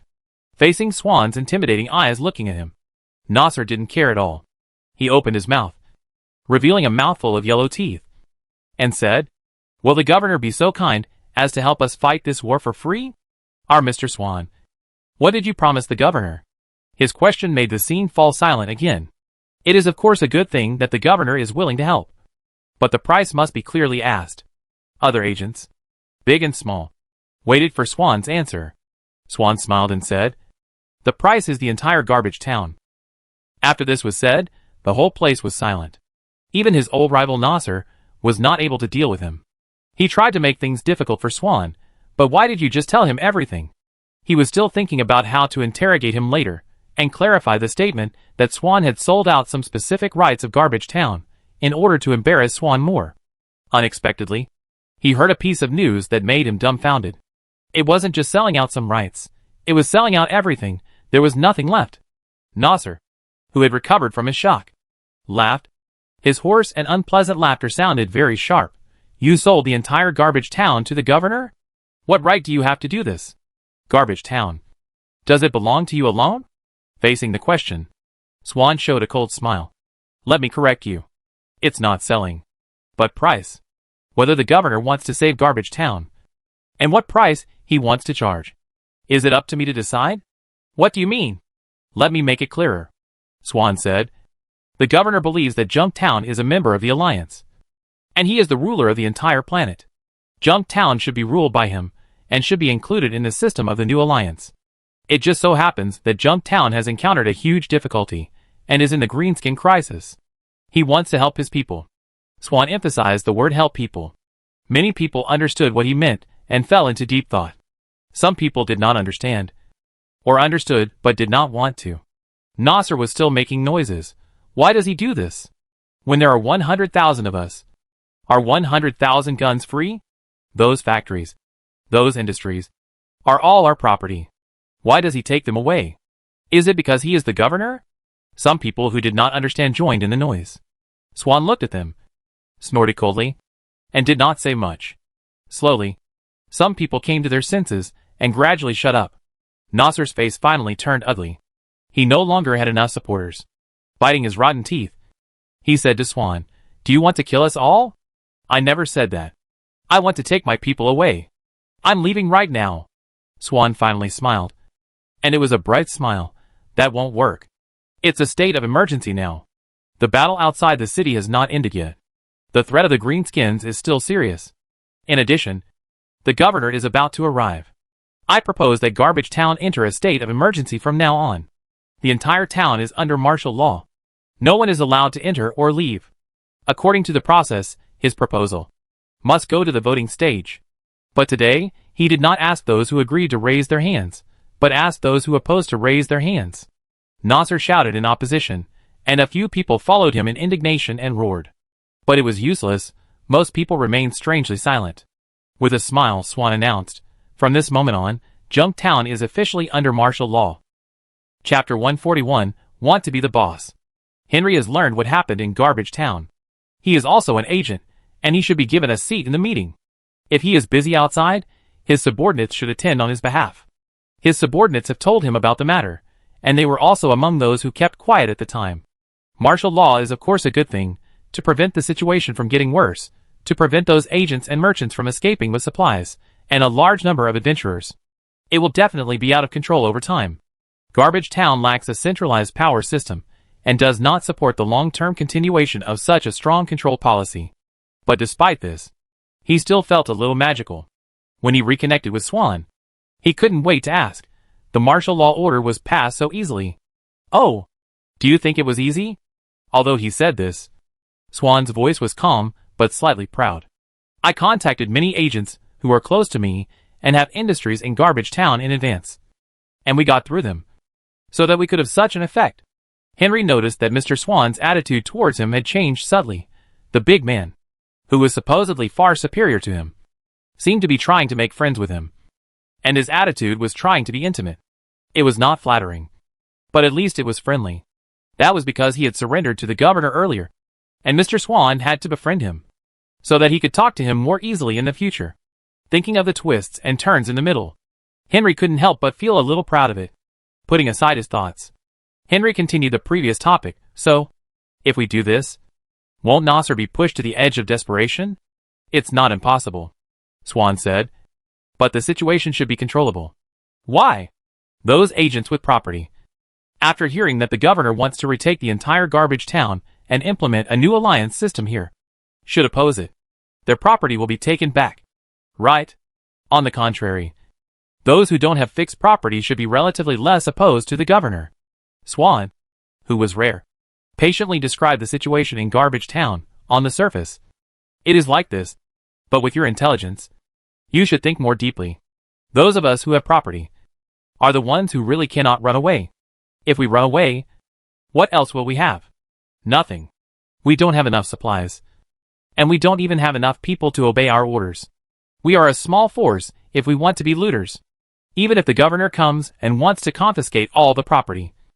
I have also carefully understood your policies. Those industries will not be abandoned after being confiscated. Right? They will have to be restarted. Right? We, the former owners, at least understand these industries, so why can't we change from the original business owners to factory managers? As a factory manager, according to the 45-level assessment, it should be higher than the rank of ordinary workers and employees. Right? Being a factory manager who has to report to the so-called Alliance Production Department, and all the products produced do not belong to you, is definitely not as exciting as being a real owner. But your policies can guarantee the lower limit, allowing people to live a stable and decent life. Believe me, this alone is enough to attract many agents who don't want to live in fear every day. What's more, what can we not accept? Either the Garbage Town is destroyed and becomes nothing, or the agent becomes a factory manager, a manager, and many people will make this choice. On the contrary, those who have no industry are the ones who can least accept the governor's arrival. After the governor comes, will he continue to allow a large number of armed forces to be controlled by those people? When all production products are uniformly allocated by the new alliance government, can they still make profits by reselling? While there is still a chance, take enough people and run away. With guns and people, they can build a foundation anywhere, even if they are robbers. They are the leaders of the robbers, and they can still eat well and drink well, and have people to drive them. They are the ones who are most reluctant to stay in the governor's system." Henry listened and thought about it. Swan paused and had something else to say. "For us property owners, the only thing that really worries us is the situation of those who used to have property in Renaissance City. Many people are most afraid of handing over their property, but in the end they were liquidated, just like the great execution before the governor's speech in Renaissance City. To be honest, that set a very bad precedent. Our governor took ruthless measures to control the city as soon as possible, but it also set a very bad precedent." At this point, Swan expressed his position and concerns to Henry. who clearly stood in the governor's camp. Henry also understood that he hoped to ask the governor for a guarantee through him. But this guarantee, Henry felt that he could not give it, and he did not need to give it. He replied, "If you really understand the situation of those who were executed at the time, you will know that they deserved what they did. They killed the old Speaker of the Parliament Hodgson, who supported the governor in the past. They tried to use force to prevent the governor from entering Renaissance City. They colluded with the cult. They committed these crimes. And they deserve to die. The situation in Garbage Town is different from that in Renaissance City. If you can bring the entire city under the governor's command, and actively help the governor to resume production afterwards, and stop having any small thoughts, then why do you have to worry about those things that are available or not?" After hearing these words, Swan on the other side of the phone didn't know whether he got what he wanted or not. He was indeed relieved, but not completely relieved. After all, there was no serious guarantee. But to this extent, it was the limit. After hanging up the phone, Swan stood at the window with great confidence.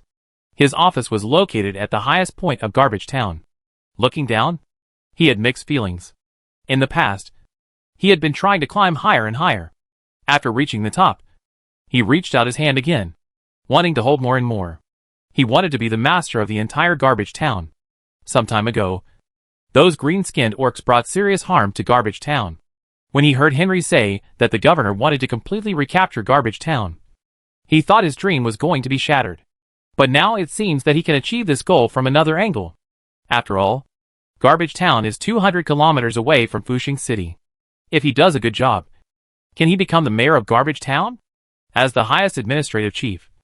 To some extent, it seems that he can realize his past wishes.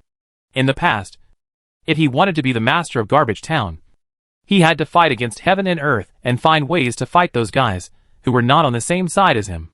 This time, it might be an opportunity. The governor will help him clean up those damn things. And he can be the boss in this clean house. This is not a bad thing. After the governor arrives, he has to show enough performance, provide good logistic support, organize adventurers, and inventory and transfer the entire industry of Garbage Town. These things must be done well enough. He thought about many specific implementation methods, and was a little dazed for a while. The sound of footsteps from behind woke him up. Turning his head, he saw a handsome young man in a gray combat uniform. That was Mark Ferry, his confidant, who he promoted to help him manage the most important armed force under his command, the Clock Iron Blade Adventure Group. "Boss, the martial law order has been implemented." "Okay." Swan's voice returned to the indifference he often showed to others. He always did this, keeping a distance from others. In his opinion, a sense of distance is one of the key points to maintain mystery and majesty, especially for subordinates. According to the usual practice, after he said okay, Ferry should leave tactfully. But today seems to be different from common sense. Ferry hesitated for a moment, and continued, "Nasser has not given up. He is mobilizing the adventurers he can control who are still in the town. There may be conflicts later." Swan frowned, looked at Ferry and said, "Didn't I tell you this a long time ago? He really won't give up. But he has no chance. I sent people to cut off the communication line with the front line. Now I am the only one who can get in touch with the front line, which prevents him from transferring people back from the front line. The armed forces he can mobilize in Garbage Town are definitely not more than 10,000 people in total. And my Clock Iron Blade has returned. You have 3,000 people, all of whom are well equipped. Block the town. We don't need to eliminate them. As long as we hold on until the governor arrives, we will win. Yes, the governor is here and we win." Ferry followed. "What about us?" "Just now, boss. You were talking to Dennis and Henry. Right? Did he give any guarantee?" "Yes, I will be the owner of Garbage Town in the future." Swan was reluctant to tell the truth, but he felt that what he said was the truth. He would be the owner of Garbage Town. He believed it. "What about us?" Ferry asked again. "You?" Swan turned around and looked Ferry up and down, as if he had just met him for the first time. "Yes, us." Swan smiled widely. "You will live well. Then," he added, "no more fighting. You can put down your guns. Factories need workers. Stores need waiters. And mines need scavengers. But scavengers shouldn't have to worry about that at that time, because the governor should clean up the mines. Of course, if you still want to join the army, you can. The governor's army will continue to expand. Based on past experience, you can enlist, and you will definitely be able to make a name for yourself. In short, life will definitely be much better by then. Yes, life will be better by then. Mark Ferry said this, but he did not hesitate to draw his gun. Swan, who had just noticed that the young man's condition seemed a little bit wrong, was actually on high alert. He also quickly pulled out the pistol he carried with him. However, he was slow. He was no longer the man who fought desperately with his brothers on the front line when he was young. The gun in his hand was well made, with intricate patterns carved on it, more like a work of art than a weapon. The bullet found him first, and hit his neck accurately. His body fell backwards uncontrollably, followed by more bullets fired at him, all hitting his head, neck, heart. Mark Ferry slowly put down his weapon, until the magazine was completely empty. He said softly to Swan, who was lying on the ground with occasional twitching. Boss, you will be the master of Garbage Town when the governor comes. But the governor doesn't need people like me. I can only be a worker, a scavenger, and a soldier from scratch. It's really not fair. Even if you lie to me and say you can give me a good future, I will believe it. But you don't even want to do this. Don't blame me. After saying that, he retracted his gaze and turned away. 10 minutes later, he met Nasser in another part of the Garbage Town. Nasser, who was pacing around anxiously, stopped walking after seeing Mark Ferry, stared at him for several seconds, and then suddenly smiled and said, I want to see you, but I am afraid to see you. But now I can be sure that I want to see you. You have succeeded. Right? Yes. Great. That old ghost Swan. He wants to kill all of us to fulfill his dream of becoming the master of the Garbage Town. He is so hateful. Good thing he died. Mark Ferry did not want to talk about this issue anymore. Time is tight. I don't have time or the opportunity to clean all the clock iron blades. And according to Swan, many wealthy agents support him. If you want to leave, now is the best opportunity. We should leave as soon as possible while Swan's death causes chaos. You are right. Nasser laughed and hugged Mark Ferry's shoulders. Let's go! We go right away. From now on, we will be free eagles on the yellow sand. We can hunt whatever we want to eat. We are dogs for the governor? Ah? We eat those who are willing to be sheep and dogs. Ferry, you will be my best brother and our most important leader in the future.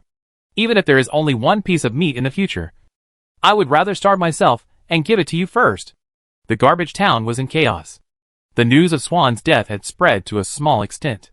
The team that enforced the martial law order, of course, was also a group of adventurers, mainly Clock Iron Blade, assisted by several other teams of adventurers hired by agents. But with Swan's death and Mark Ferry, the commander of Clock Iron Blade, suspected of treason, Clock Iron Blade fell into a temporary state of brain death. Some of the remaining officers disappeared because they ran away with Ferry, some were panicked and at a loss, and only a few were still determined to enforce the martial law order. Among the other property agents, there was no one who could temporarily take charge of the situation. When the thousands of people, nearly 10,000 people, assembled by Nasser began to move, and open fire on anyone who blocked them from leaving the Garbage Town without hesitation, they almost became the only organized large-scale team in the Garbage Town. They became unstoppable. At the beginning of the breakout, Nasser and Mark Ferry were still a little nervous, for fear of any more accidents. But as the vanguard had already rushed out, and they followed the main force out of the gate of Garbage Town, the two of them relaxed at the same time. Leaving Garbage Town and going to the Wasteland of Haikushianking was a foregone conclusion. But at this moment, they found that the speed of the entire team was slowing down. In front of the vehicle they were riding, the crowd became dense, and people began to shrink back and dared not move forward. Nasser also felt that something was wrong. He picked up the mobile phone and shouted, "What's wrong? What happened? What happened ahead?" There was a crackling sound of electricity in the walkie-talkie, and there was no useful information at all. After waiting for a long time, when Nasser could not help asking again, there was finally a message. The governor. The governor. The governor is here. Nasser felt like a bucket of ice water was poured over his head. Why would the governor come? Didn't they say there were at least 3 days left? At this time, another voice came from the walkie-talkie in his hand. Now. What should I do? Nasser was stunned. And for a moment, he didn't know what to do. Mark Ferry, who was standing next to him, seemed very decisive. He snatched the walkie-talkie from Nasser's hand and shouted, "Fire! Let the vanguard fire! Let everyone be ready to break through!" Don't. Ferry glared at Nasser, who subconsciously rejected his words. What are you thinking? It has come to this point. Where is there any room for hesitation? Nasser almost bit his rotten teeth to pieces. Can't fight. I can't beat him. King say, you can't beat him now? Mark Ferry was furious, turned halfway around, grabbed Nasser's collar, and almost face to face with him. He continued to roar. I killed the boss I followed for so many years. King say, you can't beat him now? Nasser was frightened by the governor, and also frightened by Mark Ferry's ferocious face at the moment. He stretched out his hand, and put it between himself and Ferry. Now we can only disperse the team, and flee in all directions. No matter how many people escape. We will gather the team again when it is safe. Hearing this, Ferry seemed to calm down all of a sudden. He let go of his hand, and asked, how many people can be estimated to escape? And how long will it take to gather the people again? A lot of people will definitely escape. Nasser's mind was calculating quickly. The governor is eager to take over the garbage town. As long as we don't cause too much trouble to him, he won't go all out to encircle and suppress us.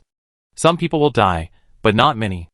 After everyone gets out, with my appeal, I can raise my arm and call for everyone to gather again soon. You will still be the big leader by then, As he was talking, gunshots were heard in the car. Ferry pulled out his pistol unconsciously, and shot Nasser several times in the stomach.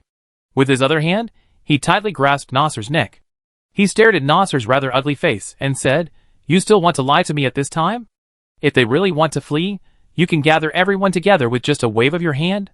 By then, the wasteland will be full of small tribes of looters. Why would anyone listen to you when you have a gun? I came out to be the boss, not to be the leader of a small tribe. I hate people lying to me the most. He completely forgot what he said when he faced the dying swan. He took a long breath and found that the walkie-talkie next to him was not turned off. But he didn't care about that. He picked up the walkie-talkie and yelled to the other side, let everyone get ready. We must gather our strength. Concentrate on one direction to break through. Only by concentrating on breaking through can we survive. Now I am the boss. Listen to me. The walkie-talkie was silent, and there was no response. He was in Nasser's team, but he had just joined. He had no direct lineage and no prestige. He could not become the boss by killing the former boss, and then saying that he was the boss. Chapter 142, Break at the Slightest Touch. Gu Heng was unaware of the current situation of Garbage Town. The many love-hate relationships that had just occurred. The latest news he received came from Dennis and Henry. According to the intelligence, Jason Swan, the most important agent in Garbage Town, should have confirmed that he would try his best to lead the entire town to surrender. It is true that there are resistance forces in the town, but they will enforce martial law and lock those opponents in Garbage Town until they come to take over. Logically speaking, shouldn't this be going smoothly? But when he led the troops to the outside of Garbage Town, he ran into an adventure group of about 1,000 people who were leaving. It looked like an advanced team. At first, there was no exchange of fire between the two sides, but they were just confronting each other at a distance. At this time, Gu Heng keenly judged that something might have happened in the garbage certificate. When the frontline troops came to ask what to do, he just thought for a while and gave an order. Convey my order to those adventurers. Garbage Town is the territory of the Alliance. According to my order at this moment, Garbage Town should be under full martial law. Order everyone to stop advancing immediately, return to Garbage Town, and resolutely implement the martial law order. Soon, Gu Heng's order was passed on to the adventurers on the front line by the frontline soldiers through the loudspeaker. This statement made the adventurers hesitate. Do you want to retreat? Then what is going on in front? Armed parade? But if you don't retreat, do you have to fight with the governor's army on the opposite side? The army coming this time doesn't have so many intimidating armored units. At least, the ones who appeared in front of them were just ordinary infantrymen. However, looking at their uniform black and gray military uniforms, combat uniforms, and firearms that looked much more reliable than the iron rifles in their hands, and the rocket launchers and machine guns that were much more numerous than theirs. In short, they were much more elite than them. But the soldiers of the 2nd Infantry Division didn't care what the adventurers in front thought. There were 3 companies of troops confronting the adventurers on the front line. Other troops, some were still advancing in the back, and some were spreading out to the sides. If the governor wanted to enforce martial law, it would definitely not be just shouting with a loudspeaker. There must be enough force to ensure that those who disobeyed the order would have a miserable end. In fact, the entire 2ND division will have to follow the order to block the town, and block the area outside the town entrance. And the 3 companies in charge of the front began to work in front of those adventurers. Many of them took out their engineer shovels and began to dig foxholes on the spot. The large area outside the garbage town was an unobstructed wilderness. Given the relatively short distance between them, the officers of the 3 companies were quite nervous. As long as there was an accidental discharge of a gun, they would not be able to survive without even a shelter. In an emergency, it was definitely not realistic to dig trenches temporarily. But digging a pit was better than being exposed in the wilderness. Even if the pit was shallow, as long as people could lie down there to reduce the exposed area, that would be enough. Their actions made the adventurers on the other side even more at a loss. They didn't dare to fight, and they were unwilling to retreat. More importantly, not even one of them could make a decision. The subgroup leaders, and captains among them, in the awkward situation of not knowing what to do, heard Mark Ferry's order from the walkie-talkie to make an armed breakout. But these adventure group leaders did not take action immediately. "Who are you? Do you think I will listen to you? Where's my boss Nasser? You are a person who came from nowhere, and you asked me to lead people to fight against the governor's elite army. Am I a fool to listen to you? Are the lives of brothers not lives?" Most people are still rational in this situation. But when there are too many people, anything can happen. What's more, this group of adventurers is far from being able to follow orders like the regular army. I don't know if someone is really a fool who subconsciously obeys the order from the walkie-talkie, or someone may have fired a gun accidentally because the current situation is too tense. Anyway, in the wilderness, 3 sporadic gunshots came from the adventurers. And those governor soldiers who were 100 or 200 meters away, no one was injured. The shabby iron tube rifles commonly used by adventurers, the maximum theoretical range is 500 meters, but in fact, there is really no accuracy after flying out 100 meters, and there is nothing a sharpshooter can do. These 3 bullets were the same, except that they raised 3 clouds of dust in front of the 2 companies digging pits. But this is a question of nature. When the enemy directly launches an attack with lethal hot weapons, counterattack becomes almost an inevitable option. 3 infantry companies, nearly 400 soldiers, almost simultaneously began to counterattack. The most ruthless of them were more than 30 squad machine guns in total. When digging pits and building temporary simple positions, the soldiers of the 2nd Division had the highest priority to deploy various company-level firepower. Mortars, rocket launchers, squad machine guns, all count. And the first to get angry were the more than 30 squad machine guns. High firing rate, large ammunition capacity, and the firepower that burst out in an instant, plus the shooting of another 300 rifles, instantly caused extremely heavy casualties to the adventurers in front. The iron rifles in the hands of those adventurers have no accuracy at a distance of 100 or 200 meters. But the G9 rifles in the hands of the Alliance soldiers are not. Although at this distance, the person seen through the machine sight is very small. But by holding down the muzzle and accurately firing at the approximate position of the enemy, there is always a certain probability of hitting. What's more, there were nearly 2,000 people standing very close together, and there was no shelter at all. Some people fell down in groups, and those who were still alive could no longer remain indifferent at this moment. They immediately lay down and began to try to fight back. The 2 sides fired at each other at a distance of 100 or 200 meters. The adventurers had more people and more guns. But not only did they suffer more casualties, but they were also completely suppressed in terms of firepower. What if there were nearly 2,000 guns? If they couldn't shoot accurately, they would be no different from a fire stick that could make a noise. What's more, their 2,000 guns were not only inaccurate, but also seriously lacked strong suppressive firepower.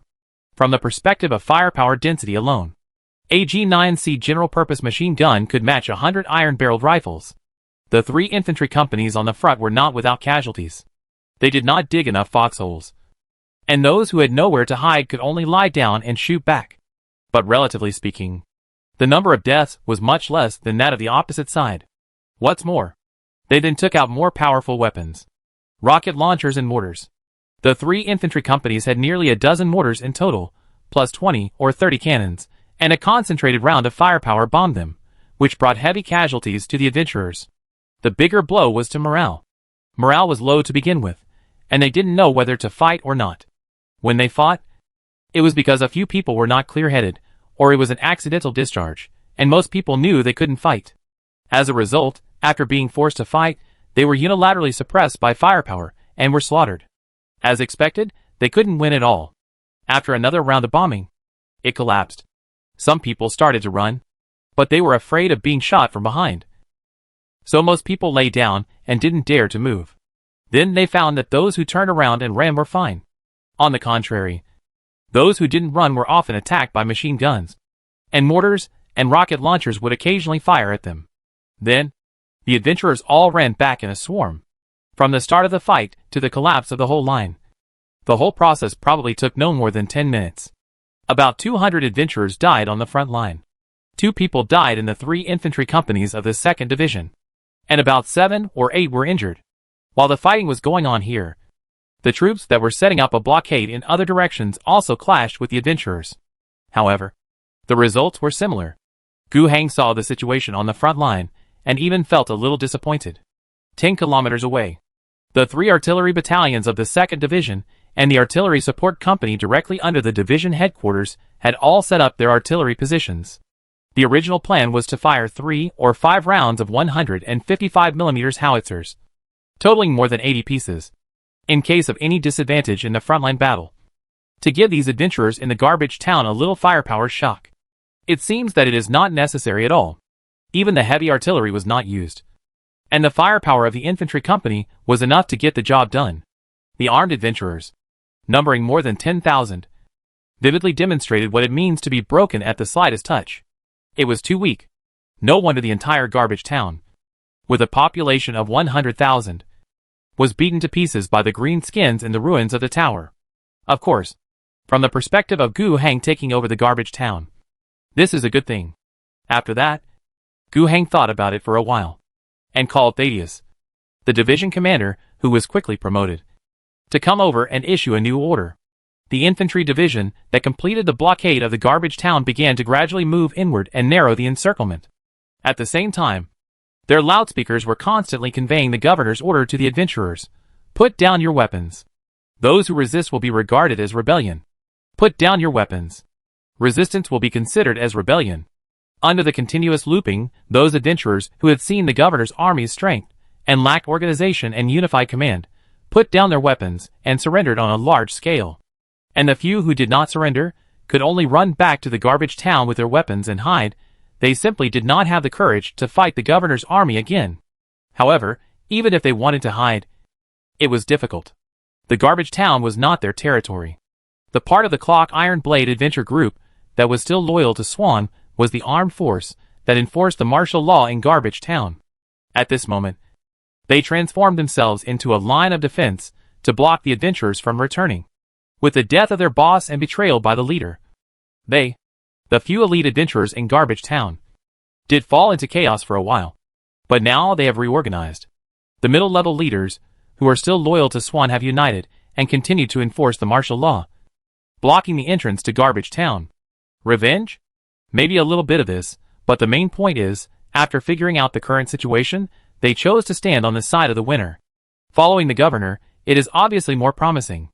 In addition to the people of Clock Iron Blade, the other wealthy agents, who were still in the Garbage Town, also united after the initial chaos. They had a part in persuading Clock Iron Blade to continue to execute orders, and they also sent a small part of their own direct forces, together with the adventurers of Clock Iron Blade, to carry out the task of blocking the city. The adventurers who tried to escape were driven to desperation and opened fire on them.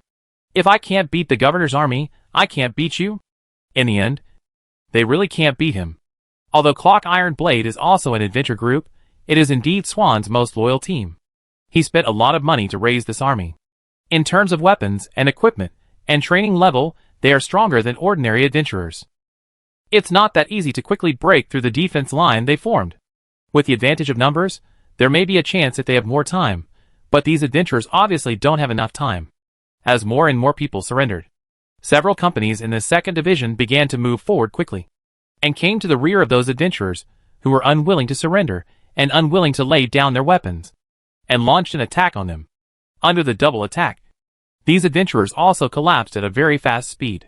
There was no way to escape at this time, and there were only 2 options: laid down their weapons and surrender, or resist to death. Of course, those who were willing to die were very few.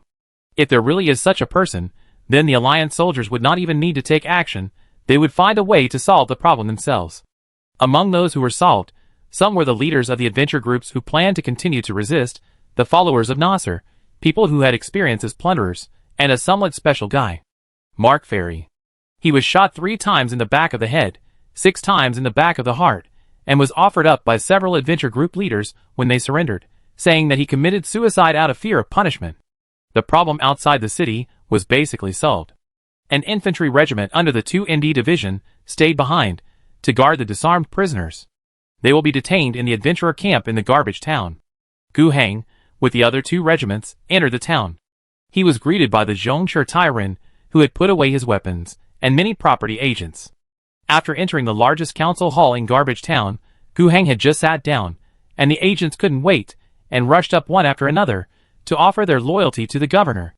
They were talking about what industries they had, how much they could produce, what the production and management methods of garbage town were like, and what qualities the best candidates for managing these things should have. Gu Heng listened absent-mindedly. It was not until Thaddeus, who was still wearing a bright red hat as a division commander, pushed open the door and strode in that his expression became lively. These agents were indeed the masters of garbage town in the past. But from today on, they are no longer. Here, what Gu Heng cares about most is not them, but the army, those armed adventurers. Thaddeus's appearance here means that the news he wanted to get has arrived. Chapter 143, New Soldiers. Gu Heng stood up, stretched out his hands, and made a downward motion. The agents were very quiet. I understand your urgency, and I believe that you will make outstanding contributions to the prosperity of Garbage Town in the future. Hearing this speech that set the tone, the agents felt much more at ease. With this tone, everything will be fine, which means that the governor will still use them in the future, and they are not too worried about ending up like the dignitaries in Renaissance City. In fact, Gu Heng really didn't intend to do that. The situations in the 2 places were different.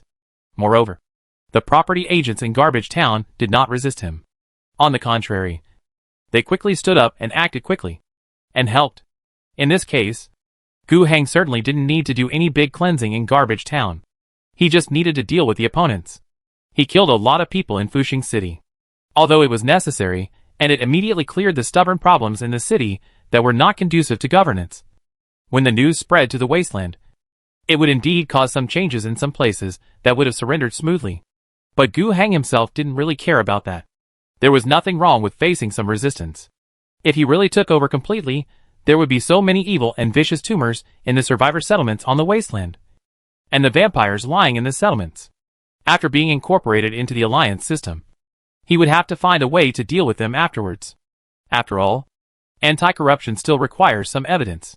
It is better to solve the problem in the name of traitors when recovering the territory. It can only be said that there are gains and losses. In Garbage Town, it is impossible to clean up, and the subsequent governance will definitely be more complicated than starting from scratch in Fuxing City. These agents who stayed behind have a complex but firm control over the industries that originally belonged to them. Corruption cannot fully mobilize social productivity, and the reform and promotion of subsequent policies will encounter resistance. These situations are probably difficult to avoid. However, in addition to the fact that they really bowed their heads and surrendered quickly, it is difficult to start. Another very important first point is that the situation is forced.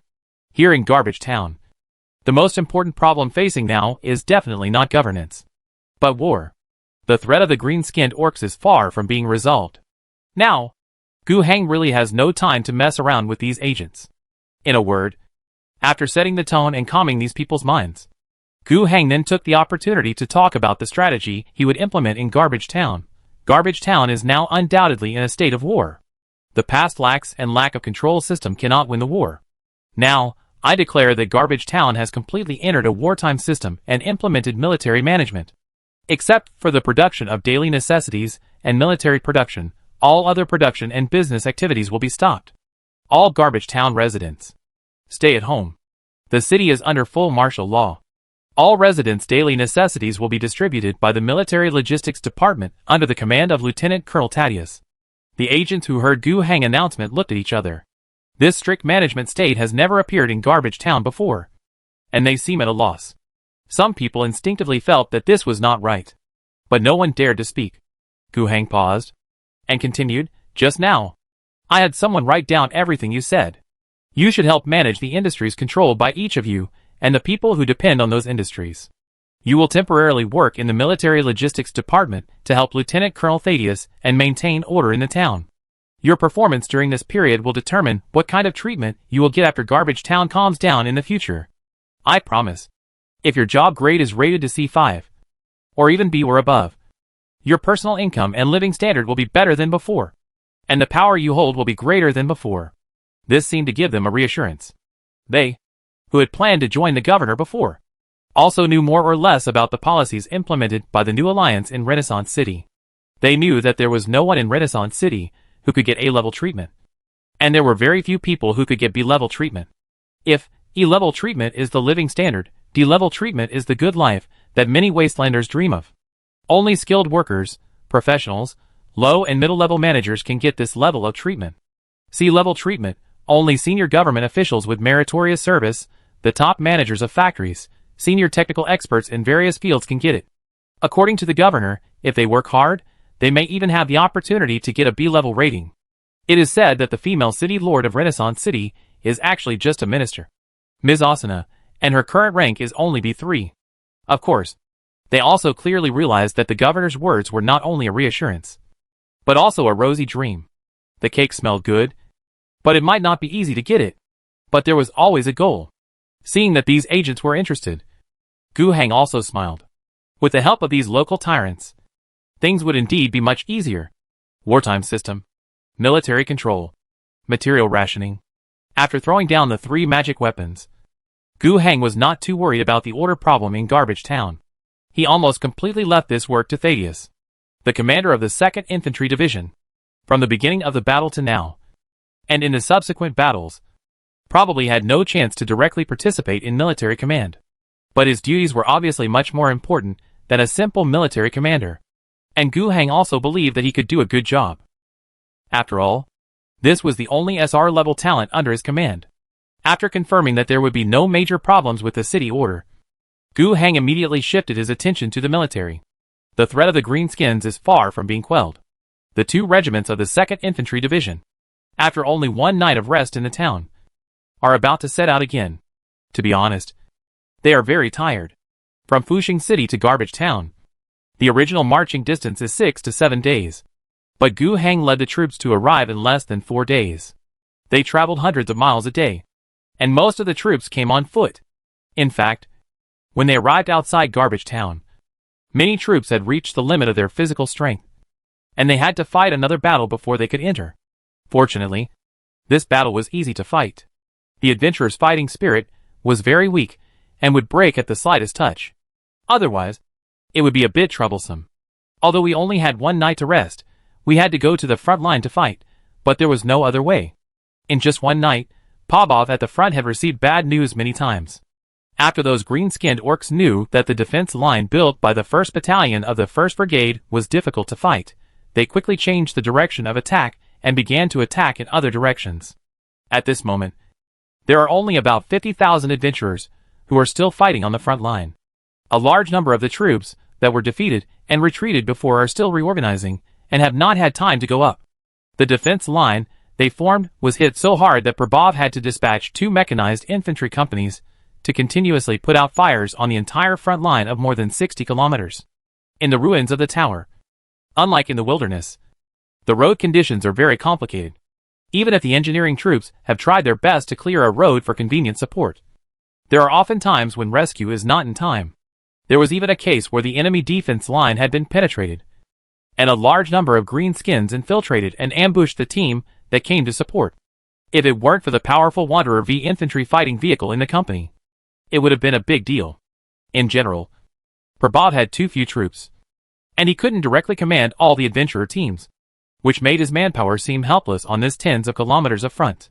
The 1st Regiment of the 2nd Division and the division headquarters stayed in the Garbage Town to suppress the town order, and the 2nd and 3rd Regiments, these 2 infantry regiments, with a total of about 4,000 people, went to the front line. A unified command post has been established in Garbage Town. All the Alliance troops, including the adventurers, will receive unified orders from here and carry out military tasks. With these 4,000 regular troops, the problems on the front line will be alleviated to a certain extent.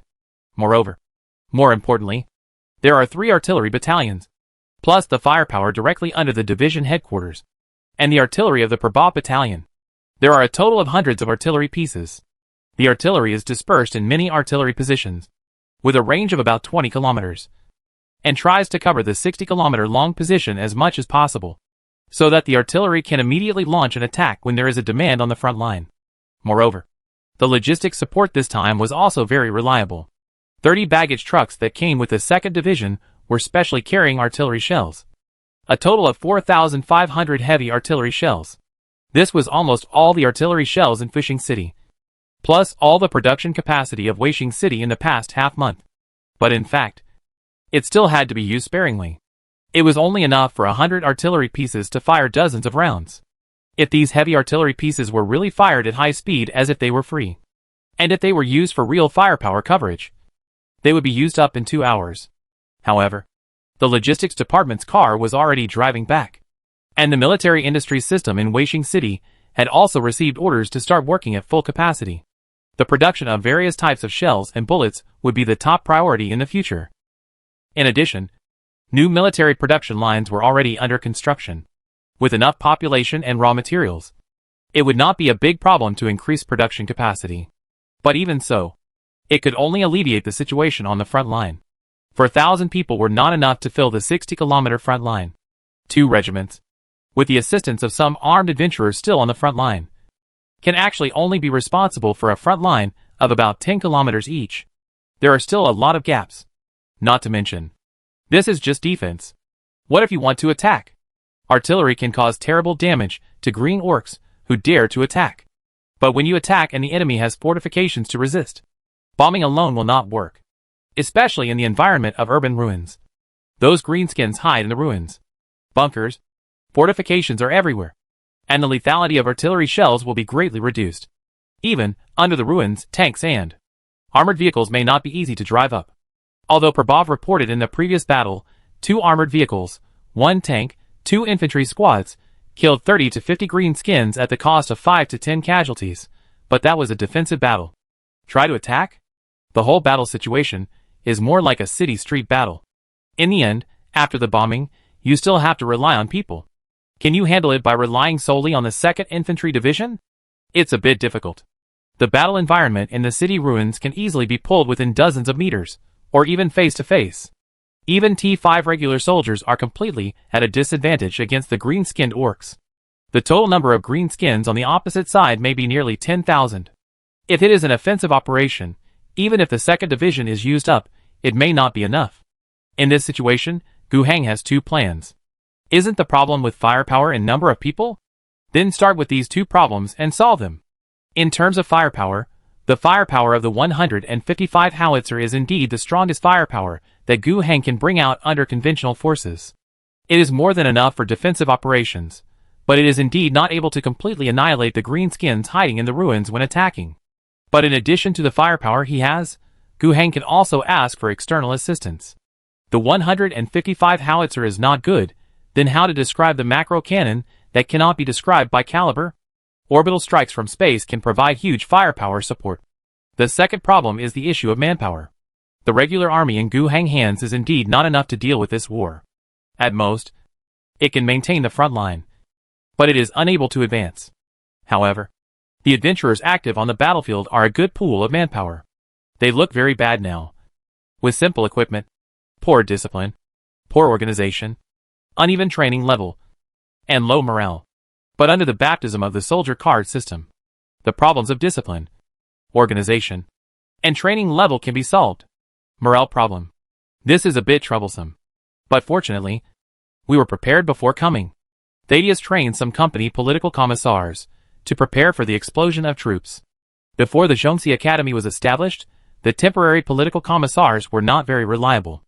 Although the training time was longer than when they were assigned to the old Alliance army when they just took over the city of Renaissance, the ideological awareness of the army composed of these adventurers was probably worse than that of the old Alliance army. The former at least once came from the regular army, while the latter is too uneven. We can only hope that the training effect of the soldier card panel and the means of configuring the political commissar can be improved as much as possible. As for the equipment level, there is a preliminary solution. Gu Heng had of course anticipated the situation in Garbage Town. In the baggage truck sent by the logistics department, in addition to sufficient logistical supplies, including bullets, artillery shells, and military rations, it also brought 5,000 sets of individual equipment, as well as matching company-level weapons, machine guns, mortars, rocket launchers, and the like. Gu Heng planned to recruit 5,000 people from this group of adventurers to form a reinforced group. Gu Heng also had a set goal for the source of soldiers for this team, the Beast Slaughter group.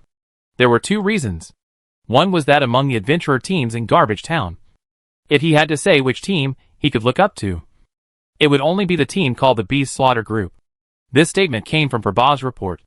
Another reason for him to focus on this group was that he saw the event interface flickering slightly in the system interface. After Gu Heng clicked it, he saw an event that can be activated. Event activated, Greenskin threat. The Greenskin Orcs who appeared inexplicably on the planet have grown into a threat that cannot be ignored in the past few years. When they were about to destroy the Garbage Town, your troops arrived at the scene. But the danger has not been resolved, and the Greenskins' attack is still continuing. Phase 1 goal: guard the Garbage Town, and ensure that the Garbage Town is still under your control before the Greenskin Orcs retreat. Event reward: T5 level additional arms training option. Beast Slayer Group. Beast Slayer Group, a specially trained infantry unit. For soldiers who have completed T5 level training, they can further conduct specialized training against Greenskin Orcs to become the Beast Slayer Group. The Beast Slayers have mastered the experience and skills of fighting against Greenskin enemies, and under the mysterious blessing, they have a slight physical enhancement when fighting against Greenskins. Training price: 1 point of grace/100 people. Note, there is a special unit, which, in the case of severe lack of equipment, has learned some special skills in the long-term confrontation with Greenskin Orcs and has the potential of a Beast Slayer. When they are trained to T5 or above, they will automatically obtain the characteristics of the additional unit Beast Slayer. It was this news that made Gu Heng very interested in the Beast Slayer. First, it was the event itself. He was a little surprised that the fight against the Greenskins would be activated as an event. But it was definitely a good thing. It was different from the event Phoenix is dying. The event chain of the Phoenix Regiment, which was probably not related to him, was led to a direction related to him. But to activate such things, it costs grace points. And now, his actions activated the event, so he didn't need to spend any more grace points. Activating the event is of course a good thing. The defense battle of Garbage Town was supposed to be fought in the first place. With the addition of event, it means there will be more rewards. Moreover, the goal of this event is basically in line with Gu Heng's plan to defend first and then attack. The preparations for the counterattack are far from ready, and since defense has an advantage, then defense must be the priority first. It would be best if those Greenskins hit the prepared defense line and get their heads broken and bloody. Gu Heng just wants to turn this defense line into a meat grinder and consume the more manpower of the Greenskins, the better. As for the event rewards, Gu Heng was a little surprised. Additional troops. This is a new mechanism. It means that after the training of the T1 to T5 level troops, you can spend additional grace points to conduct special training to achieve the effect of building special troops. The characteristics of the Beast Slayer group are closely related to the current war. If all members have the characteristics of the Beast Slayer group, the advantage can be further magnified when facing monsters like green-skinned orcs. Not to mention the things mentioned in the notes of the event. The special team with the potential of the Beast Slayer group, is it the Beast Slayer group itself, or what? According to the notes, as long as the team that is still on the front line and named itself the Beast Slayer group is trained to the T5 level, they will automatically have the characteristics of the Beast Slayer. That adventure group has about 6,000 people, which is equivalent to directly saving Gu Heng 60 points of grace for additional training. And it just so happens that Gu Heng only has 5,000 sets of extra individual equipment in his hand. Arming them first, as the first unit recruited and reorganized from adventurers, is also quite good. Chapter 144, Reorganization of Garbage Town. Ruggy Lakoshi received the order to retreat and rest. Since he was rescued by the Alliance army and fought side by side with his brothers, 2 days have passed. These 2 days were also not easy. Those greenskins knew that the 6 or 7 kilometers of the 5th district were not easy to fight, so they turned around and tried to break through from other places. And his beast-slaughtering group also bore the pressure of the greenskins' assault in the surrounding directions. If it weren't for the Alliance artillery support and the rapid mobility of the armored vehicles sent by Battalion Commander Prabhav, even if they could hold on, the casualties would be huge. But although life is hard, it is better than before. At least, this war is worth fighting. It is true that the brothers suffered heavy casualties. But watching the greenskins rushing over from the opposite side die one by one in the artillery fire and bullets, he felt that the sacrifice was not without value. It was precisely because of this that he was a little reluctant when he received the order for his team to go back and rest. In his opinion, except for the Alliance troops, no one could fight better than them. If these 5 or 6,000 people retreated in an organized manner, the front line might not be able to hold. However, what happened next made him shut up. The troops who came up were still Alliance troops. The team numbered as the 3rd Regiment of the 2nd Infantry Division took over his defense line, although the number of the 3rd Regiment was less than half of theirs. At most 2,000 people, and there were no armored vehicles, tanks or anything like that. But they brought 30 heavy artillery. Well, you are indeed more powerful. Besides, he wanted to fight, but his subordinates were a little bit exhausted. He could only lead the team to withdraw in disappointment. Before leaving, he went to see Prabhav once, mainly to thank him. Not only did he save his life, but he also saved his team. If Prabhav's troops had not arrived in time, he would have died, and then the beast slaughter group, whose morale had been broken, would have dispersed directly. Prabhav accepted Likashi's thanks. Afterwards, the two of them exchanged the current situation of the war, and discussed the situation of the beast slaughter group being transferred back this time. You should be prepared, the governor may want to recruit you. Recruit? Likashi frowned, and instinctively resisted this matter. Why should we recruit you?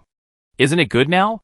We also completely obey the orders of the governor's headquarters established in Garbage Town. Not only that, you will become a proper Alliance army in the future. I don't want that. In the past, there were many agents, even Mr. Swan, who wanted us to obey orders completely, but we rejected them all. This is not in line with the original intention of our regiment. Prabhav shook his head and said, whether to accept the incorporation is your own decision, but I strongly recommend that you accept it. At this point, Prabhav raised 2 fingers and said, I will only tell you 2 reasons, you should think it over carefully. First, in the future, Garbage Town will not be like it was in the past.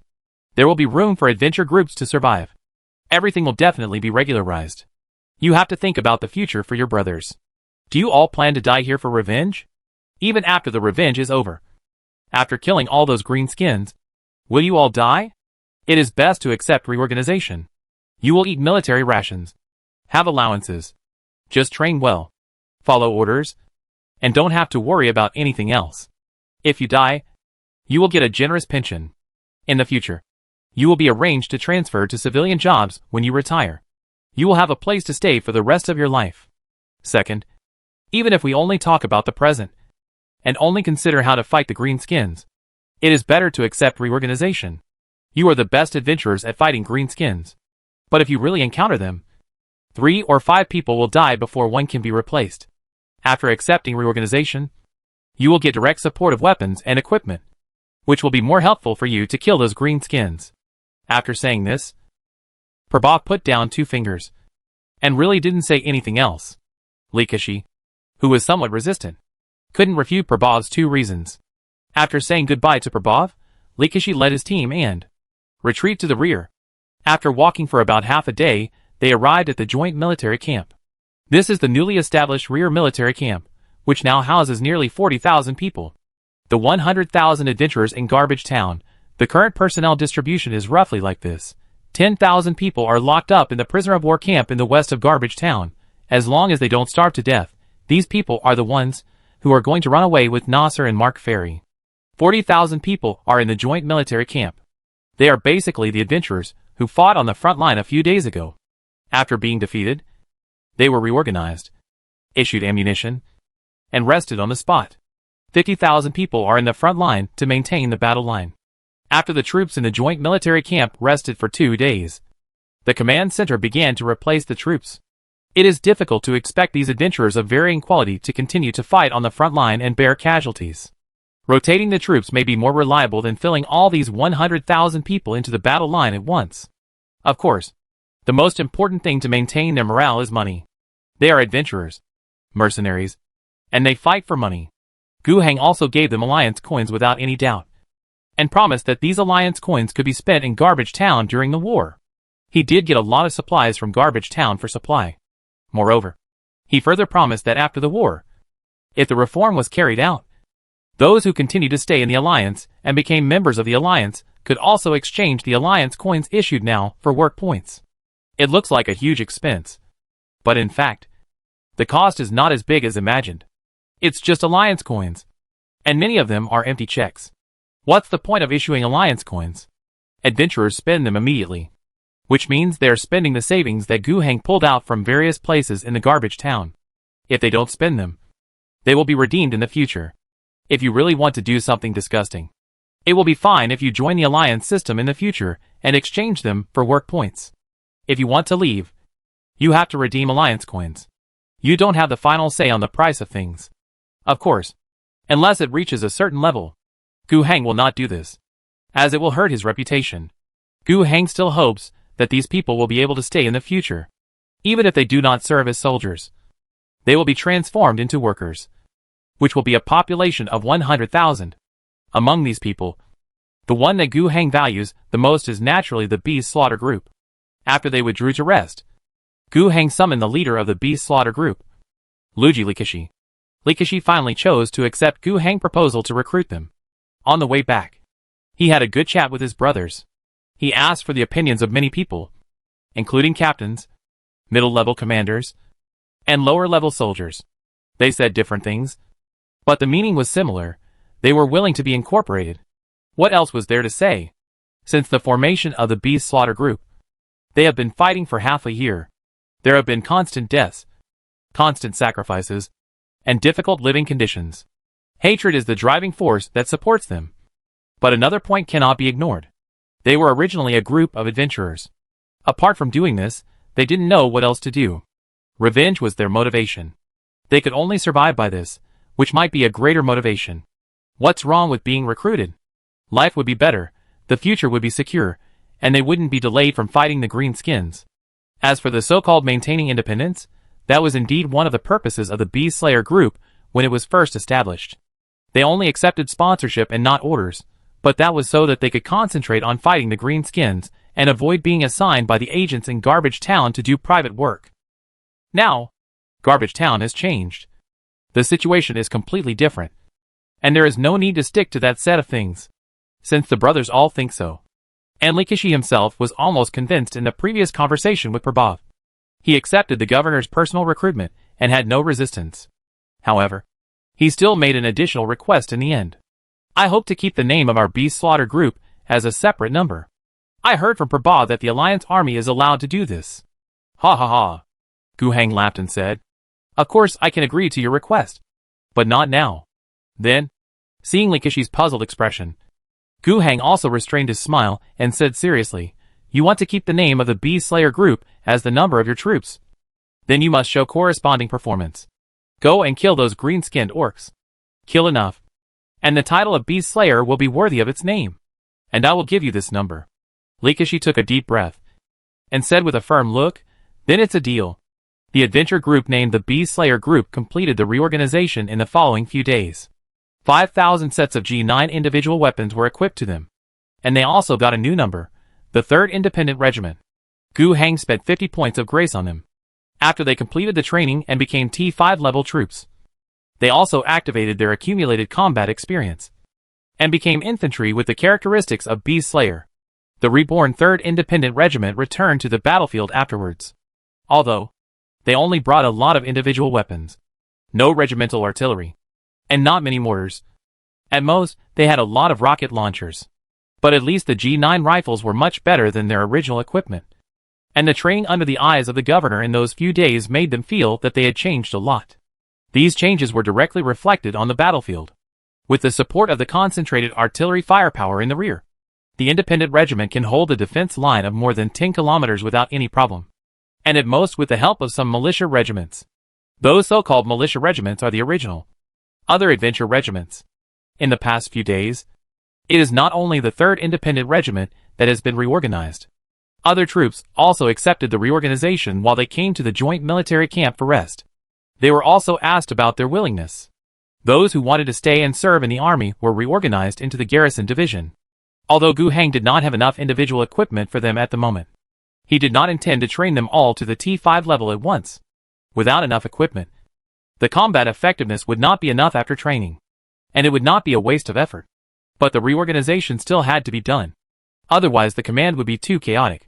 In the end, after seeing the treatment of the Alliance army, the number of people willing to accept the change reached more than 70,000.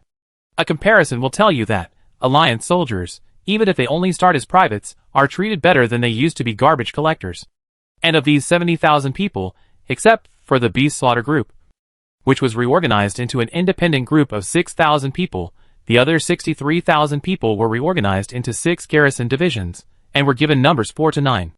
There was no change in weapons and equipment, only the treatment was promised, and the command level was changed. The commanders of the division and regiment levels were selected from the 2nd Division, and the Prabhav camp, or some leaders of large adventure groups were promoted, or respected adventurers.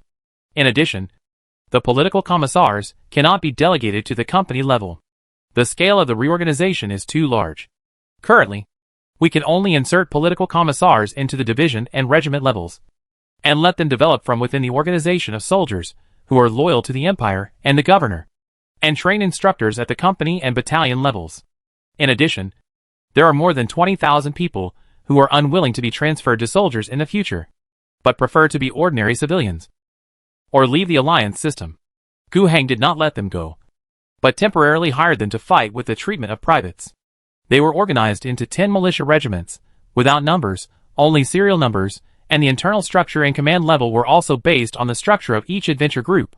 When the garrison divisions rotated back to the front line for combat, they would be assigned some main tasks, while the militia regiments basically did hard labor, building fortifications and the like. There was no need to send people away as cannon fodder, and Gu Heng would not do such a thing. It was not to that extent. 6 garrison divisions were reorganized, and if all of them completed the equipment configuration and the training of soldiers, then Gu Heng would have 9 division brigade units, which was basically enough in terms of military strength. The army size is close to 100,000 people. The key is the relatively high standard equipment configuration. Subsequent military expansion should not worry too much about insufficient troops. After all, in addition to fighting, the army also needs to be stationed on the spot. In the places that have just been recovered, whether to stay or migrate population, it is necessary to retain troops to suppress them in order to implement policies. Of course, that is the subsequent use. At present, the battle against the green-skinned orcs is still the priority. Gu Heng planned to stay here for 2 months and fight a 2-month defensive battle. In 2 months, the reorganization of the 9 brigade level units, the training work that consumes the gift points, and the production and distribution of all light and heavy equipment should be completed. At that time, it will be time for a counterattack. Chapter 145, More Death, More Whack. Aerolacroxia felt that war seemed to have changed. Or this was war, in the past it was just a small fight. He was born in a wandering tribe of survivors. Staying in the tribe was really a bit hard to eat. Under the leadership of a senior, a dozen teenagers left the tribe, followed a traveling merchant to the garbage town, and joined an adventure group. They are called adventure groups, but they are actually armed garbage collectors. They got more than a dozen guns from the merchant on credit. And then, they started their scavenging career. They didn't dare to take risks, so they looked for some scrap metal and hot limestone in the safe area outside the garbage town, collected enough for a day, and took them back to the garbage town to exchange for food. After buying food and paying off the gun loan, they had nothing left. If they really encountered a battle, such as the mutant monsters that they occasionally encountered in the city ruins, they had to be frugal when shooting, because bullets were expensive. Life during that time was hopeless and futureless. But he didn't feel that sad. He was very happy to have food to eat. For a long time, he didn't know what it felt like to have enough food. He and his companions spent 2 years in Garbage Town. Just when he thought he would live like this for the rest of his life until he couldn't work anymore, he met the Greenskins. Among a dozen of his fellow villagers, only 6 survived. The rest, including his predecessor who brought them out, were all killed by the Greenskins. If it was just casualties, it would be fine. But those fellow villagers died too tragically. Those greenskins ate them alive, and smashed their heads, and ate their brains right in front of him. He wanted to take the bodies back, but he didn't dare, and was dragged back. Among the survivors, some completely gave up their jobs as scavengers and adventurers because of that scene. But he and his other two brothers could never forget that scene. After hearing the name of the beast-killing group, they joined it. It's embarrassing to say that he wanted to take revenge on those greenskins. But after the three of them came in, he was the only one left alive after fighting for 4 months. And he killed only one greenskin himself. In the past, when they were looking for trouble with greenskins, they could only find small groups of targets. At most 2 or 3 people. But even so, they had to gather 30 or 50 people before they dared to take action. There was no advantage in shooting at those greenskins with iron barrel rifles. The range was similar, and the power was far inferior. Mortals could not withstand many bullets like those greenskins. Therefore, the people of the Beast Slayer group could only think of other ways. Modify the guns, increase the caliber, and increase the charge. Although this would seriously reduce the reliability of the guns, the power of the bullets was indeed improved. Equipped with swords and spears, when the greenskins got close, they at least had a weapon to resist. The greenskins could tear 3 or 4 people to pieces face to face, and there would always be 6 or 7 or 8 spears stuck in their bodies. Everyone said that the Beast Slayer group had a special way to fight the greenskins.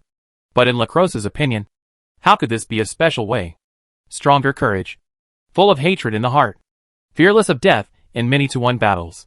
In order to kill 2 or 3 greenskins, they often have to pay 10 lives. That's all. But now it's different. Earlier, when the leader talked to him and asked if he wanted to accept the reorganization, he thought very simply, the treatment is better than before. There are better equipment, and he can continue to fight greenskins. What's wrong with this? But what he didn't expect was that after accepting the reorganization, the whole way of fighting changed. After a few days of rest in the barracks and a round of training under the governor's watch, he felt as if he had understood a lot all of a sudden. Shooting posture, military skills, building positions, team coordination, armor coordination, artillery coordination. Those days were magical. His mind suddenly became clear. He could understand any principle as soon as it was explained, and he could master any skill as soon as it was practiced. When he came to the front again, he was the captain. Oh! Now he was the squad leader. Under the leadership of the squad leader, there were 10 people in total, and they built 2 firepower points. They were all built with common building fragments and broken bricks from the ruins, located on a small slope, and could form a commanding strike point. There were several such fire points at a short distance, which were built by other comrades in the same company, ensuring that they could form crossfire and support each other smoothly. This knowledge was just learned. In the past, they could only rely on experience and could not build positions so effectively. These positions immediately took effect. A team of about a dozen greenskins sneaked up under the cover of night. When the sentry found them, they were not far from a fortification. The sound of gunfire woke everyone up. Several soldiers stationed there began to fight back. The brothers next door, who could provide fire support, also opened fire immediately. Machine guns and rifles rang out. 2 or 3 greenskins were killed by the dense bullets. The group then fought and retreated. 3 people died, and the greenskins occupied the fortifications. But then someone came to support them, and fired 2 rounds of rocket launchers into the fortifications. After the fight, 7 or 8 people rushed in together, with bayonets fixed, and fought with the remaining greenskins. Lacroxia was one of them, and he stabbed one to death with his own hands. In close combat, humans were of course at a disadvantage. Even though the greenskins were injured, and most of them were killed, the remaining 4 people still killed 7 soldiers. But in general, the exchange ratio between the 2 sides was only 1 to 1. In the past, these dozen greenskins could kill their entire company. However, the battle was not over at this time. Their position was disrupted, and the greenskins on the opposite side seemed to seize this opportunity, and invested more people to attack them. The moon was dark tonight, but with a searchlight on the position, Lacroxia clearly saw that there were at least 50 greenskins, forming a lot of black shadows, rushing towards their position. He was extremely nervous at the time, and he and his comrades fired wildly. Everyone seemed to know that there seemed to be no way to survive. There was no way to run. They could not outrun these greenskins. At this moment, they were thinking about taking as many people as possible before they died. But at this moment, a whistling sound came from above their heads. Lacroixia remembered that before coming to support. The platoon leader seemed to have said that as long as a fight broke out here, the company commander would telegraph to the Joint Artillery Regiment in the rear. As long as we hold on, we can get artillery support. It's coming! At least 3 shells fell in front. The huge explosion sounded, which almost deafened my ears. But Lacroixia was inexplicably excited. This is called fighting. The orcs have thick skin and flesh, but they are still flesh and blood. Under the power of the 155 howitzer, those within the radius of the explosion of 5 or 6 meters will be killed. Within 50 meters, the shockwave and dense shrapnel are also lethal. The 3 shells were very accurate. If the greenskins were not scattered and knew how to lie down and dodge when the shells came, these 3 shells would be enough to kill them all. But despite this, at least 20 greenskins were finished. The rest, howling, climbed up and continued to rush up the slope. But at this moment, more firepower points in the surrounding area reacted and fired crazily at this place. At least 10 machine guns were aimed at this place. And there were countless rifles.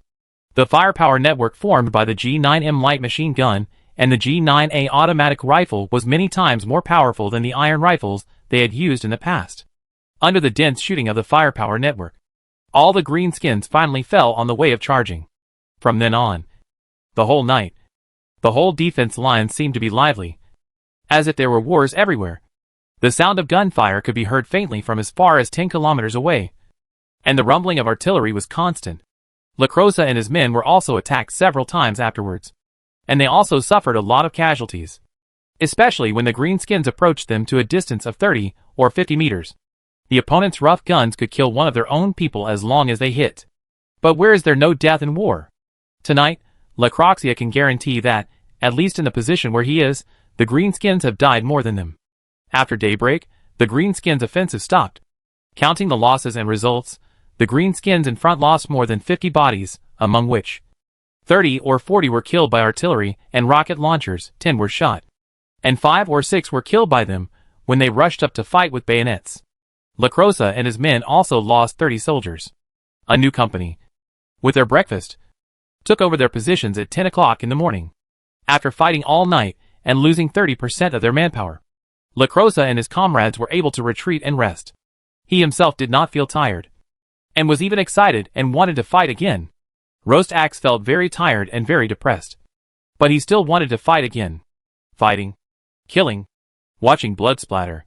This is the biggest hobby of the green-skinned orcs, and it is a nature engraved in their genes. They are savage, violent. Fighting is their nature, and they are not afraid of death. The thing they fear most in their lives is not having a fight, and they will be unhappy if they can't win. Today is not very happy. In order to avoid losing, Baking Axe can only temporarily let his boys retreat. Several crazy doctors are performing surgery on the green-skinned boys with broken hands, feet and heads. If you are missing a hand, you can cut one off from another green skin, and then sew it on. The same goes for missing a foot. Some greenskins who have been bombarded by artillery have too many missing parts, but their heads are still there, and they are not dead yet. They will cut off their heads and replace them with a body that is still intact but has a rotten head. Roast Axe is a little happier watching his guys being reassembled one by one. I like fighting. I am not afraid of death. But it doesn't mean I will fight even if I know I can't win.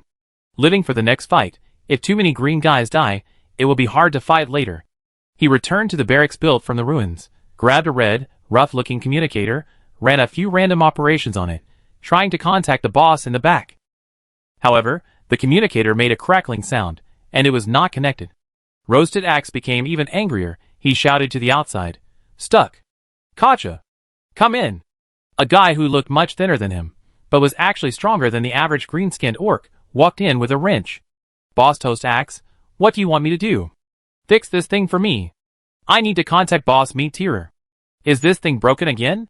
Kacha took the communicator from Toast Axe, scratched his head, knocked it a few times with a small hammer, and removed a few parts from it with a wrench. Then, it handed the communicator to Roast Axe again.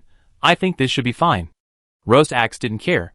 He fiddled with it for a few more times, and it really connected. He kicked Kacha on the butt.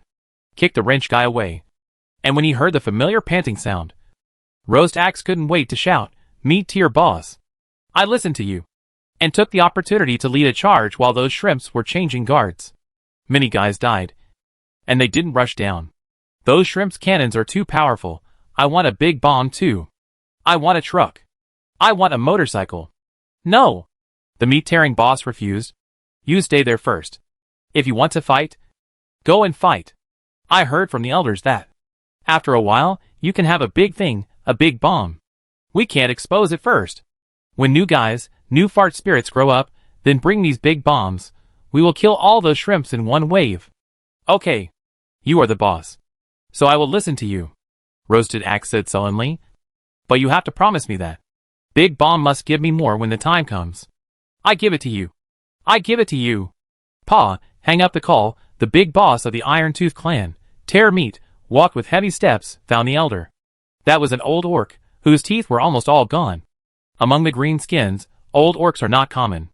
Orcs who can't fight, can't live long, and the green skins don't have the traditional virtue of respecting the old and loving the young. But then again, if a green skin can live to a very old age and still hold an important position in the clan, it means that he must be special. And he is definitely not as weak as he looks. When facing the elders, Tier Meat, as the boss of the entire clan, will also maintain some respect. This is not easy for the greenskins. When will our big bomb be ready? Tier Meat asked. Those guys keep asking. And keep asking for support. If it doesn't work, I can only let them withdraw. Some new shrimps are quite powerful. Those guys were beaten to a pulp. The elder thought for a moment and said, we still have to keep fighting. More deaths, more wax, more grown boys, more deaths, more wax, more boys, more and more deaths. Then we will win. We can all become bigger orcs. The boys on the front line need to work harder. If it doesn't work, send more fart spirits. There are too many fart spirits. We don't need so many. The new mushrooms are almost grown, but we still need more land to grow more mushrooms. Chapter 146, I want this big guy. I don't want to hear so much reasoning. I just want to know, when will the big thing you said be finished? Tier Meat growled, already a little impatient. The elder took Tier Meat's hand. If you want to see those big guys, come with me, I show you. Tier Meat followed the elder, and came to a factory. This place is open air, and many wrench boys are working here. They kick the buttocks of the fart assistants, laugh loudly, and fight with each other from time to time, and some greenskins are even beaten to death on the spot. But this did not hinder their work efficiency. Nor did it hinder the bustling scene. Here, Tier Meat saw a lot of good things. There was a green truck being assembled. It looked like a pile of broken building blocks, barely in the shape of a car. The multi-barreled machine guns were crookedly stuffed on the truck. It could not only transport the boys to the front line, but also serve as an armed vehicle to shoot fiercely. He also saw something assembled with iron barrels, which looked like a cannon. 3 or 5 iron barrels were simply tied together with iron wire, and a few wheels were stuffed underneath to complete it. In addition to these, he also saw several tin cans about 3 meters high, with hands and feet, and a ridiculous and crude orc head painted with white paint. He turned his head, and saw the elder looking at him. This is a gift for the strongest boss in the clan. When it's ready, put it on. The chainsaw will click, the bangs will go off, and the revolver will rattle. It will definitely kill all those shrimps. Syra couldn't help stroking the big guy, disdaining a working fart that was in the way, and kicked it several meters away. After a long while, he finally grinned happily. Ha ha ha ha. I want this big guy. When can I wear it? Don't worry, it's almost there. A month passed. Gu Hang didn't stay in Garbage Town all the time. He took a plane back to Fushing City several times. After all, Fushing City and the 2 districts of Weishing City are the foundation. He inspected the reconstruction of Fushing City.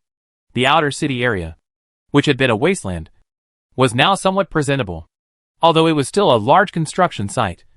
According to Asana's plan, the entire city area had taken shape. There were nearly 600,000 people still active in the outer city area, of which nearly 200,000 were carrying out the reconstruction of the city. With the efforts of nearly 200,000 construction workers, the city was being rebuilt rapidly. Now, the total population of Fushing City is about 800,000. Of the nearly 900,000 people who originally lived in the outer city of Fushing City, 200,000 migrated to Weishing City. and 100,000 migrated to the inner city. The population structure and industrial structure of the entire city will become more reasonable in the future. What Gu Heng pays more attention to is the situation of Wasteland City. The main industrial zone under his command is here. The current population of Wasteland City has exceeded 300,000 after receiving a large number of people who migrated from Fuxing City and from major settlements within 200 kilometers to the east. Especially the military industry, which is particularly important. Under the black box work day and night in the institute, and under the efforts of Wu Jiarong, the production capacity of various military industries is increasing rapidly. In the past month, the military industry in the Waste Cave area has produced 55 infantry fighting vehicles, 40,000 sets of individual equipment with G9 rifles as the core, 100 artillery pieces of various types, 40,000 rounds of various artillery shells, 200 military trucks. The equipment of the Shifeng Brigade has not been completed, but at least 2 heavy synthetic battalions have been prepared, and they will be sent to the front line. Following the 2nd and 3rd battalions of the 1st Shifeng Brigade to the front line. There were also logistical supplies loaded on 200 trucks, as well as a large amount of ammunition and weapons and equipment. 200 trucks could not even carry all these things in one trip, and they would have to carry them several times. When this batch of equipment and logistical supplies were in place, the 4 garrison divisions from 4 to 7 would be able to complete the reorganization. Of course, Gu Heng had to spend more than 400 points of grace on them to train them. The training was completed. The equipment was in place. And except for the insufficient number of artillery, the gap between their combat effectiveness and the 2nd Infantry Division was not big. In addition to military construction, in this month, Gu Heng gift points soared again. It had nothing to do with the war, although there was a big war outside Garbage Town. And the scale of this war was the largest since Gu Heng came to the Angry Owl Star. But until now, there has never been a battle settlement interface. Obviously, the battles that ended before, no matter whether it was a counterattack or a defensive battle, were not counted as over. If you want to see the battle settlement interface, you probably have to finish the entire battle. But it is not a big problem to nourish the grace points without fighting. His current monthly grace point income has increased from less than 400 last month to 588 points. This time, the monthly income has increased significantly. Not because of the population explosion, but because of the real productivity improvement. The biggest increase came from Wasteland City, where nearly 200,000 people moved in. And through short-term intensive training while working, most of the population has solved the unemployment problem. And the most important thing is that the heavy industry and military industry have been supplemented with population. The substantial increase in productivity brought an increase in the income of more than 150 points of grace. As for Renaissance City, the construction of the outer city was very fast. The recovery of various industries, the improvement of management capabilities, and the elimination of debuffs, all of which made the situation in Renaissance City continue to improve. Although 200,000 people moved out, the monthly grace points provided by Renaissance City did not decrease but increased by 30 points. With the arrival of this monthly income, Gu Heng grace points were reduced to only 300 points due to the 400 points of training soldiers, the expenses of activating Thaddeus, and the expenses of training the Windquaking Brigade and the 2nd Division, and returned to 890 points. Gu Heng would not waste this gift point. The war against the Greenskins he was facing now was the largest battle he had faced since he came to the Angry Owl Star. Those Greenskins were much more difficult to deal with than he had imagined. In this month, the total loss of Gu Heng soldiers was about 4,000 people. On the 60-kilometer front, an average of more than 130 people died every day, and the number of Greenskins killed and wounded was about 80. The casualty ratio was 1 minute and 1.6 seconds, which is a bit ugly.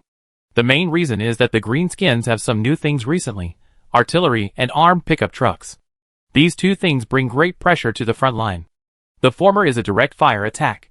Now the infantry on the front line will also be attacked by heavy fire from time to time. The Greenskins' artillery is also very powerful. If it hits directly, the fortifications built will not be able to withstand it. The latter is also very troublesome.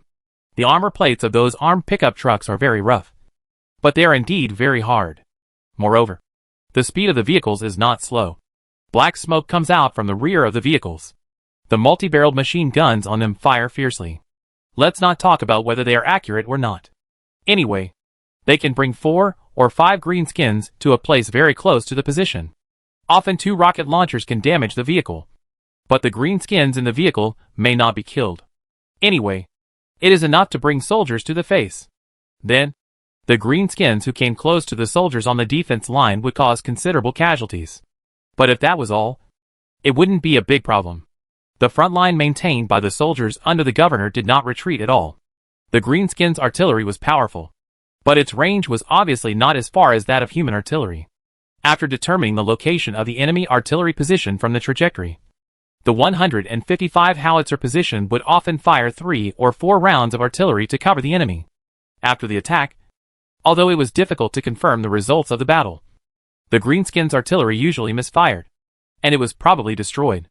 As for those newly appeared armed pickup trucks, we can only block them with guns, mines deployed by the front scouts, obstacles and the like. We should delay their advance as much as possible, and then destroy them with firepower. If they really bring the green-skinned infantry up, we will have to fight them. But the casualties will be heavy. The enemy has heavy firepower and armored forces, which is very bad news. Gu Heng himself already felt that something was wrong. After he finished inspecting the military production line in Weixing City, when he returned to the front line of Garbage Town again, the 5 Space Marines, who had arrived here by vehicle 2 days earlier, found him immediately and warned him. Gu Heng had earlier invited the Phoenix Regiment, hoping that they would help solve the greenskin problem outside Garbage Town. The greenskins are the old rivals of the Space Marines. In the history of the Phoenix, in their past 100 years of atonement expedition, they have encountered countless greenskin opponents. The cancer of the universe is not just a casual remark. This kind of enemy really exists widely in the universe. Some particularly fierce greenskin clans can sweep across and destroy several galaxies. The Phoenix responded to the governor's call and drove here from their monastery. The 10 iron bull trucks allocated by Gu Heng to the Phoenix have been painted in the style of the Phoenix, with a red main body, white edges and patterns, which is completely different from the gray and khaki paint commonly used by the Alliance Army. These 10 trucks not only brought 5 Space Marines, but also brought 100 fully armed teenagers. The Phoenix Monastery had previously accepted 200 teenagers under the age of 19 to train as reserve forces. 100 who were too young stayed in the monastery and were further trained by Rizzo. The 100 who came to the Garbage Town with Captain Martins were generally older. The Phoenix planned to throw them into the battlefield to fight. These young soldiers have only received 1 month of training in the Phoenix Monastery. They are not like Gu Heng, who is cheats. No matter how good the Phoenix is at training new soldiers, they are not good enough to train elite soldiers in 1 month. This is the fact. However, the original intention of the Phoenix is not to expect these 100 young men to achieve any results. This is essentially an elimination. They only have 1 gene seed in their hands, so they must pick out the most outstanding one, the one with the greatest possibility of success to undergo the operation, being thrown into a real battlefield. The ones who survive and perform best will have the chance to enter the final reserve circle. Gu Heng actually has reservations about this, but he can't interfere with the affairs of the other regiment, so he lets them do what they want. Let's get back to the present. Martins and his 4 brothers all came to Gu Heng as soon as he landed at the joint military camp outside Garbage Town. Seeing 5 giants who were half a body taller than him surrounding him, Gu Heng was a little nervous. Martin said with a serious face, "This war cannot continue like this." "What do you mean?" "We must launch an attack as soon as possible." Schneider next to him spoke first. "The sooner the better, attack on all fronts, eliminate all the green skins as soon as possible, and purify this land completely with fire." "Wait a minute, at least tell me the reason first," Gu Heng said. "I plan to let the troops continue to show for a while. At present, the equipment of 2 garrison divisions has not been delivered, and the number of artillery shells accumulated is not enough. What's more, the overall casualty ratio is still within an acceptable range. The number of green skins in the ruins of the tower is estimated to be around 20,000. According to this casualty ratio, we will pay 30,000 people in the end to wipe out all the green skins." Schneider was of course not polite to Gu Heng. The premise is that those green skins keep crashing into the defense line until they are all killed. "Do you think it is possible?" Gu Heng rolled his eyes. "Of course I know it's impossible. But this casualty ratio must be better than our active attack. According to normal thinking, we should continue to maintain a defensive position. Let those greenskins rush up until they can't bear the casualties and are exhausted. And at the same time, Our weapons are more abundant. And then we can launch a counterattack. Isn't it better? There is no such opportunity. Martin spoke. His tone was much more patient than Schneider. The Greenskins are a group of enemies that are difficult to deal with. They are very special. You know, they grow out of the ground. Right? I know, but if they grow out of the ground, they must have time to grow. Right? You are right, but the Greenskins are a kind of aliens born for war. The more intense the war, the faster their clan will grow. Gu Heng frowned deeply. You mean, fighting, the death of people, will make their numbers grow in the opposite direction? This is counterintuitive information. Before, Gu Heng really didn't know that the Greenskins actually had this characteristic. Chapter 147. Do you know how expensive orbital strikes are? Greenskins are born for war. As long as the war continues, the greenskin spores of the same tribe will develop faster, and more greenskin aliens will be generated. It's not just a matter of quantity, their technology will also grow rapidly in the process. Martins carefully supplemented Gu Heng with knowledge about the cancer of the universe. Fortunately, you didn't lose. If they win a key battle, their growth rate will become even faster. In fact, the guys in the garbage town before had already given the Greenskins a victory, which was equivalent to stepping on the accelerator for the development of their clan. Fortunately, this Greenskin clan has not developed for a long time, and the starting point of development is in the ruins of the city. It is said that waste energy storms often blow here. If it were in a warm forest area, where the land was more fertile, perhaps we would face a tide of millions of greenskins. Facing this kind of enemy, it is not a wise choice to continue to fight a war of attrition. It takes 20 years for a human soldier to become a qualified warrior from birth, while those greenskins can fight as soon as they grow out of the ground. If we don't solve the problem quickly, what we will face next may not be 20,000 greenskin orcs, but twice as many greenskins, and 10 times as many low-level greenskin creatures such as fart spirits. Their technology will even be more advanced, and the artillery may become more powerful and shoot farther, and the armed trucks will become larger and more ferocious.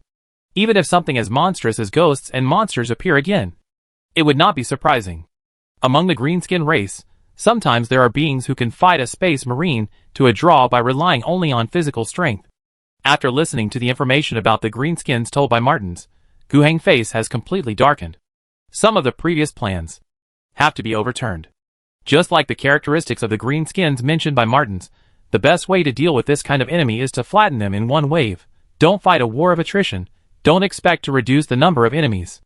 Even if we can't defeat them in one wave, we have to reduce their number to a very low level. Otherwise, there will be endless troubles. I understand what you mean. Thank you for your information. After thanking Martins, Gu Heng made a request. I will contact the quintet immediately, and Brigadier General Yi Lixiao will provide us with orbital strike support. Once the orbital strike firepower covers us, we will immediately launch the attack. And the time will be set in 3 days. Martins nodded. 3 days. No problem. Then it's settled. I still need your help when the time comes. 3 days is the time Gu Heng needs to distribute the equipment of the garrison divisions, use up the grace points, and train them to the T5 level. This is the necessary troop preparation. At the same time, he also took this time to have an in-depth communication with Yi Lixiao in the sky.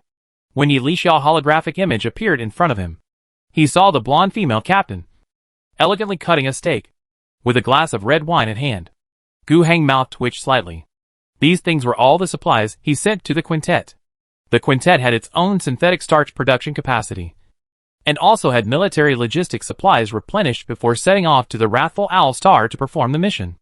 Even if no logistics were replenished during the 2-year mission, they would not be hungry. But they just couldn't expect to eat well. They have helped a lot.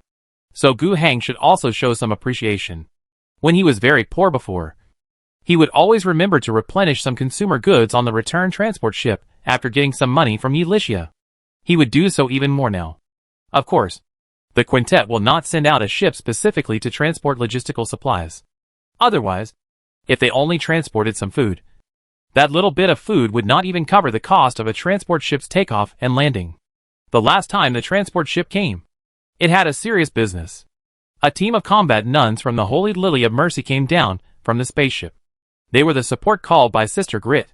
From the headquarters of the Sisterhood on Kuroga 3, 20 combat nuns arrived at the Wrathful Owl Star, including the 2 who died in the previous battle.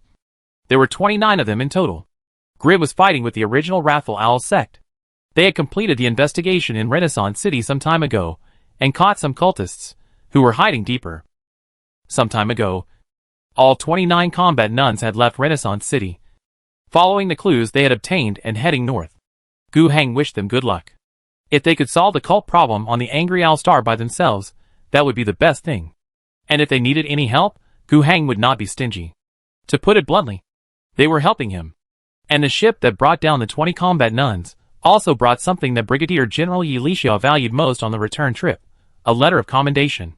The letter of commendation was written by Gu Heng himself, and the gist of the content was that he, in the name of the governor of the Angry Owl Star, thanked Brigadier General Yi Lixia for his outstanding contribution in confronting and eliminating the evil god believers who did not obey the emperor and the projection of the evil god. Of course, if this letter was only written by Gu Heng himself, it would not be very useful. The commendation letter from the planetary governor can indeed be used as a reference for military generals to gain merit after the action. In other words, if Yi Lixia takes this commendation letter and reports it, the imperial military will recognize it. But the degree of recognition is not certain. For a strong governor, or even a forging general in some forging worlds, one letter is enough to get promoted. For someone like Gu Heng, it is not so good, and the value is not enough. But if this commendation letter also has the signature and wax seal of a Space Marine chapter master and a sister of the sisterhood, it would be different. Gu Heng was not sure how valuable such a commendation letter was. But at least when he saw Yi Lixia's smiling face, he knew it should be good. Of course, it was impossible to bring only one letter on the return trip of the transport ship. Although the commendation letter was the most important, it was not good to leave the cabin empty, so he could just carry some scarce logistical supplies. Let's try to please the rich lady in the sky. There are some red wines in it. It was seized when the houses of the rich and powerful were raided in Fuxing City. It is said to be a fine product in some places in Qinggu area. As for steak, it comes from the barbarian bull. After the truck production in Wasteland City increased to nearly 200 per month, the demand for animal power also dropped significantly. Not only the barbarian bulls used by a large number of merchants in the caravans of Fuxing City, they lost their service value, and returned to the livestock farms to breed beef cattle and dairy cows. The steak that Yi Lixia is eating now is from this. Ms. Brigadier General, you seem to be in a good mood. Not bad indeed.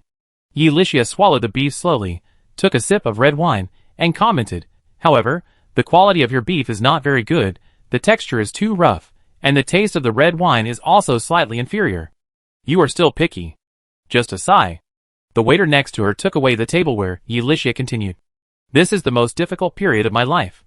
Actually, I am still grateful for the supplies you sent up. Otherwise the collections I brought would not last more than 2 years. Gu Heng coughed twice, not wanting to talk to Yi Lixia about these corrupt lives anymore, and turned to business. I hope to get support for an orbital strike. What specifications? Yi Lixia was still slow. Full force. What? Yi Lixia was not so calm now. What kind of enemy are you going to encounter on the surface that requires me to launch a full-force orbital strike? Greenskins. Gu Heng said it concisely, while Yi Lixia frowned deeply. Are they still those greenskins?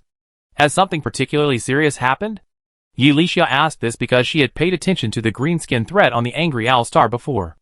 The relevant intelligence, as the war progressed, would be compiled every once in a while and sent to the starship. She knew what was happening on the ground. That was why she had doubts. According to the latest situation she had seen before, the battle was quite stalemate, but it was far from a serious incident. Gu Heng coughed lightly and said, we can't keep fighting a war of attrition with those greenskins here. If we don't solve the problem thoroughly, after a while, these greenskins will grow again, and we will have to face a larger scale war, and the enemy will become more difficult. We may not be able to win by then. I understand this. But, do you know how much it costs for the quintet to fire at full capacity?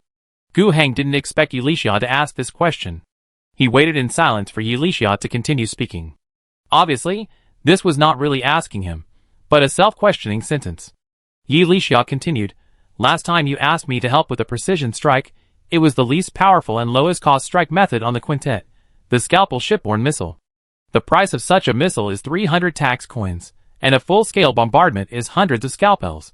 The next level up is the hot hammer macro cannon, which is a small macro cannon. The price of one shell is 4,000 tax coins, and there are 20 shells in one round.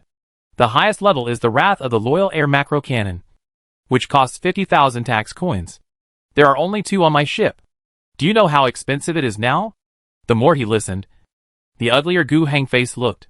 He knew it was expensive, but he didn't know it was so expensive. The so-called tax coins are not the concept of currency in the conventional sense. That is the tool used by the Imperial Taxation Department to measure the value of the materials provided by the planets when collecting taxes on various planets. 1 tax coin is roughly equivalent to the minimum standard output value of the population of an ordinary world in 1 year, as considered by the Empire. A healthy adult population is worth 5 tax coins. And a well-trained soldier with a full set of individual equipment is worth 10 tax coins. In the registration records of the Empire, the Angry Owl Star pays taxes according to the lowest record of 10 million tax coins in 2 years.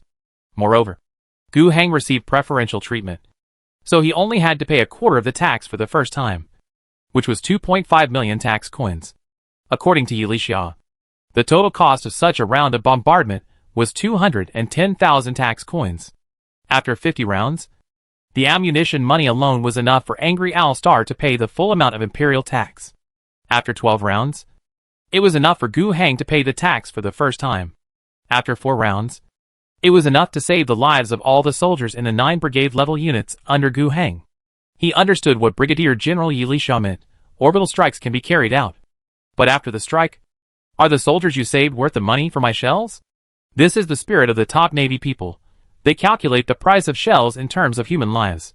1 round of artillery fire is worth the lives of 20,000 well-trained soldiers. If you can fill the hole with 20,000 lives, don't ask the Honorable Navy Master to bomb you.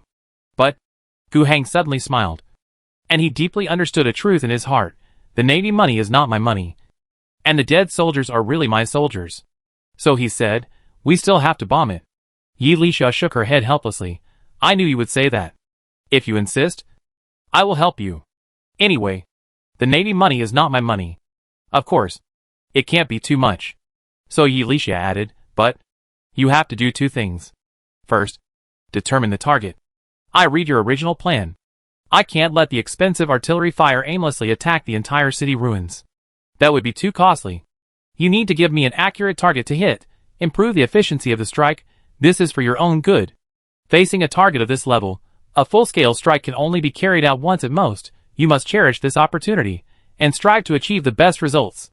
In addition, you need to give me a copy of the post-war effect statistics. Afterwards, the Military Affairs Department will review these things, and there needs to be a reasonable explanation for the results and costs. If the results are too outrageous, the Military Affairs Department will make trouble for you, and you may be asked to pay for the related shell costs. There are precedents for this kind of thing. And I will also take responsibility. Please don't make it difficult for me. I understand. Thank you, Yilixia. This time, Gu Heng removed the honorific title and seemed closer. He knew that Yilixia still helped. Otherwise, if Yilixia really valued herself, did not want to take too much responsibility, and insisted on doing things according to the rules, this round of orbital strikes would not be applied for, and I'm afraid it would be just a small gesture at most. Since she helped, Gu Heng would not deliberately cheat her. Isn't it just to find the target accurately? Brothers of the Phoenix Regiment, please help. For the Special Forces and the Space Warriors of the Special Forces, sneaking behind the enemy, marking important strategic targets, facilitating the implementation of orbital strikes, isn't this the routine usage? Chapter 148, Active Attack. For Governor Gu's request, Martins accepted it without hesitation. This is indeed what they are good at least one of their strengths. Space Marines are powerful, but the lack of numbers is always a big disadvantage. In any battlefield of any scale and intensity, it is extremely stupid to put elite but scarce Space Marines into a frontal battle to compete with others for consumption, and the Space Marines themselves will not accept such an order. No matter how tough the power armor is, to be honest, it can't withstand a single shot from a 155mm howitzer. No matter how powerful the bolter is, it's not a problem to penetrate the locally produced Challenger tank. But if it encounters the regular Lion tank of the Star Army, or even the Lion King tank on the top battlefield, it's just a tickle. They are sharp knives, and shouldn't be used as hammers. While Gu Heng needs 3 days to prepare his troops, they will launch a counterattack. 5 Phoenix warriors will sneak into the enemy rear, find and mark high-value strategic targets. Accompanying them were 28 soldiers from the Storm Squadron. They were the elite Marines of the quintet. And now they have been trained to the T3 level by Gu Hang. Their individual strength is guaranteed. Even in a close combat, it is not a problem to kill an ordinary green-skinned boy. They will accept the temporary leadership of the Phoenix, obey orders, and act in coordination, without much nonsense. A total of 33 people set off in the night. They set off from the southernmost side of the entire north-south battle line. In order to cover their actions, the 4th Infantry Regiment of the 7th Garrison Division stationed there also launched an active attack. The joint artillery position in the rear allocated an artillery battalion. 30 artillery pieces advanced 5 kilometers forward and fired 20 rounds of firepower coverage in the direction where the infantry regiment was about to attack. The first 5 rounds were fired rapidly, and the next 4 rounds were fired every 3 or 4 minutes to maintain the overall bombing rhythm. Those greenskins were stunned by the bombing. In the past, they had been bombed before, but generally speaking, the bombardment was when they launched an attack, and those shrimps would ask for artillery support from the rear, and then there would be more fierce firepower, covering their attack or retreat routes. The main goal was to block their attack and cause casualties. Or after their iron barrel artillery opened fire, there were also many cases where those shrimps launched a counterattack. Like today, firing at one's own position. It's not uncommon, but only occasionally. Like now, within an hour, in a small area, 600 heavy artillery shells fell, which is really unprecedented. At least, the greenskins stationed here have never seen it. The orc leader here, named Guli, was not killed. The fortifications he was in were built on the ruins of a reinforced concrete building, and were further built by transporting various construction wastes, which were quite solid. Unless the heavy artillery hit the fortification where he was, the fragments and shock waves alone would not do anything to this place. However, in the entire position, there were not many fortification structures with such a high level of protection. In addition, the bombardment came too suddenly, and the casualties would probably be considerable. Of course, the main casualties came from the early stage, and those who were still alive at the end were all hiding in various anti-artillery fortifications. There were indeed many losses, but they were still within an acceptable range. However, even though he understood this, Guli still paced back and forth in the fortifications anxiously, spewing out all kinds of green-skinned dirty words. He knew that those shrimps were firing violently for no reason, and they were definitely not playing. His green head could clearly think that this was probably the prelude to those shrimps' active attack. But he couldn't run out of the fortifications at this moment, kick those guys' butts, and make them cheer up and prepare for the battle. The artillery above would explode every few minutes. If he left the fortifications, he would be easily killed. If he was killed, he would not be able to fight. He could only hold back his anger and continue to hide. But soon, the opportunity to fight came. After the last round of shelling, he did not see any new shells falling within 10 minutes. But he heard the sound of gunfire and the shouts of fighting. He became energetic and rushed out of the fortifications with a few boys. Arriving at the ground that had been heavily bombarded, the heat and smoke had not yet dissipated. He looked in the direction where the gunshots came from. Not far away, he vaguely saw those shrimps rushing over. Those shrimps moved forward quickly and continued to send people to clear out every fortification and building wreckage they passed by. In many places, in Guli's impression, there were his own guys stationed there. However, only a few of them had fighting. In those places where there was no fighting, the shrimps just went in for a while and came out again. Guli could think that the guys he sent to garrison those places were probably killed in the previous bombardment. Otherwise, they would not have watched the shrimps come in and ignored them. How many boys died? He didn't know. He shouted loudly, "Whack! Boys! Get out of here! The shrimps are coming! It's time to show how good we are at fighting! We can't let the shrimps look down on us!" Whack! There were many green-skinned boys' battle cries around, and a group of boys crawled out of the bunkers where they had been hiding before. Some even drove out armed pickup trucks that survived the previous bombardment, and some rolled out artillery made of iron barrels. However, the overall number seemed to be much less than Guli had expected. Half of them did not come out. The big booms of those shrimps were still very powerful. But it doesn't matter. Even if only half of the people are left, they can kill all the shrimps who dare to fight. Guli led his boys charge forward. Observing the situation on the front line, Reed Mashiko couldn't help shaking his head. He was a sergeant in the original Cody company. Later, In the recruitment of Lieutenant Colonel Thaddeus, he signed up to become a trainee political commissar. Then, during the reorganization of Garbage Town, he was sent to the 4th Regiment of the 7th Garrison Division, served as a political commissar, and his military rank jumped directly to captain. The military rank was promoted very quickly. But this was a common situation among the old troops, who had followed Gu Hang for a long time.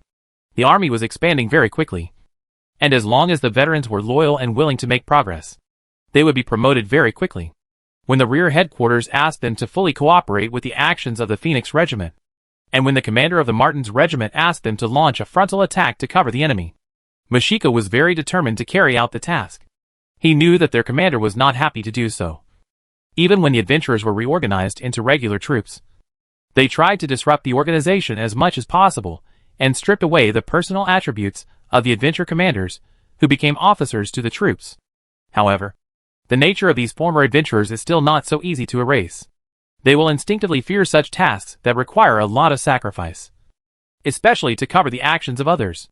However, this is the difference between soldiers and adventurers. Under his strong pressure, under military orders, the 4th Infantry Regiment still launched an attack. Before the fight, whether it was soldiers or officers, they were all afraid. In the past, the shadow brought to them by the greenskins was too great. Even if there were hundreds of shells in front of them, opening the way for them, they still instinctively feared coming up. This is where Reed Mashiko was dissatisfied. But fortunately, after the fight, the resistance encountered by the troops in person was not strong. The greenskin troops were obviously stunned by the explosion, and a large number of greenskins died in the fortifications, and the number of people who could form resistance at the first time was not large. Those greenskins still showed a strong will to fight. In close-range shooting, it still often took the lives of 2 or 3 people to shoot a greenskin. If they were caught in close range, they were not soldiers of the Beast Slaughter group. Even if they had bayonets, they often did not dare to fight. This is not a question of tactics or military skills, but a question of morale and courage. But the 4th Regiment still relied on its greater numbers to defeat the greenskins. It turns out that greenskins will also run away. When 3 or 5 greenskins popped their heads out of the fortifications and saw hundreds of human soldiers shooting at them with guns, they would also run away in panic. Some were shot dead from behind, and such greenskins were the most despised. Soon, the few greenskins who escaped alive came back to fight. Behind them, a large number of greenskins rushed out. With a total of more than 200, the greenskins howled and laughed at the escaped boys, and the mock greenskins rushed back in anger. In the exchange of fire, greenskins kept falling, and soldiers kept falling. This was a bloody fight. When a greenskin fell, 2 or 3 human soldiers would be beaten to death. According to this exchange ratio, the human side will certainly win, especially when they also took out weapons such as rocket launchers and mortars. An armed pickup truck that rushed over was blown up halfway. At most, only about 500 casualties will be paid. This is still estimated based on the worst-case scenario. In fact, when a certain number of greenskins are killed, their threat will be greatly reduced, and their morale will collapse, and they will turn around and run away, just like the ones they encountered just now. If they kept fighting, then humans wouldn't have lost so many people. But even so, the first to shrink and dare not move forward were the human soldiers. The comrades whose bodies were smashed by the greenskins' high-powered guns made them terrified. After suffering hundreds of casualties, they were even showing signs of collapse. Reed Mashiko was furious. He shouted at the commander beside him, "Look at these soldiers. It's a shame." The commander of the 4th Regiment had no words to say. He had issued orders, requiring all troops to maintain the front line and to push forward, but what could he do if he just couldn't push forward? He didn't dare to talk back, because the Red Hat was a direct officer sent by the governor, who was like a military supervisor. Looking at his appearance, Mashiko was even more angry at his lack of resistance. "Go to the front. Let's go to the front together. You must set an example." He took out his pistol and pulled the commander. The two of them, as well as the guard company, began to push forward in person. Mashiko knew that, as a commander, his biggest responsibility was to command the battle, not to be on the front line, even if he was at the front. How different was his combat capability from that of an ordinary soldier? But now was a special moment, and there was nothing to command. What the soldiers lacked was not strategy, not tactics, but courage. That required senior officers to set an example and lead by example. while leading the guard company, the regiment commander, to push forward. He encountered a team that was fighting and retreating. Mashiko was furious. He found the captain of the team, grabbed his collar, and shouted, "The order given to you is to advance." "Advance? Advance again? Who told you to retreat?" "I." The captain's face turned pale, and he couldn't speak. Mashiko kicked him in the stomach, knocked him down, and pointed his pistol at his head. "Retreat without authorization. Cowardice. And be regarded as a deserter. As an officer, your crime is even more serious." "No. No." The company commander was still trying to explain, and the regiment commander standing next to Mashiko also wanted to persuade him. But Mashiko didn't bother to listen and pulled the trigger directly. The bullet passed through the head of the officer, who had just received the rank of second lieutenant, and his body fell down weakly. Then, Mashiko shouted to the company instructor, who was a little dumbfounded beside him, "You take over the command now. Take your company and follow me." The instructor nodded suddenly as if waking up from a dream, and hurriedly called the team.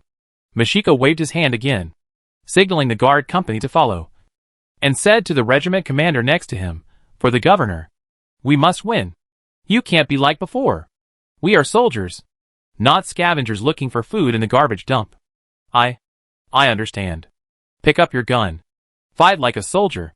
Seeing that the regiment commander was determined to fight, Mashiko picked up the mobile phone again and issued orders to the instructors of every company in the regiment, strictly ordering them to ensure that the troops are always in an offensive posture, and those who are afraid of fighting can be executed immediately. Afterwards, Mashiko raised his pistol and fired into the air, and shouted to the people around him, "Comrades, charge with me." Under his strict order, after he and the regiment commander led the guard company to participate in the battle, the cowardly trend of the entire army was finally reversed. Under the leadership of officers at all levels, especially the political chief under the instructor system, the team began to resume the offensive. As the distance between the two sides was further shortened, the battle quickly became more bloody and cruel. The advantage of the greenskins in close combat was brought into play, and the casualties suffered by human soldiers became greater. But at the same time, the human side had more people, and the advantage of stronger firepower was still maintained, and the accuracy of close-range shooting was also higher. Human soldiers continued to fall, and even officers died in battle. But the speed of the greenskins falling was also faster. When the loss of the 4th Regiment reached 15%, that is, more than 200 people fell, there were only about 70 or 80 greenskins left. Ghoulie knew clearly that they were in a desperate situation, as they were too close. Retreat was impossible. But the bloody battle had completely activated the belligerence in his heart. His skin became greener, and his body size grew slightly before the battle. "Whack!" he howled, rushed out of the bunker, and rushed towards the nearest position occupied by human soldiers. Under his infection, all the greenskins who were still alive entered a state of frenzy. The last wave of charge began. Ghoulie held a heavy gun and fired 6 times during the charge, killing 5 soldiers. At the same time, he was hit by at least hundreds of bullets. He was bleeding all over his body, almost covering his green skin. One of his eyes was blinded, but the remaining one became more ferocious. He rushed into the position of the infantry platoon and instantly turned into a meat grinder on the battlefield. The thick-backed machete in his hand spun like a whirlwind of death. In just a short while, he slaughtered all the soldiers here. Although those human soldiers had followed the tactical ethics and put on their bayonets to fight him when he approached, they were not on the same level in terms of strength, resistance to attack, and even flexibility. After being stabbed 7 or 8 times with the bayonet, his bones showed no signs of exhaustion, and he killed all the soldiers who dared to fight him in close combat. When all the courageous people died, the rest had no desire to fight. After the sergeant was killed, the few people who were still alive in the infantry platoon fled in panic. After the company instructor, who came to support, was also shot in the upper body, the entire company began to collapse. This formed a chain reaction. The greenskins who followed Ghoulie to charge, after suffering more than 20 casualties, defeated a company attacking from the front. Then the 2 companies next to them were caught off guard and faced with the ferocious greenskins rushing towards them, and they also showed signs of collapse. Reed Mashiko observed this sign. He would never allow the victory he had won to be lost. He immediately led the guard company to block the gap and ordered several surrounding companies to block it together. In his words, If heaps of human lives were used, the remaining 50 greenskins could be piled up to death. Ghoulie also saw the red-hatted man who kept shouting, and he howled and rushed towards him. He changed the bullets and fired wildly in the direction of Mashiko. After a while, 3 or 4 soldiers around Mashiko were killed, and the greenskin leader, who could not be defeated no matter how hard he tried, ran straight to him. Mashiko was very calm at this moment. He knew he had made a mistake. He had forcibly boosted the morale of the entire regiment, and he was now too close to the front line, so that the enemy could rush directly at him. If he died here, the morale of the entire regiment might collapse. At that time, it would really become a joke that 1,000 people were overwhelmed by dozens of greenskins. But this mistake had to be made. This army had just been reorganized from adventurers, and the ideological work had not been carried out in time. The morale was not high. If he had not done this before, I am afraid that he would not have fought to the current level. He knew that he was in danger, but he could not run away. He could only pull out his pistol, standing still, his black coat fluttering in the wind. He held his head high, and kept firing bullets at the greenskins rushing towards him. Even if he died, he would die standing up. He hoped that his appearance before death would infect the soldiers around him. The enemy was just a spent force, and as long as he could hold on for a breath, he could kill them all. The damage of the pistol ammunition to the greenskins was quite limited, and it could only be said to be a symbolic resistance. But at this moment, a burst of gunfire came from behind him. Then, heavy footsteps approached quickly and passed by him. It was a giant in red power armor. The Emperor Angel has arrived. The gunfire in front was obviously the sound of a bolter. The flying bullets hit the 3 greenskins behind Ghoulie, killing them all, with the level of the Space Marine veteran, at a distance of dozens of meters. Every bullet hit its target. The power of the grenade launcher is not comparable to the small water pipe of the G9 rifle. A shot on the greenskin is also fatal. However, the 2 bullets fired at Ghoulie did not kill him. He dodged the first bullet at the critical moment. It was not that he could really dodge bullets, but he saw the Space Marines rushing out from behind the red hat shooting, and thus made a prejudgment action. As for the second bullet, it hit his right chest solidly, making a big hole. But the furious orc leader only paused for a moment. But he did not show any weakness, and continued to charge with a howl. Ghoulie had never seen a shrimp of this size, who looked similar to himself, not to mention that guy was covered in red cans. But he had already felt that. That was a strong enemy, and he was excited that he could face such a strong enemy. He raised his thick-back machete high, and slashed at the red-armored giant.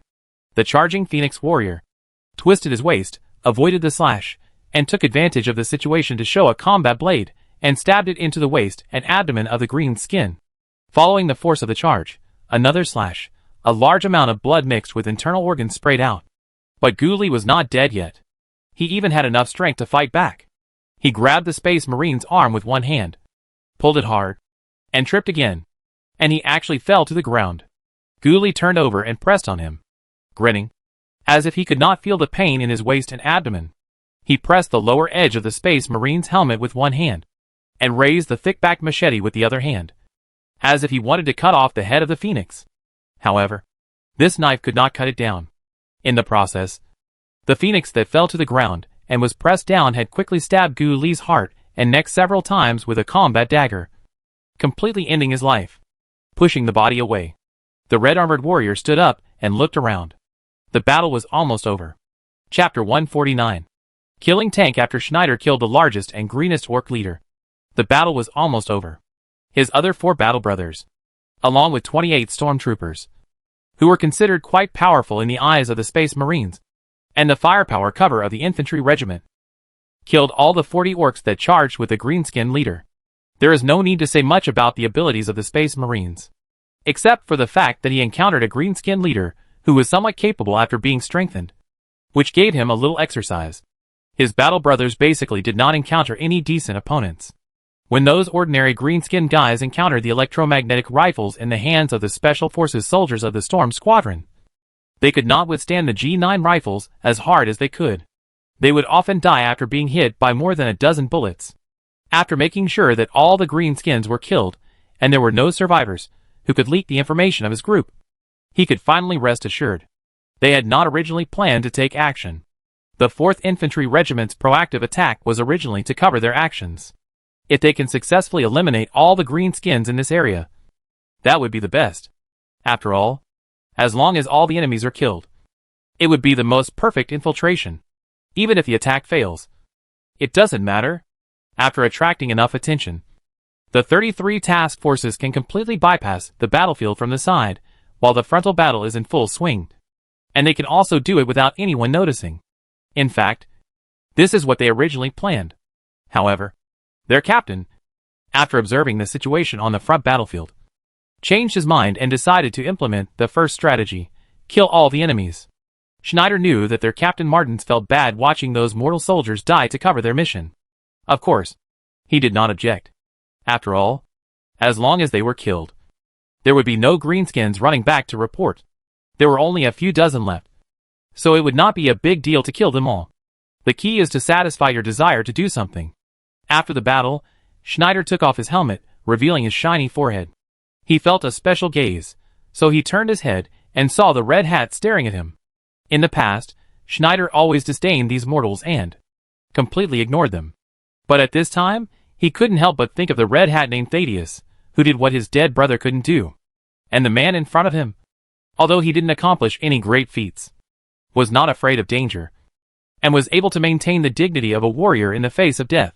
He is worthy of respect. He nodded to the red hat for some reason, and then turned and left. Reed Mashiko also came to his senses. He actually survived. Looking at the fight between the Space Marine and the Greenskin just now, there is no doubt that if it were me, I would have died 800 times. It seems that there is still a big gap between a mortal like him and those monsters. But no matter what, the battle should be won. Slowly putting down the gun in his hand, he turned back and found their regiment leader. They still need to clean up this position and take back the wounded, and even the bodies of dead teammates. Even if they died tragically, they should at least take away the armbands and badges that symbolize the soldiers' identities. After cleaning the battlefield, they will withdraw. The position here cannot be defended for a long time. The fortifications built by the Greenskins were already poor, not to mention that they were bombed once. This place was far away from the lines of other friendly forces, and it was not convenient to provide support. These problems combined made it impossible for them to fight against the Greenskins' counterattack in the future. But giving up this position did not mean that their attack was worthless. In addition to providing cover for the Special Operations team, their killing of the enemy manpower was also sufficient. In this battle, the Greenskins lost almost 500 people. In contrast, the price paid by the human side was more than 320 casualties. This loss ratio is higher than their defensive battle. Of course, there are special reasons. After all, the price paid by the human side is not just more than 300 lives, but also 600 heavy artillery shells. If it weren't for the recent batch of newly produced shells from Weishing City, they would not have been willing to fire so many in just 1 hour. Among the destroyed Greenskins, at least more than half were killed in the previous bombardment. Of the remaining 200 or so, more than 50 were killed by the Special Operations team. The real achievements of the 4th Infantry Regiment were only a little over 100 Greenskins. Of course, such an exchange ratio of about 3 to 1 was actually acceptable. But the risks involved cannot be ignored. They won the battle and wiped out the opponent. But what if they didn't win? If it weren't for Mashiko's iron-fisted execution of several officers when the whole army was shaken, and strict orders to instructors at all levels to maintain troop discipline, and the regiment commander leading by example to boost morale, they would have been very likely to collapse at that time. Once they collapsed, the death toll would probably soar during the escape. Not only would they not be able to kill those Greenskins, but in the process of being chased, their casualties might increase several times. Even if they were chased too hard, even if they returned to their original positions, they might not be able to stop the collapse of the whole army, and then they would be in big trouble. In wars, the winning side always gets more. In addition to killing a large number of Greenskins, they also gained another thing: the improvement of the army's spirit. It was a tough battle, but they won in the end, although there were some twists and turns in the process. As long as they won, the morale, fighting confidence, and fighting experience of the whole army would be improved. The soldiers who had dealt with the Greenskins head-on, since they survived, would not be so afraid the next time they faced the Greenskins. When they were adventurers before, the shadows cast by those Greenskins were too deep. The Greenskin phobia could be alleviated a little bit. When the 4th Infantry Regiment was clearing the battlefield, the 33-man Special Operations team had already set out on the journey again. After that, there were no friendly forces to cover them. But they were not needed. After passing through the most densely packed enemy lines and coming to the rear, in this urban ruins area with a width of 60 kilometers and a depth of nearly 100 kilometers, it was obviously impossible for those greenskins to have people everywhere. On the contrary, they only have tens of thousands of people. And this place that belongs to them is full of leaks. Occasionally, some greenskins and fart spirits are seen. But it is not so easy to find their traces. The stealth skills of the Space Marines are beyond reproach. Although they are wearing heavy power armor, when they don't want to make any sound, their feet really make no sound when they land. As for the 28 Special Forces members, they are also well versed in stealth operations. They only have the chance to discover the enemy in advance, and rarely get discovered. When they are deep behind enemy lines, they will try to avoid fighting, which helps reduce the probability of being exposed.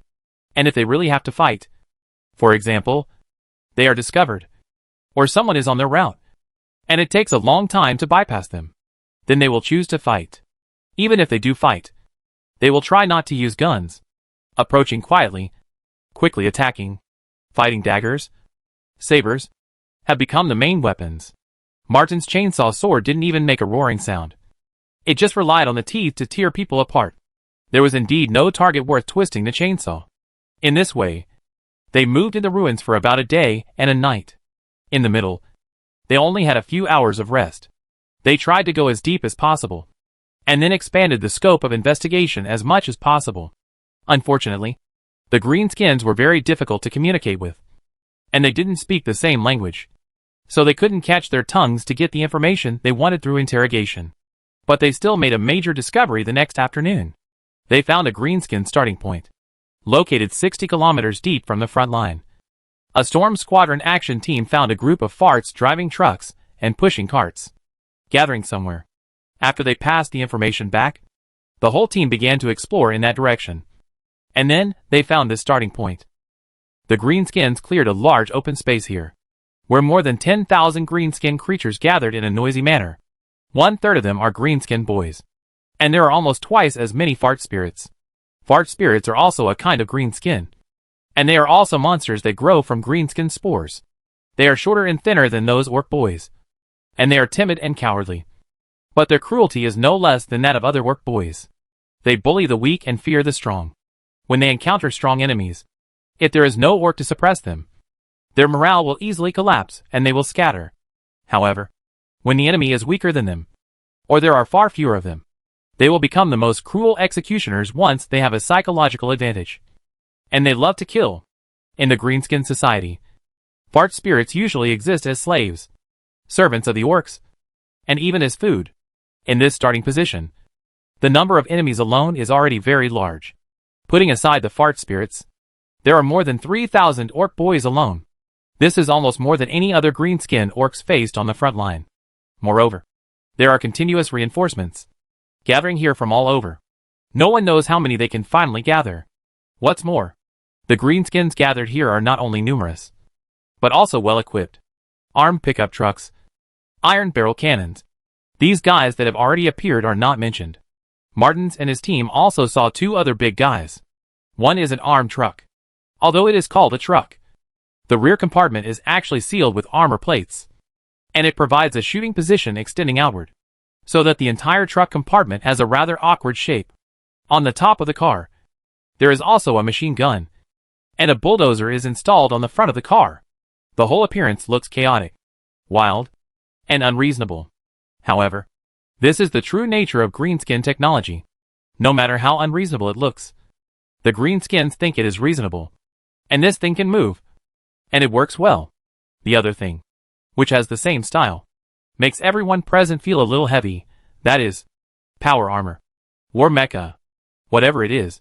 It has appeared in many greenskin clans. Humans call it a killing can.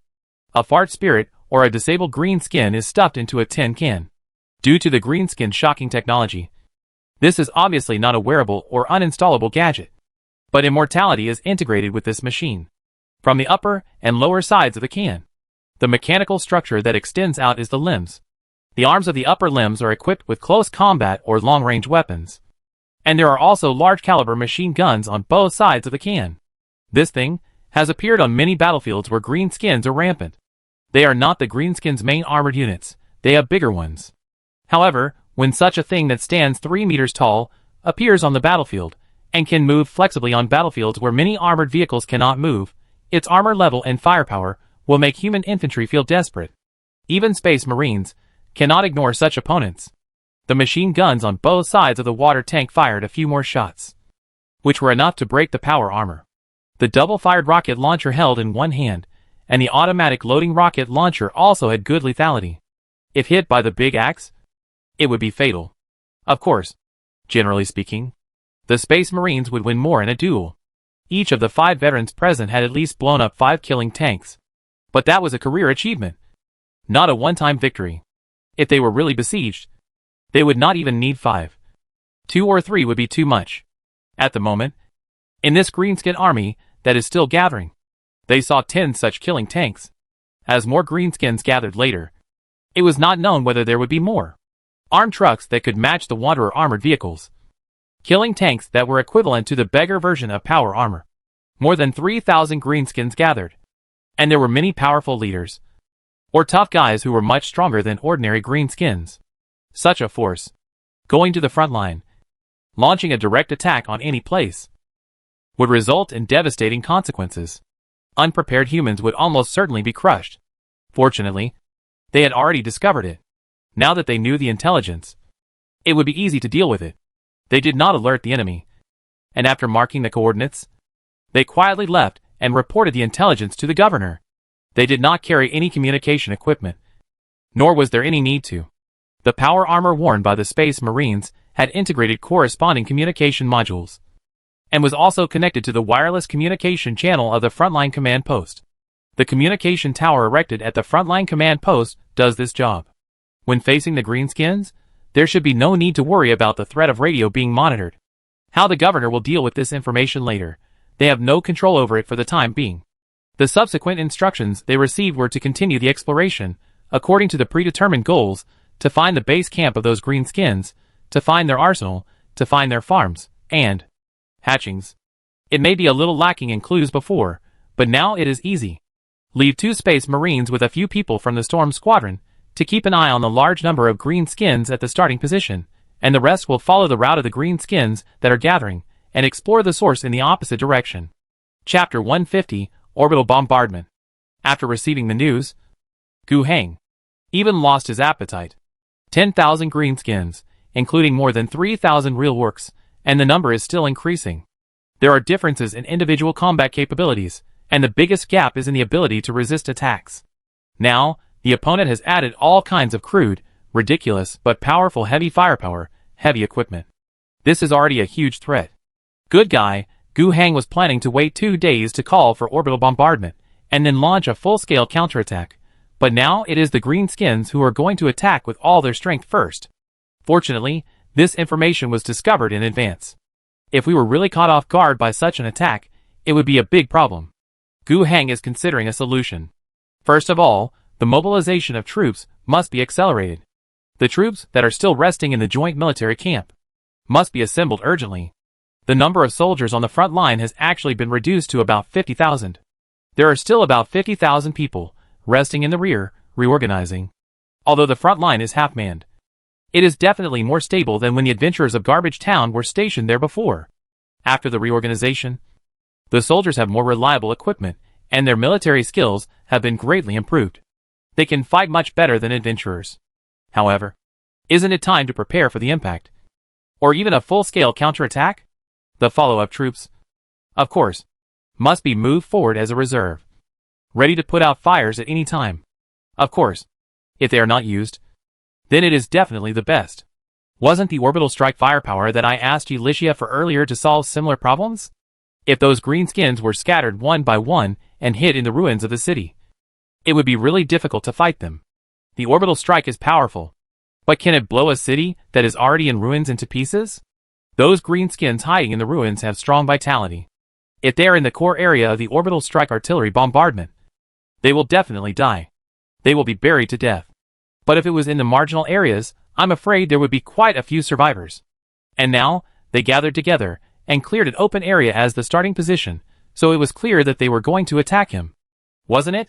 Gu Heng was willing to let Yi Lixia help with a small-scale, but more targeted bombardment. Use a few rounds of heat hammer macro cannons, plus 10 scalpel shipborne missiles, to bombard the starting position directly. It might not be possible to kill all the greenskins gathered there, but killing 90% of them would not be a problem. But after thinking about it, Gu Heng still suppressed this tempting idea. You can't eat hot tofu in a hurry. If you bomb it now, the benefits will not be maximized.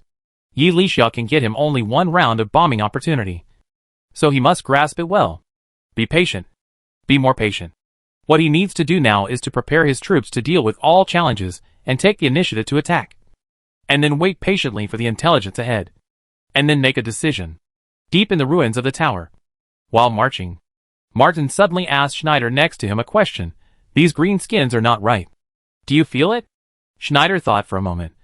And replied, there is nothing wrong with them. They are no different from the green skins we have eliminated in the past. This is the biggest problem. Martin said. They should not be so powerful. There are not enough of them. There are only tens of thousands of green skins, which is not enough to support a disaster. If the greenskin spores fell on this planet for some reason, took root, and then this clan developed from scratch. At this stage, at this number, they should only be able to maintain a very primitive technological state. Even if the original natives of Garbage Town gave some brains to the greenskins during the battle, allowing them to develop faster. It is not possible for greenskin technology of this level to appear so quickly. You mean? These greenskins are not simply developed from the local area? Schneider's attitude also became cautious. If this is the case, these greenskins come from a powerful, interstellar clan, which will be a big trouble. But soon, Schneider rejected this idea. It's unlikely.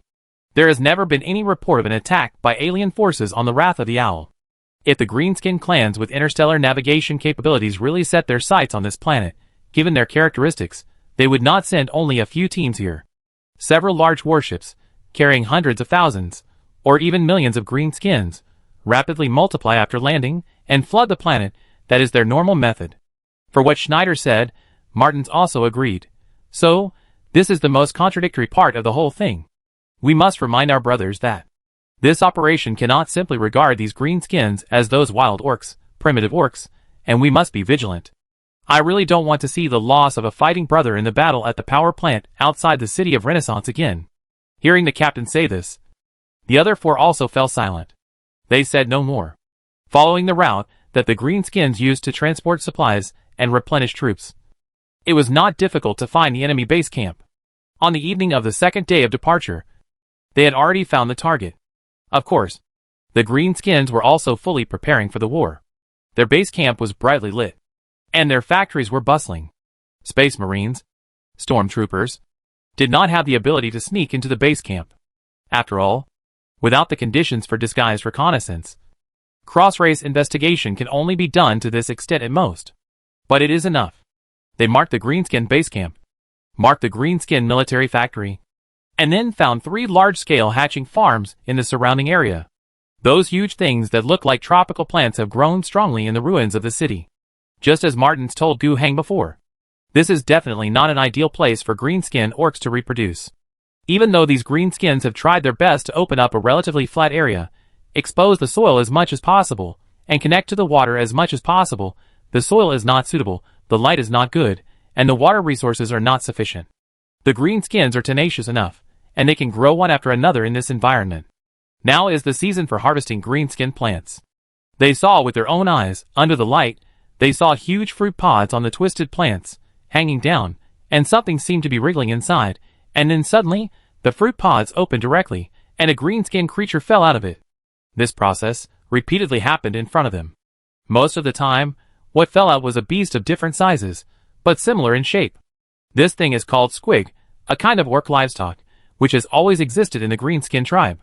These creatures lack intelligence, and are ferocious, with sharp teeth and mouths that can open to an exaggerated degree.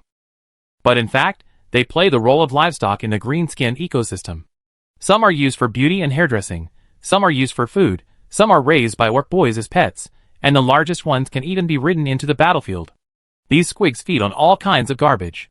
Squigs eat things that orcs don't eat, and orcs eat squigs. Together with fungi, they become the main food source for orcs. Besides squigs, the second most common are farts. They are the servants of the orcs, cannon fodder, and can also be eaten when necessary. And the fewer are the real green-skinned orcs. Whether it is squigs, farts, or orcs, they are in adult state as soon as they land. In this hatching farm, it is really the harvest season. If all the 3 hatching farms are hatched at this efficiency, I am afraid that within a month, the number of green-skinned orcs alone will increase by 20,000. And the number of fart spirits will increase by at least 50,000 to 60,000. Martins is now very fortunate that he has seriously warned Gu Heng of the risks. He is also glad that Gu Heng listened to his warning and did not ignore the threat. Otherwise, it would be a big trouble. And the next thing is relatively simple. It's nothing more than marking coordinates. It can't be very accurate, because when they mark, they are actually still a certain distance away from the target location. Even at this distance, they encountered greenskins several times, but they were killed silently by them. With the discipline of the greenskins, they should not be able to detect if a few people are lost. They have many deaths in their internal fights every day.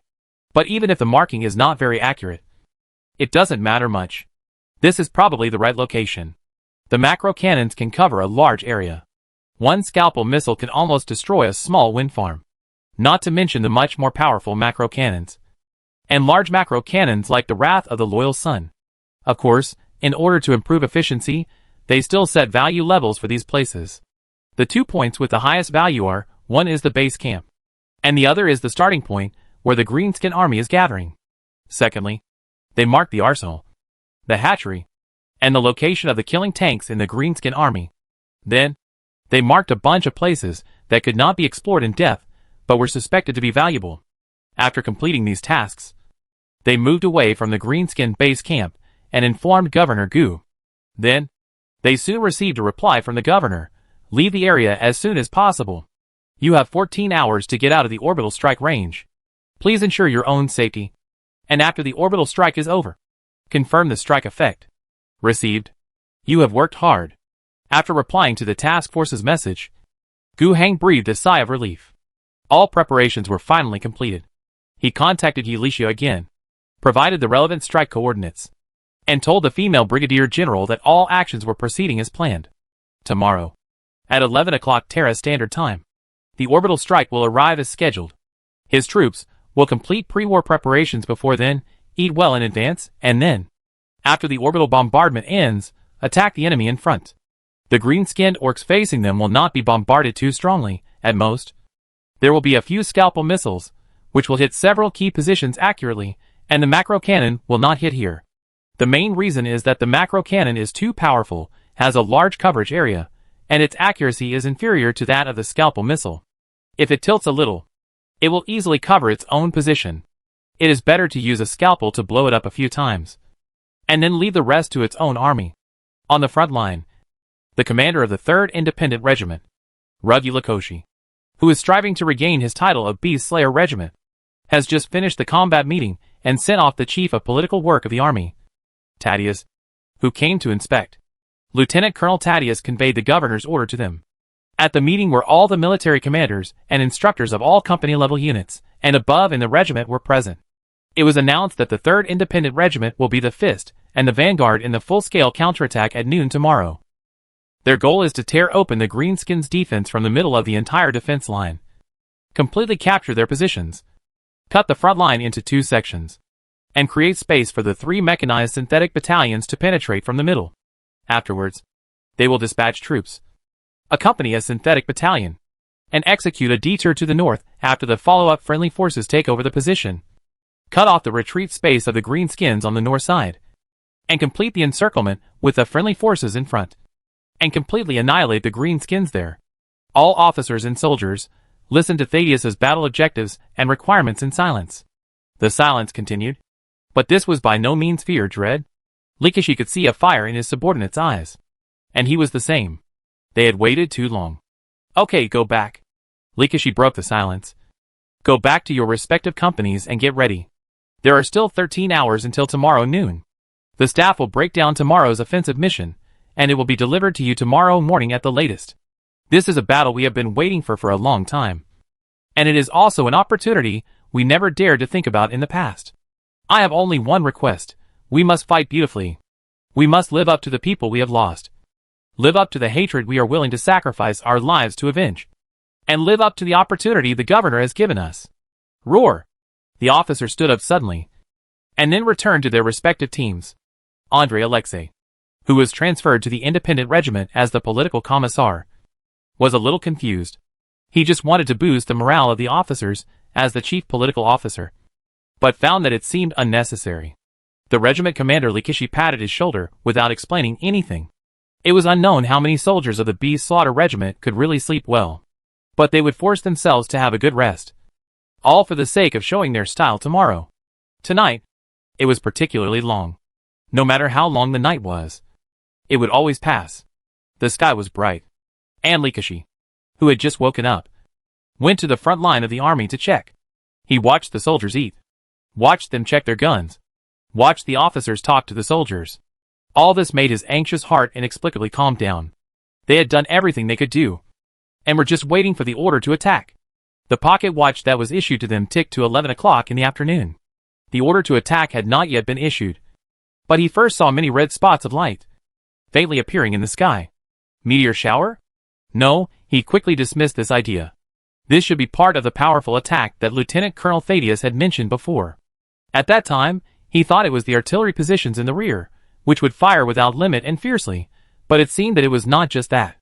He watched the red meteor shower streak across the sky, and then get closer and closer, and then fall into the endless ruins in front of him. And then, two huge balls of light, which almost covered the city, suddenly appeared. Along with these two huge balls of light, there were many smaller ones. But because of the obstruction of the ruins of the buildings, they were not so real. This scene made people feel inexplicably strange. With only light, no sound, as if they were watching a silent movie. But what they were waiting for came soon. The ground was shaking, as if there was an earthquake. Some soldiers, who were not standing firmly, even staggered. Even some ruins that were not strong enough due to artillery fire in the previous battle collapsed in this vibration. Fortunately, the fortifications where they were hiding were specially reinforced, so there were no casualties. Then came the shock wave accompanied by a loud noise. It was like a strong wind blowing, and it also brought a sense of heat. Many people took several steps back and felt stuffy in their chests, although they felt very uncomfortable physically. From Likishi down, all the soldiers of the 3rd Independent Regiment were very happy. The place where the explosion occurred was deep in the ruins of the tower, where the greenskins were most present. Even at a distance of dozens of kilometers, the aftermath of the explosion can be felt so clearly, whether it is the burning heat or the shock wave. Then what about the greenskins at the core of the explosion? Even if the vitality of those monsters is much stronger than that of humans, they can never survive such a blow, as long as they eliminate the enemy in front of them. This greenskin disaster that has been spreading for several years, and gradually becoming more and more serious, will end in their hands. Likishi can't wait to command his troops to launch a charge. But it's not time yet. The order to attack has not come yet. However, a whistling sound came from above. The artillery positions in the rear began to show their power. On the joint artillery positions, 155 howitzers lined up in order with their barrels pointed to the sky, firing continuously. The output of artillery shells is limited. In order to support the logistic supply of hundreds of thousands of troops, Wasteland City has to produce a lot of things. Armored vehicles, bullets, guns, equipment, explosives, grenades, rocket launchers, artillery. They have been working hard to increase the output of artillery shells, but they still can't withstand too intense consumption. However, since it has been decided that today is the final battle, there is no need to save. Hundreds of artillery pieces, firing at full speed, at a rate of 500 shells per minute. They poured artillery rain on the orc positions in front of them. This is a full-scale bombardment that has never been seen before. The artillerymen no longer care about the life of the barrels, and they don't care about the consumption of shells. They are ready to smash 15,000 heavy artillery pieces on the green-skinned orc positions within half an hour. And the total reserve of shells is only less than 20,000 rounds. The remaining 4,000 or 5,000 shells were also not saved, but were left to support the infantry attack. When the artillery opened fire, Ruggy Lakoshi finally received the order to attack. He could not wait to convey the attack order to the entire regiment. More than 5,000 soldiers of the 3rd Independent Regiment needed to move to a position about 200 meters away from the enemy position and stand by within 25 minutes. They had 5 minutes to rest. And at the moment the artillery bombardment ended, they launched a full-scale attack on the Orcs' position.